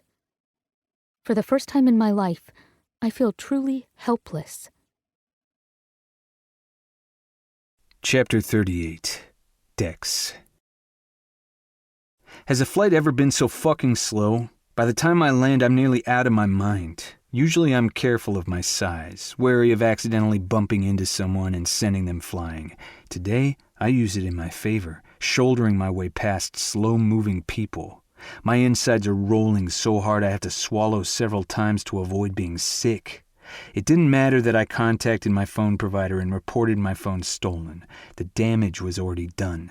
Because I'm the stupid, lazy ass who didn't use password protection. I'm the one who let some spiteful, desperate girl slip out of my room with my phone, and she sold the pictures on there to the tabloids. And it isn't just pictures she sold, but text messages between Fee and me. Personal thoughts are now fodder for the world. But those pictures, Fee, my girl, the person I care about most, displayed as if she's nothing more than a thing. It makes me so insane I can't see straight. It doesn't matter that I have lawyers on my side, threatening to sue, ordering takedowns. The pictures are out, and the internet is forever. The world is seeing Fiona exposed. I fucking hate that. I cannot stand the idea of guys looking at her that way. Not without her permission, without her consent. A snarling noise comes from deep inside me, and it's all I can do not to start screaming or fucking crying, because it's my fault. All my fault. The taxi drive is even worse. The motherfucker recognizes me. "Hey, man, you're Ethan Dexter." Like I don't know my own fucking name. I ball my fists and push them hard into my thighs, hard enough to stress the muscles there. Go, just go, get me to Fee.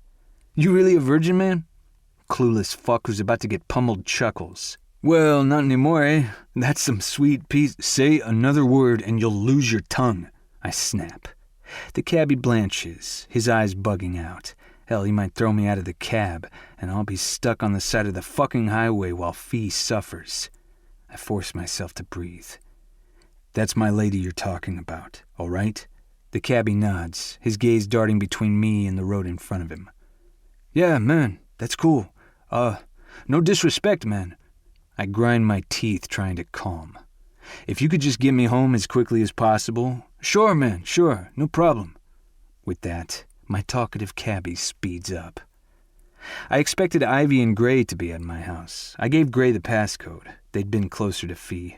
Gray was playing a game in Atlanta, and Ivy had been visiting her dad with the baby. What I did not expect, though I probably should have, was Fee and Ivy's dad, Fiona Mackenzie, my co-agent with Ivy, to be here. Shit. He does not look pleased.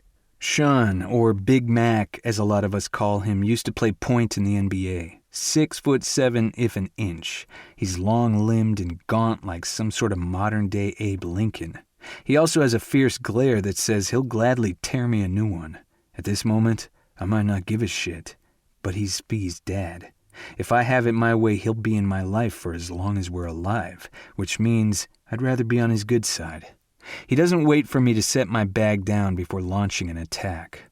"What the fuck did you do, Dexter?" He takes a step forward as if he might throw a punch. Gray steps in too. "Easy there, Sean." Sean glares and swings his gaze back to me. "I asked you a question." I fucked up, and it guts me. "No shit, Sherlock."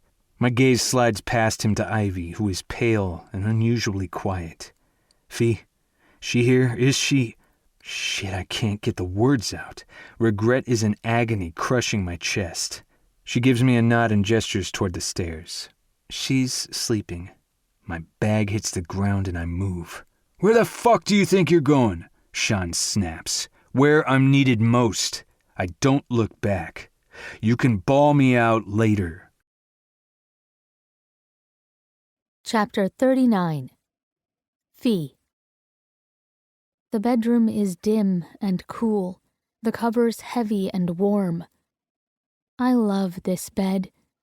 It's big, the mattress firm yet plush on top, the bedding soft and brilliant white. Ethan's bed. Our bed. But it smells of him, spice and warm. I hug a pillow close and sigh, but the snick of the door opening has me tense. Light angles across the bed, then fades as the door gently shuts. I hug the pillow closer, trying to keep it together, as Ethan walks in. I don't have to see him to know. He's in my blood now. I'm as aware of him as my own breathing. The bed creaks and he sinks into it, pulling the pillow free and gathering me into his arms. I flow into his embrace, a sob breaking free despite my best effort. "Ethan," I wrap myself around him, clinging tight. "Cherry, baby." His hold is so hard it aches. I love it. He holds me like he's trying to make me part of his body. Strong, capable, a sentinel against all the shit the world has thrown at us. His hands stroke my hair, my back, everywhere he can touch. "Darlin'," he whispers. "Cherry, A ragged breath tears out of him and he shakes. Fuck, I'm so sorry. I'm so fucking sorry." I cling to him, fisting his hair. It's okay. It's not. He snaps, low and angry. He takes a deep breath that ruffles my hair. It was my fault. I let you down. He sounds so broken that I turn my head and kiss the sweaty crook of his neck, feeling his throat move as he swallows. What happened? I ask. Ethan swallows again, another tremor running through him. His lips press against my head as he takes deep, hard breaths. And I'm afraid. What has he done? When he begins to tell me what happened, I'm no longer afraid. I'm enraged. It runs through me like wildfire, heating my blood and setting my heart racing. He finishes on a garbled sigh, his head sinking as if he can no longer hold it up. I lean back to face him, touching his cheek so he lifts his head. His bleak expression hurts to see. You want to hear the fucked up thing? I ask. He frowns. What? My brain stalled out at the naked woman in your bed. A sad smile drifts across his face. That was the least important part of the whole story, Cherry. I know, but I have this mad urge to hunt her down and punch her in the tit. Ethan laughs as if he can't help it. Her tit? That's oddly specific. I shrug. I'm not thinking very rationally at the moment. My eyes begin to water again. I guess I have tits on the brain. As if the word tit flips a switch, I start to cry, an outright bawl that has my chest heaving. Ethan curses and pulls me tight against his body once more. Fee, angel, baby. He murmurs endearments as he strokes my back, runs his fingers through my hair. Gently, he rocks me as we lie in bed, and I cry. You're killing me, Fee, he whispers brokenly. I know. My breath hitches. I just can't seem to stop. I want to pull it together, get on with life and forget all of the shit, but it doesn't work that way. I have an endless supply of tears and rage. His embrace goes tighter, near the point of pain, but I welcome it, want him to hold me this way forever. He nuzzles my temple. Then cry all you want.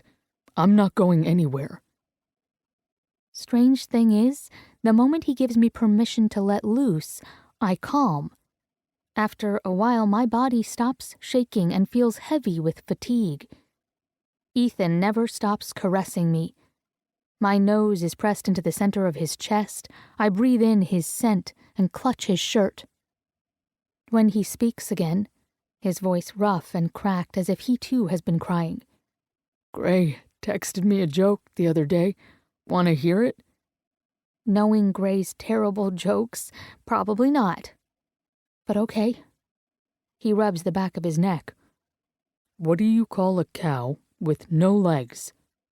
I caress his waist where muscles ripple. What? Ground beef. We're both silent for a moment. Then I burst out laughing. God, that's just wrong. It's terrible. Ethan turns to his side and touches my cheek. But it made you laugh. That's all I care about. Pain and regret darken his eyes. I want to fix this, Fee, but I don't know how.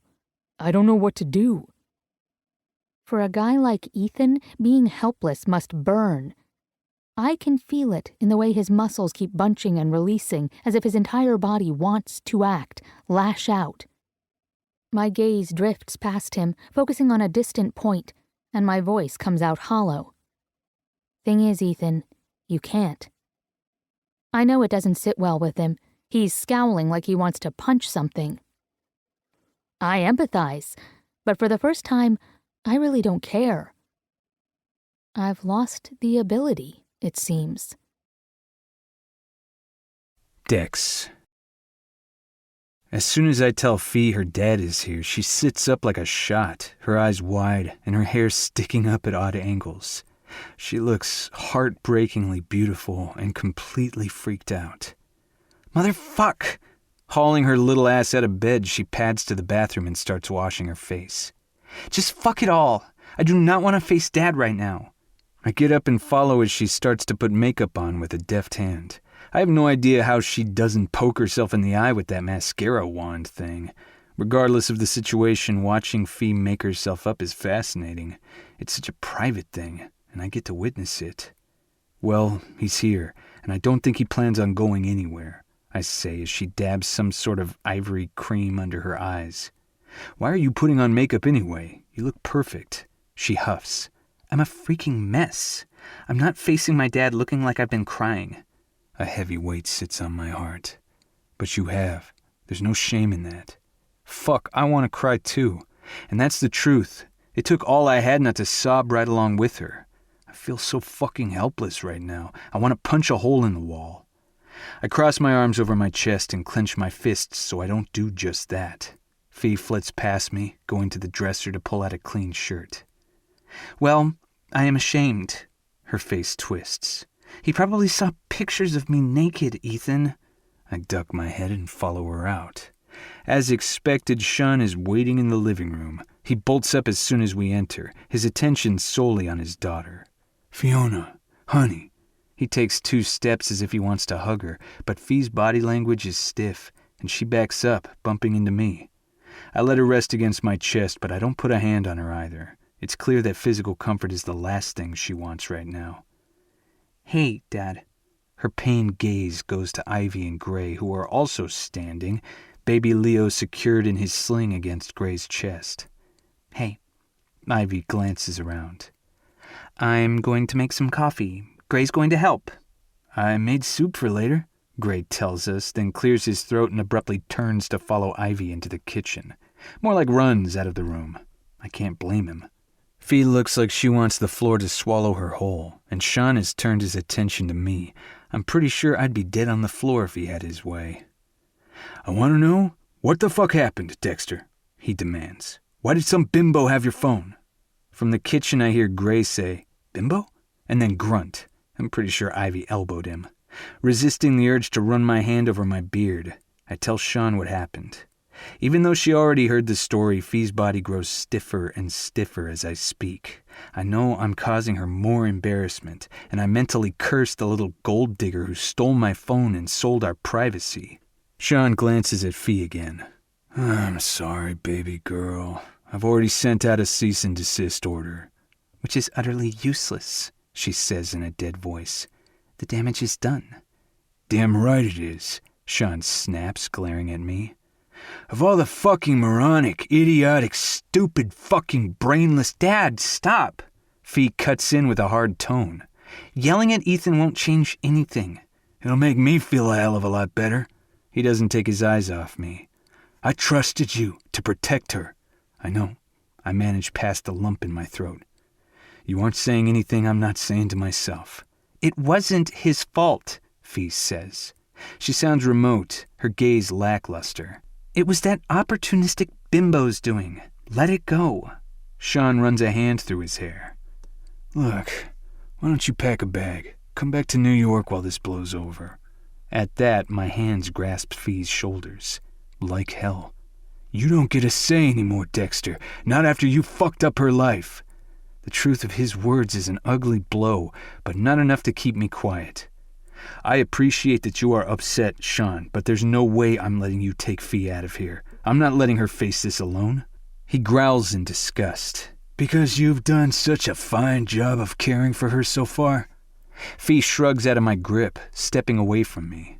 She might as well have ripped my hands off. She doesn't even look my way as she moves closer to her dad, away from me. I want to snatch her back, haul her out of this room and back to our bed. Dad, she says with a soft sigh, I need you to go home. He blinks at her like she's not speaking his language. Ivy and Gray slowly walk out of the kitchen as if they can't keep hidden for this. Sean doesn't notice. Fiona, I'm sorry, she cuts in. I know you want to help, but you being here, saying these things to Ethan, it just makes everything more real, more humiliating. Her small hand shakes as she runs it through her hair in a gesture just like her dad's. I can't handle real now, okay? I want to be left alone. Her dull gaze slides to Ivy and Gray. You too? I'm so grateful that you guys came here for me, but now I want you to go. Ivy nods, her expression broken. Okay, Fee, we'll give you space. Now wait just a minute. Sean starts, only to be cut off by Fee again. Please, Daddy, I can't. Her chin quivers, but she stays firm. I need this. Please, go, now. I feel sorry for the guy. He looks gutted. For a second we all stand there, no one making a sound. And then Sean sighs. All right, Fiona, I'll go. He moves like the walking wounded, slowly gathering his phone from the table. Gray clears his throat. We'll go with you, Sean. Ivy looks around as if she suddenly doesn't know which way is out. There's coffee, and I baked you a pecan pie, and... Right. Her gaze goes to Fee, but she doesn't make any move to hug her, as if she knows Fee won't want it now. Call me, okay? Okay. Fee stares at the floor, her body stiff, her arms clutching her middle. She looks so small and defeated. I'm crushed all over again. I murmur my goodbyes, but keep my eyes on Fee. It isn't until we're alone in the silent house that I move to hold her, but her hand swipes up, coming between us. I meant it, she says. I want to be alone for a while. Leaving her alone goes against every instinct I have, but I do it, because whatever Fee wants, I'll give to her. Chapter 40. Dex. Walking down the dark tunnel from the locker room toward the bright light of the field beyond is an activity I've always paid attention to. I think a lot of guys do, and it sounds crazy, but the imagery is unavoidable. The dawn of a new game, a new opportunity to change your fate, to win. It's different at halftime. You can be on top of the world kicking ass, or lower than sludge, down by horrific numbers, or somewhere in between. In those minutes, those steps between cool darkness and harsh brightness, you make a decision within yourself. Quit, or to keep fighting. All the inspirational speeches, tongue lashings, or hand clapping can't do it for you. It's something every man has to find in himself. Sure, we're a team, but no matter how you cut it, a team is made up of individuals, and it's only as strong as its weakest link. I'm almost at the end of the tunnel when it comes to Fee. I can see the light and the possibilities of us, but right now it's fucking dark. I'm afraid for her. She's been battered by this shit, and I don't know how to fix it. God, I want to fix it. I want to keep her safe, shelter her from all this ugliness. Just keep her, forever. She's mine, mine to protect. But I give her the space she asks for. Fucking hate that word now. Space just means I'm alone in my courtyard, and Fee is holed up in our room napping. That's all she does now, nap. And I can't snap her out of it. She doesn't want to go out. Not that I can blame her. Far too many people recognize her now for all the wrong reasons. It probably isn't a good idea anyway, considering I'm likely to beat the shit out of someone if they make the wrong remark. I try to entice her to at least come out of the room, watch a movie, work out with me, anything. Sex is out of the question. She changes in the bathroom and crawls under the covers before I can get near her. She always cuddles close in at night, but if I try to touch her in any way that's sexual, she freezes. When I ask what's wrong, she shakes her head and says the same thing. I just keep thinking of all those people looking at me naked. It turns my skin, Ethan. What can I say to that? Sitting on my tractor tire, I stare up at the window to our room. I ache for Fee. It's fairly cool outside, the air laden with humidity. I feel it in all my joints and along my shins. My phone buzzes in my back pocket. It's Drew calling. Hey man, I say as I answer. Hey, how's Fee? I pinch the bridge of my nose. Not great. She's listless, not interested in anything. It's like she's just slipping away, you know? Sounds like she's depressed. I know that, Battle. I snap, then sigh. I just don't know what to do about it. I gave a press statement saying Fee was my serious girlfriend and someone I admired and cared for, the implication being that all the Fee haters needed to fuck off. It did precisely, Dick. Drew's voice is low. You need to get her out of the house. She won't go. Tough love, Dex. Be the guy who kicked my ass every time I moped. You're the anchor, our big daddy, and so on. I laugh without much humor. I really don't want to play Big Daddy for Fee. He laughs too. Yeah, okay, not that, but the other shit. I glance up at the window again. She's fragile right now. I don't want to hurt her anymore. You won't, but that's kind of the point of tough love, isn't it? You do what has to be done no matter what. No matter what. I push off from my seat on the tire. I gotta take care of some things, I tell Drew. Call you later. Good luck, man. I'll probably need it. I hang up and head into the house. Fiona. For the most part, I avoid the phone. I answer Violet's call because I know she won't give up until we talk, and it's rude to leave her worried. I am going to fucking rip this fucking company wide open, she promises, her voice shooting through the phone like street justice. No, you aren't, I tell her sternly. I won't have you risking jail time for me. Revenge doesn't get my pride back. It's a start. No, Violet. No, I repeat again because I need her to hear me. Promise me you won't touch them. I'll just worry and be upset if I think you're breaking the law. She huffs, loud and sharp. Okay, fine, but I have to do something. I can hear her nails clack on her bag. I know, I'm sending you a kick-ass bag. A bag? A new handbag always makes me feel better. Oh, Prada has the cutest little turquoise clutch. I'm sending you that. My cousin works at Vogue. She can get anything. We chat for a while, but it exhausts me. I beg off by saying Ethan is home. A lie, but it sounds better than telling her I just don't have it in me to talk anymore. A text follows a short time later, one that I can't ignore. It's from my old coworker, Alice. Alice W. Thought this might cheer you up. Elena's out. Felix gave her the boot this morning. Me. Get the Papa Smurf out. Why? Apparently, her designs for Cecilia Robertson's apartment ended up being an exact copy of Janice Mark's new penthouse. Cecilia was humiliated, which means Felix was too. He's in the shit now. I blink at the phone, my mouth hanging open. Holy fuck, Elena used the designs anyway. I'd told her they were bad.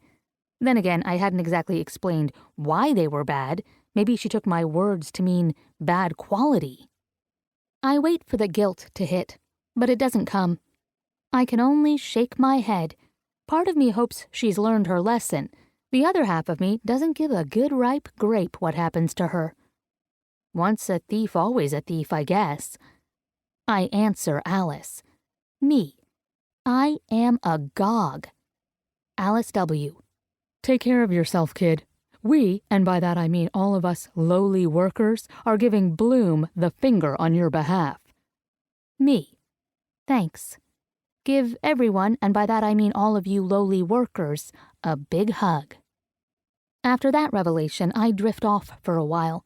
Then I call my mother. I can't help it. All I want to do is sleep, hide under the soft protection of the covers, and I know it isn't healthy. I know this, and yet I can't stop doing it.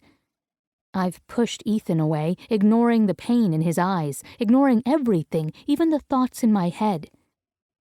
My eyes are gritty from too much crying, and my skin feels swollen, as if I'll soon split down the middle. I know I'm being maudlin and dramatic. I can't keep on like this. So I call my mother. Even as the line rings, I sweat and wonder why I had to turn to Mom. She answers before I can gather the courage to hang up. Fiona, darling girl, she says by way of greeting. Hey, Mom. My voice wobbles and my eyes smart. I was going to call to tell you I've booked a flight to see you. I clutch my phone. No, don't do that. Please. I suck in a breath. It's harder when I have to face you guys. Silence ticks for a beat. Sean told me you gave him his walking orders. He was quite put out. I didn't mean to hurt his feelings, Mom. I just couldn't deal with anything. You don't want to be coddled, she says. I understand. More than you know. An ugly memory stirs of Mom taking to her room after Dad's numerous affairs became public. Which was kind of a joke because his cheating surprised absolutely no one, including her. But the public humiliation was too much. I don't know how to get past this, I tell her, my eyes welling up. You just do. Her voice is soft, soothing. Time goes on and things get easier. I tried to go out, but people looked at me. My stomach clenches, remembering the way the delivery guy seemed to leer at my chest when I'd gone to pay for the carry-out Ethan had ordered. Ethan had stepped in a second later, gently putting me behind him and paying the guy. He didn't say a word. Didn't have to. It was obvious to the terrified delivery guy that he was a few seconds away from breathing out of a tube. He took his money and practically sprinted away. It might feel good to have Ethan to stand over me like a protective bear, but he can't be there all the time, and he can't keep people from thinking what they want. Some jackhole reporter pulled up pictures of me kissing Jaden, that silly stunt that feels like an eternity ago, and now they're calling me a money chaser, the same type as the woman who made my mom cry and my dad stray. I shouldn't care what strangers think. It's a horrifying realization to know that I do. Mom is talking again, drawing my attention back to the present. Why don't you come to London instead? I don't know. No one here gives a fig about American football. You can relax. We can go Christmas shopping, have hot toddies, perhaps attend a musical. It sounds so perfectly lovely that I tear up again and sniffle. I miss my mom. I miss being a kid under her care when the biggest worry I had was doing my homework on time and whether she'd let me have cookies after school. Mom's voice is coaxing, working over me like spun sugar. Think about it, darling girl. I close my eyes and take a breath. Okay. Chapter 41. Dex. I find Fee in the kitchen. She isn't drinking or eating or preparing anything, which worries me. It isn't like her to stand around staring off at nothing. Fee is light and love, happiness and laughter. Even when she's peaceful, she has a radiance. But it's gone now. She's pale and quiet. Her hair has lost its shine, hanging limp around her pretty face. I want to go to her, hold her close. But lately she flinches when I touch her, and it hurts too much for me to risk it right now. Hey, Cherry. Fee blinks as if pulling out of a fog. Hey, were you working out? No, just sitting outside for a while. My naturally curious girl doesn't ask why. Drew is right. I need to snap her out of this, even if I have to haul her out over my shoulder. I was talking to Drew. She winces, her shoulders hunching in. Let me guess, about me. He wanted to see how you were doing. He cares about you, Fee. She shakes her head. You know you're fucked up when you'd rather no one cared. You don't mean that? But I do. She snaps, her eyes hard and cold. I'd be perfectly happy if I never got asked how I'm doing again. It's my turn to wince, because I ask her every day. I'm hovering, annoying her with my concern. Her expression tells me that's exactly what she's thinking. My head begins to pound along with my heart. I run a tired hand over my brow, not knowing what the fuck to say anymore. Fee runs a finger along the grain in the marble countertop. I was on the phone too, talking to my mom. I've met Fee's mom twice. Fee has her coloring, but Ivy has her features. I'm looking forward to meeting her as Fiona's man, but I don't think that's what this conversation is about. Instinct has me bracing for impact. Fee's gaze flicks to mine. She asked me to come to London. London? Now? The pounding in my heart gets harder, faster. Fee shrugs, studies the marble. I could go out there, do things, not be trapped. Trapped like she is here with me. I run a hand through my beard and discover my fingers are trembling. I can't go with you right now, Fee. She doesn't look up. I know. I've been hit by 300-pound men intent on mowing me down. That hurts less than those two flat words. She doesn't want me to come. Her voice is soft when she speaks, as if she's trying to spare my feelings. You once said we should take a step back until things blow over. And you told me I was wrong. Tell me I'm wrong again. Fight for us. Maybe you were right. My throat clogs and I have to clear it. You said you didn't want to be apart. I didn't. Don't. But this, She gestures to the windows and the world outside of it. is no way to live. So stop hiding. Let's go out there and fuck what anyone thinks. Her eyes flash, deep green and angry. Easy for you to say. It isn't easy at all, Fee. This whole thing fucking kills me. Then help me, she says, leaning toward me, her slim body tight and tense. I can't stand this, Ethan. I can't look at her, not without losing it. It's not forever, she says. She's right.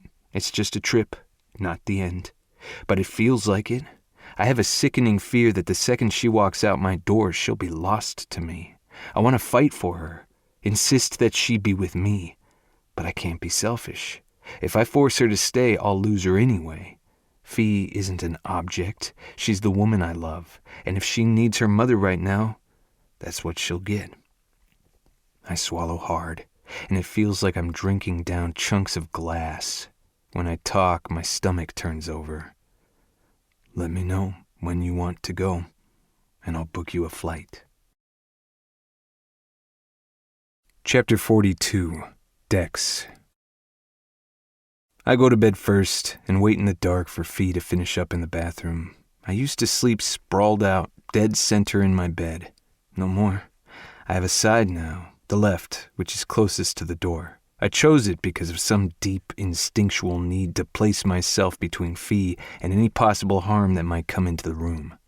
Won't matter much when she goes to London. I know I should suck it up. It's just a trip, but it feels like failure. She's going because I fucked up. I run a hand over the center of my chest. It's constricted, not letting me breathe properly. I hear the sounds of running water stop, and then Fee flicking the bathroom light off as she comes into the room. I stare up at the ceiling. I used to love watching her walk toward the bed, her hips swaying, a smile touching her lips. God, I loved that sight. Loved seeing the heat in her eyes. Most nights we couldn't keep our hands off each other. It's too hard looking at her these days, knowing she doesn't want me to touch her anymore. The covers lift, and I steel myself for that inevitable moment when she whispers, "Good night," and curls in on herself. But she doesn't do that. She moves across the bed toward me, the action so surprising that I turn her way to question it just as she snuggles up against me. I automatically wrap her in my arms, my body reacting before my brain can catch up. But then I feel her smooth, warm skin against mine and realize she's naked. Hell, she hasn't come to bed naked in what feels like forever. A tremor goes through me as my hand runs down the small of her back. I've missed this, just holding her. I want to roll her over and push into her, but I keep still, afraid to break this spell that finally has her back in my arms. Her face burrows into my neck as her hand grips my shoulders. Thank you, Ethan. I frowned down at the crown of her head, her wild hair shining silver in the darkened room. For what? Fee leans back a little, lifting her face to mine. For letting me go. It's hard, looking her in the eye. I don't want her to see my grimace. Having her stay because of guilt is absolutely out of the question, so I distract her, and myself, by caressing her arm. You'll go? I clear my throat. You'll go and have some quality time with your mom. It will be good. That's about as much as I can say without caving and begging her not to leave me. Fee's bright eyes shine in the lantern light streaming through the windows. Her expression is thoughtful. I know you're unhappy, she murmurs, running her fingers through my beard. I'm happy when you're happy. It's as simple as that. She sighs and leans close, pressing her forehead to mine. I close my eyes and just breathe, soaking in as much of her as I can. And she does the same, breathing deep and slow, her touch roaming over me, petting and stroking. Before Fee, I had no idea how much I needed to be touched. It isn't something you can fully understand until you have it. Fee's hands on my skin eases me in an elemental way, down to my very core.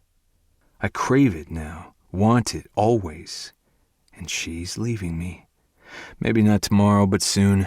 I don't know if she'll come back, because I wonder.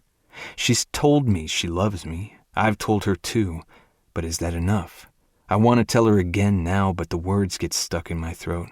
To say them at this moment feels like it would be another plea. I can't do that. Not when agreeing she should go to London has her more relaxed and herself than she's been since the pictures were released. But it doesn't stop the aching weight that's settled in my chest. Fee threads her hands through my hair, and little shivers run down my spine. It feels so good. I lean into the touch. She does it again and again. "The first time we met," she says, "you were wearing faded jeans and a white button-down shirt."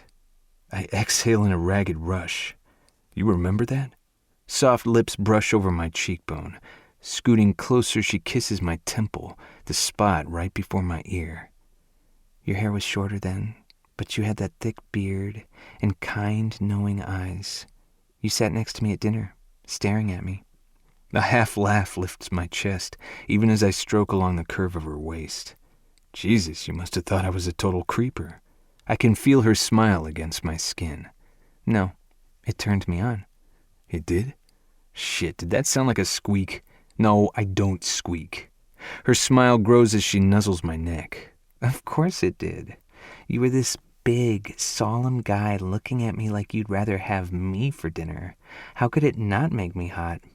I had wanted her for dinner. I'd wanted to place her on the table and sink my tongue into her pussy and discover her taste. Had I any idea at the time how sweet she'd truly be, I'd probably have had to excuse myself from the table. Fee keeps talking, even as she pets and kisses me everywhere she can find. "But I had a boyfriend." Fuck her. If he let Fee go, he had to be one. "And I was too young for you." I have to chuckle. I'm only 3 years older, Cherry. She lifts her head, hair mussed, cheeks flushed. She's perfection. Her gaze is soft and tender, and it kicks me right in the heart. "I was a child then, spoiled and not ready to grow up. You were a man. You've always been a man, Ethan, strong and steady, watching over everyone. I knew that just by looking at you." She's killing me, bit by bit. I tuck a lock of her hair back, use the gesture as an excuse to stroke her cheek, but she isn't finished talking. Pressing her cheek into my palm, she smiles a little. "At graduation, you wore a robe, of course, and a dark red tie. Nothing special, but you stood next to me while I took pictures of Ivy and Gray. A guy running by almost knocked right into me, but you stepped between us at the last second and took the impact." I can't speak. She doesn't seem to need that. Fee leans down and kisses the hollow of my neck. I feel it in my heart, in my toes. "Draft day, you wore a dark gray suit and a sky blue tie. It made your eyes look more blue than hazel. Everyone around you was nervous. Gray was practically jumping in place, sweating and pulling at his collar.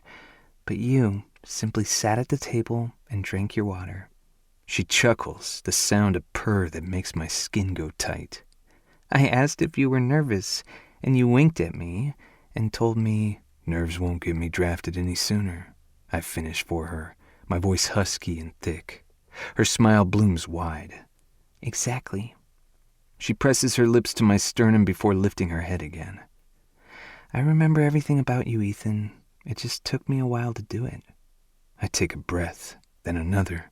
Pressure builds at the bridge of my nose and behind my eyelids. "Cherry." I kiss her softly, gently, just because I can, and she threads her fingers through my hair, playing with it as if she loves the feel of me. But she doesn't linger. Instead, she moves on, kissing my brows. My eyes close, and she kisses the lids. Her voice comes at me like a dream. "I'm no one special, just a girl who tries to do the right thing when she can." My eyes snap open. "You are everything," I protest with a fierce whisper. "You are perfect." She gives me a quick kiss. "To you, I am.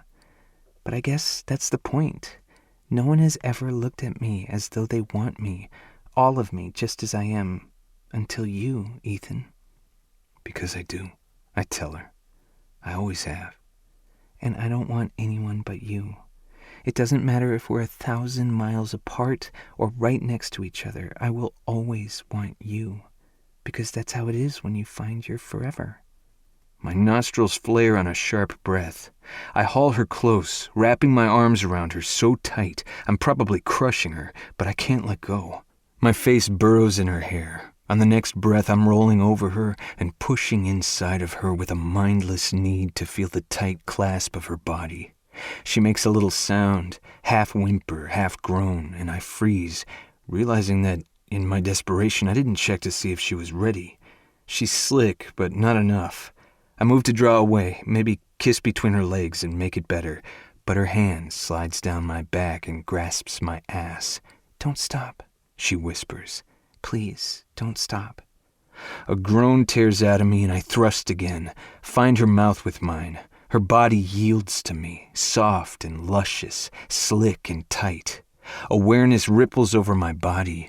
I feel the clench of my ass when I thrust, the tight pull of my abs as I drag back out. My skin prickles with heat and my panting breaths mix with hers. I get lost in the act of loving Fee, moving in and out of her with strong, steady strokes that have my cock pulsing and my balls drawing tight. I kiss her until my lips are swollen and sensitive. Beneath me, Fee's slim body trembles, little gasps leaving her as she lifts her hips to meet mine every time. "You like that, darling?" I murmur into her mouth. "Like my cock moving inside you?" She grips my ass harder, urging me deeper. "Yes, yes." "Good, because it's yours, Cherry. You're the only one who will ever own this cock." I rock into her, the bed creaking beneath us. "The only one who ever has." She whimpers, her back arching, her sweat-slicked skin pearlescent in the dim light.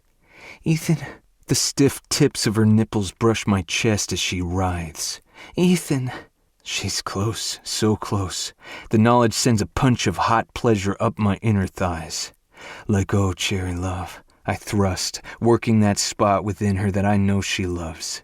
"Let go, I've got you." Fee's entire body locks up on a wordless cry. Her head presses into the pillow, her nails digging into my flesh as she comes. Slick wetness coats my thighs as the walls of her sex milk my cock with rhythmic tugs. It sends me over the edge and I come with her, shouting so loud it echoes through the room. Panting, I roll to my side, pull her close. My body is limp with release. Fee lies quiet, and I can feel the pounding of her heart against her ribs. A lone tear trickles down her cheek, but she's softly smiling, her expression relaxed. I needed that. I'm pretty sure I needed it more. I brush away the tear with the tip of my thumb and kiss the corner of her eye. Whatever you need, Fee, I'll give to you, even if it breaks my heart to do it. Chapter 43. Fiona. Trudging to the bathroom, I feel hollow, yet calmer. Last night with Ethan made me remember how good it can be between us, how necessary. Nothing is perfect, but I feel grounded now, a little more myself. In the shower, I turn the water to as hot as I can stand it. Ethan's shower is a glorious thing, with multiple heads, designed to shoot out water at different speeds and strengths. The first time I used it, they were all adjusted to his height, and I got a face full of water. Hearing my shouts of ire, Ethan had run into the bathroom and promptly laughed his ass off. A wet washcloth to the face ended his glee. He'd retaliated by fucking me up against the shower tiles until I cried for mercy. I smile at the memory, my thighs tightening with a luscious pull that makes me want Ethan here, now, loving me hard and deep all over again.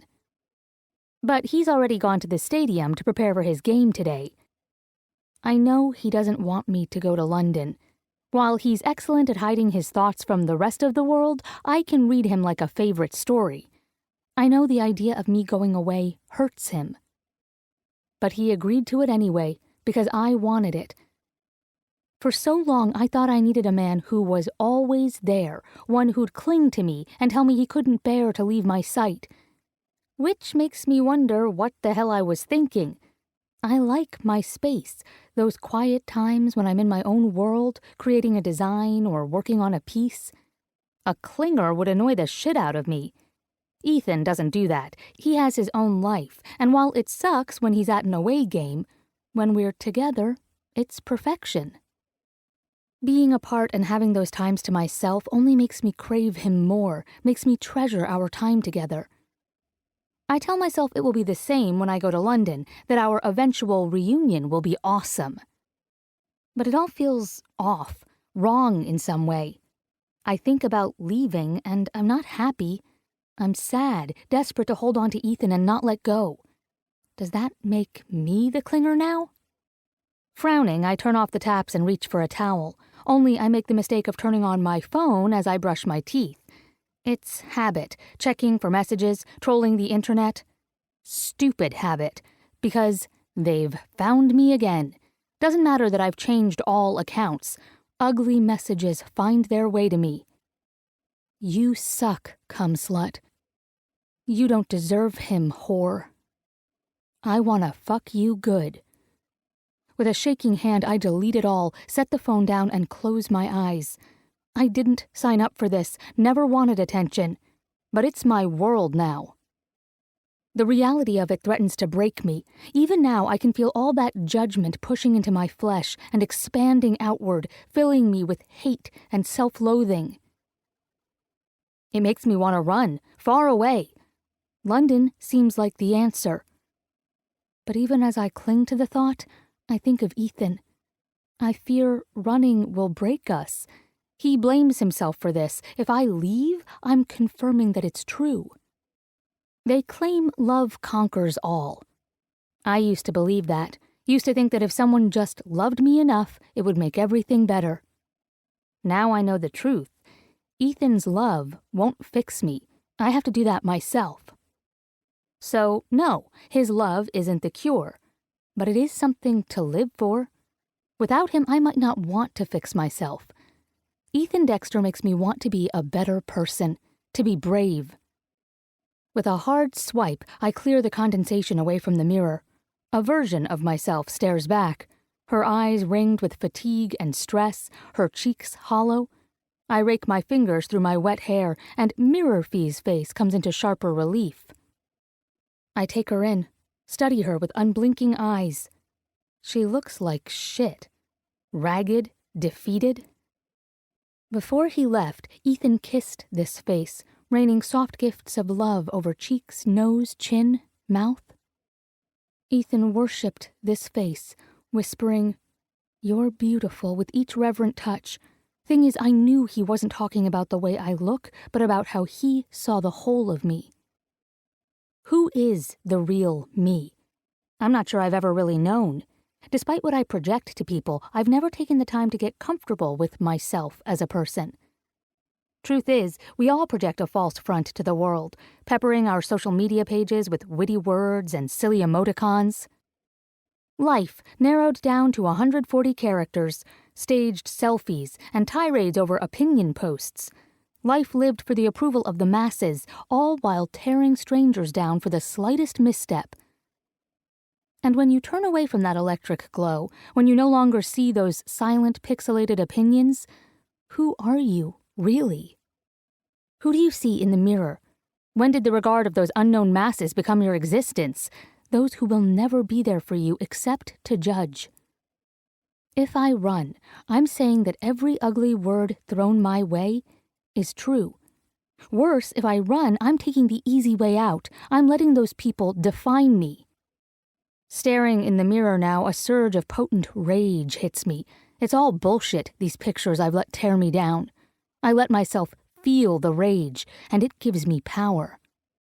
It fills me up and breaks free with a scream, because I'm over feeling ashamed, and I'm never running away from life again. Ethan once told me I'd been searching for my joy. I've found it. Now I need to reclaim it. The edges of my phone bite into my palm as I clench it and dial. You've reached Bloom, a woman's voice purrs. What is your pleasure? I grit my teeth, clutch the phone hard enough to feel it creak. My name is Fiona Mackenzie. I took Ethan Dexter's virginity. I want my $1 million prize. Dex. I have absolutely no desire to play the game today, but there's no such thing as taking a personal day in the NFL. Certainly not because you want to watch over your girlfriend, and sure as shit not on a game day. Fee had shoved me out the door with the assurance that she'd be fine. Right, as if I don't see the shadows under her eyes, the tight lines around her usually soft mouth. I'm in a bad mood when I enter the locker room, but the familiar reek of sweat, body wash, and equipment soothes me a bit. No one makes eye contact. It's fucking awkward, and I spot more than one wince as I walk by. The idea that these fuckers have seen Fee's naked body makes me want to break teeth. I'm almost to my spot when Darren, a safety, mutters, "Titties," under his breath. He doesn't get to take another. With a snarl, I grab hold of his throat, slam him into the wall. Guys explode into action around me, pulling at my arms to get me to let the little shit go. I brush them off, step into Darren's face. "You got something to say, motherfucker?" Darren is wiggling like a worm, punching at my arms, his face darkening and sweaty under my grip. "Get the fuck off me!" I don't think so. Not even when hard hands are jerking me back. Not when all the guys are shouting at me to take it easy. Fuck easy. I give Darren another slam before letting him drop. He stumbles, but rights himself and takes a step toward me, murder in his eyes. Good. Bring it. "Dexter!" At my head coach's shout, everyone goes still. I give Darren one last glare as I turn around. No one will look at me. Coach's expression is tight. "In my office." I don't say a word as I follow Coach. There isn't any needed. I'd do the same thing again, and everyone in the room knows it. Getting called into Coach's office is never a good feeling. You remember training camp and the utter terror that hung over your head waiting to be called in to be cut or kept on. It permeates your bones until even walking by Coach's office doors can give you the willies. Inside, Coach stares me down from the opposite side of his glossy desk. "You going to be able to hold it together, Dexter?" "Yes." "No." "Maybe." I don't fucking know. But he doesn't want to hear any of that noise, so I stare back calmly, collected. He temples his fingers, resting them under his chin in the annoying way of all coaches, and continues to stare like it's a high noon showdown. Unfortunately for him, that shit has never worked on me. Something he clearly realizes when he sighs and his hands fall to his lap. "You're one of the smartest guys on the team, Dexter. You've always played well, but that extra bit of intensity was missing.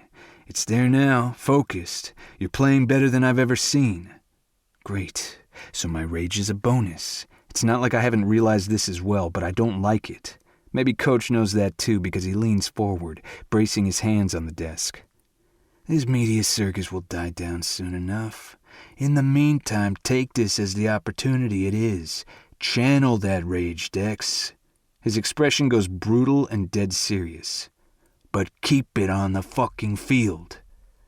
"Sure thing, Coach. Because what else can I say? I'm no less angry once I'm on the field and playing, not by a long fucking shot. Oh, but I channel that rage, pushing it through my lungs until they burn, forcing it into my muscles until they twitch with the need to punish. I use it to break apart the defense, and I soak it up when the crowd roars its approval. It feels good. All of it so fucking good. An adrenaline rush, the likes of which I've only come close to while thrusting into Fee. I love football. Always have. Lived and breathed it. But it's never been like this. This rage, the way it suddenly flows through me without hindrance, is something different. Something inside is finally broken free. No more holding back. No more fear. But my logical brain can't switch off entirely because I still know it's Fee's pain that has set this part of me free. How fucked up is that? At the line, the defense scrambles around, and I sense a zone blitz coming. You can see it if you pay attention, not just in the way the defense positions themselves, but in their eyes, the tension around their mouths. I know they think Finn is too inexperienced to deal with them. They're wrong. I signal the play and my guys adjust quickly. I get the snap off and we're countering with an offensive blitz before the defense knows what's happening. It's a beautiful play, and it clearly pisses them off. Norris, a nose tackle, and the fuck nugget who outed me to the tabloids whistles long and low. Feeling good, Dexter? Yeah, I would too if my girl had them perky titties. Red fogs my vision. The fuck? I lunge forward only to bump into Rolando, who braces a palm against my gut. His eyes are dead serious. Let it the fuck go, man. He's only trying to get to you. From behind him I hear a laugh. Sucking on those titties? My teeth gnash, but my guys are surrounding me. Save it for the play, Ryder says at my side. We will fuck them up. Someone gives me an encouraging slap to the helmet, and I move back to the huddle, trying to concentrate. Finn gives me a quick look, but he's calling the next play. Breathe, focus, get it together. I try. I really do. But I miss a beat, and when I snap the ball, a defensive end blows by me and sacks Finn. Shit. Norris is at my elbow again, snickering. Fiona Mackenzie, eh? Sweet little honey, D. Looks like she's a natural blonde. I don't see anything but a haze in the whites of Norris's eyes as I grab hold of his helmet and rip it from his head. Mine is off too. Not sure how. Don't care. My fist connects with his face, smashing into it so hard I feel it in my spine. Whistles blow. Yellow flags fly. Guys pile on top of us. Mine, his. Blows hit my head, back. I don't feel them. I'm pounding Norris, who is stuck beneath me. And then I'm thrown on my back with a jarring thud. It clears my head enough for me to pop up. A ref struggles to step into my path. I duck around him as other guys scuffle. Cool it, shouts a ref. Finn is at my arm pulling me back. Easy, Dex. But then Norris is coming at me, blood pouring down his nose and in his teeth. That's why your girl took the money, 'cause you're a fucking pussy. I'm 2 steps into coming at him again when his words hit me, and I go ice cold. Took the money? Guys are getting into smaller fights again.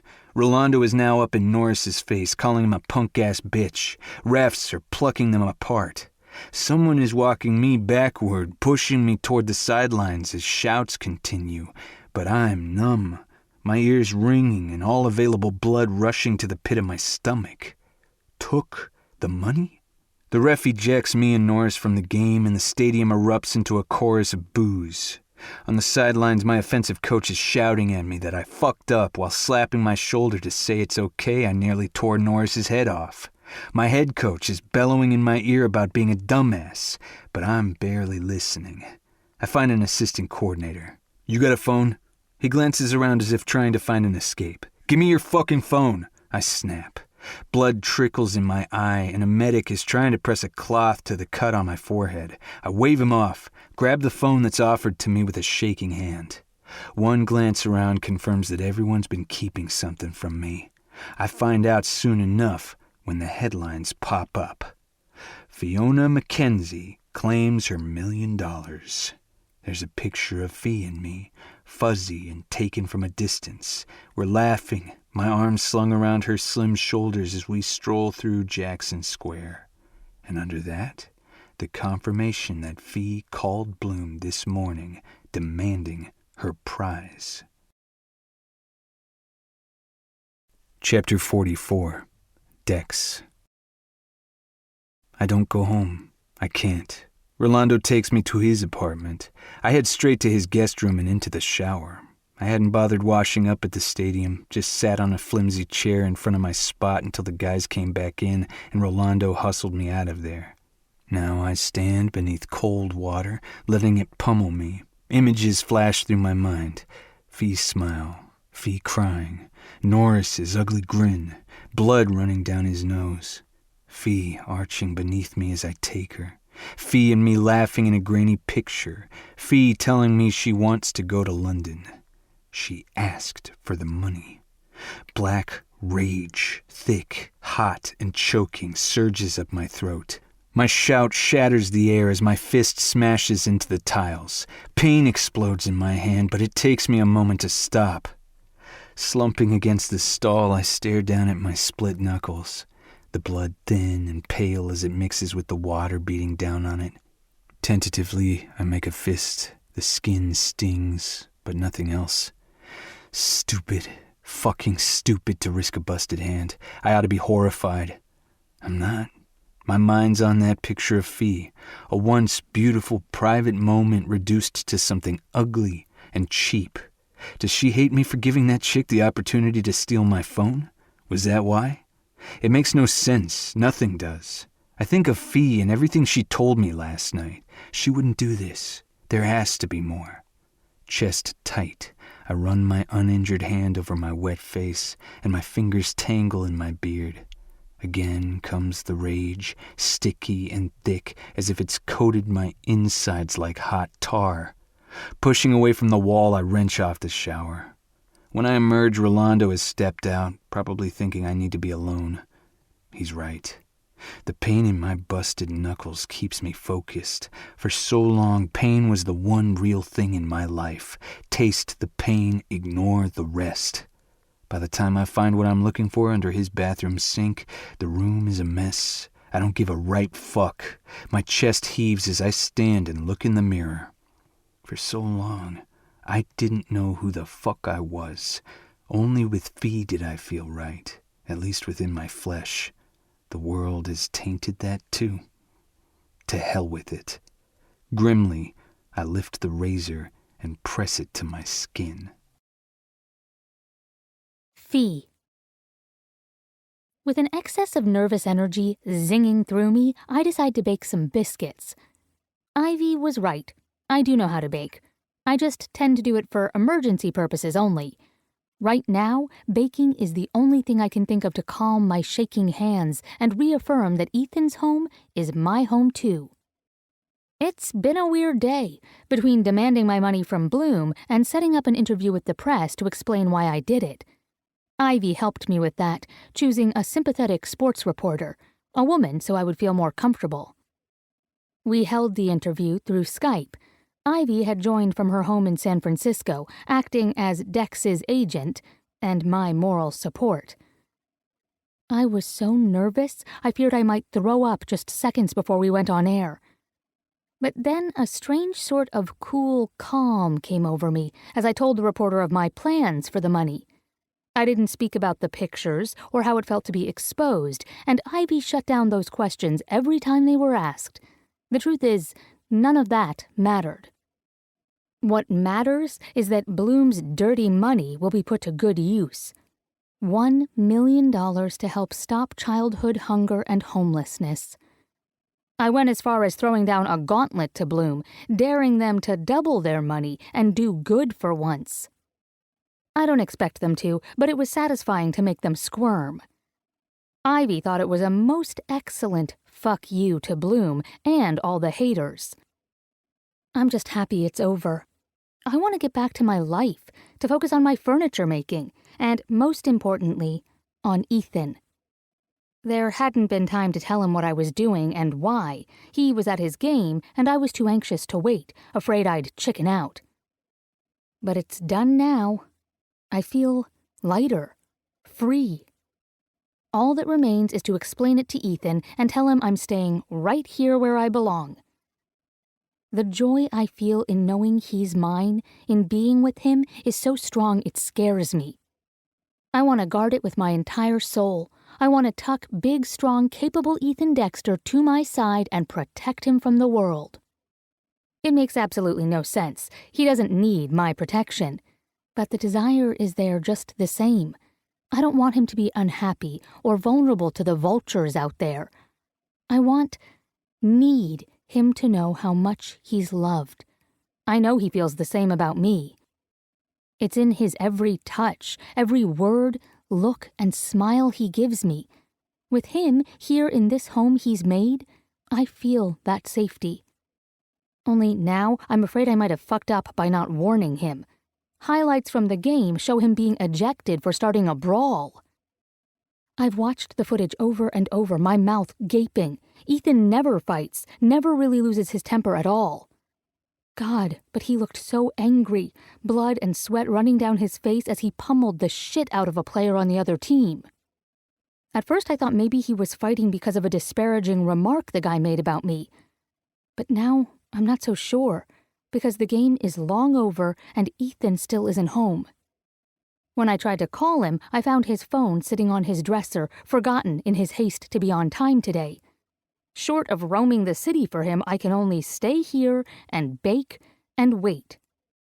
I'm pulling a tray of biscuits out of the oven when I hear him come in. Ethan? The sound of his car keys falling into the bowl on the front console fills the silence. Then he speaks, his voice deep. Yep. One word. I shouldn't read anything into it, but he sounds off. I hope you're hungry, I say in a bright voice, trying to sound upbeat. I'm making biscuits and was thinking about getting some gumbo from down the street. Footsteps thud across the floorboards, and Ethan appears. A biscuit drops from my fingers to the floor as I behold the man standing at the threshold of the kitchen. He's tall, broad and muscular, his eyes jewel bright. The line of his jaw is a clean sweep, his smooth chin stubborn, firm, and unfamiliar to me. This man doesn't have a beard, or much hair. All that glorious, sun-streaked brown hair has been shorn off close to his skull. And he stands there, hands shoved in his pockets, a gray cotton button-down shirt straining at his shoulders, looking so different I hardly recognize him. Younger, more vulnerable, exposed. Why? I warble, my heartbeat thudding in my throat. He shrugs, his gaze sliding away. Felt the need for a change. In a daze, I walk to him. He keeps his head down, the squared-off hinge of his jaw bunching as if he's grinding his teeth. Ethan. My hand touches his smooth cheek. God, his beard, his thick, lustrous beard is gone. A deep pang of mourning rips through me. Why? He shakes his head once as if to say, don't ask me, don't make me say it. But I know. With a cry, I fling myself on him, and he gathers me up, holds me against him as I press my face into the warm hollow of his throat. He smells the same, exactly the same, like birthdays, Christmas morning, and pancakes at midnight.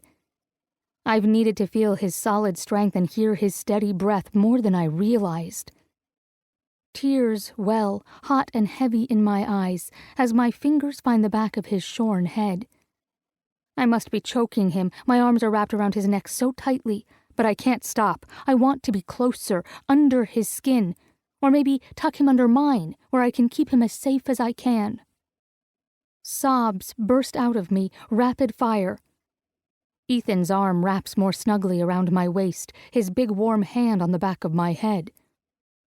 You're crying over the loss of my beard.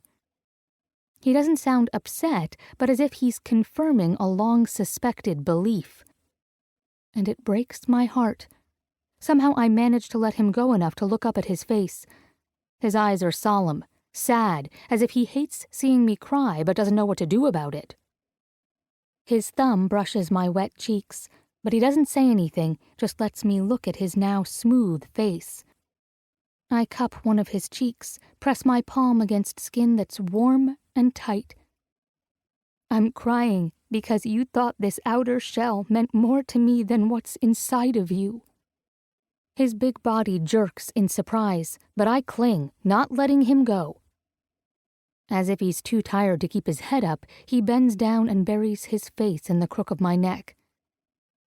Gently, I stroke his head, his close-cropped hair bristly yet soft.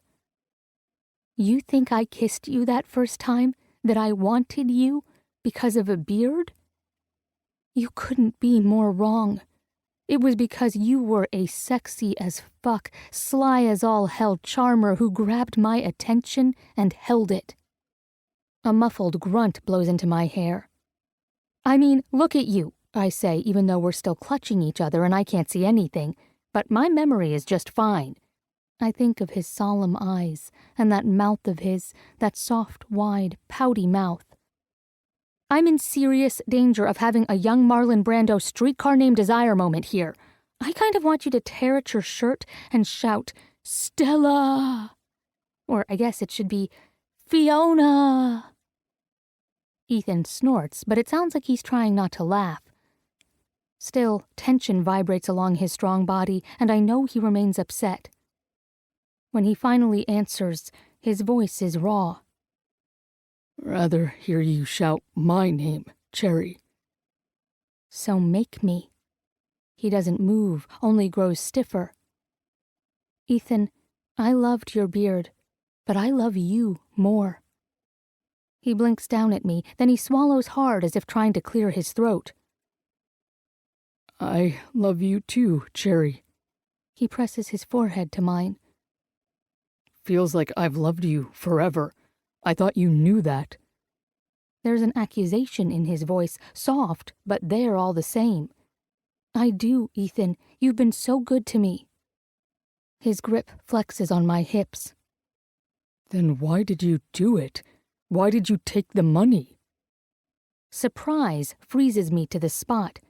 He stares down at me, no longer soft but completely hard, stark devastation and cold anger in his eyes. Chapter 45. Fiona. Ethan has never looked at me in anger. It's a horrible thing to see it now. I can explain, I say. He scoffs.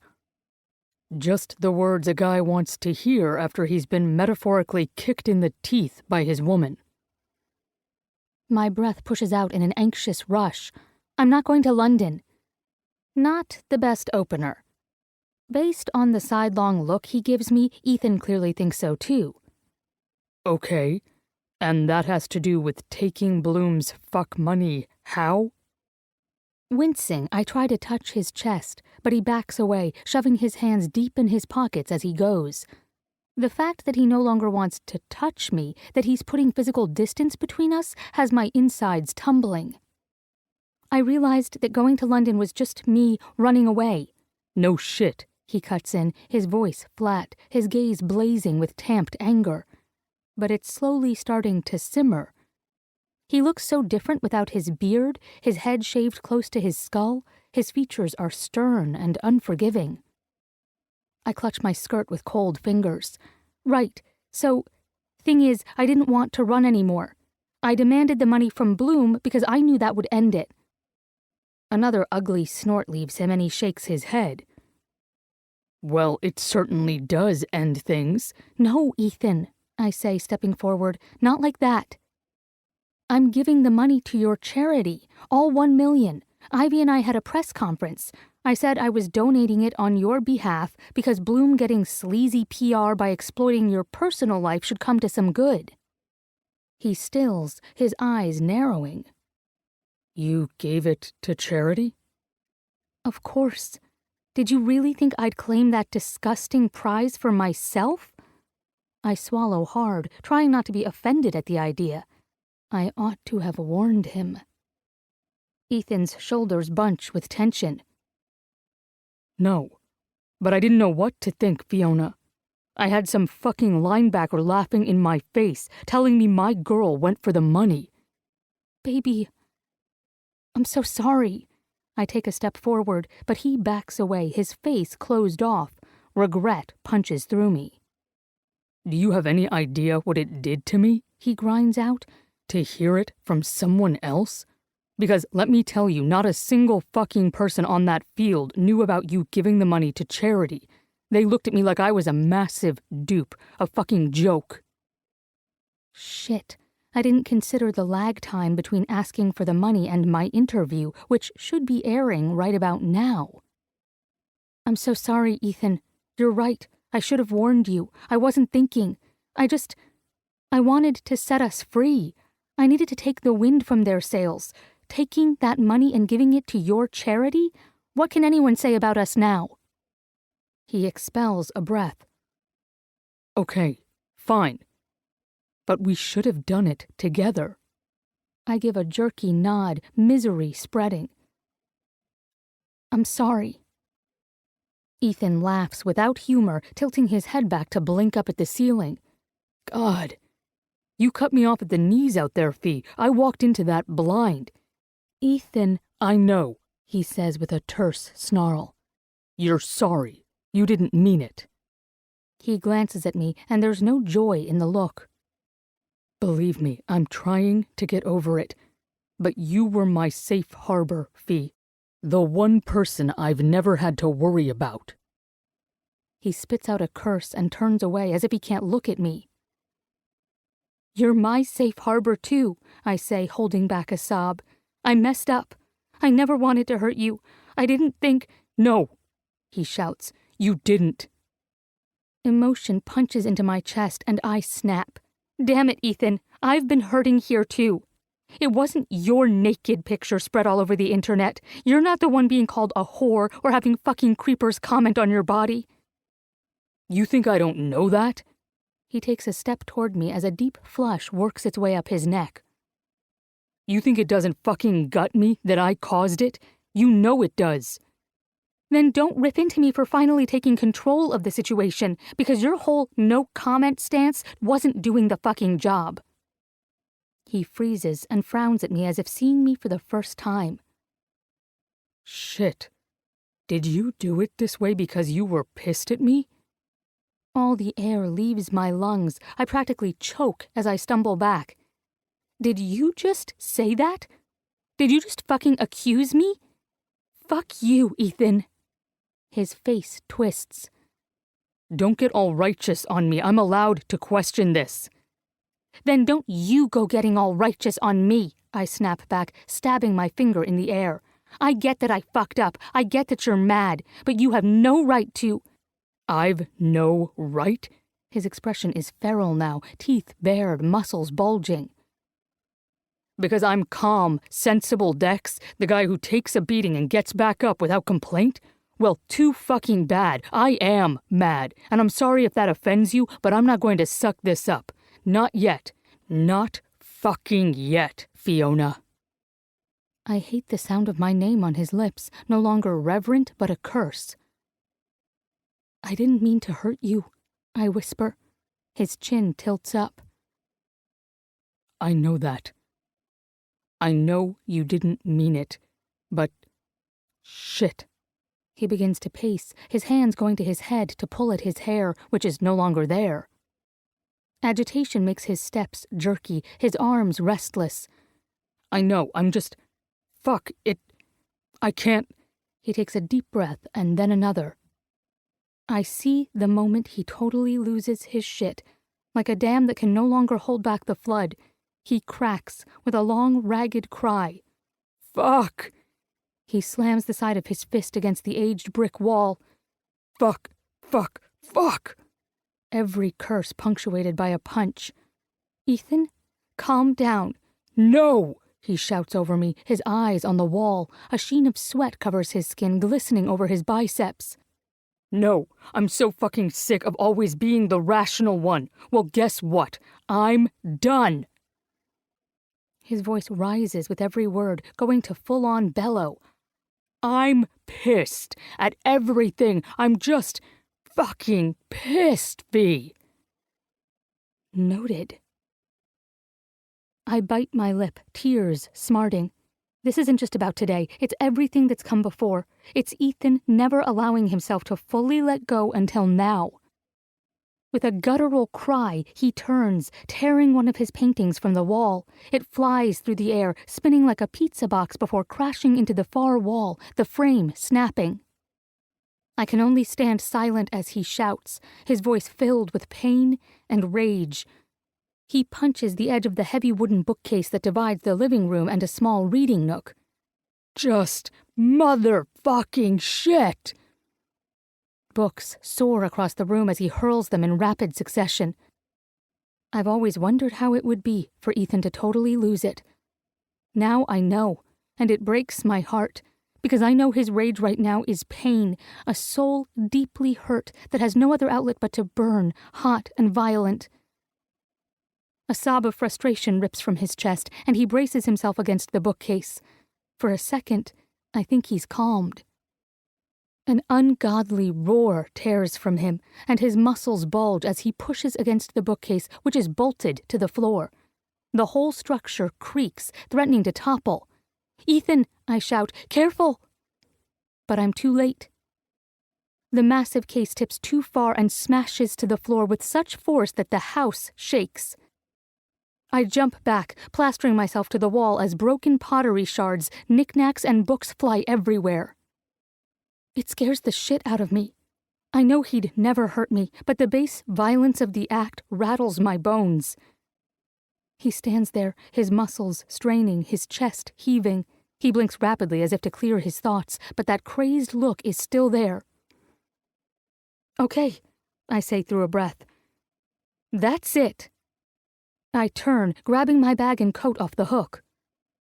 Fee, Ethan's shout blasts over my skin. you walk out that door? I don't hear the rest because I've already slammed it shut. Dex.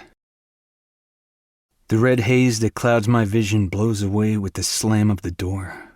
For too long, I simply stare at the empty space Fiona used to occupy, trying to figure out what the fuck just happened. And then what I've done hits me like a blindside tackle.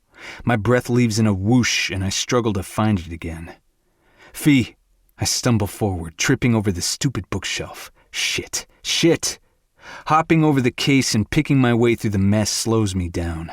Shit! I'm such an asshole. I had a total mantrum, and now I've scared the hell out of her. The expression in her eyes was terrorized, and that's all on me. I wrench open the door and race down the stairs. "Fee!" I don't see her, but she can't have gone far. Outside rain is coming down in hard sheets. I'm instantly drenched, my vision obscured as water runs into my eyes. I wipe my face, scan the gloomy courtyard. Empty. Shouting her name, I run toward the garage. She isn't there, isn't in the studio. My heart pounds, fear and regret squeezing at my chest. I knew the moment I saw her anguished look that she hadn't meant to hurt me, hurt us, and still I lost it. I said horrible things, made her afraid. I think of the room I wrecked in front of her and feel sick. Bracing my hands on my wet knees, I try to breathe, to think of where she might be. It occurs to me that she might have gone out the front entrance, but the street is dark and empty, except for the lone, hunched vagrant in the distance, picking his way through garbage bins, his shape a black blob beneath the hazy streetlight. With a sigh, I sink down to sit on my doorstep, unwilling to go back inside. Rivers of dirty water rush along the gutter. Rain comes down so hard it bounces off the pavement. I sit with my knees up, holding my head in my hands as if it can stop the ache. I sit until I'm soaked to the skin, but I'm not going to move, not until Fee returns. Hell, she might not return. Have I lost her? The idea that she might think I don't want her anymore closes my throat. "Hey there, fella." The old homeless man stands in front of me. His tattered overcoat seems to be keeping him fairly dry, though water beads in his gray hair and runs down his ruddy face. "Take this." He hands me what used to be an umbrella, the spines broken and hanging higgledy-piggledy. It wouldn't protect against a mist, much less this, but it's his, and he's offering. I blink up at him, shocked and feeling like shit, but find my voice. "That's okay, man. Can't get much wetter." He lets out a raspy laugh, tucking the umbrella back into the basket cart at his side. "Ain't that the truth?" He nods toward the night sky. "Bad weather will blow past. Always does." I want to laugh until I cry, but I nod and reach into my pocket for my wallet. He sees me and holds up a hand. "No need for that. No need at all. I'm getting on home now." I've seen him around and know this is a lie, but pride is a powerful thing, and so I push my wallet back. "Have a good evening, mister." He leaves me to silence and the sound of the rain pattering against the pavement, and I sit back, my head thumping against my front door, and close my eyes. Pride. I thought I was so fucking humble, above it all, but my pride kept me from going after Fee when I first saw her. It kept me from demanding the things I want in life until it was easy. And it had me lashing out when I should have listened. Fucking pride. Ethan? My eyes spring open. Fee stands a few feet away, holding a grocery bag in her hands.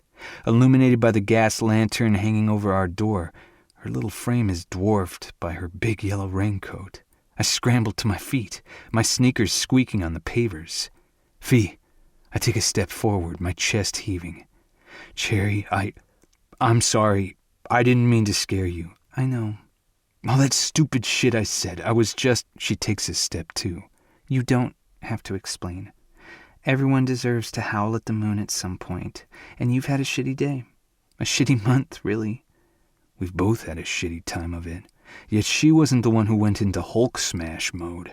I shouldn't have trashed the room. I scared you. She frowns, and rainwater trickles down her cheeks like tears. What scares me more is that you believe you need to hide your emotions. My throat works on a noisy swallow, and I have to blink away the raindrops that blind me.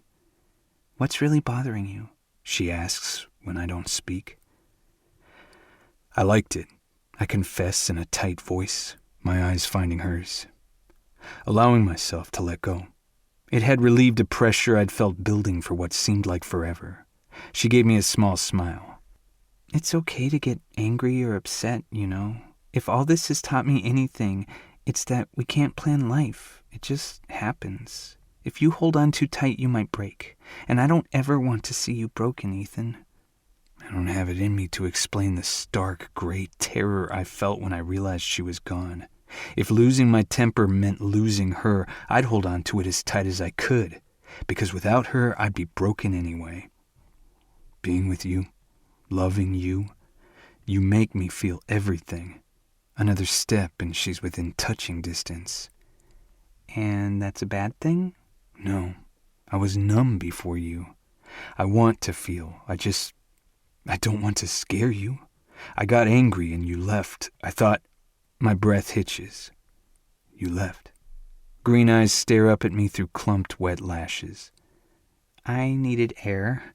You needed to cool down. You didn't let me finish back there. If you leave, I'll follow. I'll always follow. I know that. In fact, I'm counting on it. But I'm done running. You're stuck with me, big guy. She raises her hand a little, showing me the bag she's holding. I just thought I'd get you some gumbo. It's cold and raining, and you love it. I grab hold of her and haul her close, wrapping her up in my arms. My lips find hers, cold and wet, but perfect. I slip my tongue into her warm mouth where she tastes of rain and Fee. I cup her cheeks, try to warm her skin, and kiss her until I can't breathe.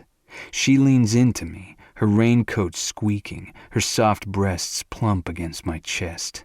Somehow we're both apologizing in the kiss, breaking apart and coming back together again and again, soft, deep, finding new angles. With every touch of her mouth to mine, the tight knot inside my chest eases. I've made a habit of locking up my emotions and hiding them from the world, but this girl, the one who inspired me to sing my ass off on a stage, who brings me gumbo when I've shown her my worst, she makes me whole. She helped me find myself. Fee is done running, and I am over hiding. It's as simple as that. Our lips drift apart. Rain turns the world into a blur, but my mind is clear. I love you. I don't say that enough. Just know that whatever I do, wherever I am, it is a constant refrain in my heart. You color my world, Fee. She smiles up at me, her skin glistening and her eyes bright. Gently she touches my cheek with her free hand. Ethan, I might not be perfect, but no one will ever love you more than I do. I don't think I knew how much I needed to hear those words until she says them. I rest my forehead against hers. I'm freezing, but my heart is finally warm again. I snuggle her closer. You are perfect, Cherry. You're my kind of perfect. You're my kind of perfect too, Ethan Dexter. That's all I've ever needed. Epilogue. 1 year later. Fiona. The house looks perfect. Garlands of evergreen, entwined with twinkling white lights, grace the doorways, window frames, and the big fireplace mantel. Ivory pillar candles are set up in clusters, paired with clove-dotted oranges and sprigs of holly. In the corner by one of the big windows that overlooks the street stands a 12-foot tree. I kind of love the fact that even Ethan has to pull out the stepladder to decorate the top of it. But he does the job with a smile on his face.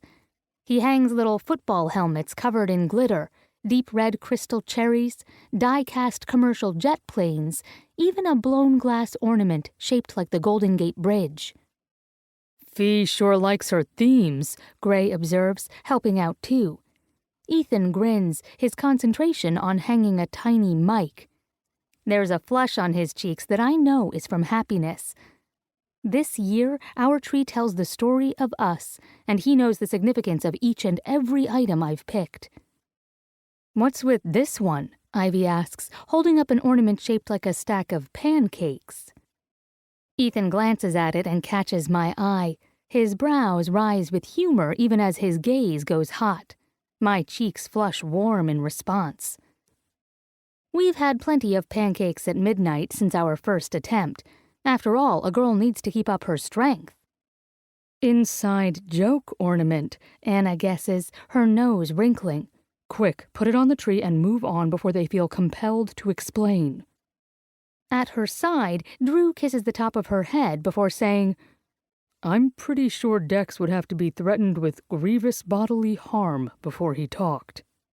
I hand Drew a mug of hot cider before giving one to Anna.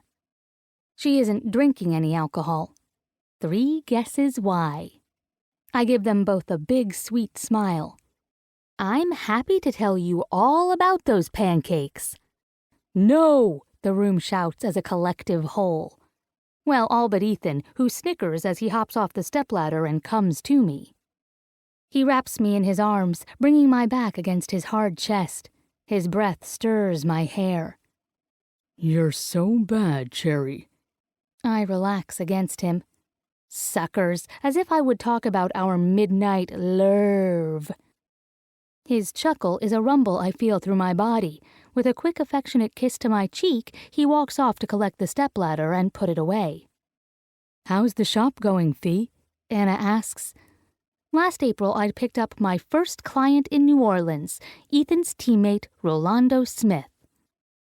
Rolando had me redecorate his condo, and then his beach house in Florida. When he found out I'd planned to open my own business, he offered to back me financially. And while Ethan had insisted that he wanted to help me with funds, I finally made him realize that I needed to do this without my boyfriend's help. In October, I opened a furniture design shop on Royal Street. Really well, I tell Anna now. I'm at the point where I need to hire an assistant. More like 2, Ethan says. So my girl can spend more time in her workshop. I love that he knows how cathartic it is for me to spend time working on my pieces, and how much attention he pays to my work. This is true, I say to Anna, definitely 2 assistants. I'm still working with Jackson and Hal, selling furniture to their New York clients who pay top dollar. To say business is booming is an understatement. When Ivy goes to check on Leo, who is napping in the bedroom, Drew and Ethan help me set the table. Anna and Gray fuss in the kitchen. Apparently they're picking up an argument they started this morning about brining versus basting the turkey. Gray had argued with a complicated mathematical defense, complete with statistics and water retention ratios that had our eyes glazing over. Though he'd gotten his way in choosing the method of cooking, mainly because no one could stand hearing him talk nerd any longer, he and Anna are back at it again. Because Anna still thinks brining is better. Ethan ends the argument by pointing out that the damn bird is done and could we please just eat it now? You'll see, Gray promises as he carries out a golden brown turkey worthy of a Norman Rockwell painting. Simple butter basting produces a superior tasting bird. A dry bird, Anna retorts. Despite their bickering, we're all looking forward to our meal as we sit down at the table, one of the first pieces created in my new workshop. Made of reclaimed cypress wood, it's wide and long enough to seat 12. With 6 of us here, we have room to spread out, which is good since the table is laden with food. Football players eat. A lot. But I'm not complaining, especially when I have Ethan's big, strong body to play with on a daily basis. I watch him as he leans over to light the candles. He's dressed in jeans and a dusky blue button-down that hugs his broad chest. His sleeves are rolled up to the elbows, exposing the colorful tats on his forearms. Those arms can toss around tractor tires without breaking a sweat, and hold me as gently as if I'm made of blown glass. A beard, not as full as it used to be, but no less sexy, shadows his jaw. His hair is growing out too, still super short on the sides and sticking up in thick dark brown spikes at the top. He's so damn hot he leaves me breathless every time I look at him. I honestly don't know how I didn't jump on him at that first Christmas party. Catching my gaze, he winks and sits at my side.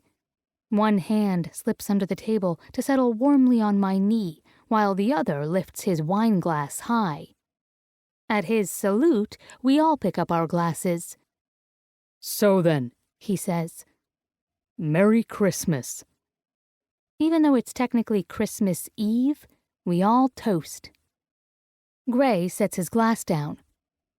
Shouldn't Fee be saying, and God bless us, everyone? Are you implying I'm Tiny Tim in this scenario, dickface? Dickface? Gray gives an expression of mock outrage. If I didn't happen to have an awesome dick, I might be offended. So, you're saying you're on board with your face resembling your dick?